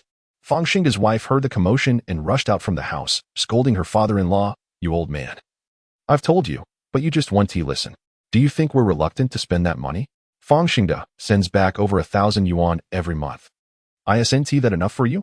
Now you say we're stingy with money. Fine. From next month, don't think you'll get a single cent from me. I'd rather throw the money away to feed dogs than let you spend it. You. Fang Xingda's father was so furious that his face turned white. You shrew, look at her. What kind of wife did you marry? She even curses me. You dare curse me? Let us see if I don't beat you to death today, you happy woman. The Fang family members directly got into a fight at the slightest disagreement. Fang's father wielded his smoking pipe while Fang Xingda's wife swung a broom, and Fang Xingda, caught in the middle, turned pale, trying to mediate.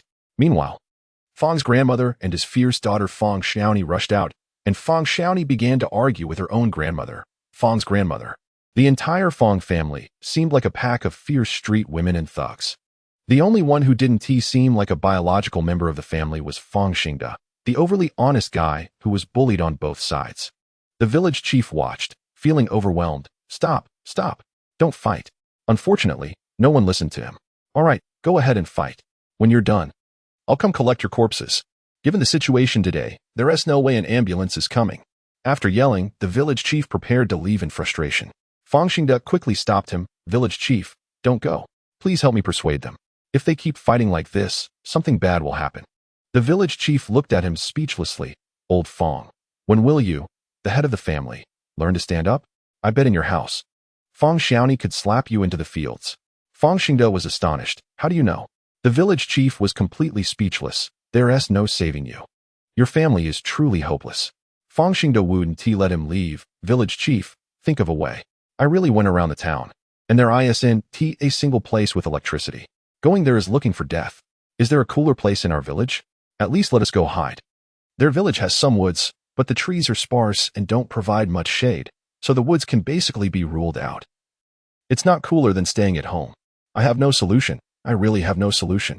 If I had a solution, I wouldn't have told you to evacuate. The village chief suddenly remembered.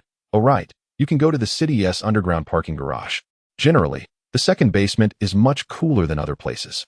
Fang Xingde shook his head. The underground garage is very hot, stuffy and hot. It's not cool at all. The village chief was speechless. Your requirements are quite high. Well, I have no solution then. You figure it out yourself. With that, he turned and left. Suddenly, Fang's father, who had been fighting, stopped.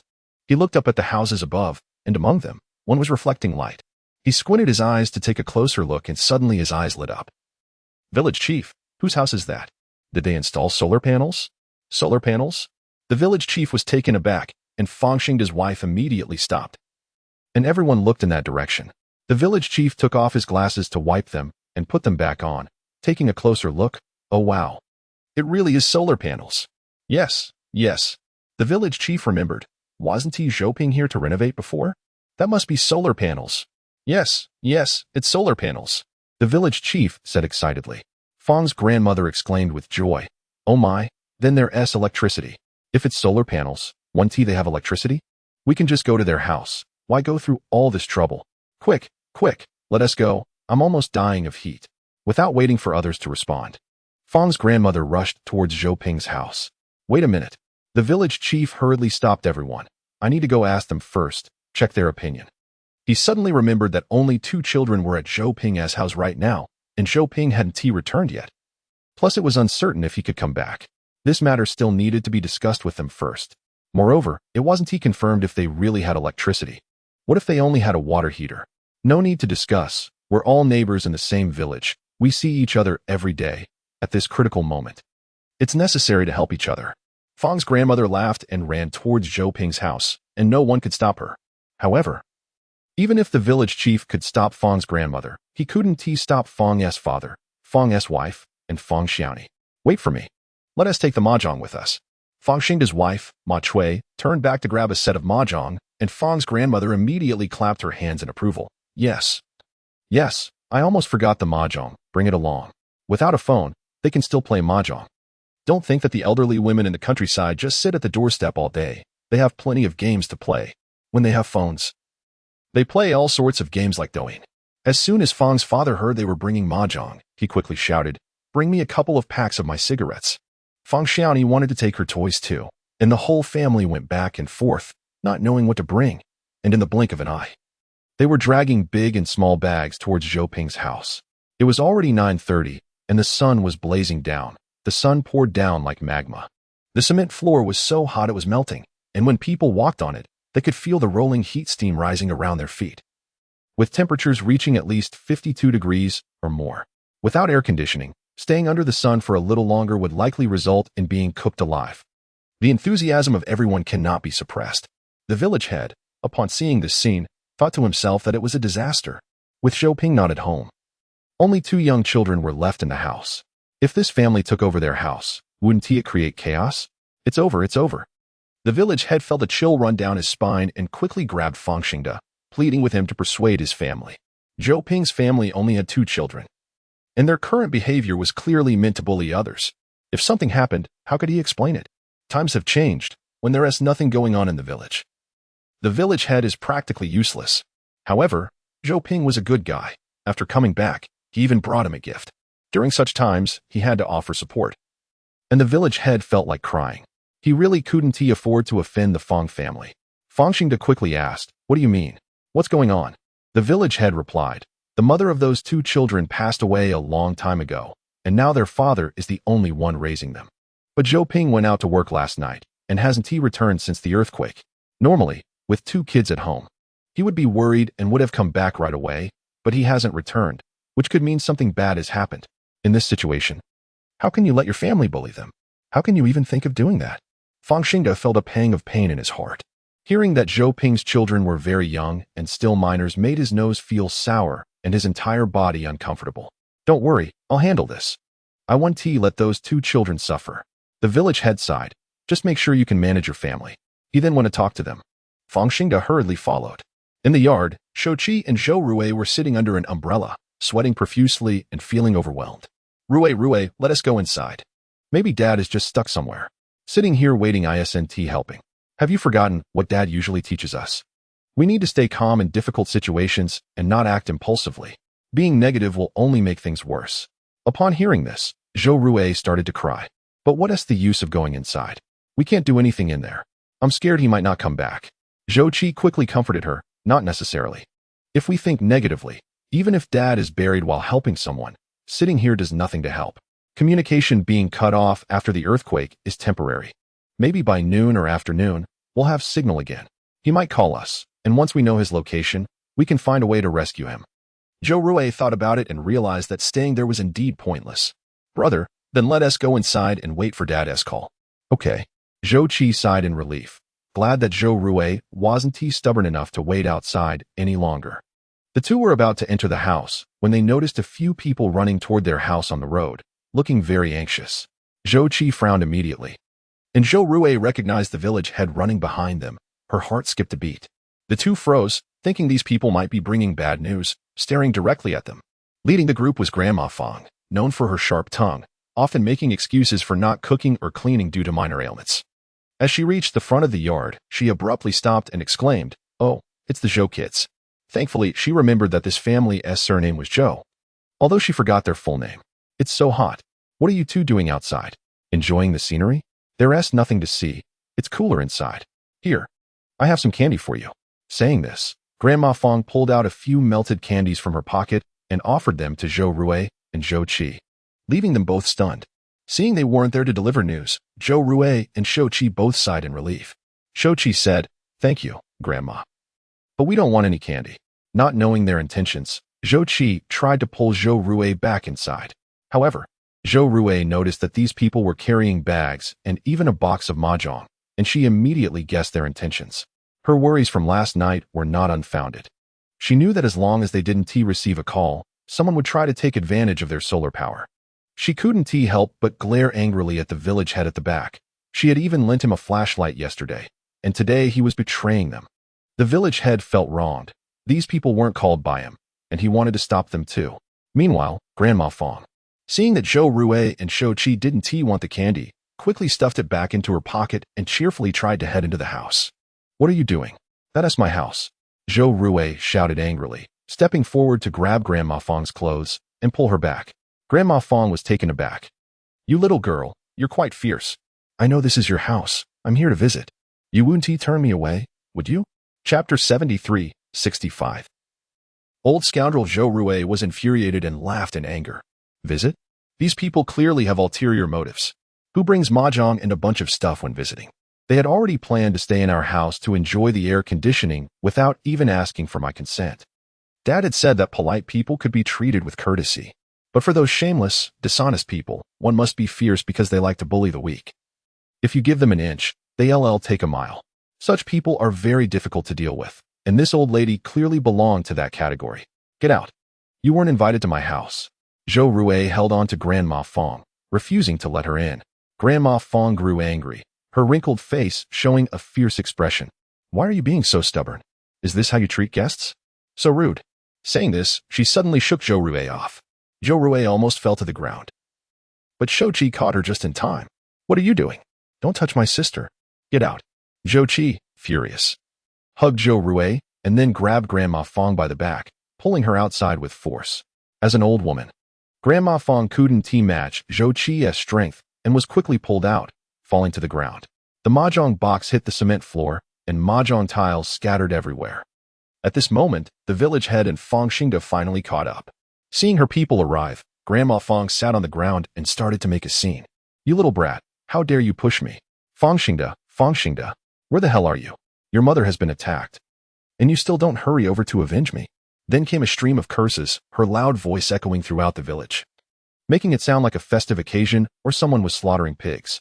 Fang Xingde rushed over and quickly helped his mother up from the ground. Mom, stop making a scene. Get up. We can talk after you get up. Grandma Fong refused to get up, lying on the ground and randomly throwing a tantrum while cursing loudly. You damn bastard. I'll curse you to death.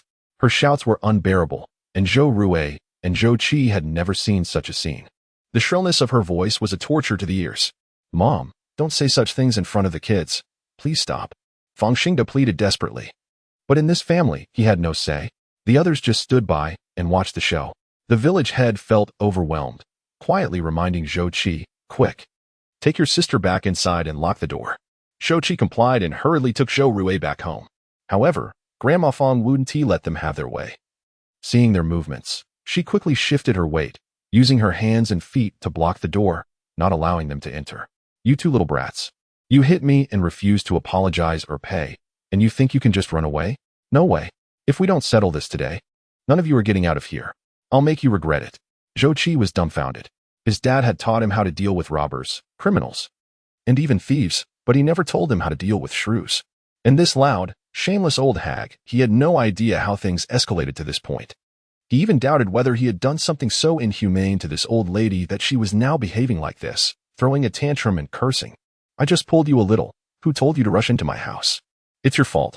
Zhou Qi argued with himself. Old Lady Fong immediately laughed. Look. He admitted it. He's the one who pulled me to the ground. Hee. Such a young age, and doesn't he know how to respect the elderly and love the young, actually hitting an old person? Is that how your teacher taught you? What an ill-mannered child. I'm telling you, if you don't give me a proper explanation today, I will absolutely not let you go. At this moment, Fang Xingde's wife, Ma Chui, stepped forward. That's right. Even if my mom was wrong, you can't hit people, right? No matter what, hitting someone is wrong. My mom is so old. Can she withstand such treatment? Hurry up and call your parents out. This matter must be accounted for. Fang Xiaoni, who was only 9 years old, chimed in. Yeah, how can you hit my grandma? This is so uncultured. People like you should be beaten to death. Seriously lacking in quality. Hearing his family's words and thinking about the parents of these two kids, Fang Xingde was furious. Fang Xiaoni, shut up. No one asked you to speak. In a fit of anger, Fang Xingde couldn't help but yell at her, then continued. Their mom is dead. Their dad can't come back, and they are left with just these two kids at home. You're bullying them without a conscience. Everyone shut up. Don't bully others. Village head? I could care less about you, Fang Xingde. If you can't speak properly, just don't say anything. Aren't you just trying to make trouble? The village head was speechless, wishing he could tear Fang Xingde's mouth apart. This pig-headed person deserved to be controlled by his family, and to say such heart-stabbing words was simply brainless. He didn't realize how hurtful it was for the two kids to hear. The village head was worried sick and quickly glanced at Zhou Qi and his sister. Sure enough, the two little ones had red eyes. What did you say? What happened to my dad? Why can't my dad come back? Zhou Rui questioned. Fang Xiaoni and Ma Chui felt uneasy upon hearing this. They just wanted to come and enjoy the air conditioning. Who would have thought these two kids had lost their parents? But old lady Fang didn't have such scruples. She thought that since they had no parents, it would be convenient for them. Moreover, it was just enjoying air conditioning for a day, just a guest at her house. What's the big deal? Helping each other among neighbors was a normal thing. If their family was in trouble, they could come to her, old lady Fang, after all. She was a very warm-hearted person, so she rolled her eyes and said, if he can't come back, then he can't come back. Aren't you happy? No one is taking care of you now. You two siblings can be carefree, do whatever you want in the future. Is this what a human would say? The village head was extremely speechless. You old lady, how can you speak like that? Don't you know you will get karma for this? How can there be someone like you? Fang Xingde was also disappointed. Mom, I didn't expect you to be like this. Old lady Fang didn't care at all. It was an earthquake. Getting buried is normal. Besides, if I say he can't come back, do you want to come back? If he could come back, he would definitely come back. If he can't, then he definitely can't. Me saying it doesn't matter. I'm not a god. Zhou Rui couldn't take it anymore. She just wanted to kill this old hag. She remembered Feng Hua's teachings. She used to think Feng Hua was a bit of a shrew, but now, she just wanted to be a shrew herself. Chapter 74. Chaos. Zhou Rui now just wanted to be a shrew. Since others have no shame, why should she care about her face? Anger surged. She took a step forward and raised her right hand, giving the old hag a hard slap on the face. The crisp sound of the slap stunned everyone on the spot. Who would have thought that a little kid could be so domineering? The village head was also dumbfounded. To be honest, old lady Fong's words were utterly outrageous. If it weren't for the fact that she was an old hag who could kick the bucket any moment, the village head would have definitely taught her a lesson. Now seeing Zhou Rui's slap, the village head felt so pleased and just wanted to give Zhou Rui a big thumbs up. Old lady Fong was stunned. And after a few seconds of daze, she finally reacted. You hit me. You hit someone, help. Help. Behind, old man Fong, who was watching the show, stared wide-eyed and picked up a smoking pipe to hit Zhou Rui. How dare you hit my wife? You little brat. Do you want to turn the world upside down? I'll strangle you. Dad. Fong Xingde was shocked but quickly stopped his father. The pipe didn't hit Zhou Rui, it hit Fong Xingde's arm instead, causing him to yell in pain as his arm turned blue. Old lady Fong was certainly not a good-natured person in rural areas. Tough old ladies were never the ones to be bullied. Almost as soon as she reacted, she crazily reached out to grab Zhou Rui. Zhou Rui had long anticipated that she would fight back, so she quickly ran away. The village head rushed forward to intervene, but was caught by old lady Fong, losing his glasses and instantly becoming blind.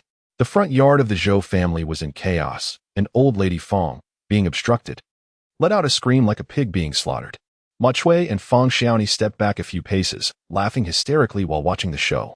Meanwhile, Grandma Liao and the others were also drawn out, standing far away and not daring to watch. When they saw Zhou Rui hit someone, Grandpa Gu and the others almost dropped their jaws to the ground. Old lady Fong shouted, "Someone hit me. Help. Oh heavens. What a sin. So many of you are bullying an old lady like me. Has your conscience been eaten by dogs? Gu Junxing, you will get your comeuppance."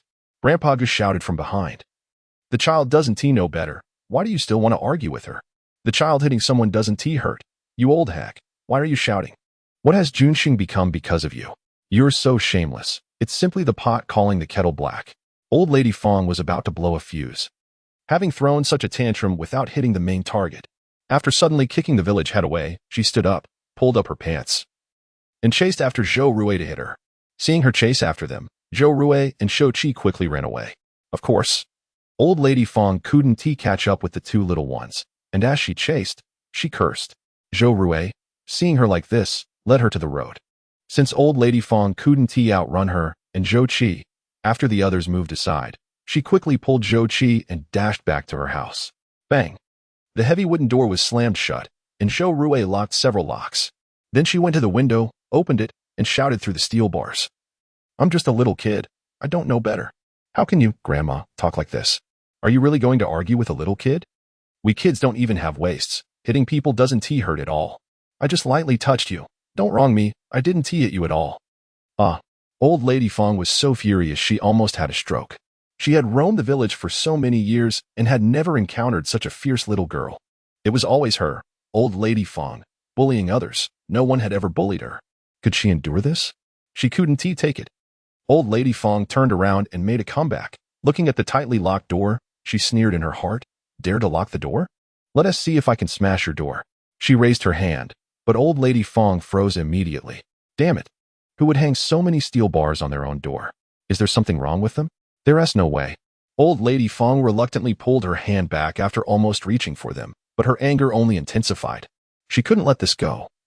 So she raised her foot and kicked the door hard. She intended to kick the wooden door behind the gaps of the steel bars. But she was getting old and her eyesight was poor, so she miscalculated and ended up kicking the steel bars instead. Ouch! Old lady Fong cried out in pain. It hurt so much. She immediately started screaming, "This is too much. How could they do this?" Then old lady Fong turned around to look for a tool. But in the large courtyard, there wasn't even a broom. It was truly pitiful. However, she quickly spotted the smoking pipe in her husband's hand. She snatched it away. Old lady Fong raised the smoking pipe and smashed it against the steel bars of the Zhou family's door. "How dare you bully me? I'll smash your door. Let your whole family eat the northwest wind. Hey, you old hack, my smoking pipe." Behind her, old man Fong was dumbfounded. That was his smoking pipe, which cost several hundred. The first hit of the smoking pipe bended directly. How could it withstand a second hit? Old man Fong rushed over to reclaim his smoking pipe, but old lady Fong was not willing to give it back. The two of them started to wrestle. And of course, old man Fong had the upper hand. A few slaps and punches later, he had old lady Fong dazed and lying on the ground, screaming. Damn. Fong Xingde was at his wit's end. The farce finally came to an end as old man Fong left with a fierce glare and curses. while Ma Chui and Fang Xiaonya walked away giggling. Fang Xingda could only help his mother away, even though old lady Fang still wanted to cause a scene. But she had mostly lost her strength. All that was left was the unfortunate village chief, squatting on the ground with a face full of bruises, painfully searching for his glasses. Zhou Rui waited until those people had left before opening the door to help the village chief find his glasses. Village chief, are you okay? The village chief was almost in tears. How could I be okay? It hurts so much. Zhou Qi also felt a bit guilty. The village chief had suffered an undeserved disaster. How pitiful. Village chief, wait a moment. I'll get some iodine to help you clean up. Soon. Zhou Qi returned with iodine and spray, helping the village chief tend to the scratches on his face. That old lady Fang was really ruthless. A small piece of flesh was gouged out from the village chief's neck. Luckily, their family had Yunnan Baiyao, so after sprinkling some on and putting on a band-aid, it could be temporarily managed. The injuries on the village chief were heartbreaking. Zhou Rui apologetically said, I'm sorry, village chief, it's all my fault for being too impulsive. She just wanted to scare that old witch off, but who would have thought she would go so crazy and beat up the village chief like this? The village chief trembled as he propped himself up and stood up. No, it's fine. You all lock the door. The Fang family probably won't let this go. Be careful, they might suddenly come back for revenge. Chapter 75, Selling Candles.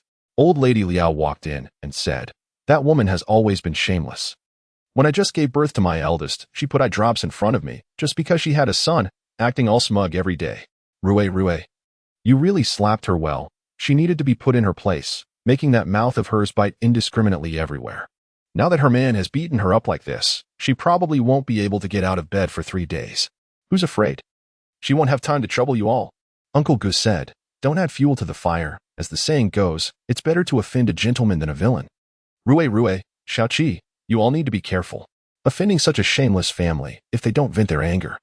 Who knows, one day they might wake up in the middle of the night and dump feces at your door. It's a situation that could last for generations. It's best to find a way to ease relations with them. Otherwise, if they throw a tantrum, you definitely won't be as shameless as they are. Grandpa Zhao scoffed. What is there to be afraid of? If they throw feces, we'll throw it back. What is the big deal? Who can't do that? Uncle Gu shot him a glance. Do you think everyone is as shameless as you? Grandpa Zhao was speechless. If he had a suggestion.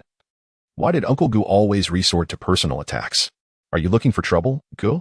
I'm just speaking the truth. If you can't stand it, just stop listening. Plug your ears. I damn. Just as Grandpa Gu and Grandpa Zhao were about to argue, Zhou Rui timely said, I'm so scared. What if she comes back to hit me again? My dad said, no matter what the environment, forming alliances is key. It's important to build good relations with neighbors. You don't have to become friends, just don't become enemies. It can save a lot of trouble. Sure enough, after Zhou Rui said this, Grandpa Gu and the others told her not to be afraid. They would support her. Zhou Rui then asked, Grandpa Gu, it's almost noon. Do you have anywhere to go? Hearing this, the old men and women suddenly looked bitter. Where could they go? They were prepared to just roast here today. They looked at the village chief, clearly mocking him for not doing his job properly. The village chief frowned. He had no choice. He had to endure the heat too. If it were just their village suffering, it would not be so difficult to resolve. But the whole Sichuan Chongqing area was suffering. And now the rescue efforts outside were in full swing. A small village like theirs could barely manage on their own. Don't even think about outside help. They simply couldn't spare the manpower. Zhou Rui said, Grandpa Gu, Uncle Village Chief, we have solar energy at our house. If you don't mind, why don't you spend the day at our place? And I'm also afraid that old lady will come to trouble us. My dad hasn't come back yet. And if she wants to bully us 2 helpless kids, we won't be able to handle it at all. This statement truly made listeners weep and feel sorrowful, especially with Zhou Rui's heart-wrenching and sad eyes, which made old lady Liao and the others' hearts ache. Good Rui, don't be afraid. If she dares to come to your house to make trouble, I'll be the first to deal with her. Grandpa Zhao said, exactly, what is she thinking? Really disrespectful to the elderly. Bullying the children of parents who are not home just because she is older, she will eventually face retribution. Zhou Rui wiped away her tears. Thank you all, and thank you, Uncle Village Chief. If it weren't for you, maybe when Dad comes back, he wouldn't even see us. The village chief instantly burst into tears. These 2 kids are too pitiful. Rui, don't be afraid. Your dad is definitely just delayed on the road. Don't worry, I promise he will come back. Before he returns, you don't have to be scared. If anyone wants to trouble you, I, Gu Junxing, will be the first to not let it go. Zhou Rui was overwhelmed with gratitude and hugged the village chief. "Thank you, Uncle Village Chief." The village chief patted her head and then patted Shou Chi's shoulder. All right. I need to go calm some people in the village. You all stay here and lock the door. If the Fong family comes again, just shout for me. I'll definitely hear you." Everyone was united in their anger, assuring the village chief that they would not let these two poor kids be bullied. Grandpa Gus sighed behind them. "Today's kids are too impressive." After sending off the village chief, Zhou Rui and the others locked the door and turned on the air conditioning. Soon, a cool breeze flowed from the air conditioner, lowering the temperature of the scorching air, and everyone breathed a sigh of relief. "It's good that your family has solar energy. Otherwise, what would we do today?" Grandpa Zhao sighed. Old Lady Liao suddenly slapped her thigh. "I was wondering why the Fong family suddenly came to your house. It turns out they saw your solar energy and wanted to come over for the air conditioning. No wonder." Grandpa Zhao suddenly realized how shameless. Wanting to use someone else's air conditioning and even bringing mahjong, cursing and hitting people, who gave them the face. Grandpa Gus sneered. Where did they get the face from? August 12th, 2:46 a.m. When the first round of the earthquake hit, the tremors were very strong. In the Fuxing Garden community, they had experienced a fire accident more than half a month ago, resulting in 3 deaths and 7 injuries, and afterwards, the community had conducted 2 fire drills. A certain safety knowledge lecture was held for the residents of the community. Therefore, when the first earthquake struck, the people in the community ran out quickly and in an orderly manner. Within 3 minutes, everyone had fled the building and sought shelter in the park or on the street. By 3 o'clock in the morning, the moment of the earthquake had completely passed, and there were no unusual signs in the community. However, from others, they heard that some houses in the community showed serious signs of cracking. Around 10 minutes past 3, the entire city experienced a power outage. How can it be determined that it was a citywide power outage? Because some residents climbed up to the 33rd floor and looked out through the window, seeing that not a single light was on. Upon hearing this news, Li Sampang and Feng Huar, sitting on a flower bed, felt dazed and confused. Li Sampang took out his phone and dialed several numbers for his son Li Weikai. But none were successful, which made him anxious. He wondered how Weikai was doing. Feng Huar said, "Don't worry, he will call us. Stop overthinking." Suddenly, Li Sampang slapped his thigh and exclaimed, "Oh, I just bought a batch of candles and flashlights last time. Perfect timing for selling them now that the power is out. Let us go." Feng Huar was speechless. "You're only thinking about making money, and our son's safety hasn't been settled yet." However, she still followed him back. The two returned to the station, and Li Sampang lit 2 candles and turned on a flashlight. In just a few minutes, a large number of customers were attracted. Li Sampang was overjoyed, thinking, as long as I don't raise prices maliciously, it shouldn't count as profiting from a disaster, right? One customer complained, "Boss, stop smiling. Your mouth is splitting to your ears. How much for these 10 candles? Li Sampang replied with a grin, "Limited purchase, 2 per person. Don't buy too many. Leave some for others." Chapter 76, Conflict. The person rolled their eyes. What is this about? But they still honestly took just 2 candles along with a flashlight and a pair of batteries. Li Sampang Station was not just for deliveries. It also sold cigarettes, alcohol, snacks, and drinks. Business was usually mediocre, but today it flourished because of the candles and flashlights, and his place was bustling with customers. Some people also stocked up on food, and with the slow internet, electronic payments were basically unusable, so Li Sampang received a lot of cash. Earlier, Zhou Ping had told him to keep some cash on hand, and he had gone to the bank to withdraw some, but it was too troublesome. If he hadn't pulled some strings, he wouldn't have been able to withdraw even 50,000 yuan. So, receiving cash was a huge relief. However, Li Sampang's joy didn't last long because it soon became daylight, and everyone realized there was still no power. At the property management office, a large crowd gathered demanding an explanation, which frightened the property staff into pale faces. After all, a while ago, due to staggered power outages, several property management teams had faced the wrath of agitated residents, and police cars were seen taking suspects away. So, this group of property staff was terrified, fearing that an angry resident would suddenly revolt and attack them with a kitchen knife. In this job market, finding work wasn't easy, and they were all working with their heads on the chopping block, not wanting to lose their lives. The security team leader explained with a bitter expression, "We only have 1 generator, which can't support so many households. And this generator is for emergency use only. Even if we generate power, we can't supply it to all of you. Stop wasting words. We don't care about that." With so many households, if you don't generate power for us, where are we supposed to seek shelter as it's getting bright? Do you want to roast us alive? The security team leader quickly suggested. I believe the relevant departments are actively handling this matter. This is a power failure caused by the earthquake, not our property management's fault. You all can temporarily go to the underground parking lot or the air raid shelter. Power should be restored soon. Please don't panic. It's not that serious. You say it's not serious? How do we know you want to secretly supply power for yourselves? Don't think you can just brush us off like that. I see that the villas in the BUN garden have power and people are enjoying their air conditioning, but we don't have power. How do you explain that? Watching as the crowd grew agitated, the property management team feared that if this continued, someone might come in with a knife. They were scared, trembling in fear. The security team leader explained, you mentioned BUN garden. We are not on the same level as them. Furthermore, the news clarified that they funded their own generator, burning tens of thousands of yuan in fuel daily. They can afford it. How can we manage that? Stop with the roundabout talk. It has nothing to do with us. Right now, we just want to know when we will have power. If you have a generator, why don't you use it? You're just trying to confuse us. Exactly. We have no other demands. We just want power. There are children at home. We adults can endure a bit of hardship, but what about the kids? Do you want them and the elderly to suffer heat stroke? Stop wasting breath on these guys. They won't help us solve the problem. Let us go and turn on the generator ourselves. Suddenly, someone in the crowd instigated, and people started rushing in, with one man even punching the security team leader in the face. Damn it. The security team leader cursed in his heart. He didn't dare to retaliate, only protecting his head and wanting to cry. Damn it, these idiots. The generator isn't even in the property department. Moreover, he thought, if you want to turn on the generator, go ahead. What is it to me? Why are you hitting me? The security team leader felt frustrated but couldn't voice it. He wanted to fight back. But then he thought that retaliating would either cost him money or land him in jail, and most importantly, he might lose his job, which made him feel extremely stifled. Stop it. Suddenly, a powerful voice cut through the chaos. After enduring a few punches, the security team leader finally saw a glimmer of hope. The first thing he did was memorize the appearances of the two guys who had just hit him. Without surveillance cameras, if he didn't remember them, he wouldn't be able to find them for compensation later.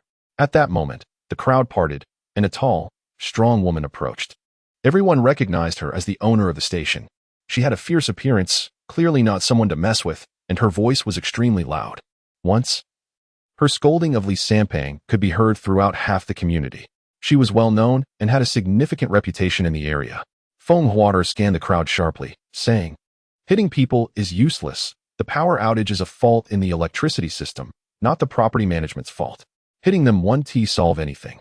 The security team leader immediately shed tears, covering his bleeding nose, and lamented, exactly. I'm also a resident. I live here too, and I don't have power either. We're all victims. I'm just as wronged. A thin middle-aged woman shouted, it's almost dawn. What are we supposed to do without power? This is pushing us to our deaths. Feng Huater sneered. If you hurry to the underground parking lot now, you might still get a spot. If you wait too long, you won't even be able to touch a wheel. The middle-aged woman was momentarily speechless. Some in the crowd reacted quickly and hurried away. Seeing them leave, the middle-aged woman realized she was making a fool of herself. Everyone knew it was a power failure, and she was just trying to take the opportunity to vent her anger on the property management. She thought there was no point in staying and turned to leave. Once the crowd dispersed, the security team leader was furious. They ran away. A young security guard comforted him. It's okay. I recorded everything. We'll make sure to get him back. That is good. That is good. The security team leader sighed in relief and thanked Feng Huater. She waved her hand and walked away. Back at the post station, it was already 6:30, and the sky was beginning to show a hint of dawn. It would soon be daylight. Let's go. We need to pack up and find a bomb shelter, Feng Huater said. Li Sampang chuckled. Where are we going? Of course. We're going to Lao Zhou's place. It's more comfortable than a bomb shelter. Feng Huater slapped her thigh. Right? I almost forgot. They have solar power batteries. Sighing, Li Sampang added, if only we had installed a couple ourselves. Why didn't we think of that back then? Isn't it because you said it was too expensive? Otherwise, we would have power now, Feng Huater replied. I was thinking about the bomb shelter milk tea shop, and then suddenly there was a citywide blackout, and we were caught off guard. Li Sampang frowned, his chubby face showing a thoughtful expression. Old Zhou was right. What's a disaster if it can be anticipated? Only the sudden and unexpected can put people in dire straits. If we knew everything in advance, Could it still be called a disaster? Feng Hua nodded. After the earthquake. Let us get to for home. For now, let us pack up and leave quickly before it gets too hot. Just wait a bit, Li Samping said, looking outside. Wondering if Xiao Zhua had found a place to go. He remembered Xiao Zhua saying that his parents were very unsupportive and even opposed to his survivalist endeavors. So they probably didn't have solar power installed. Waiting led to 8 o'clock, with the blazing sun high in the sky, pouring oppressive heat onto the earth. Covering everything from mountain peaks to treetops, rooftops to streets, turning the entire world into an oven. The bricks on the ground were scalding hot, sending up waves of shimmering heat. If someone stood on them in shoes for 5 minutes, the soles would melt. By noon, the situation would worsen. Just walking over would cause the soles to disappear in seconds. Traveling from Fuxing Garden to Zhou Ping's hometown would take 2 hours without traffic, and after the earthquake, the traffic would be even worse. Li Samping had seen Xiao Zhua's figure for a long time, suspecting that his family had already found a place to go. Reluctantly, he and Feng Hua packed their belongings, brought some food and drinks, and drove away from the Fuxing Garden community. If there was no traffic, they would reach Dashi village by 10 o'clock, but by noon, even with the air conditioning on, it wouldn't be suitable to travel. In such scorching heat, the car tires could even melt into the road. If they drove fast, there was a great chance of sparking a fire. Most of the recent daytime accidents and even vehicle fires and explosions were caused by the high temperatures. On the car, Feng Hua tried multiple times to call her son Li Weikai, but none of the calls went through. The phone still had no signal. Her son, Li Weikai, was in his 3rd year, preparing for the graduate entrance exam, studying in another city. Since this year's break was relatively late, with only about a month off, he had come back home and had rented a place near the school to focus on his studies. She thought that the earthquake likely hadn't affected his city, but not being able to reach him made her very worried. Li Samping said, "All right, stop calling. The signal will be back later, and Weikai will call us. He's probably more worried than we are." Feng Hua took a deep breath to relieve her anxiety. "I just don't want him to worry." "What do you think I'm thinking?" Li Samping chuckled. The sun was getting fiercer, and Li Samping had to put on sunglasses and pull down the sunshade. As for Feng Hua, she didn't sit in the passenger seat. Only a fool would do that. It would be too hot. She also put on sunglasses. Her face was a bit round, and the arms of the sunglasses were stretched out, unable to rest fully on her ears. She looked at the crowds gathered outside coffee shops, malls, supermarkets, and sighed. These people only know how to make things difficult for others. There's no power anywhere. What good does smashing someone else's shop do? It really feels like the end of times, with all sorts of monsters and demons around. Li Samping suddenly became alarmed. What if our shop gets targeted too? He had intended to move everything back home, but without power, the elevators weren't working, and they lived on the 17th floor. So he had no choice but to give up. If their home was indeed robbed, he feared they might return to find it completely empty. Moreover, there were no surveillance cameras now. If something was stolen, they wouldn't even know who to hold accountable. Hearing this made Feng Hua a bit scared. In the current situation, such things were not impossible. Let us see when we get back tonight. What if you go and don't come back? True, Li Samping nodded. Power should be restored by tonight. It has to be, Feng Hua said. A few hours is about right. If it's 2 or 3 days, the whole Sichuan Chongqing area could turn into a sea of corpses. This is no joke. Even a few hours could drive many poor families to desperation. If it lasted longer, it might even lead to riots. Therefore, Feng Hua felt that the power outage wouldn't last too long. The car moved smoothly for over an hour, and Feng Hua saw some sporadically collapsed houses by the roadside. It seemed this earthquake disaster was significant, with various fire trucks, police cars, rescue vehicles, armed police, and even special police deployed. Many volunteers in uniforms, from the Blue Sky team to the Red Cross, were present, creating a colorful scene that uplifted the spirits, making Feng Hua feel that this disaster was ultimately temporary. For a country like Longhua, which had endured many calamities, unity and assistance would always be a rallying cry. Soon, they reached a major thoroughfare, but the car could not move any further. A serious collapse had occurred ahead, blocking the only main road, and the police were engaged in rescue operations. Many drivers passing through had voluntarily gotten out of their cars to help. Feng Hua and Li Samping were no exceptions. They both put on sun hats and got out of the car. The heat was suffocating, and the dust in the air was enough to indicate the severity of the disaster. They jogged along the road, and when they saw the collapsed houses, a chilling sensation rose from their feet. They saw that next to the main road were originally 4 residential buildings, now collapsed like a line of dominoes. From the ruins, mixed cries, shouts, and calls for help could be faintly heard. Medical personnel, police, firefighters, rescue workers, and bystanders were all working hard under the scorching sun to rescue people. And some were carrying out injured individuals without stopping. This scene was shocking, striking deep into their souls. In an instant, Li Sanpeng and Feng Huara rushed over, joining this silent rescue effort without thinking. Perhaps it was out of a natural sense of national solidarity, or perhaps it was due to their deep love for this land. Or maybe no one could stand by and watch such a scene unfold. Standing in this ruin, there was a feeling of vastness in the fragility of humanity. Feng Huara and Li Sanpeng tried to lift a concrete slab, almost crushing their own feet, their hands aching from the immense weight. It was hard to imagine what it would feel like if it fell on someone. Being buried under a multitude of steel and concrete, the despair would be unimaginable. Chapter 78. Collapse. At the very first moment of the earthquake, all relevant departments and personnel quickly mobilized and took action. Perhaps for ordinary people at that moment, they just panicked and ran out of their homes, subsequently discussing the earthquake anxiously with others in the square. However, for others, this will be an unprecedented battle. When one side is in trouble, support from all directions is not just talk. It's just that those not in position don't concern themselves with their duties. We cannot see that others are doing their utmost to rescue from this disaster.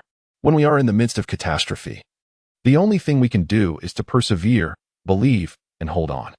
The rescue and disaster relief on Hualong Avenue is merely a small reflection of the thousands of disaster segments caused by this earthquake.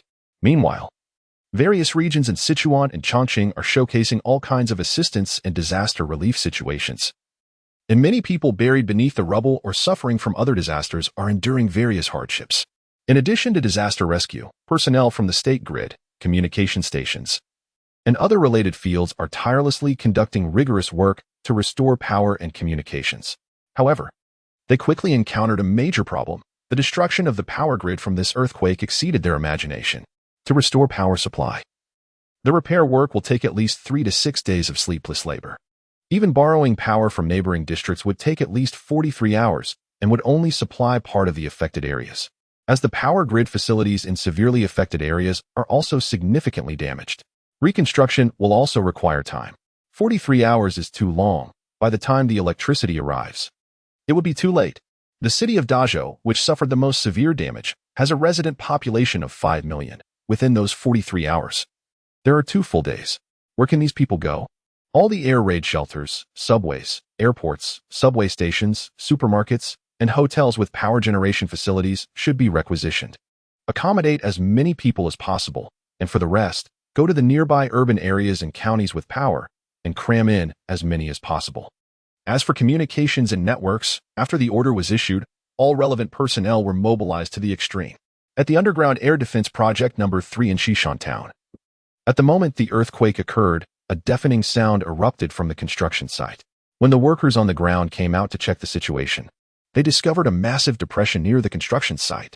Some workers who were still outside the tunnel watched in horror as the tunnel collapsed, and their colleagues were buried alive within it. Everyone was stunned. What happened? Project manager Lu He ran out upon hearing the commotion. At this moment, all the workers rushed toward him, saying that there had been an earthquake, the tunnel had collapsed, and someone was buried inside. What? Lu He's face turned pale. It's over. It's all over. Count the number of people, see who is buried, and the rest don't just stand there. Hurry up and dig them out. Time waits for no one. Lu He's mind was still clear. After all, they were on a construction site, with all kinds of machinery available. Digging through the soil shouldn't be too difficult, right? But he didn't know if those inside were that lucky. The upper layer of the tunnel was all soft soil. If luck was not on their side, at the moment of the collapse, they might have already been crushed to death. However, the operators below were mostly machinery workers, likely inside vehicles, and the chance of surviving inside a vehicle was much higher. But not by much, because the air underground was limited. If it took too long, even those who were not crushed would suffocate. That's why Lu He was so anxious. Fortunately, their construction site had many talented individuals. After the incident, the chief designer, surveyor, and various trades all sprang into action. Lu He didn't need to arrange anything. The rescue work had already begun. Soon, the count was completed. There were 4 people working inside at that time. Li Kong was on the outermost side and had already come out. but he was injured in the leg and had been sent to the hospital. It seemed he was not seriously hurt. The remaining three were Mao Chong, Chao Qingjia, and Duanong, with Duanong being the innermost one. Duanong? The moment Lu He heard this name, his face paled even more. Are you sure it's Duanong? He stuttered a bit because he clearly knew that Duanong's son had recently died from heat stroke, and he had taken nearly half a month off. Lu He had wanted to express his condolences, but Duanong had not held awake. Now hearing that Duanong was among the buried, Lu He felt a pang of sympathy for this unfortunate young man. Why did fate have to pick on him? Why did all the bad things have to happen to him? The worker replied with an affirmative, confirming it was indeed Duanong. As soon as the words fell, they felt a piercing gaze from behind. Turning around, Lu He and the worker's hearts sank simultaneously. It was Yi Jia, Duanong's wife. Stop her. Upon hearing that Duanong was buried, Yi Jia collapsed like an army in disarray and rushed toward the collapsed area in despair. Lu He felt a sharp pain in his heart. He couldn't imagine how Yi Jia, who had just lost her child, would feel if she lost Duanong too. Surely, even the strongest person could not bear such a blow. Fate was too cruel to her. How could it so recklessly torment one person? That Feng Yue. Please go and help persuade Yi Jia. Don't let her get too agitated. Lu He rushed frantically and, upon seeing Feng Yue, quickly instructed her to find Yi Jia. Hearing about Duanong's accident, Feng Yue also felt a pang in her heart, her eyes reddening as she nodded and went to find Yi Jia. At that moment, Yi Jia was screaming in madness, her overwhelming emotions and pain making it hard for her to express herself. She screamed, she howled, but what good would that do? She knew there was nothing she could do, but what else could she do at this moment? Why him? Why? Why did the heavens do this? Just after taking her child, now they wanted to take her husband too. She had finally managed to convince herself, finally convincing herself. She had just started living the life she dreamed of, but why was misfortune so fixated on her? Duanong! Duanong! Yi Jia screamed hoarsely, calling out. As if by doing so, she could send her voice underground, giving him the miracle of life and courage. Yi Jia was frantic, desperate, and in pain. She would rather it had been her who suffered heat stroke, rather be buried in the ground herself. She would rather die than not have her son Duan Xiaoyuan and her husband Duanong back. She would rather all these torments and sufferings descend upon her 100-fold than have them torment her family. How could she live alone? She had already lost the desire to live. If there was no one she loved left in the world, what was the meaning of living? What was the meaning of making money? Everything was meaningless. Please live. Don't die. I beg you. Chapter 79, 65. Hear the sound of sand and soil slipping through the gaps. This made Duanong even more hesitant to move, fearing that the cabin could collapse under the weight of the soil above at any moment. If more sand and soil flowed in, his survival space would become even more precarious. Now, several minutes had passed since the earthquake. Duanong still maintained a kneeling position. He had tried to move his body slightly earlier, and a lot of sand had slipped in, which made him reluctant to try again. As time slowly passed, Duanong soon felt his breathing becoming labored. The air inside was growing thinner. He wasn't sure if it was due to his position or if the air was genuinely becoming scarce. Because of this, he kept suppressing his emotions, trying to stay calm and composed. He knew that a lot of emotional fluctuations would waste more air, so he had been breathing carefully. After an unknown number of minutes had passed, Duanong felt his breathing becoming even more difficult. He had to adjust his position. Now his feet had almost no room to move. The only thing he could move was his body. You can choose to compress down a bit more to test whether the roof will continue to sink, or you can arch it upwards, but the risk is very high, as it may lead to a significant collapse of the soil layer. So, to be safe, he still chooses to compress his body a bit. His body definitely does not play a supporting role because the upper soil layer is extremely heavy. A mere mortal like him cannot possibly support anything. However, he might also be bearing the role of the last straw, and even a slight movement could lead to a violent collapse, so his actions are very subtle. He tests little by little, not daring to make a sound. His breathing becomes increasingly rapid and heavy, in the dead silence of the soil layer. He can even hear his own heartbeat clearly, and even the sound resembling flowing water from his stomach. With a click, as soon as he moved slightly, the car suddenly made a muffled sound. He immediately stopped, not daring to move again.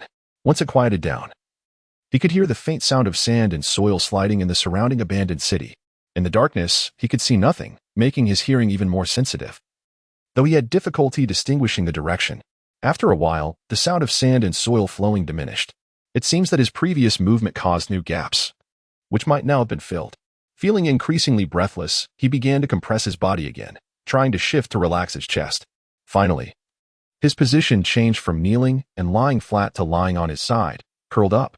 Once his chest was freed, he gasped for air. The heavily earthy air rushing into his mouth and nose mingled with a metallic smell of blood. At first, he thought it was his colleague Chao Cheng's blood. But after a while, he felt his head spinning more and more, his consciousness fading, and he felt sleepy. He hurriedly took off his hard hat, feeling much more comfortable afterward, and suddenly remembered something, reaching back to touch his back. There was a large amount of sweat mixed with blood, and he had been experiencing severe pain in his back, which he had thought was due to the pressure from the car roof. Now he realized there was a wound of unknown depth there, continuously oozing blood. A wave of despair washed over him, and his consciousness seemed to grow dimmer. He quickly removed his work jacket and struggled to tie a bandage around himself, unsure if it would stop the bleeding. As he was already feeling very faint after doing this, he couldn't tell if it was due to the thin air, excessive blood loss, or both. He only knew that time was running out for him. In the darkness, he felt like a blind man, his heart filled with unwillingness, despair, and fear, which he suppressed to keep himself calm. He didn't know how to save himself. Should he wait for death? If he died, what would happen to Yijia? They had just lost a child, and both were still immersed in despair and grief. Although Yijia seemed much more open-minded, seemingly accepting her new identity and life, he knew she was a strong exterior but sensitive inside. She was only using a facade to temporarily escape the pain in her heart, which is why he always felt more pain and discomfort. If he had been more cautious and attentive at that time, and hadn't he forgotten to open the door for them, would Xiao Yuan still be alive? In these days, he had been unable to sleep, constantly thinking about that day. Everything vivid and unforgettable. He felt so guilty. If he had taken Xiao Yuan to the hospital earlier, would there have been a different outcome? But everything had already been decided. Even if he died now to atone for Xiao Yuan, what would happen to Yijia? He painfully closed his eyes, his breathing becoming increasingly difficult and his consciousness more scattered. He felt that if he passed out like this, he might never wake up again. So he couldn't faint. He had to survive. He couldn't leave Yujia alone. If he died too, she would surely despair, perhaps even go crazy. He couldn't imagine how Yujia would live on after such a blow, so he kept telling himself not to die, but his head grew heavier. And his breathing became weaker. The air was too thin. Suddenly, he opened his eyes, looking at the opaque darkness of the car roof. With death on both sides, he might as well fight for it. With this thought, he lifted one foot and, using all his strength, kicked at the already cracked but not completely broken windshield. At the same time, he protected his head with his hands to prevent choking completely. However, all the strength he imagined he had came out as just a soft kick. Like trying to exert force after drinking alcohol. Despair filled him instantly. He kicked again, then again, but he felt that he could barely lift his feet anymore. He was out of strength. No, absolutely not. Since he had no strength, he used his body and the back of the seat for support, forcing his feet to stretch out. But the windshield was even sturdier than he had imagined. Despite using all his strength, he couldn't fully kick it open. He felt his willpower fading to the extreme, slipping into a half-dreaming state. In his dream, he kicked open the glass and got a lot of air, and soon after, he was rescued. Then he jolted awake, realizing he was still lying there, unmoving. The sense of disorientation filled him with despair and collapse. His consciousness and emotions rapidly crumbled, even faster than he had imagined. Then the experiences of his first half of life flashed through his mind like a rapid slideshow. Is it true that one reflects on their life before dying?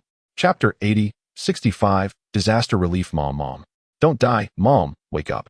Didn't you say you would take me traveling? Mom, please wake up. My husband is still inside. Please save him. I beg you. No. Dad, Mom, hold on. I will save you right away. Don't give up. Dad, Mom. In the first moments after the earthquake, various bleeding and crying incidents occurred in the disaster-stricken areas of Sichuan and Chongqing. In the face of disaster, everyone is equal, because every human is fragile and ordinary. Only those who have experienced death can truly feel the fear it brings. People can talk freely about their understanding of death in times of safety, but only when they witness death firsthand do they realize how utterly wrong they were. If given a choice, we would wish to live happily forever, even if it's a bit poor or a bit hard, but at least our loved ones, partners, and family are still around. It was already 10 o'clock in the morning. The sun hung high in the sky. The scorching heat repeatedly tormented the heads and backs of all the disaster relief personnel. The exposed skin was visibly reddening, and each breath felt like inhaling flames. The hot steam in the air was almost visible. To carry out high-intensity physical labor to rescue survivors buried under the rubble in such conditions was a disaster for all disaster relief personnel. Some who were not physically fit even developed symptoms of heat stroke after just an hour of participation, collapsing among the sharp debris. They hadn't saved anyone yet, but needed to be saved themselves, feeling an immense sense of guilt. However, they could no longer stand.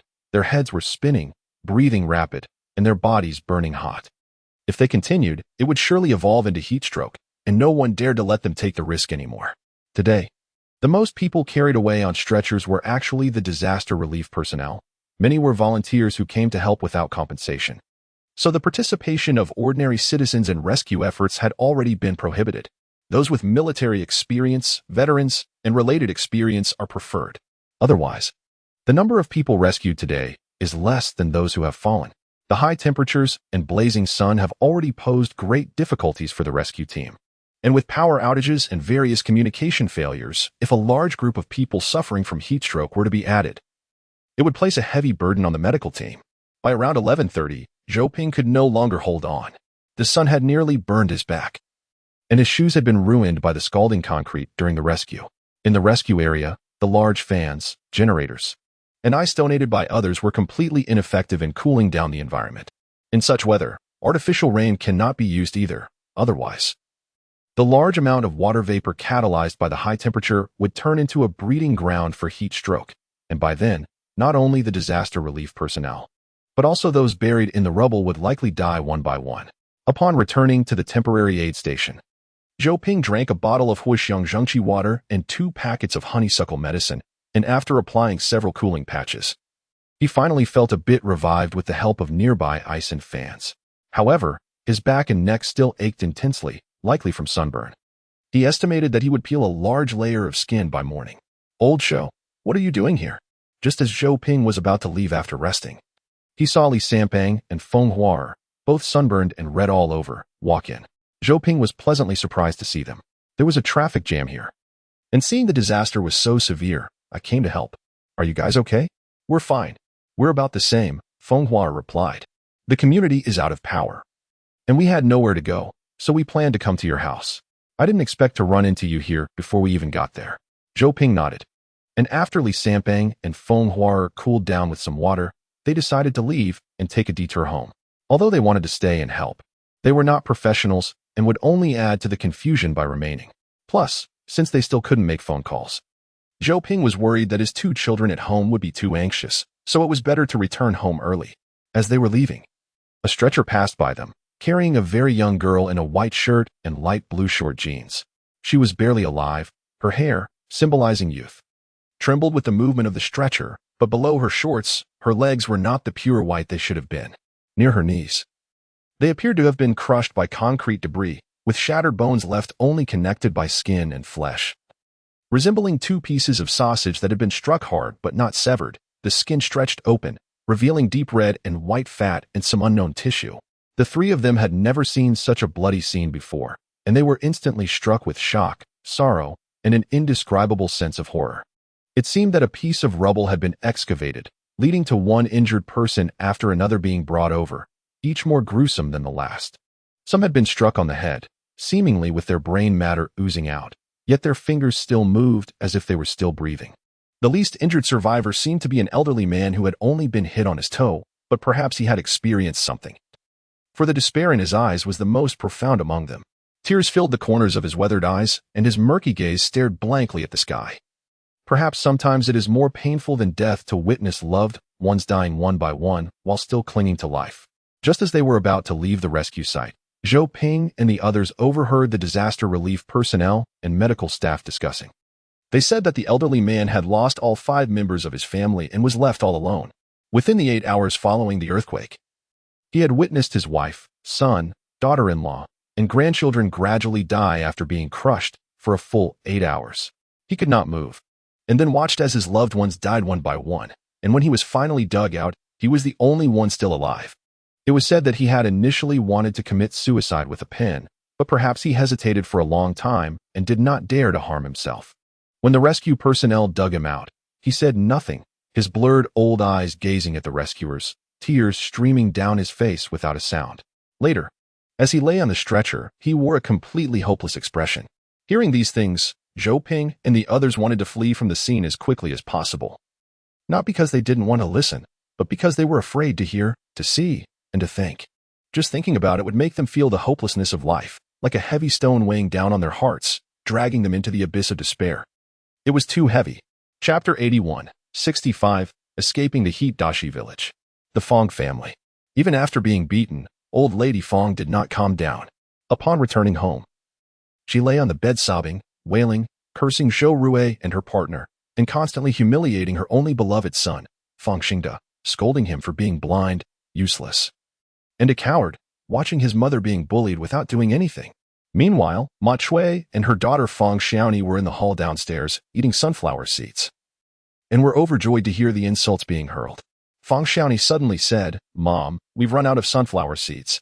Ma Chui rolled her eyes, saying, "If you finished, then don't eat anymore. It's already hot enough. Don't make noise. The more noise you make, the more annoying it gets."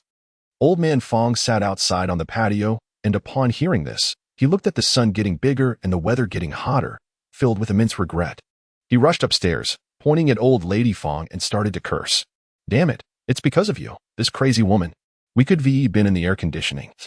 But you offended everyone like that. Now what do you want to do? Are you trying to kill me? You're the only one enjoying yourself, aren't you? To hell with you."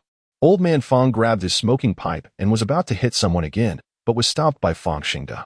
"Dad, Mom is already like this. Don't hit her." Old man Fong glared at him in anger. "You're the most useless one in the family. It's almost noon.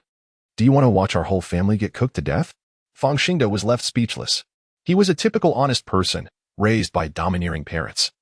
And although he had a good nature, he had no voice in such a family of bullies and was always the one being bullied. Even Ma Chui, this outsider, had a higher status in the family than he did. Ma Chui had a fiery temper like firecrackers. She was even more of a shrew than his mother. And when she scolded people, she never lost. Even old man Fong dared not provoke her easily, so Ma Chui had a much better life than he did. Speaking of Ma Chui, she was not someone Fong Xingde liked. She was personally chosen by old lady Fong for him. Just like the kind of melodramatic plot you see online, Fong Xingde originally had a gentle first love whom he met while working outside. And they were initially in love and preparing to get married. However, it didn't happen, not because of the betrothal gifts, but because Fong Xingde's mother disliked his first love, thinking she had a small bottom and couldn't bear sons, so she firmly opposed the marriage. Fong Xingde had never had the chance or ability to go against his parents, but he truly exhausted all his strength to resist for the person he liked. Yet, his first love was still ruined by his mother. At that time, Fong Xingde was preparing to elope with his first love and decided to work outside and never return. Who would have thought that his mother went to the front of their house and stood on the street, cursing for 3 days, using harsh words to slander and insult his first love? In the end, there was no choice. His first love's parents disagreed and forcibly severed their connection. His first love, seeming to suddenly understand, no longer wanted to get involved with their family and cut off contact from then on. However, the ridiculous thing was that after marrying Ma Chui, she changed drastically and was not someone easy to deal with. Whenever old lady Fong dared to say a word to her, she could retort with 10 or 20. In this family, there was not a single person who could be reasoned with. What they said and did was always contrary to Fong Xingde's expectations. Fong Xingde wanted to escape from here countless times, but he didn't have the courage. To be fair, he felt that it wasn't easy for his parents to raise him, it wasn't easy for his wife to marry him. And his daughter was also pitiful without a father. He knew very well that this was a prison, but he couldn't leave and couldn't escape. After Fong Laodad got angry, he called Fong Xingde to bring the village chief over. Fong Xingde had no choice but to go and call the village chief. At that time, the village chief was arranging for the villagers to evacuate. The elderly left in the village had their relatives in town or the city who had long been picked up, or their children had returned. Those who really had nowhere to go just started their cars, hiding in the car with the air conditioning to pass a few hours. The difficult part was for some children who were not nearby, or were far away, or were in financial difficulties. These people had nowhere to go. Fortunately, the town's unit sent a bus for them, and Gu Junshe was arranging for these people to get on the bus to pass today. You came at the right time. Call your parents over. Let's spend some time on the bus. There's air conditioning on the bus. Hurry up. If you're late, there will be no seats left. Don't come looking for me. After speaking, the village chief hurriedly went and notified others. Fang Xingda received the order and returned home to inform his family. Thinking it was a good thing, but Fang Laodad's face fell. Bus? No way. I feel like throwing up just smelling the inside of the bus. So many people crammed into one vehicle. It stinks. It's absolutely unbearable. Arrange another place for us. Fang Xingda was stunned and said with a mournful face, Dad, don't be picky at this time. The bus has air conditioning. It's much cooler than here. Fang Laodad was obstinate and wouldn't listen at all, insisting that they arrange a house for them, at least a place that could ventilate. A stinky bus was meant for beggars. It was simply not a place for people to stay. Lying in bed, Fang Laodai also began to complain. My back hurts. I can't sit on a hard seat. Tell him to arrange a place where I can lie down. Otherwise, it will cost me my life. These officials just take our money and do nothing. They clearly want to force us to death. Hurry up and arrange it. I'm about to die from the heat. After their outburst, Fang Xingda could only turn back to find Gu Junxing to reason with him. Ma Chui saw this family of three bustling about, rolling her eyes, grabbed some things, and took Fang Xiaoni to find the bus. A bunch of idiots. Having a bus is already great, yet they still pick and choose. Really don't know what's good for them. After scolding, Ma Chui quickly found the bus at the village entrance. Fang Xiaoni said, exactly, all idiots, complaining every day? Don't know what's good for them. Ma Chui chuckled, keep your voice down, don't let your grandpa hear, or he'll come to deal with you. Fang Xiaoni rolled her eyes, he is deaf, he can't hear at all. While talking, the two had already boarded the bus. When they got on, they saw there were only 2 or 3 seats left, all occupied by elderly people and a few women with children. Ma Chui's face instantly fell. She asked the driver, where can my daughter and I sit? We can't be separated, right? Who will move a seat for us? The driver was already quite annoyed, as this group of people was really too troublesome. Each one had a lot to say, with all sorts of demands, and he really didn't want to deal with them. But seeing that Ma Chui was a tough woman, he had to reluctantly shout a reply to her. However, the people on the bus were not particularly kind-hearted. Of course, no one paid her any attention. Some were chatting, some were eating, and even an old man took off his shoes, filling the air with the smell of stinky feet, leaving Ma Chui isolated. Chapter 82. Where to go? Seeing that no one was paying her any attention, Ma Chui casually found a single seat in the aisle. She then tossed Fang Xiaoni into the seat, and they squeezed in, quickly pushing a lone man away to share a seat with a plump aunt. Ma Chui smugly rolled her eyes. Look at you. At this point, the bus was full and very noisy. Ma Chui didn't mind. She and Fang Xiaoni just got louder, so it didn't feel so noisy anymore. In fact, when everyone was young, they were generally kind, willing to give up their seats, willing to follow the rules, and willing to consider others. However, there were really not many young people on this bus. Any who were there were unmarried men over 25, who in the eyes of rural people were considered old leftover men, hardly young at all. Therefore, as people gain experience and go through certain situations, they become less friendly, because why should they sacrifice their own comfort for a simple thank you from someone else? As people age, they focus more on their own feelings and care less about certain societal conventions. By the time they are older, there are very few people who are still very cultured. It's not that their character or upbringing is lacking, it's that their experiences won't allow it. Just like Ma Chui, she wasn't tough before she got married. Perhaps in Fang Laotai's eyes, she suddenly revealed her true self after marriage, but in fact, she had been deceived. Who knew that the kind and loving Fang Laotai would turn into a detestable mother-in-law once married? A woman who isn't tough has an unstable position. If she isn't assertive, she is just a bun that can be needed by anyone. Ma Chui couldn't stand such grievances. What men, what love, all of it can roll away. For Ma Chui, nothing is more reliable than money and material things. Fang Xingda was sent to reason with the village chief, who understood that the Fang family had many strange issues, but as a village official, he couldn't ignore these matters. So he had to go back to the Fang family with a face that looked worn out. He repeatedly told the elderly couple that besides the bus, there were no other options, and that if they were late, they would have to sit in the aisle. No matter how much the elderly couple complained, the village chief did not listen this time. The place has already been arranged for you. If you really don't want to go, I respect your opinion, you can stay at home. But if anything happens, you will bear the consequences. I'm recording this on my phone as evidence. All right, I have many other things to arrange. I must go. Seeing Gu Junxing's attitude so firm, Fang Laodad and Fang Laotai panicked. Where is the bus? You're not telling us. Are we supposed to search all over the mountains? Gu Junxing still patiently said. It's right at the village entrance. Hurry up if you want to go. If you're late, there really won't be any room left even in the aisle." After speaking, he ignored how the Fong family arranged themselves and left. Now, Fong Laodad regretted it, and with Fong Laotai, they hurried to pack up and went to find the bus. As it turned out, just as the village chief said, even the aisle was full of people. There was no space at all. Moreover, the bus was too crowded, stinky, and stuffy, and the strong smell of the air conditioning made people want to vomit. It was simply unbearable to stay in such an environment. Fong Laodai's sharp eyes quickly spotted that Ma Chui and Fong Xiaoni both had seats, so she called for them to give up a seat. Ma Chui couldn't care less about her. Anyway, it was so far away. Could she fly over to hit someone? She pretended not to hear. Now, they had no choice. Both were anxious and regretted it, squeezing at the door, crying and complaining, even wanting to send Fang Xingde to Zhou Ping's house to apologize and see if they could stay there. Fang Xingde felt embarrassed and refused to go this time. With no options left, the family of three could only squeeze by the door, barely able to squat down. And the downside of being crowded was that the air conditioning was almost ineffective. In such a stuffy, smelly, and closed bus, mixed with the smell of people eating baby formula, air conditioning, stinky feet, and smoke, even Fong Laodad started to show symptoms of motion sickness and vomited. The smell was simply unbearable.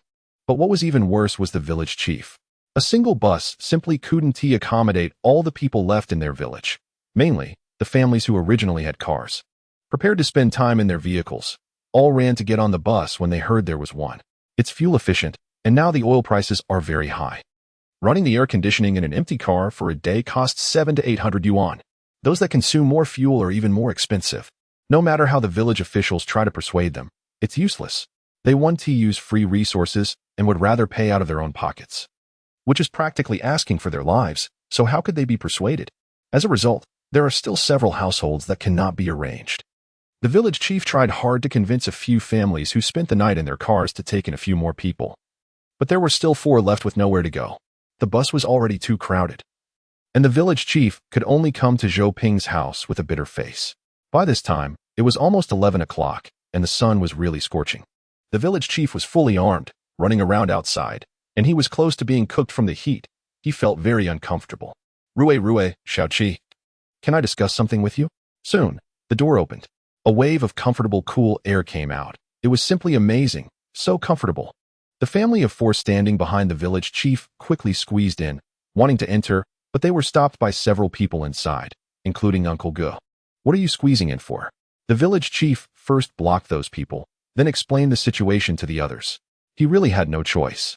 There was no place left for people, and leaving these individuals behind would definitely cause trouble. Inside, after hearing the village chief's words, Zhou Rue and Zhou Qi were also very troubled. It wasn't that she was unwilling to lend a hand in a crisis, but the key was that her dad wasn't home. With so many strangers in the house, she was very scared that something might happen. Although she didn't want to think badly of others, there are indeed many people in the world with malicious intentions. You never know a person's heart. Just like the Fong family, if they were allowed in under the guise of disguise, who knows what would happen? People like them, do they have any morals, shame, or etiquette to speak of?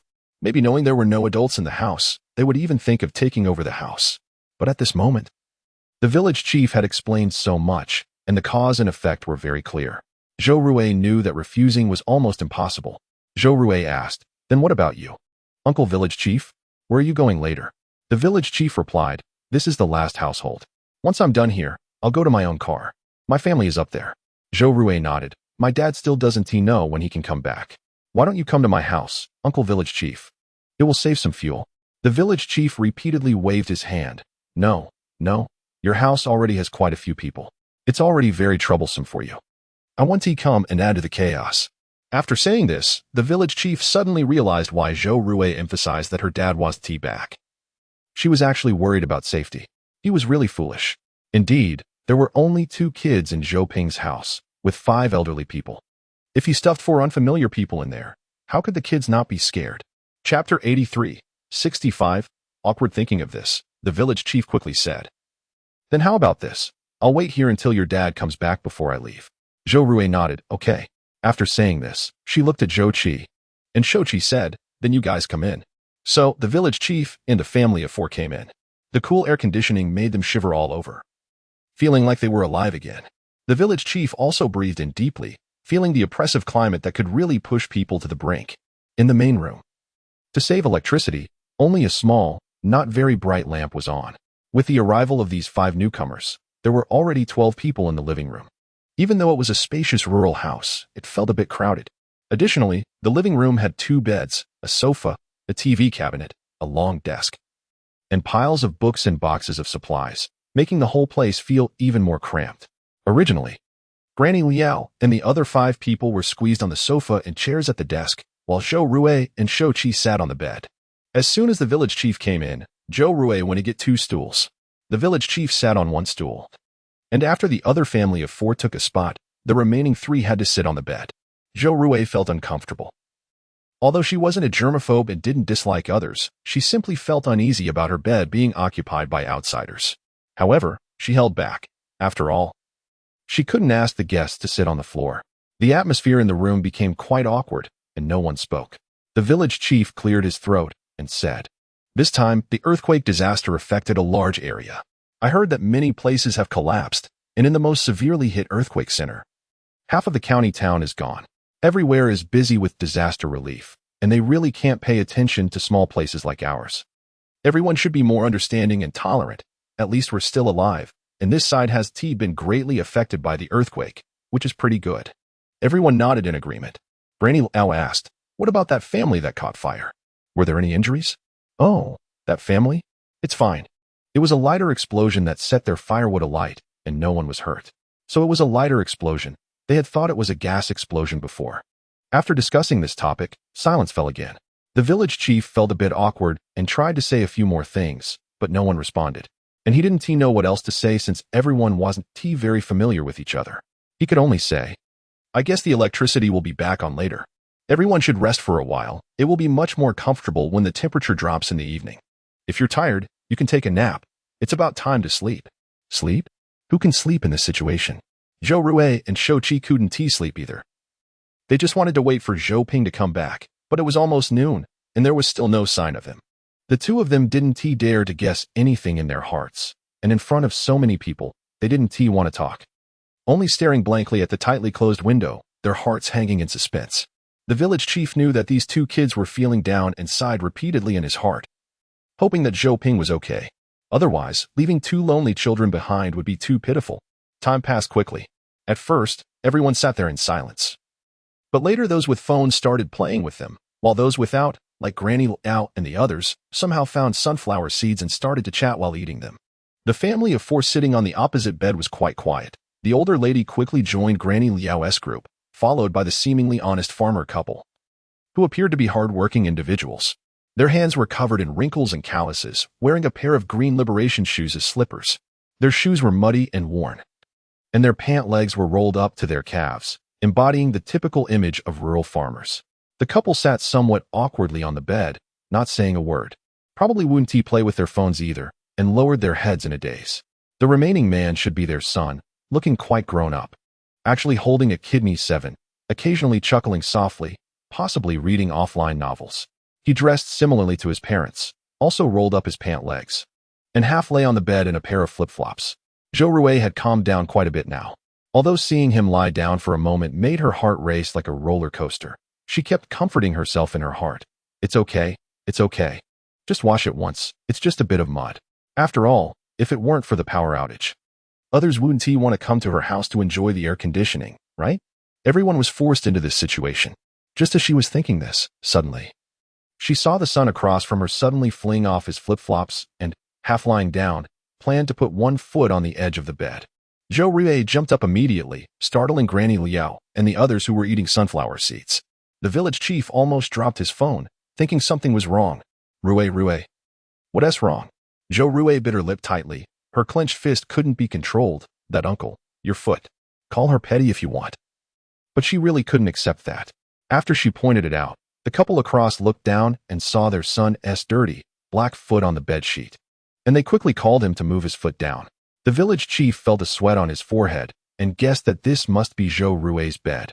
So he quickly got up and offered his stool to Lu Wei, telling him to sit on it instead of stepping on the young lady's bed. The couple also hurriedly stood up, probably feeling quite embarrassed sitting there, especially with their son acting like this. it was hard for them. Seeing the couple's demeanor, Zhou Rui felt a little uncomfortable, but Lu Wei showed no awareness like his parents. Hearing the village chief's words, he didn't want to pay attention at all and instead rolled over and lay on the bed, saying, "I'm tired. I want to sleep for a while. Don't disturb me." After saying this, he turned off his phone, looking as if he was ready to sleep soundly, completely ignoring the outside world. The village chief felt overwhelmed again, tugging at Lu Wei's clothes to try to pull him up and coaxing him a few times, but Lu Wei didn't respond. His parents also humbly called out to him, but he ignored them. Then Lu Wei's grandmother couldn't take it anymore and said, "Oh, the child is tired. It should be time to sleep now. If it weren't for the earthquake, we wouldn't be here. Village chief, don't bother him. Let him sleep for a while." The village chief was speechless. He had known since taking this position that dealing with various difficult situations in the village was part of the job. But these past few days had truly left him feeling overwhelmed. He could only look at Zhou Rui to gauge her reaction. If Zhou Rui really didn't like it, he would have to muster the courage to get Lu Wei off the bed. Fortunately, Zhou Rui didn't say anything further, as she had already overcome this hurdle. She just needed to wash the sheets later for Zhou Qi and wouldn't mind. The village chief sighed in relief, thinking it was too difficult. Chapter 84, 65. Embarrassment finally resolving the small crisis, everyone fell into silence again. However, unlike before, after the couple apologized to Zhou Rui and Shou Qi for their son Lu Wei's behavior, Shou Qi could only wave his hand generously and say it was fine, after which the couple dared not sit down and just stood there. The village chief couldn't stand it anymore and offered them his chair, but they still didn't sit. In that moment, the atmosphere became even more awkward because the village chief also felt embarrassed to sit. The three of them just stood there, and eventually, the village chief couldn't hold out any longer and sat back down in his chair, while everyone else could do as they pleased. After about half an hour, the couple probably couldn't stand anymore either. Standing there in a daze with nothing to do was just too awkward. Zhou Rui then suggested that the uncle and aunt sit down, as standing was tiring, but the couple still felt embarrassed and sat down on the ground against the wall. They said sitting on the ground was fine, it was cool, and they were used to sitting on the ground while farming every day. Zhou Rui was about to break down, especially seeing Lu Wei sleeping on the bed like a pig. She just wanted to kick him out the door. But then she remembered she was only 7 and couldn't kick him out. Back to the car. Traffic jam, detours, and the earthquake disaster meant that a 2-hour trip took a full 5 to 6 hours. Around 1:30, Zhou Ping and Li Sanpeng's car finally drove onto this country road. At this moment, Zhou Ping inside the car was fully equipped with sunglasses, gloves, and arm sleeves. It was his first time driving outside in the scorching midday sun. And to be honest, it was quite torturous. Even with the sleeves on, his arms were burning with pain. The dazzling sunlight pouring in through the windshield felt like boiling water being poured over his hands. It was unbearable.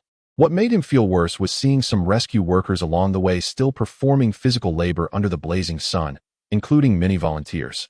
Some wore ponchos and straw hats, while others had slightly better gear, wearing special sunproof raincoats. But what difference did it make?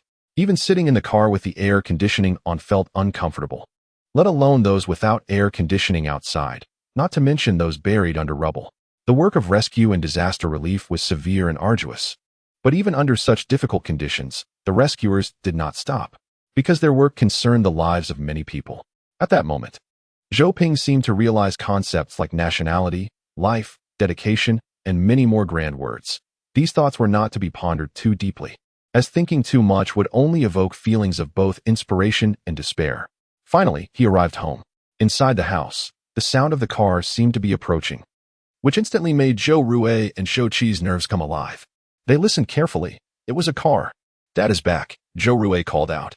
She then dashed to open the door, and a wave of heat rushed in, making it hard for her to open her eyes.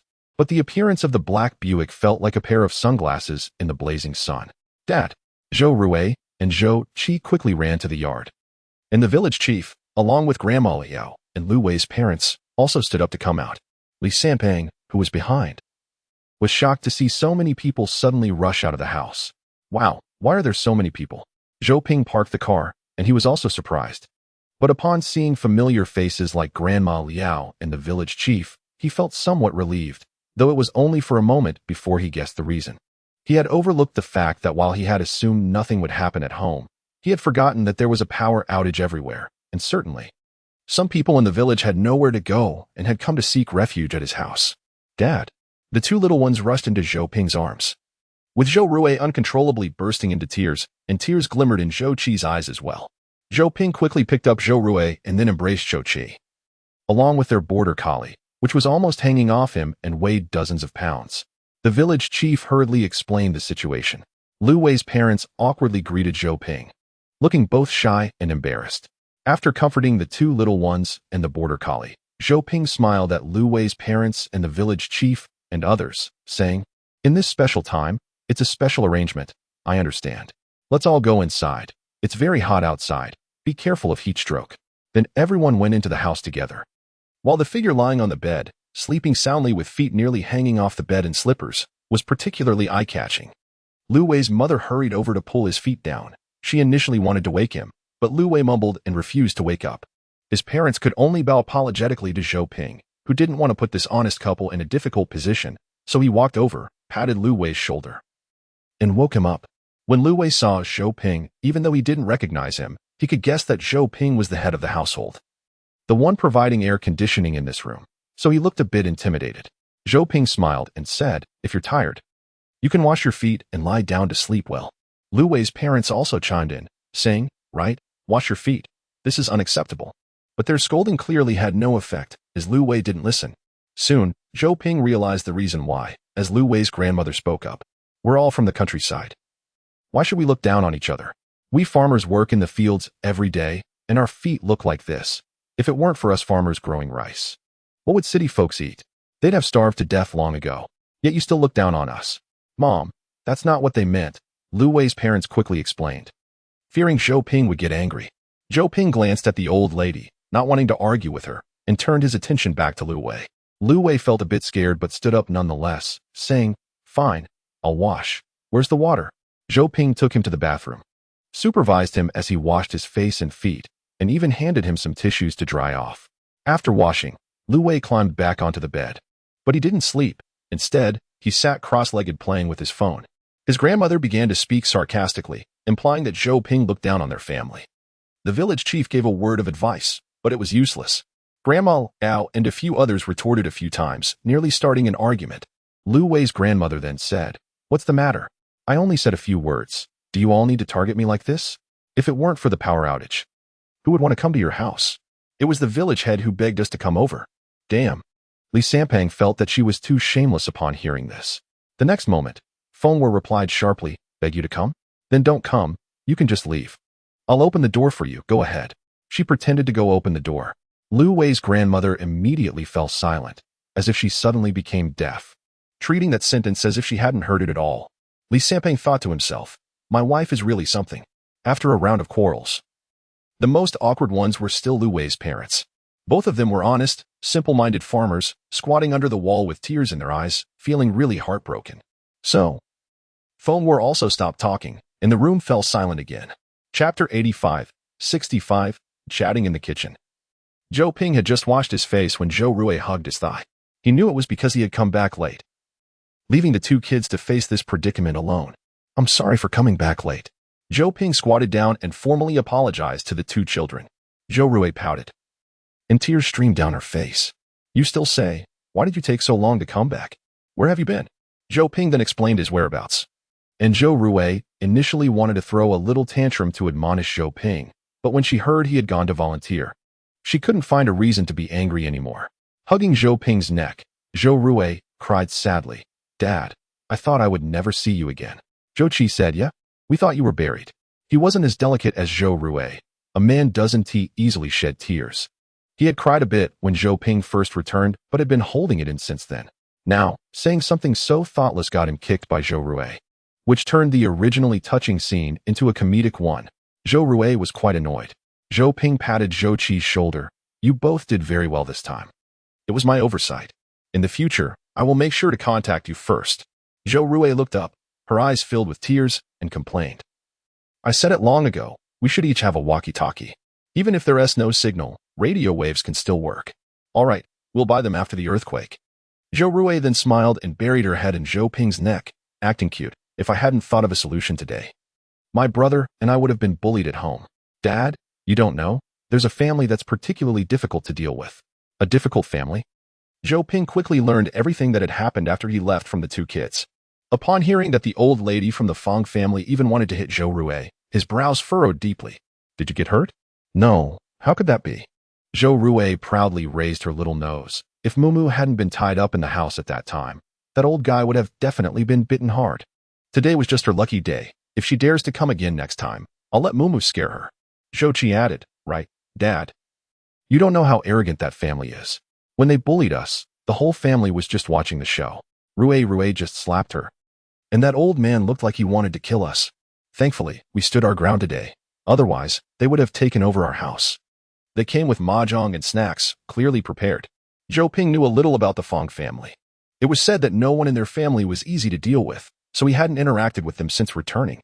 However, in rural life, the most taboo thing is to make enemies with people. Some people can be incredibly difficult, holding grudges against you for a lifetime, always scheming against you. The Fang family clearly belonged to this category. Having created enmity with them today, it was likely to cause quite a bit of trouble in the future. Dad, did we do something wrong? Zhou Rui nervously asked, seeing Zhou Ping's serious expression. Zhou Ping shook his head. No, you both did very well. Such people bully the weak and fear the strong. The more polite you are, the more they will take advantage of you. Thankfully, both of you lost your tempers this time. They won't dare to trouble you easily in front of me in the future. But once you provoke such people, there will definitely be passive-aggressive actions and secret moves. When I'm not home, you must be more vigilant against them. Zhou Rui and Shou Qi nodded in agreement, recalling how Uncle Gu had also worried that the Fang family would pull some tricks. They quickly nodded, indicating they understood. Then Zhou Rui started complaining about that Lu Wei guy. Zhou Ping reassured her, it's okay, you can forget about that blanket. I'll buy you a new one later. No need to waste it. Wash it and let my brother use it. Zhou Rui stuck out her tongue. Zhou Qi didn't care about that. I'm fine. All right, let us go. It's time to entertain the guests. Zhou Ping stood up. Dad, hold me. With no choice, Zhou Ping could only pick up Zhou Rui. Although Shou Qi felt a hint of jealousy and wanted to act cute too, as a man, he felt it was too embarrassing. Besides, he was only a few centimeters shorter than Zhou Ping, so it would feel a bit shameful to do that. So he could only take the border collie outside. Having a male head of the family at home meant Zhou Rui and Shou Qi could lie on the bed and play on their phones without restraint. After Zhou Ping returned for a short while, the internet was restored to normal usage. Although it was much slower than usual, it was usable. Zhou Ping accompanied the group, chatting aimlessly. Although the topics were trivial and whimsical, the atmosphere at home was finally not so awkward. Occasionally, bursts of laughter could be heard. Through the conversation, Zhou Ping learned that Lu Wei's father, Lu Jiangwo, and mother, Luo Fang, were both genuine farmers. Many fields in the village were idle, and they had contracted some land, making a living by farming, raising animals, and selling vegetables. Their son Lu Wei was 33 years old this year, still unable to find a wife, and had no proper job, spending his days at home watching live streams and playing games. The family didn't have much money, but they weren't starving, and they had been living aimlessly for so many years. Speaking of this, Lu Jiangwo and his wife sighed deeply, feeling burdened by their son's failure to settle down. If they could solve this problem, they would be willing to chant Buddhist scriptures every day. However, it was obvious that Lu Wei was of average looks, unemployed, had a mediocre temperament, and had nothing impressive about him that any girl would find attractive. They had once introduced him to a disabled woman, but after a few days of interaction, she was also disgusted with him. Even when Lu Jiangwo and his wife pieced together a dowry of 200,000 yuan, the other party still refused to marry him. Talking about this made Lu Jiangwo and his wife unable to hold back their tears. Old Granny Liao sighed and shook her head. 33 years old? Isn't he just 2 years younger than Zhou Ping? Shou Qi is already 13. If he had gotten married and had children earlier, he would have a child as big as Rui by now. After finishing, old Granny Liao praised Shou Qi for his good grades, always ranking first in his class, and also praised Zhou Rui for being well-behaved, cute, sensible, and smart. Although Zhou Rui really wanted to say thank you, this praise made Lu Wei's grandmother frown deeply. Lu Wei had been playing with his phone and never participated in their conversation. It was unclear if he heard anything, but his grandmother was quite displeased. What does marriage and having children matter? How many children nowadays grow up to be filial? They might even beat the elderly every day and drive them out. Our Lu Wei may not be married yet, but he is very filial. No one in the 10 miles and 8 villages doesn't know that. Chapter 86, 65. Heart-wrenching. Old Granny Liao chuckled, Speaking of filial piety, my daughter wanted to take me to Yunnan to play a while ago. I heard it's very cool there. The hotel was already booked, a high-end hotel, 300 yuan a night. That's expensive. But I can't sit in a car. I get sick as soon as I sit. I can't fly either. I get even sicker on a plane. Sigh, I just don't have that fate. Lu Wei's grandmother rolled her eyes, thinking, is that all? She can't lose to this. She boasted, unwilling to back down. So what? Your daughter and son-in-law are still working in another place and can't take you with them. It's different with a son. Sons and grandsons can enjoy your company every day and relish family happiness. In the end, having a son is still better. Granny Liao felt a sharp pang in her heart. She could argue about this topic for half a lifetime, and would she lose? She immediately retorted, every generation has its own fortune. Let them go out and experience the world, gain fresh ideas and perspectives. If your Lu Wei had been a daughter, she would have married off long ago. How could your family have been worrying for 3 to 50 years? Sigh, Lu Wei, it's not that Granny is educating you. If you don't find someone at your age, you might end up single for life. Being alone is truly not good. When the older generation is gone, who will take care of you in your old age? These words struck right at the heart of Lu Wei's family. What Lu Jiangwo and his wife feared most was their son being left alone in old age. For rural people, the concept of raising children to support them in their old age is very important. Just the thought that their son has no wife, let alone a grandson or great-grandson, weighs heavily on Lu Jiangwo and his wife's hearts. Then they looked at Shou Ping. Although his wife had passed away, he at least had a son and a daughter. It's not easy for a single father to raise 2 children, but at least he has descendants. Oh no. The most crucial thing is that Shou Ping is a decent man, responsible, reliable, and can earn a living. Then they looked at their own son Lu Wei. He didn't resemble a proper person at all. Thinking of this made Lu Jiangwo's heart even more bitter. He and his wife had worked tirelessly, farming diligently and raising their children honestly, yet their child had turned out like this, completely unlike their hard-working nature. Where had they gone wrong? They couldn't figure it out no matter how hard they tried.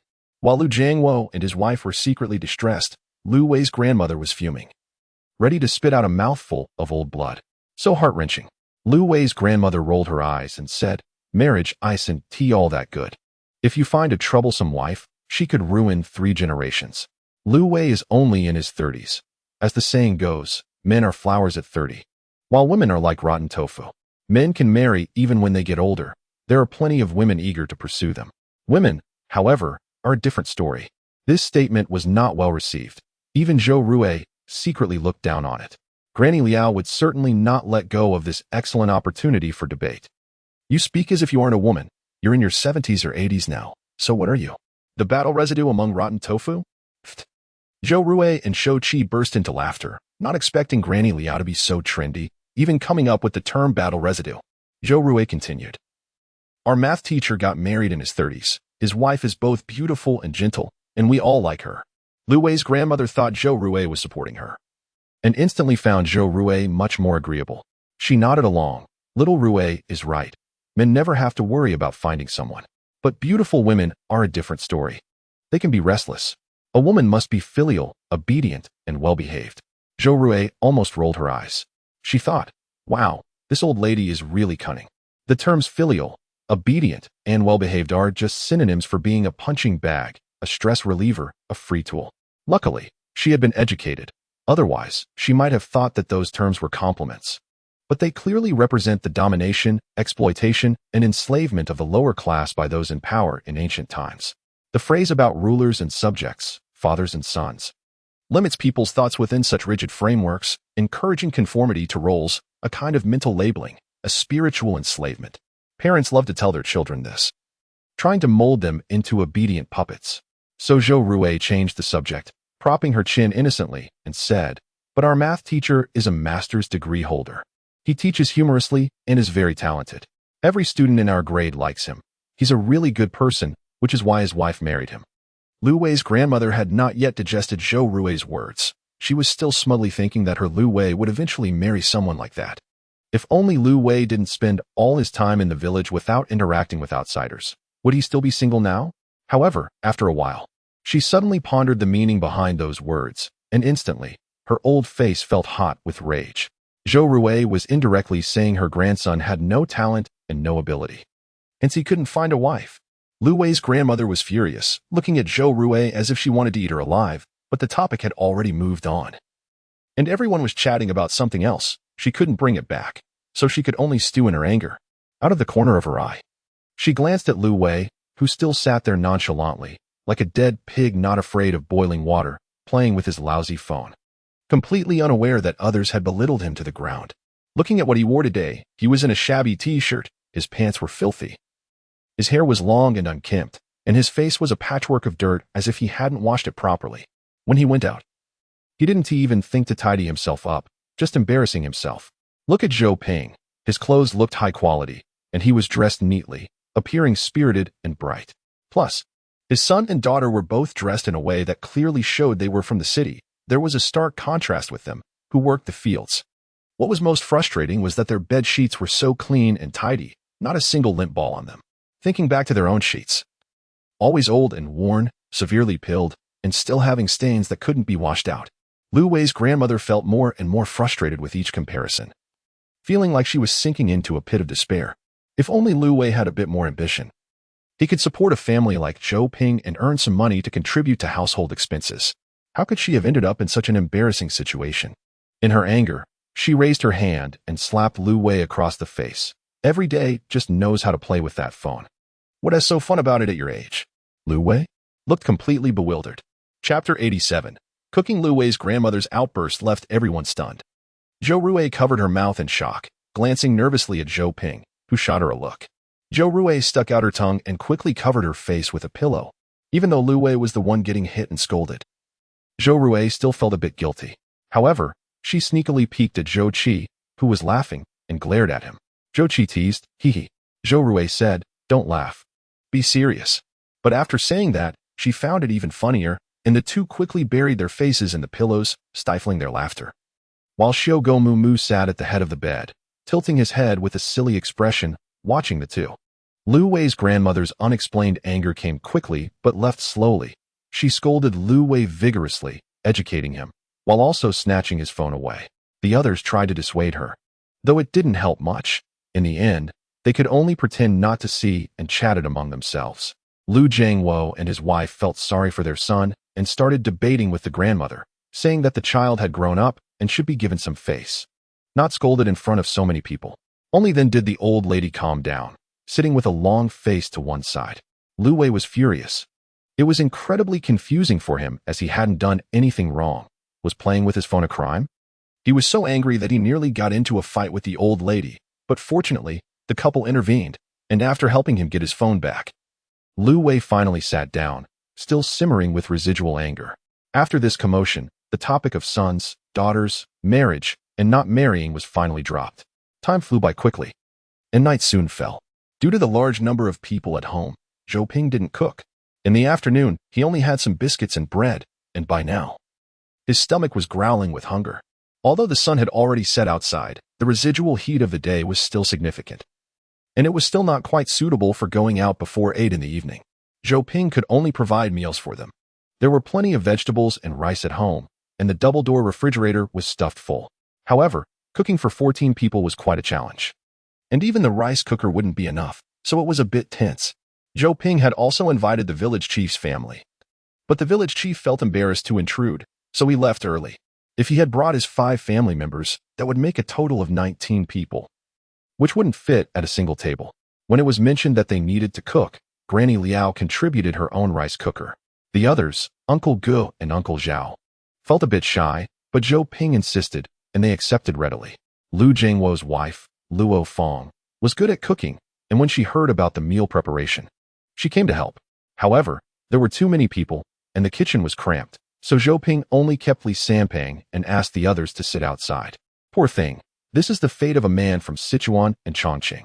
In the kitchen, while washing vegetables, Li Sampang had a face that looked like he was about to be hit, and Zhou Ping chuckled, "If you're not happy, just let your wife come in to cook."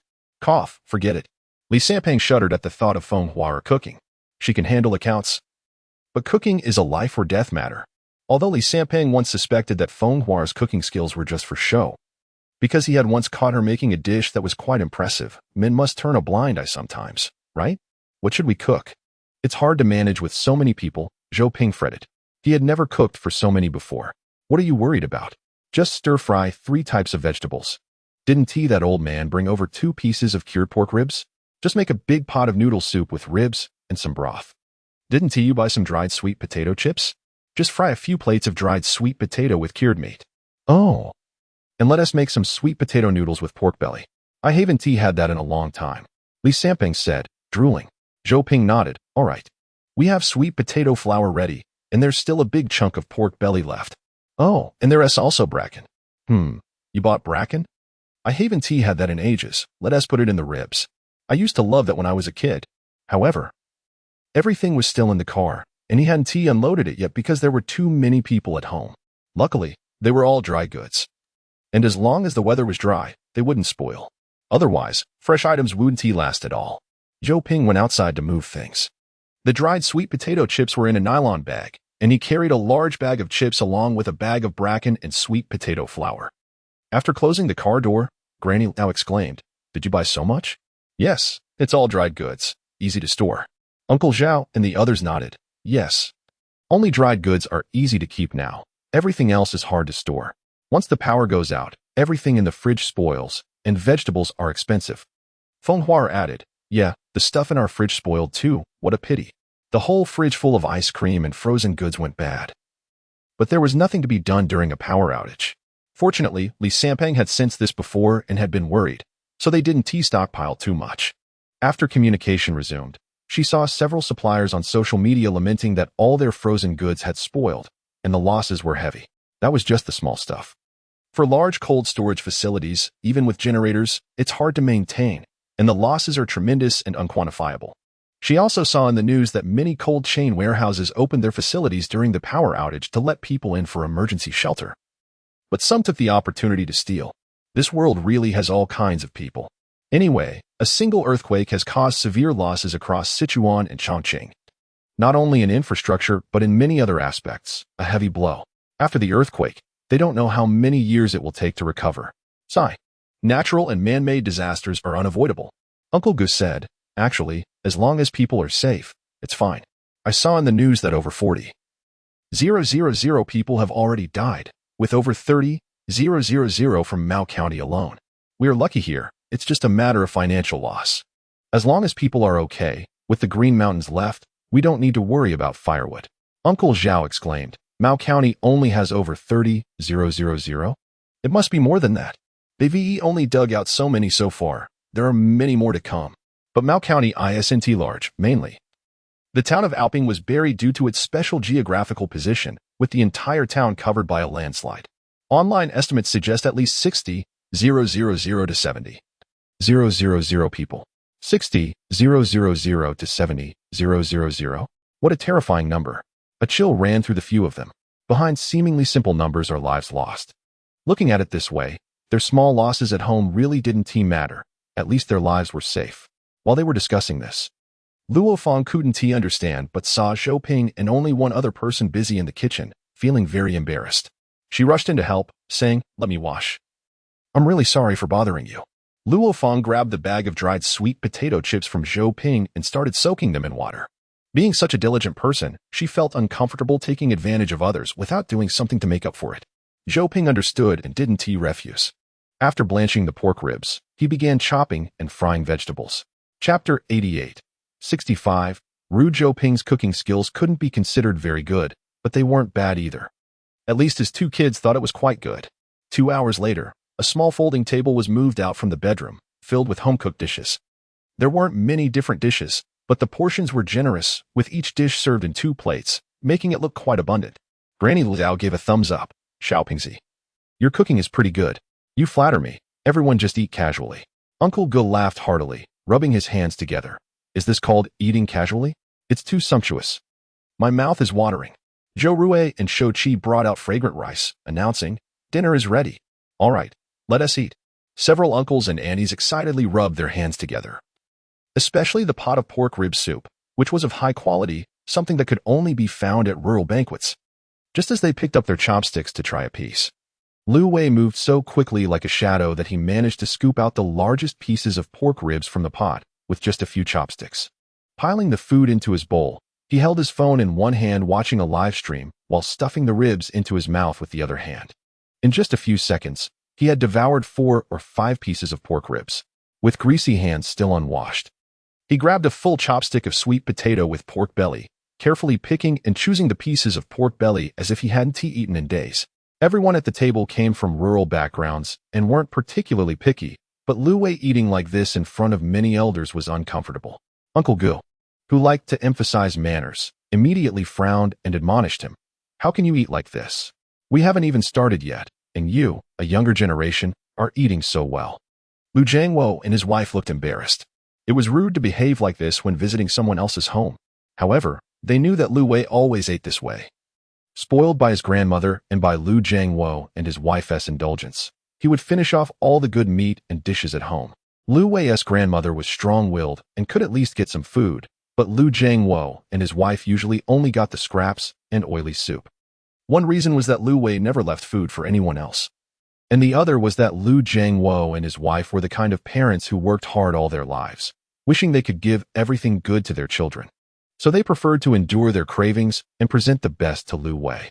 Without the interference of Lu Wei's grandmother, they would have been perfect parents, but unfortunately, weak parents and a strong, rude grandmother could only raise such an incompetent son. Today's situation was different. After all, it was in someone else's home, and they were eating for free. Luo Feng quickly nudged Lu Wei. Don't be like this. Show some manners. There are so many people here. Lu Wei didn't even glance at her, as if he hadn't heard, completely immersed in his own live-streaming world. This was the norm for their family. He felt justified in ignoring any comments from his parents and others, doing as he pleased, oblivious to everyone. Seeing that her advice was useless, Luo Feng looked helplessly at Zhou Ping, both of them wearing faces full of powerless apology. Zhou Ping smiled, indicating it was okay. He had no intention of interfering in other people's family matters, and besides, they were just having a meal at their own home, so he didn't bother to say anything. Moreover, the root of Lu Wei's behavior lay with his parents. They had given him plenty of love, but no discipline. It's fine, let's eat. Zhou Ping's words relieved Lu Jiangua and his wife, but the gazes from the others at the table still made them feel as if their spines were being poked. They were hard-working farmers who had labored all their lives, only to find their son unable to hold his head high in front of others. The couple felt embarrassed. The food tasteless. Lu Wei's grandmother didn't care about any of this, upon hearing others talk about her grandson, and seeing Lu Jiangua and his wife so timid. What kind of expression was that? Her grandson was just eating some cured pork ribs, not an expensive item. Did it require such an attitude? Lu Wei's grandmother scoffed, her face full of wrinkles and creases, disdainfully saying, I thought your family was rich, but you're making a fuss over a bit of cured pork ribs. How stingy. This remark displeased everyone. What did she mean by making a fuss? It was clearly Lu Wei who was rude, who grabs food as soon as they sit down. That's outrageous. Granny Liao, encountering such a comment, was eager to argue with her. However, Zhou Ping diverted the conversation to cooking skills, and Granny Liao shot her a glare. Not wanting to engage further, Zhou Ping was unwilling to let Lu Jiangua feel embarrassed any longer. Fortunately, Li Sanpang also noticed this. His chatting and boasting skills were impressive, and once he started talking, no one could take the spotlight away from him. The meal was relatively enjoyable. Aside from Lu Wei devouring at least half of the meat dishes and the obvious pile of bones beside his bowl, everyone was still quite happy. Previously, a few uncles and aunts had lived in the village, and although they were all from the same hometown, they had never interacted with Lu Wei's family, only associating with those they were close to. Now, during this meal, it became clear that Lu Wei couldn't find a girlfriend purely because he deserved it.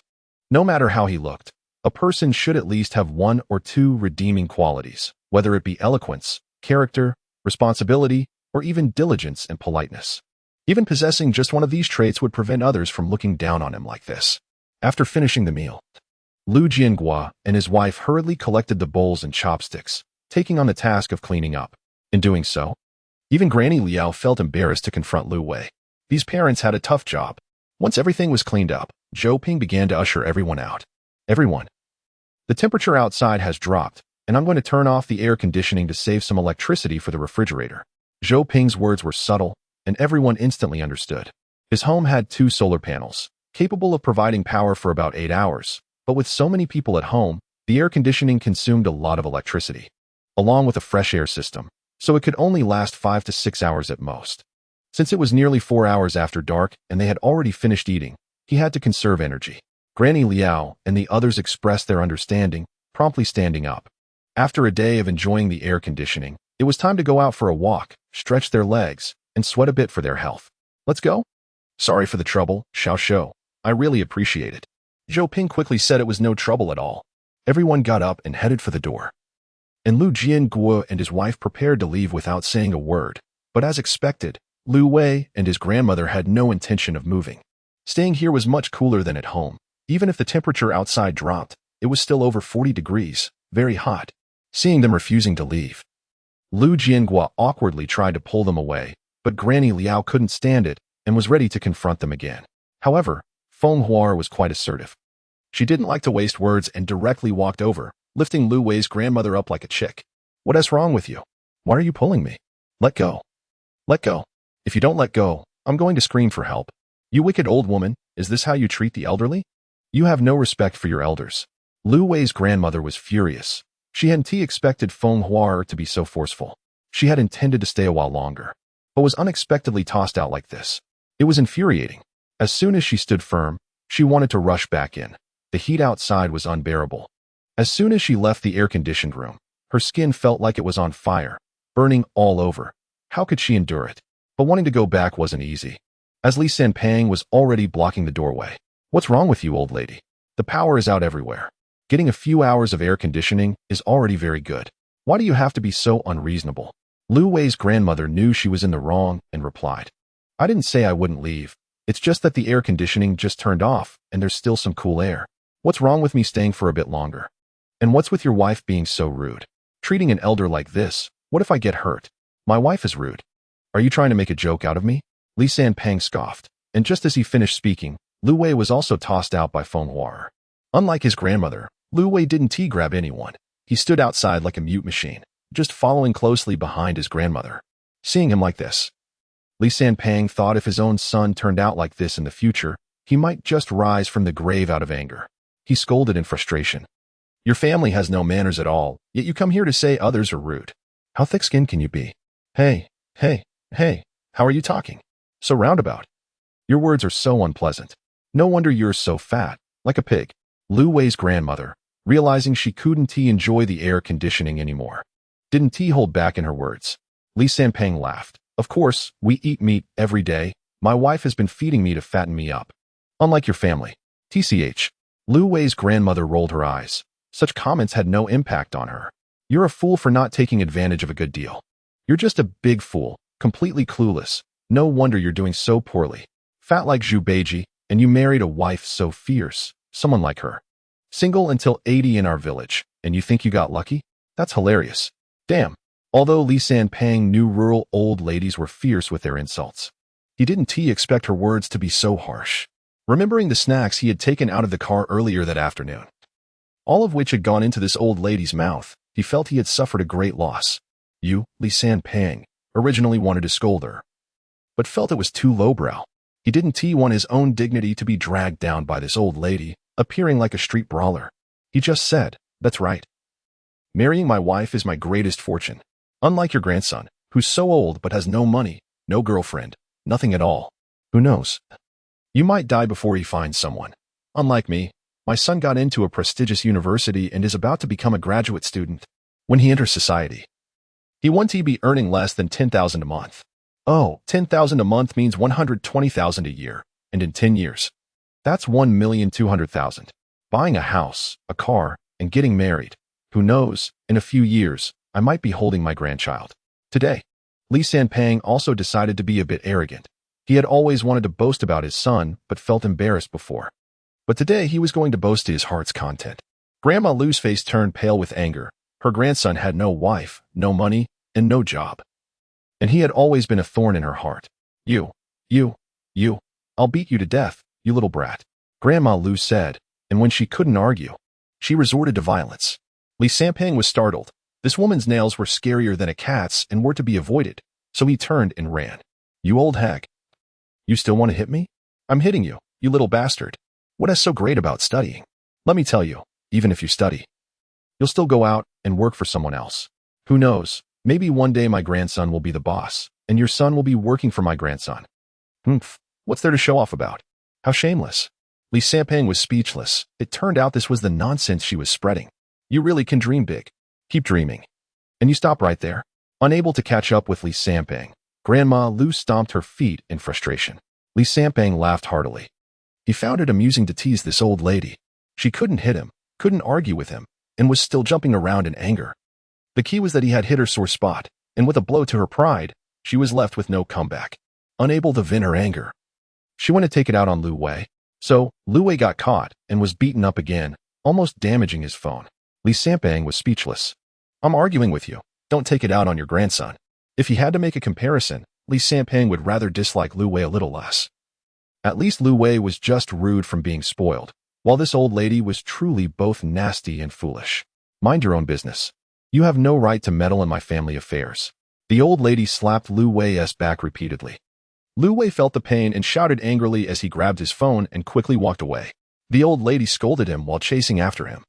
Her heart-wrenching roar could be heard by half the village. After they left, Lu Jiangwo and his wife came over, looking extremely embarrassed to apologize. Li Sampang sighed deeply.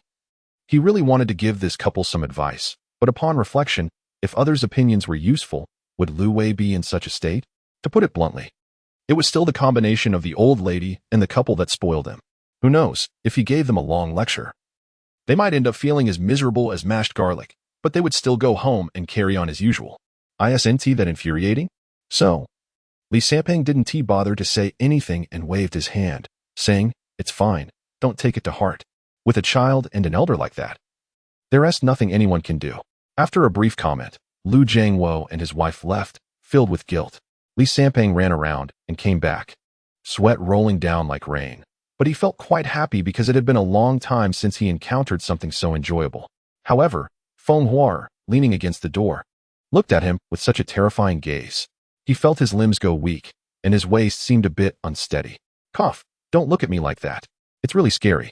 Feng Huar smiled softly. I didn't expect you to run quite fast. Li Sampang turned pale with fright. His wife was too terrifying. They say a gentle woman can be a knife, cutting into people's lives, but others' knives are small, while his wife was like the dragon slayer's sword. One slice from her would likely shatter him to pieces. Cough, I do exercise regularly, okay? Don't look down on me. He quickly sidestepped into the kitchen, pretending to drink water. Chapter 90, 65, High blood pressure. There are too many troublesome old ladies. Just sent off one from the Fong family. And now another from the Lu family has come. Dad, if the power doesn't come back after dawn, they won't come to our house again, will they? After everyone was dispersed, they turned off the air conditioning, and the room was still a bit cool. The two families sat scattered around, and Shouqi asked. Zhou Rui interjected, It's very possible. Li Sampang said, The news says this power outage has a huge impact. Some areas might not have power restored for 48 hours. Meaning even if we're lucky, we definitely won't have power tomorrow. Damn it. Shouqi said helplessly, Can't the village head arrange better families for us? Zhou Ping shot him a look. Cough. Shouqi covered his mouth. I was just expressing my surprise. Seeing Shouqi's embarrassment, Zhou Rui snickered. Shouqi glared at her. And Zhou Rui stuck out her tongue playfully. Feng Huater said, That old lady from the Fong family almost hit you? Speaking of this, Zhou Rui was filled with anger. Not just that. She knew my family had solar power and brought a bunch of things, looking like she wanted to move in with us.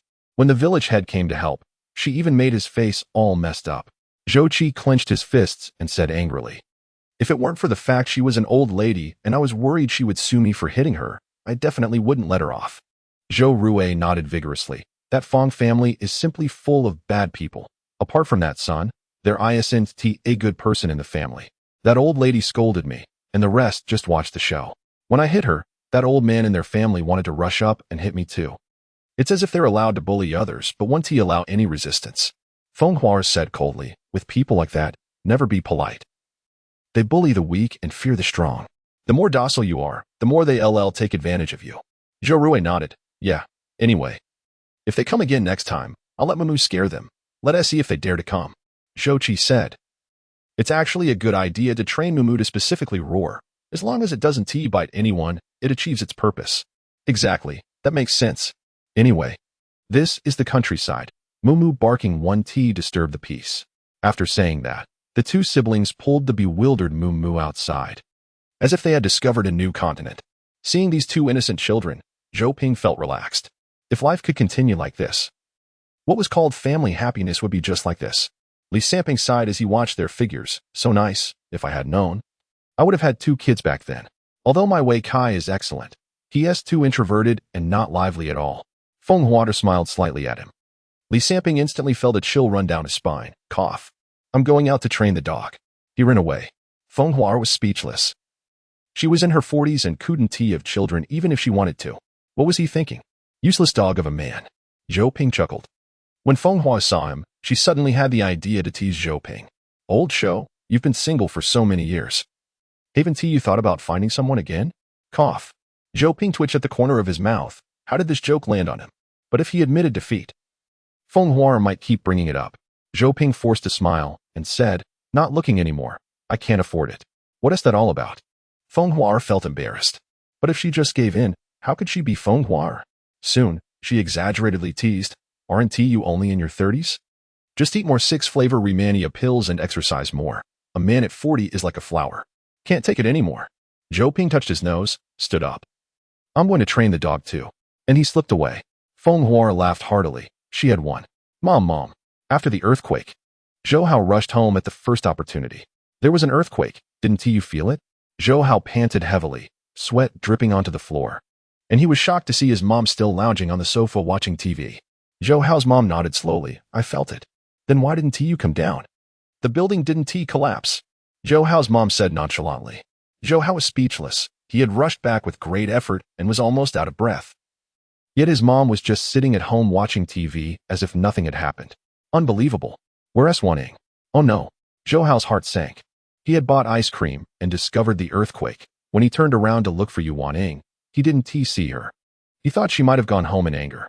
But as he rushed home, he still didn't see her anywhere. Oh no, she's still in the park. Waning was pregnant. How could he leave her alone in the park? What kind of person was he? Zhou Hao's mother slapped her thigh and thought, what if something happened to Wan Ying's baby? She would be heartbroken. They needed to hurry to the park to find Wan Ying. She must be terrified alone.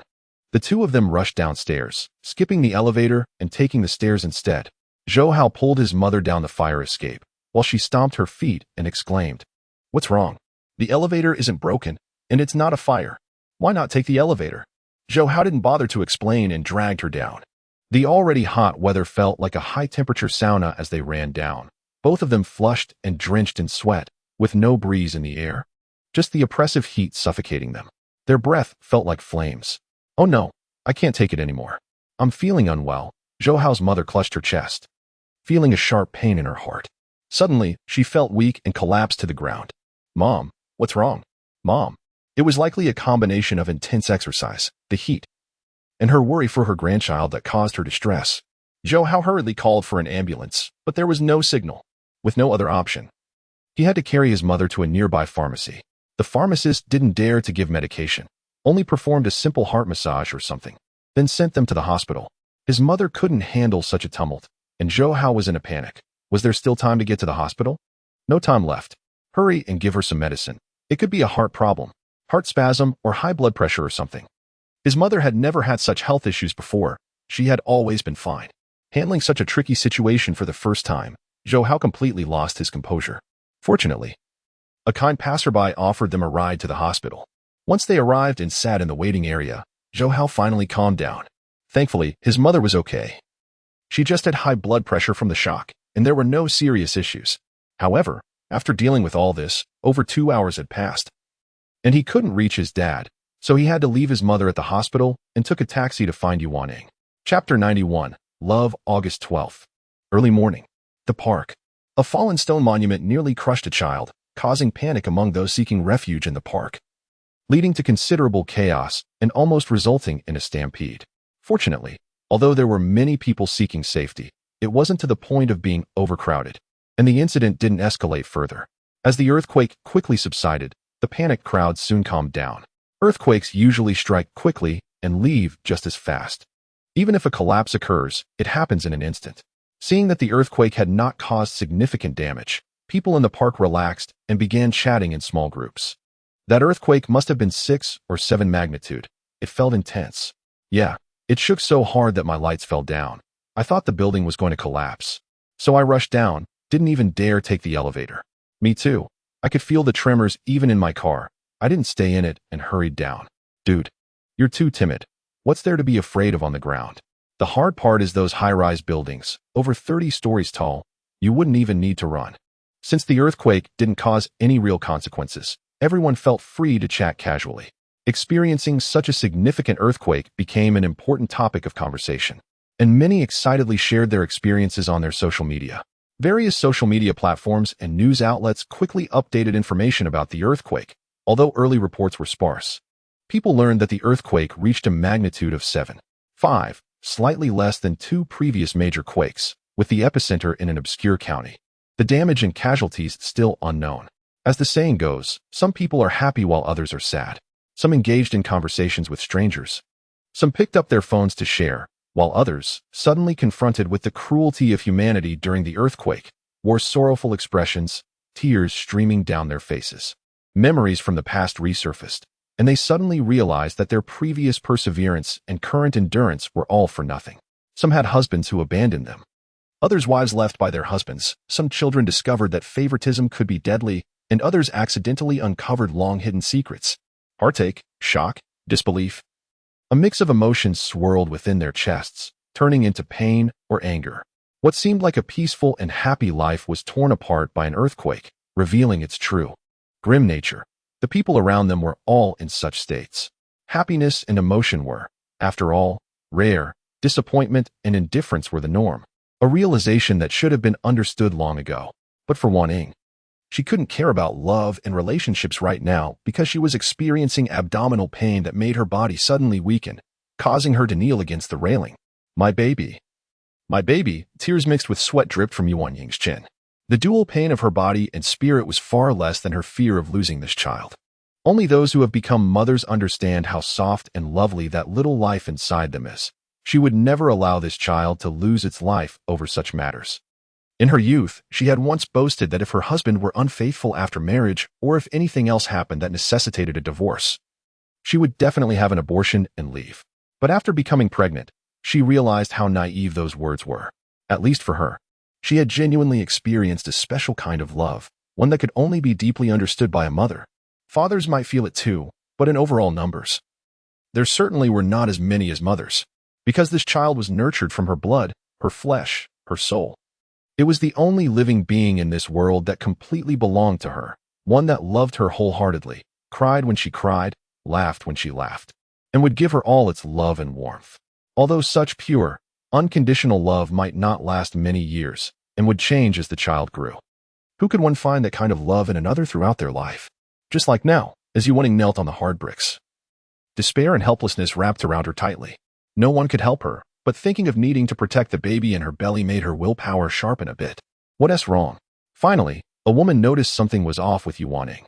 Hearing her mumble about the baby and seeing her clutch her belly, the woman immediately understood. Quick, she seems uncomfortable. The woman and her husband, with the help of other kind-hearted people, took Wan Ying to the hospital. After a series of checkups, thankfully, there were no major issues. She just needed to calm down and protect the fetus. The doctor advised her not to have any emotional fluctuations, not to be sad or in pain, as these could affect the baby and could lead to a miscarriage. So Wan Ying dared not feel sad anymore. After thanking the middle-aged couple and the driver while lying on the hospital bed, she took deep breaths to calm herself down, trying to remain composed. During this time, communication had been cut off, and even the internet was unstable, making it hard for her to reach Joe Howe, so she gave up on trying to contact him. In this period, she thought of many things: her father, her deceased mother, her sister, her husband, her in-laws, her marriage, and so on. In fact, Wan Ying had pondered a question since she was very young. She always asked herself what love was, what it meant to be loved, what true love was, and what false love was. What exactly is love, and how does one love? When she naively thought that she and Joe Howe were true love, the numerous contradictions, interests, and family entanglements that arose from their marriage made her realize that in the face of interests, feelings are so fragile and vulnerable. Even her own sister would mock and ridicule her for not marrying a wealthy man. It's not that this kind of love isn't love. It's just that it is always mixed with many other things. So she felt very depressed, wondering why there is no pure love in this world. It is that kind of love where we belong to each other, with complete trust and reliance, and even when it involves interests, we would choose each other without hesitation. It is a pure, absolute, exclusive love that would never betray. Why is there none? Then Yu Weiniang had another question. Why did she want such love? Soon she found the answer. Because every person, after being born, has received such love from their parents. What a great and pure love that she received at birth. But later as she grew and gained knowledge, this love began to be mixed with jealousy, pain, sorrow, and depression. So she finally understood why humanity spends its whole life pursuing a kind of supreme love. Because they had it at birth but lost it later. Just like a precious treasure that has been tainted, so they spend their lives trying to cleanse it and regain it. Although this is difficult. Once it is entrusted to the wrong person, it will lead to betrayal and setbacks, yet people still indulge in it. Chapter 92. The Spring of Solar Energy. So Yu Weiniang knew that it would be difficult to obtain such pure love in the secular world. Even her campus romance with Zhou Hao was impossible because she clearly knew that the relationship hadn't broken only because they hadn't encountered a crisis strong enough to break it. Once they tore off the masks, the mutual attacks between lovers could be more vicious than those from strangers. There was no blood bond between them, and if betrayal occurred, they would wish to never associate with each other again and would likely only feel nauseated when recalling the memories. Therefore, she no longer expected to find any pure love from anyone. That was simply a delusion. However, this does not mean that people cannot obtain such great love throughout their lives, because she suddenly realized that after a person is born, they will experience it once. And they will experience it again when they have their first child. So at this moment, she gently stroked her almost flat belly and smiled softly. She silently thought that after the child is born, she must cherish this time because it would be the second time in her life that she would experience the purest love, and if she missed it, it would be gone forever. As for Zhou Hao, she had no resentment or anger towards him at this moment, because she could understand that he was just concerned about his mother, as long as he didn't deliberately leave her in the park. But acted out of panic or something else, she could understand. Although she had come to terms with this, her love for Zhou Hao had not diminished. It was just that this love had slightly changed. Simply put, her demands and expectations of Zhou Hao were no longer so harsh. This was not a negative feeling, but rather she had grasped certain essential truths about life. It was as if she had suddenly understood many things overnight. And Yu Weiniang felt an unprecedented sense of ease and clarity in her chest. It was as if a vast and smooth road was laid out before her, and the future seemed so straight and devoid of thorns. Moreover, she had also decided to give her child the best love while they were young. And when they grew up, she would encourage them to fall in love and let them love their own children, teaching them the essence of love and allowing them to truly experience the invaluable nature of missed opportunities in life.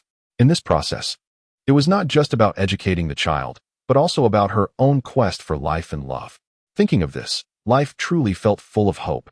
A smile involuntarily spread across Yu Weiniang's face, and then she pressed the nurse's bell.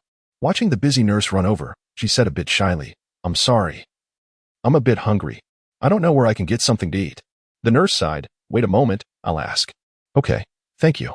Although Zhou Ping had come out under the pretense of training dogs, he honestly took on the role of a mover. He moved the dry goods he had bought into the house, opened the cellar, and placed these items inside. Previously, he had a large bed in the cellar for 3 people to sleep on, but later he felt that the bed took up too much space. So he replaced it with a bunk bed to free up more room for supplies. Mainly, after trying it out, he found that sleeping in the cellar was quite uncomfortable. Even with the new air circulation system, it still felt oppressive and stuffy. So after discussion, it was decided that the cellar would only serve as a storage space and an emergency shelter, and that they would sleep in the living room on the first floor. Humans really are not suited to living underground. "Wow, your cellar is so cool." While Zhou Ping was moving things, Feng Hua, who had only heard about the cellar but never seen it, climbed down the ladder to experience it. Upon seeing the thermometer on the wall, she couldn't help but exclaim. Without air conditioning, the cellar was only 38 degrees, which was really quite cool. 38 degrees Celsius seemed quite hot, but for someone used to this heat, it was a comfortable temperature. Moreover, without sunlight, 38 degrees was actually not too hard to adapt to. After Zhou Ping neatly arranged the supplies away from the ground and walls, he smiled and said, "Tell your husband to dig one too." Feng Hua shook her head. "That's hard. My family has no land. Old Li's homestead was demolished a long time ago, and there's no place to dig even if we wanted to." She almost forgot that Old Li was actually a second-generation demolisher. However, they demolished it early, and at that time, they didn't get much compensation, making them one of the most unfortunate demolition households. "It's simple. I have so many empty rooms. If it really comes down to it, you can come to my place." Feng Hua rolled her eyes and put her hands on her hips, starting to complain. You guys really think the end of the world is coming? Even if it comes to that, it wouldn't be that serious. If it really comes to needing to stockpile food and run back to the countryside, the world would have to be in chaos. Who knows? What if it comes soon? Poo. How old are you? Still being a doomsayer? Feng Hua shook her head. She couldn't understand these two guys more and more. They were in their 30s and 40s, yet their interests were so absurd. However, compared to those who played mahjong, drank, and fished every day, this hobby was much more acceptable. At least the supplies they stockpiled would eventually be needed at home. And they weren't very expensive either. Many of the arrangements and considerations were still based on family, so thinking about it this way, she found the survival enthusiasts quite endearing. Just don't be so mysterious about it. After Zhou Ping organized everything, he installed the 2 solar panels he brought back. Upon seeing these 2 solar panels, he thought of the customer who had given a 5,000 yuan deposit. The equipment had arrived, but the person was gone. Zhou Ping didn't even know if he was still alive. After the earthquake, if he could still get in touch, he would definitely install these 2 solar panels for him. The solar panels right out of the factory would have more than half of the power, so after installing them, he moved the big fan outside to the yard. Since there was no air conditioning, it was nice to have some breeze. Grandpa Gu and the others were thrilled, as they had never thought solar panels had this benefit. Xiaoping, get me 2 when you can. I'll have my son transfer the money to you right now. Grandpa Zhao quickly said, Me. I want one too. But then he cautiously asked, how much? Is it too expensive? In fact, the village head had previously ordered 4 units from Zhou Ping. It is estimated that after this earthquake, the spring of the solar energy industry is about to arrive. During this earthquake disaster, due to widespread power outages and faults in the power grid, the disadvantages of high temperatures were fully exposed. People began to think about what to do if there were continuous power outages for several days in such weather. A disaster for all humanity. Therefore, this convenient and practical device will soon flourish, and the market demand is immense. Zhou Ping replied, I usually sell a set for 16,000, but for you, I can do it at cost price. 15,000 is fine. Ahem, money still needs to be made. I can earn a little less. But I can't not earn it all. Chapter 93, 65, volunteer 15,000? Goodness. When several elderly people heard this price, they immediately became dispirited. It was just too expensive. Grandpa Zhao even shrank his neck, saying, what is solar energy worth? I'm not buying it. I'll just tough it out. However, Grandpa Gu, who was wealthy, said, no problem. Give me 2 units, and I'll have my son transfer the money to you. As long as the products are good, money is not an issue. Wow. As expected of you. Granny Liao exclaimed, I didn't realize you were such a big spender. Grandpa Gu coughed, trying not to be proud but unable to resist showing off. This is a matter of life and death. Having no electricity can be fatal. If I have to spend, I will. Moreover, I trust Zhou Ping's products. Faced with Grandpa Ji's trust, Zhou Ping felt a bit guilty. But then he thought about all the supplies he still needed to purchase, and once the price was announced, how would the village make money in the future? So he gritted his teeth and decided to hold firm. Okay, I've contacted the manufacturer. They'll install it for you in a few days. No rush. We had an earthquake these past few days. I heard that a lot of generators and solar panels are being supplied to the disaster areas, and everywhere is donating these devices, so the supply must be tight.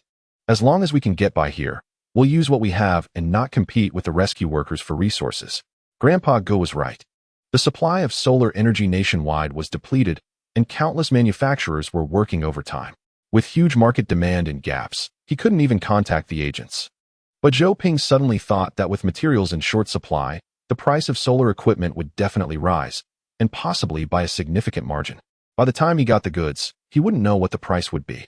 So when Grandpa Ji's son transferred money to Zhou Ping, he didn't accept it, reasoning that the supply was unstable right now, and he would collect it once the goods arrived. Otherwise, if he accepted the money and the prices soared later, it would be troublesome to ask for more. Although Grandpa Gu could understand, it was still important to pay attention to business details and avoid uncomfortable situations as much as possible. After thinking this through, he hurriedly posted several promotions on his social media, and as a result, several people who had previously added him as friends came to place orders, including some of his former co-workers and friends. He then confirmed the intent with these people, collecting a deposit of 500 yuan from each, not too much. But the goal was to secure the customers and prevent them from asking around and buying from others. After all, if the goods didn't arrive or customers changed their minds, they could always refund. In total, he calculated that he had ordered more than 30 units, and if they all sold out, there would be a profit of over 100,000. Wow, so much? Zhou Ping was surprised. Indeed, the times create heroes, and just as Old Chen said, as long as you seize the opportunity, there is no money that is hard to earn. Having secured these orders, Zhou Ping still couldn't reach his supplier Chen Mei. Was something wrong? Old Shou, are you going with the volunteers? Just as Zhou Ping was worried about whether Chen Mei was affected by the earthquake, Li Sanping walked over to ask him. Yes. Zhou Ping nodded without hesitation. He had this intention anyway. The earthquake hadn't affected their area, and they were just sitting at home doing nothing. What were two strong men supposed to do staying at home? Okay, I'll pack up. Where are you going? I want to go too. Zhou Qi and Zhou Rui ran over as soon as they heard the two were going out. You can't. We are going to the disaster area to move stones. You won't be able to help, and that place is crowded and dangerous. Stay at home and cool off with Uncle and the others. Zhou Qi protested. Dad, I'm almost 1.8 meters tall, and I'm strong enough. I should be able to go. What if you go and your sister is home alone? You have to stay home to protect your sister. Zhou Qi felt upset. He really wanted to go. He had several classmates he couldn't reach, and he didn't know how they were doing. He felt that if he could help, it would make him feel a lot better.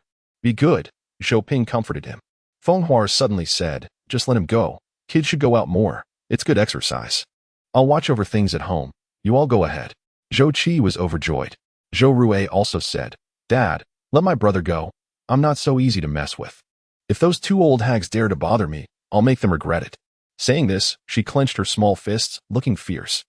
Li Sanping had already packed up and came out. Honey, you take care of the house. We're going out. Zhou Ping thought that was fine, with Feng Hua's character. Few could get the better of her. After a few reminders, he took Zhou Qi and Li Sanping, and the three of them rushed out of Dashi village.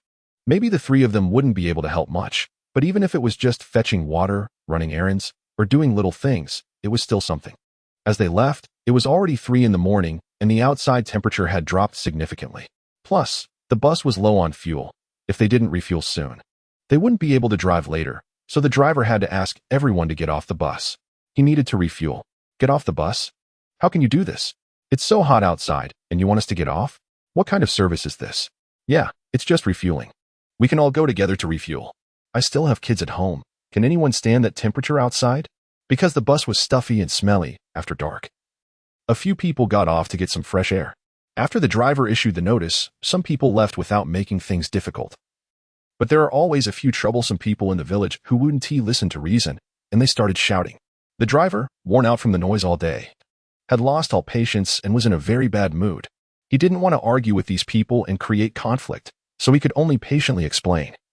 If the power hasn't been restored later, it might not be me who comes back to this area, so there's no use for you to stay on the bus. Moreover, the outside temperature is only in the 40s. It's not too hot. This is a special period. Everyone must follow orders and cooperate. Also, this bus is responding to a call and is purely a company obligation. I'm not any official, so please understand. Everyone get off the bus. I need to refuel. He was actually a short-distance bus driver, dispatched by the company. After the earthquake and power outage, their families had gone to the company for refuge. And he wasn't lucky enough to stay behind and was sent out. If it weren't for the company's image, he would have argued with these people long ago. Each one was more demanding than the last, asking for this and that, making him difficult to serve. He really didn't want to waste time. He just wanted to leave this group of people as soon as possible. So after explaining, he directly turned off the air conditioning in the bus. Let them stay or not. Anyway, it would be much hotter in the bus than outside soon. Chapter 94, 65, snatching the bus as a result. The driver's action of turning off the air conditioning directly angered everyone left on the bus. A man rushed up and tried to grab the button on the driver's car to turn the air conditioning back on, while cursing loudly. The driver didn't respond, but just reached out to block him, only to be punched in the head by the man. With a loud bang, the driver fell, hitting his head against the steering column, making a huge noise. He was dazed from the hit, and the man took the opportunity to press buttons in the car, but didn't hit the right one. Perhaps he thought he needed to step on the gas to turn on the air conditioning. So he reached out a foot to press the accelerator. What are you doing?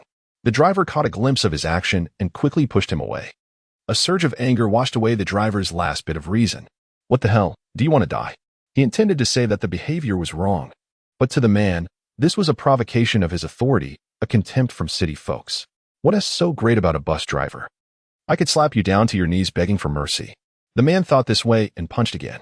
The driver was already at a disadvantage and didn't dare to retaliate, so he took 2 solid punches, blood gushing from his nose, leaving him dumbfounded. Damn it. The poor mountains breed bad people.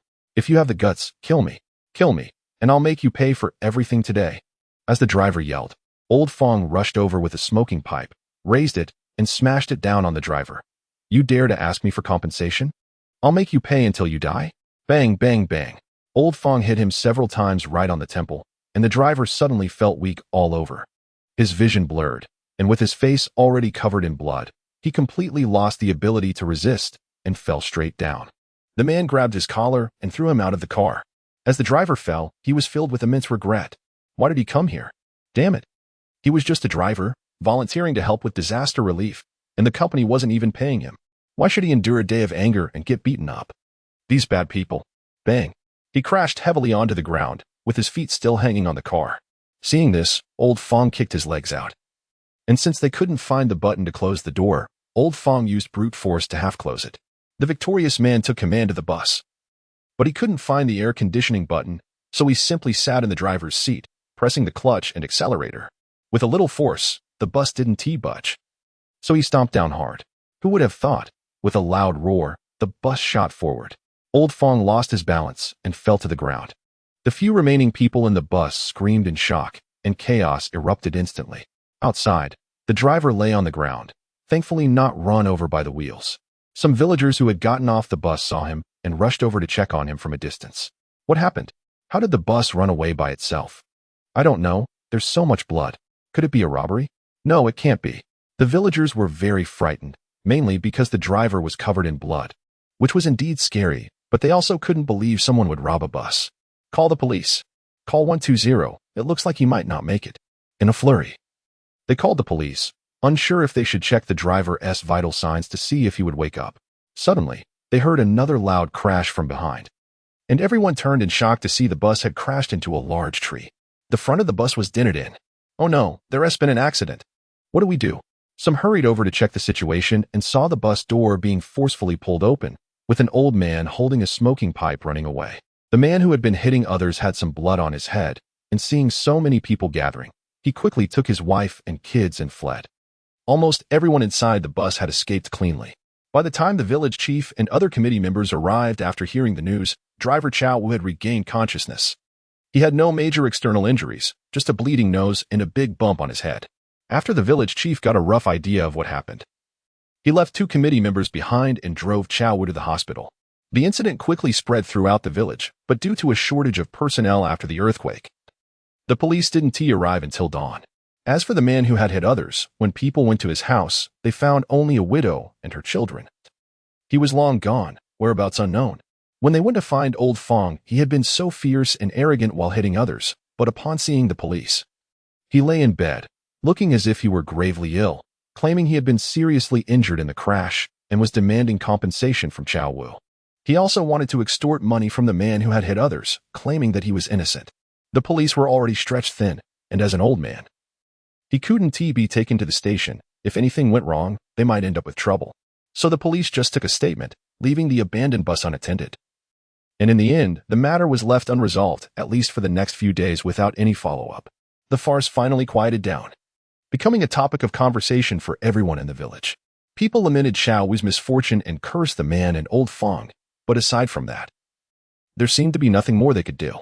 Later, Chow Wu's company sent someone to handle the situation, but since they couldn't find the man who had hit others, and the bus's internal surveillance had been damaged in the crash, there was no way to prove Chow Wu was innocent.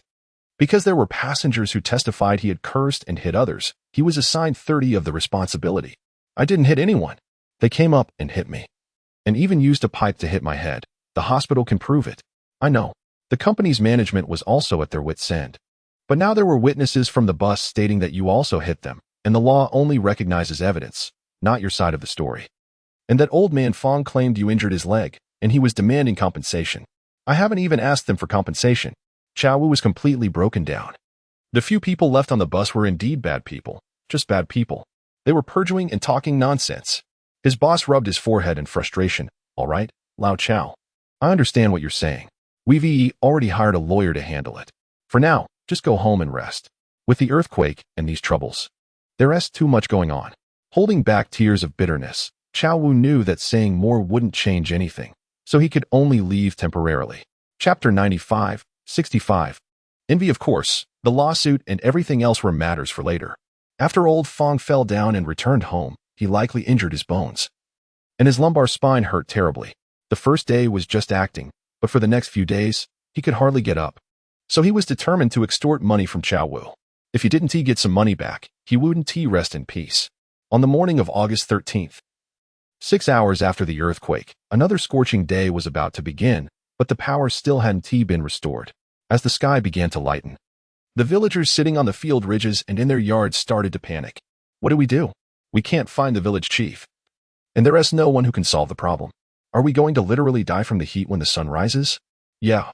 The news has been filled with reports of people dying from the earthquake, but there are also many who die from heat stroke and sun exposure. The power still isn't back, and they haven't arranged a place for us. What are we supposed to do?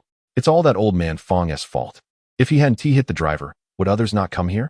A bunch of old fools causing trouble every day, and now look. We don't even have a bus to take. There is also that bastard Sun Kai, who stole someone's car.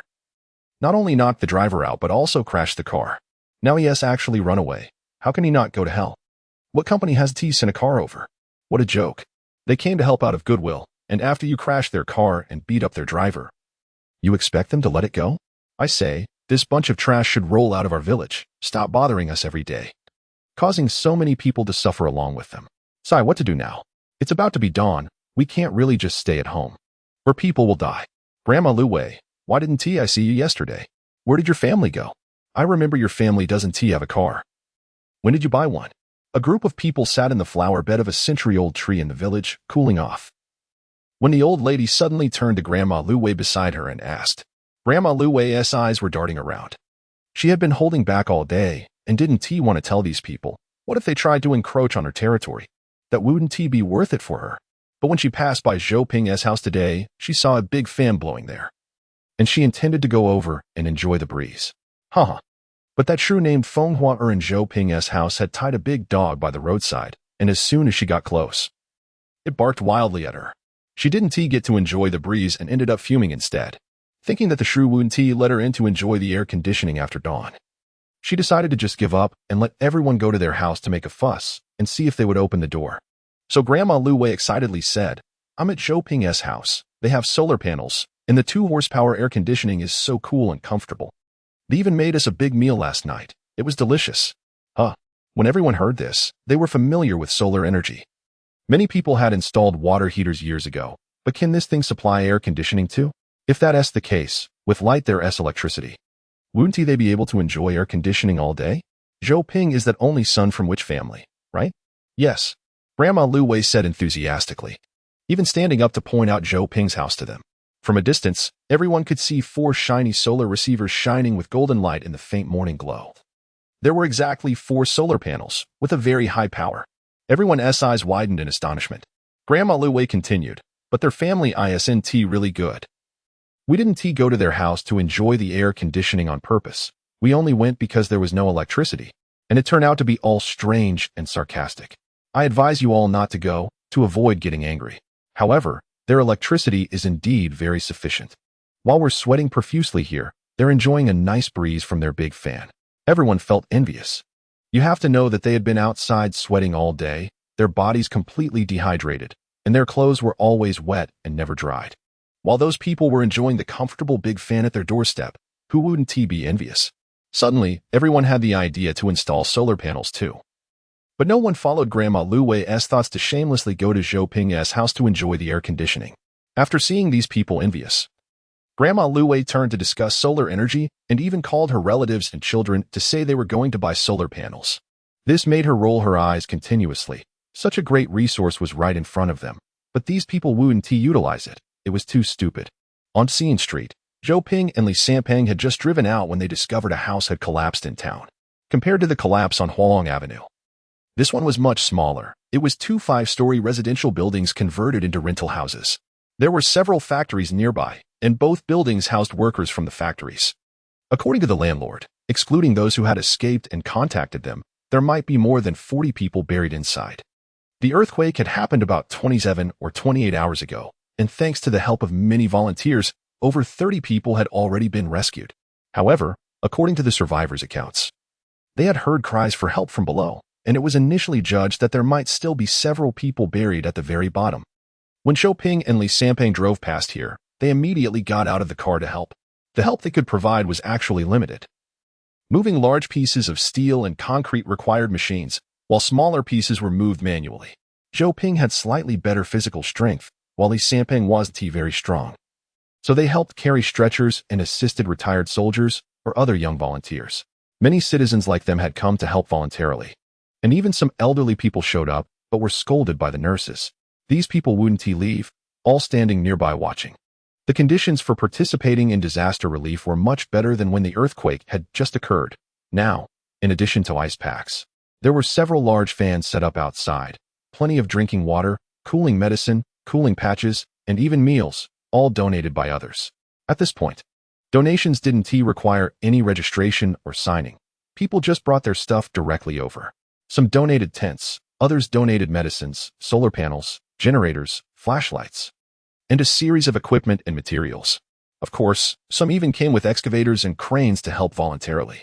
When trying to express these things in words, it always seemed very pale, unable to fully describe the shock of being there. It was a feeling that made you feel life was full of hope. Something you would remember forever once you experienced it. Something you could never forget. No matter how corrupt this world is, no matter how dark life gets. As long as you think of this day and remember that you once worked together with many unrelated strangers to accomplish these things, your soul will not fall. This power is endless. Chapter 96, 65, Hospital. However, this joy didn't last long. Because just as dawn broke, Xiaoping suddenly received a phone call. It was actually from Feng Yue. Xiaoping's expression became serious. Could it be that something happened at the construction site? He hurriedly answered. Hello? Captain Zhou. Duanong has been buried in the tunnel. He is now at the 6th hospital, and he might not last much longer. A brief sentence plunged Xiaoping into an ice cave. The tunnel collapsed? How is that possible? Without having time to think further, Xiaoping hung up the phone, pulled Li Sanping, and ran to the car. Where are you going? The hospital. Xiaoping dropped this sentence, and the two were already in the car, starting the engine and speeding onto the road. Perhaps because the news was too shocking, Xiaoping forgot to turn on the air conditioning. It was Li Sanping who turned it on. Seeing Xiaoping's face turn pale, with his brows tightly knitted together, the whole person suddenly filled with a gloomy depression. He didn't dare to ask. Just like that, the two quickly arrived at the 6th People's Hospital. By the time they got there, the hospital was packed with people. They had never seen such a crowded scene in a hospital. Countless injured people, countless family members, countless stretchers, and noisy police, volunteers, children, and elderly people surrounded the hospital, with injured people covered in blood and dust lining up directly onto the road, and people weeping and lamenting. The scene was more than just a reflection of the world's hardships. It was utterly shocking. Without going to the hospital, they wouldn't have known the situation had reached this point, but neither of them had the heart to care about others. Xiaoping carefully squeezed through the crowd into the hospital, with Li Sanping closely following. Inside the hospital, it was even more crowded and congested. Nurses were shouting. Family members were wailing. Everyone was busy to the point of flying, and Xiaoping walked to the front desk intending to find Duanong's ward. But there were too many people at the front desk, and he couldn't squeeze in at all. He could only step back and call Feng Yue. After finally getting through, he and Li Sanping wandered around the hospital before finally finding them in a corridor. Lu He, with his characteristic curly hair, stood out in the crowd, and Feng Yue was standing to his left. Upon seeing Xiaoping, she quickly waved to him. The congested crowd made it almost impossible to move. The aisles were filled with injured patients, each person surrounded by family members, crying, shouting, and in despair. The long corridor was filled with the brevity of life. After squeezing through, tears fell from Feng Yue's eyes. She was covered in dirt and had several bloodstains on her body, but they looked like they came from someone else. Xiaoping glanced at Duanong on the hospital bed. There were no obvious external injuries and not much dirt on him, but his mouth area was noticeably bruised. Lu He said that during the earthquake, the tunnel collapsed, and Duanong had narrowly escaped in the excavator's cabin. 3 people were buried in the collapse, and Duanong was the only survivor. The construction site mobilized all workers and engineers, and it took just 42 minutes to dig him out. But it was still too late. Duan was severely hypoxic, and his brain tissue was damaged. The doctor said that if it was serious, he wouldn't survive the day. But if he was lucky, he would end up in a vegetative state. So, whether serious or lucky, it was a heavy blow for both Duan and Yijia. After the incident, Yijia had fainted 4 or 5 times from excessive grief and had a severe tendency towards negativity. Feng Yue was afraid she couldn't hold on. So after thinking it over, she called Zhou Ping over. Whether it was to see Duan one last time or to help Yijia. Just being able to do something was enough. At this moment, Yijia was curled up on Duan, completely immersed in her sorrow, as if isolated from the outside world. Zhou Ping spoke a few words to her, but she couldn't hear anything. Zhou Ping's eyes were red. He no longer wanted to say that he understood Yijia's feelings because every time he encountered such a situation, he had to recall his own past life, which was a tremendous torment for him. After dawn, he and Li Sanpang stayed in the hospital. During this time, Lu He returned to the construction site, leaving Feng Yue to accompany them. The hospital was always crowded, with wards and corridors overflowing. This situation was bearable at night, but it became worse after dawn. There was a shortage of medical personnel, medical supplies, hospital beds, and various facilities. Although the hospital was one of the first to restore power as the sun rose, the heat generated by the large crowd made the corridors a very unsuitable place for recovery. The noisy and chaotic crowd, the proliferation of various bacteria and germs, and, most critically, the hospital system was unable to cope with such high-intensity chaos. By 4 in the afternoon, the doctor finally found time to re-examine Duan and regrettably informed them that the likelihood of him becoming a vegetative state was very high, directly advising them to seek treatment at other hospitals, as the environment here was no longer suitable for him. By 5 o'clock, Zhou Ping asked Li Sanping to stay and take care of Shou Qi and Zhou Rui. After calling the 2 children to explain the situation, Zhou Ping, accompanied by Feng Yue, took Duan's couple onto the plane to Kyoto. As soon as they got off the plane, they received good news. Perhaps due to Duan's special situation, Lu He quickly helped him apply for medical expenses, with the leader personally advancing 200,000 yuan, which was directly deposited into Duan's account. Thank you. Zhou Ping did not expect the usually opportunistic Lu He to be so dedicated after the incident. On the other end of the phone, Lu He's voice sounded much lower than usual. Where are you? On the way to the hospital. Lu He said, well, Lao Zhou. It's not that I'm talking too much, but during the treatment, you need to advise Yijia a bit. If, hypothetically, it doesn't go well, you need to make sure she saves some money for herself, whether for her own living or to take care of Duan in the future. She will need quite a bit of money. Yeah, I know. After hanging up, they soon arrived at the hospital entrance. As soon as they got out of the car, a strong chill hit them. The frost-covered street had visibility of no more than 15 meters. They hurried along, not having had time to check the weather forecast, unaware of the severity of the smog in Kyoto and the cold weather. But they couldn't care less about such external matters and rushed to get Duan into the hospital. Before coming, they had contacted this hospital through the previous doctor, and the hospital received them and immediately began checking Duan. I'm going to buy some clothes. Feng Yue couldn't take it anymore. She was shivering so much that she felt she might faint any second. Zhou Ping and Yijia were not much better off. I'll transfer you some money. I'll go first. Feng Yue ran outside without collecting any money. Once outside the hospital, the cold wind hit her. The plants in the roadside flower beds were all frosted over. This world felt so surreal. She never expected the Sichuan-Chongqing area to be sweltering, while Kyoto was so cold it made her question life. It was simply exasperating. Chapter 97, 65. Smog. Feng Yue was freezing as if she had Parkinson's, running down the street. Everyone was wearing N95 masks and bundled up tightly, except for her, who was only in a short-sleeved shirt. Fortunately, she was wearing long pants. If she had been in shorts, she felt that just this short time could have led to lifelong rheumatic pain. She dashed into a nearby clothing store, where the comfortable heating made her breathe a sigh of relief. However, just as she prepared to buy clothes, she realized the prices in this store were outrageous. A casual down jacket cost 3,000 or 4,000 yuan, not to mention the sweaters inside, which were at a level that would empty her savings. So she decisively gave up on buying. Then, mustering her courage, she asked the sales clerk, "Excuse me, where can I find some cheaper clothes? I need to buy clothes for several people. We came from out of town and didn't expect it to be so cold here. We didn't prepare anything." The sales clerk, initially curious about her scant attire, didn't show any impatience when she heard the question. She gave her the address of a nearby discount store. After checking the navigation and finding it a bit far, Feng Yue called a car. The clerk also told her to stand by the heating vent for a while longer. And Feng Yue was extremely grateful. You must remember to wear a mask. The smog in Kyoto has been very severe these past 2 years. It could be called toxic fog, and it's easy to develop respiratory diseases like bronchitis or acute pneumonia.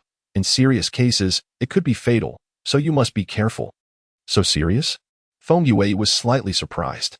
She remembered the continuous heavy rains and typhoons in the south that had submerged many areas, forcing many families to evacuate to the interior. But upon arriving at the interior, it was still unbearably hot, entering a second hell mode, which had drawn much mockery and ridicule from netizens. She didn't expect that the situation in Kyoto was also not easy, with smog and cold waves.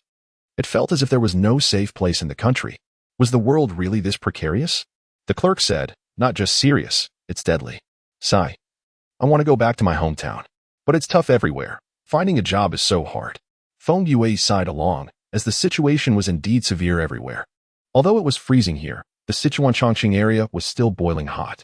But upon careful consideration, she would rather endure the heat than freeze. At least in the heat. She could tolerate it, but this cold weather was too terrifying. She absolutely couldn't withstand it. When the clerk heard Sichuan-Chongqing, her expression immediately showed concern. Are you here to accompany family for treatment? Yeah. Feng Yue nodded, not elaborating further. Just then, the car arrived, and after thanking the sales clerk, she prepared to leave.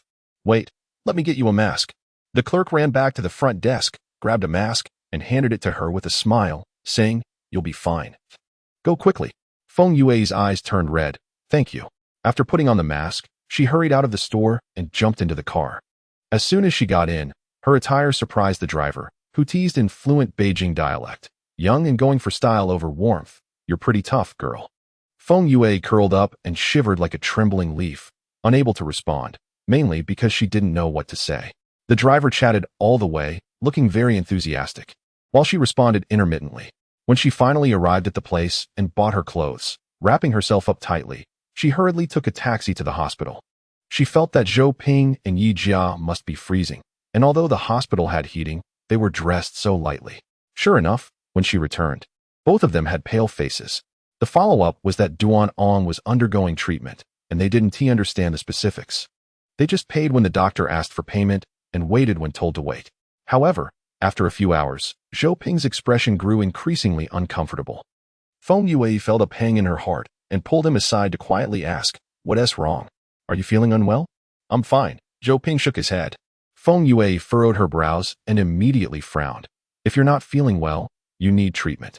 Delaying like this is not good for you, for Duan Ong, or for your 2 children. Don't wait until Duan Ong wakes up and you've collapsed first. This is not right. Zhou Ping found Feng Yue's scolding both amusing and exasperating, and could only explain, my back hurts, probably from being sunburned under the sun the day before yesterday. I didn't feel it yesterday, just a bit itchy, but after wearing more clothes and warming up, I don't know what triggered it. And it started to hurt sharply. Oh, Feng Yue felt embarrassed, realizing that her tone had been too harsh, and didn't know what to say. So she turned to find a doctor.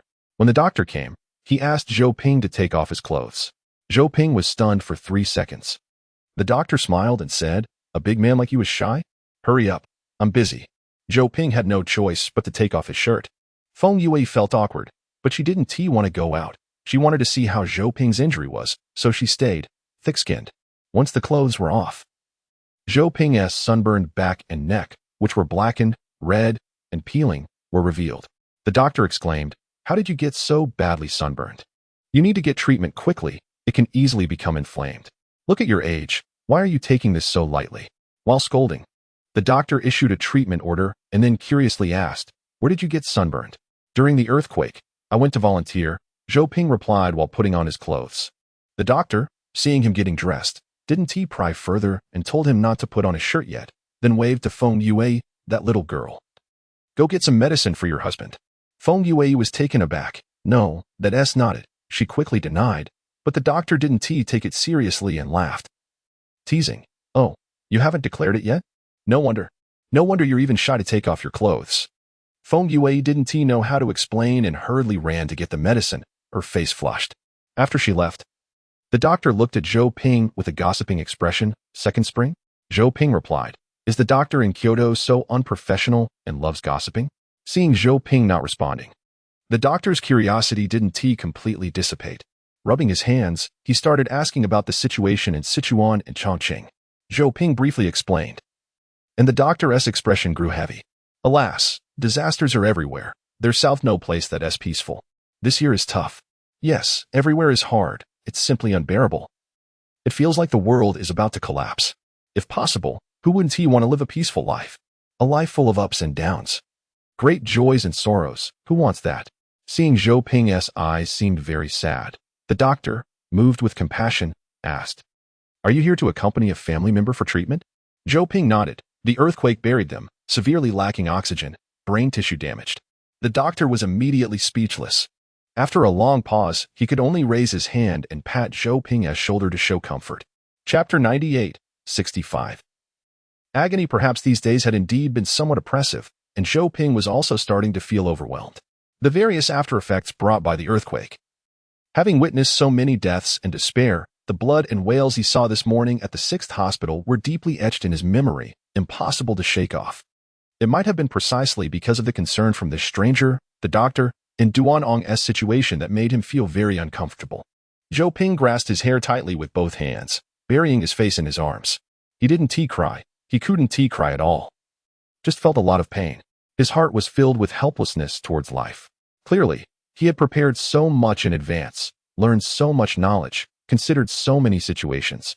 But when faced with these events, he still felt so helpless, powerless.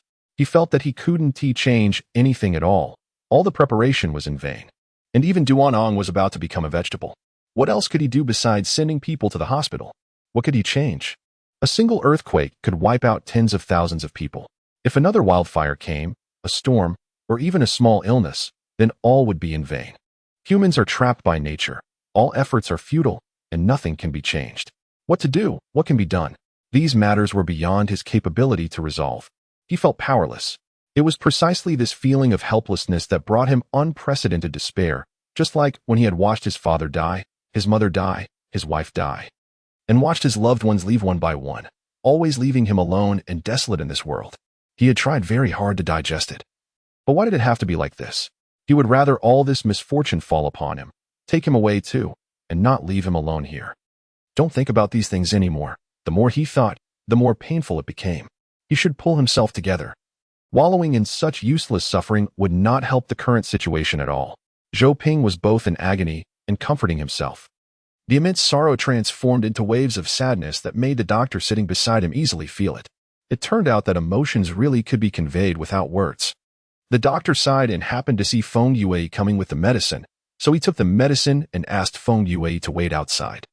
He thought Zhou Ping wouldn't want to show his vulnerable side in front of a young girl. Feng Yue waited outside, sitting on the cold plastic bench. She still felt a slight tremor in her body. It was cold. She was somewhat worried about Zhou Ping. He looked very unwell. But she also knew that at this moment, any more comfort would be useless. He needed to figure things out for himself. Zhou Ping was not someone who could be easily knocked down. There weren't many people in the hospital in Kyoto, or one could say there were very few. Even with the heating on, it was filled with a heavy sense of desolation. The passing medical staff and family members all wore masks, making their expressions invisible. Feng Yue felt like she had come from the warm-hearted Sichuan to the icy north. Soon, Zhou Ping finished the injection and applied the ointment. And the two went away outside Duanong's ward. Only one person could stay in the ward, so they sat on the plastic bench outside, and over time, their hands and feet grew cold, and they were once again frozen, their faces turning blue and ears red. I'll go get you Jia out. You two go find a nearby room to rest and eat something. What about you? I'm fine. Zhou Ping called a nurse to bring Yu Jia out to exchange with her, but Yu Jia refused. You need to rest, if this goes on. He has woken up yet, and you'll collapse first. Yu Jia's eyes were swollen, her face dull, aged by more than a decade overnight. At such a young age, she even had some gray hairs. You really need to rest. She turned her head and called Feng Yue. Okay. Feng Yue responded quickly. Coming over to support Yu Jia. Sister Jia, let us go. If you faint again, it'll just be adding chaos. After she said this, Yu Jia glanced at Zhou Ping and, in a hoarse voice, thanked him with difficulty. The two quickly left the hospital. Zhou Ping stayed in the ward to keep watch. After leaving the hospital, Feng Yue found a double room. She initially wanted to order some food, but unexpectedly, Yi Jia fell asleep as soon as she got to bed. With a heavy sigh, Feng Yue tucked her in and turned on the heating. Fate has been unfair to Yi Jia. She should have had a happy family. But heaven had to play such a cruel joke on her. After sitting in the room in a daze for a while, Feng Yue felt so hungry that her stomach was uncomfortable. Seeing that Yi Jia was still asleep, she went downstairs to buy a thermos lunchbox and ordered some dishes from a nearby restaurant, asking them to pack the food in the lunchbox. Then she rushed to the hospital to bring food to Zhou Ping. It was too cold in Kyoto if she just carried a regular lunchbox. The food would definitely be cold by the time she arrived. Passing by a store outside the hospital, Feng Yue saw an electric heating pad and bought one to take to the hospital. She had expected that she would be sweating in the hospital in the morning and then freezing at night, doubting life in this awful weather, which was simply unbearable. Watching Zhou Ping finish his meal, Feng Yue reminded him to keep warm to avoid catching a cold, which would be very troublesome. After taking the lunchbox back to wash it, Feng Yue went to a nearby supermarket to buy some daily necessities. She thought she could endure it. But as soon as she returned to the hotel, she fell asleep as soon as she touched the bed. She forgot to cover herself with a quilt and woke up cold. It had been a long time since she covered herself with a quilt, and she was really not used to it. Feng Yue muttered as she turned over and finally fell into a deep sleep in the warm bed. The frost and snow in the north came as a shock, and the days in the hospital passed quickly, in the blink of an eye. Half a month had gone by. Feng Yue and the other two still found it difficult to switch between the scorching heat and the cold winter. Half a month later, Duanang's medical expenses had already amounted to 600,000 or 700,000, all of which had been covered by the construction site. Otherwise, neither Zhou Ping nor Yi Jia could afford such an expensive fee. However, despite spending so much money, his condition showed no signs of improvement. Although there had been signs of awakening during the process and his condition had stabilized without deteriorating, it seemed far from truly waking up. The doctor said it could be concluded that he had become a vegetative state. Although there was a possibility of awakening, it was not high. And they should be mentally prepared. Continuing treatment would only be throwing money away. After Zhou Ping and Feng Yue took turns persuading Yi Jia, she no longer insisted. And everyone expected to return home. Zhou Ping suggested that Yi Jia stay in Dashi village, which would make it easier to take care of her and relieve her burden significantly, and Yi Jia agreed. Thus, the group took a flight back from Kyoto. It had been half a month since the earthquake, but the impact of the earthquake had not disappeared at all. Waves of suffering continued to torment the people in this region. It was said that those who had fled from the south to escape the storm and strong typhoon had fled to other cities again. The earth was angry. Who could be unaffected?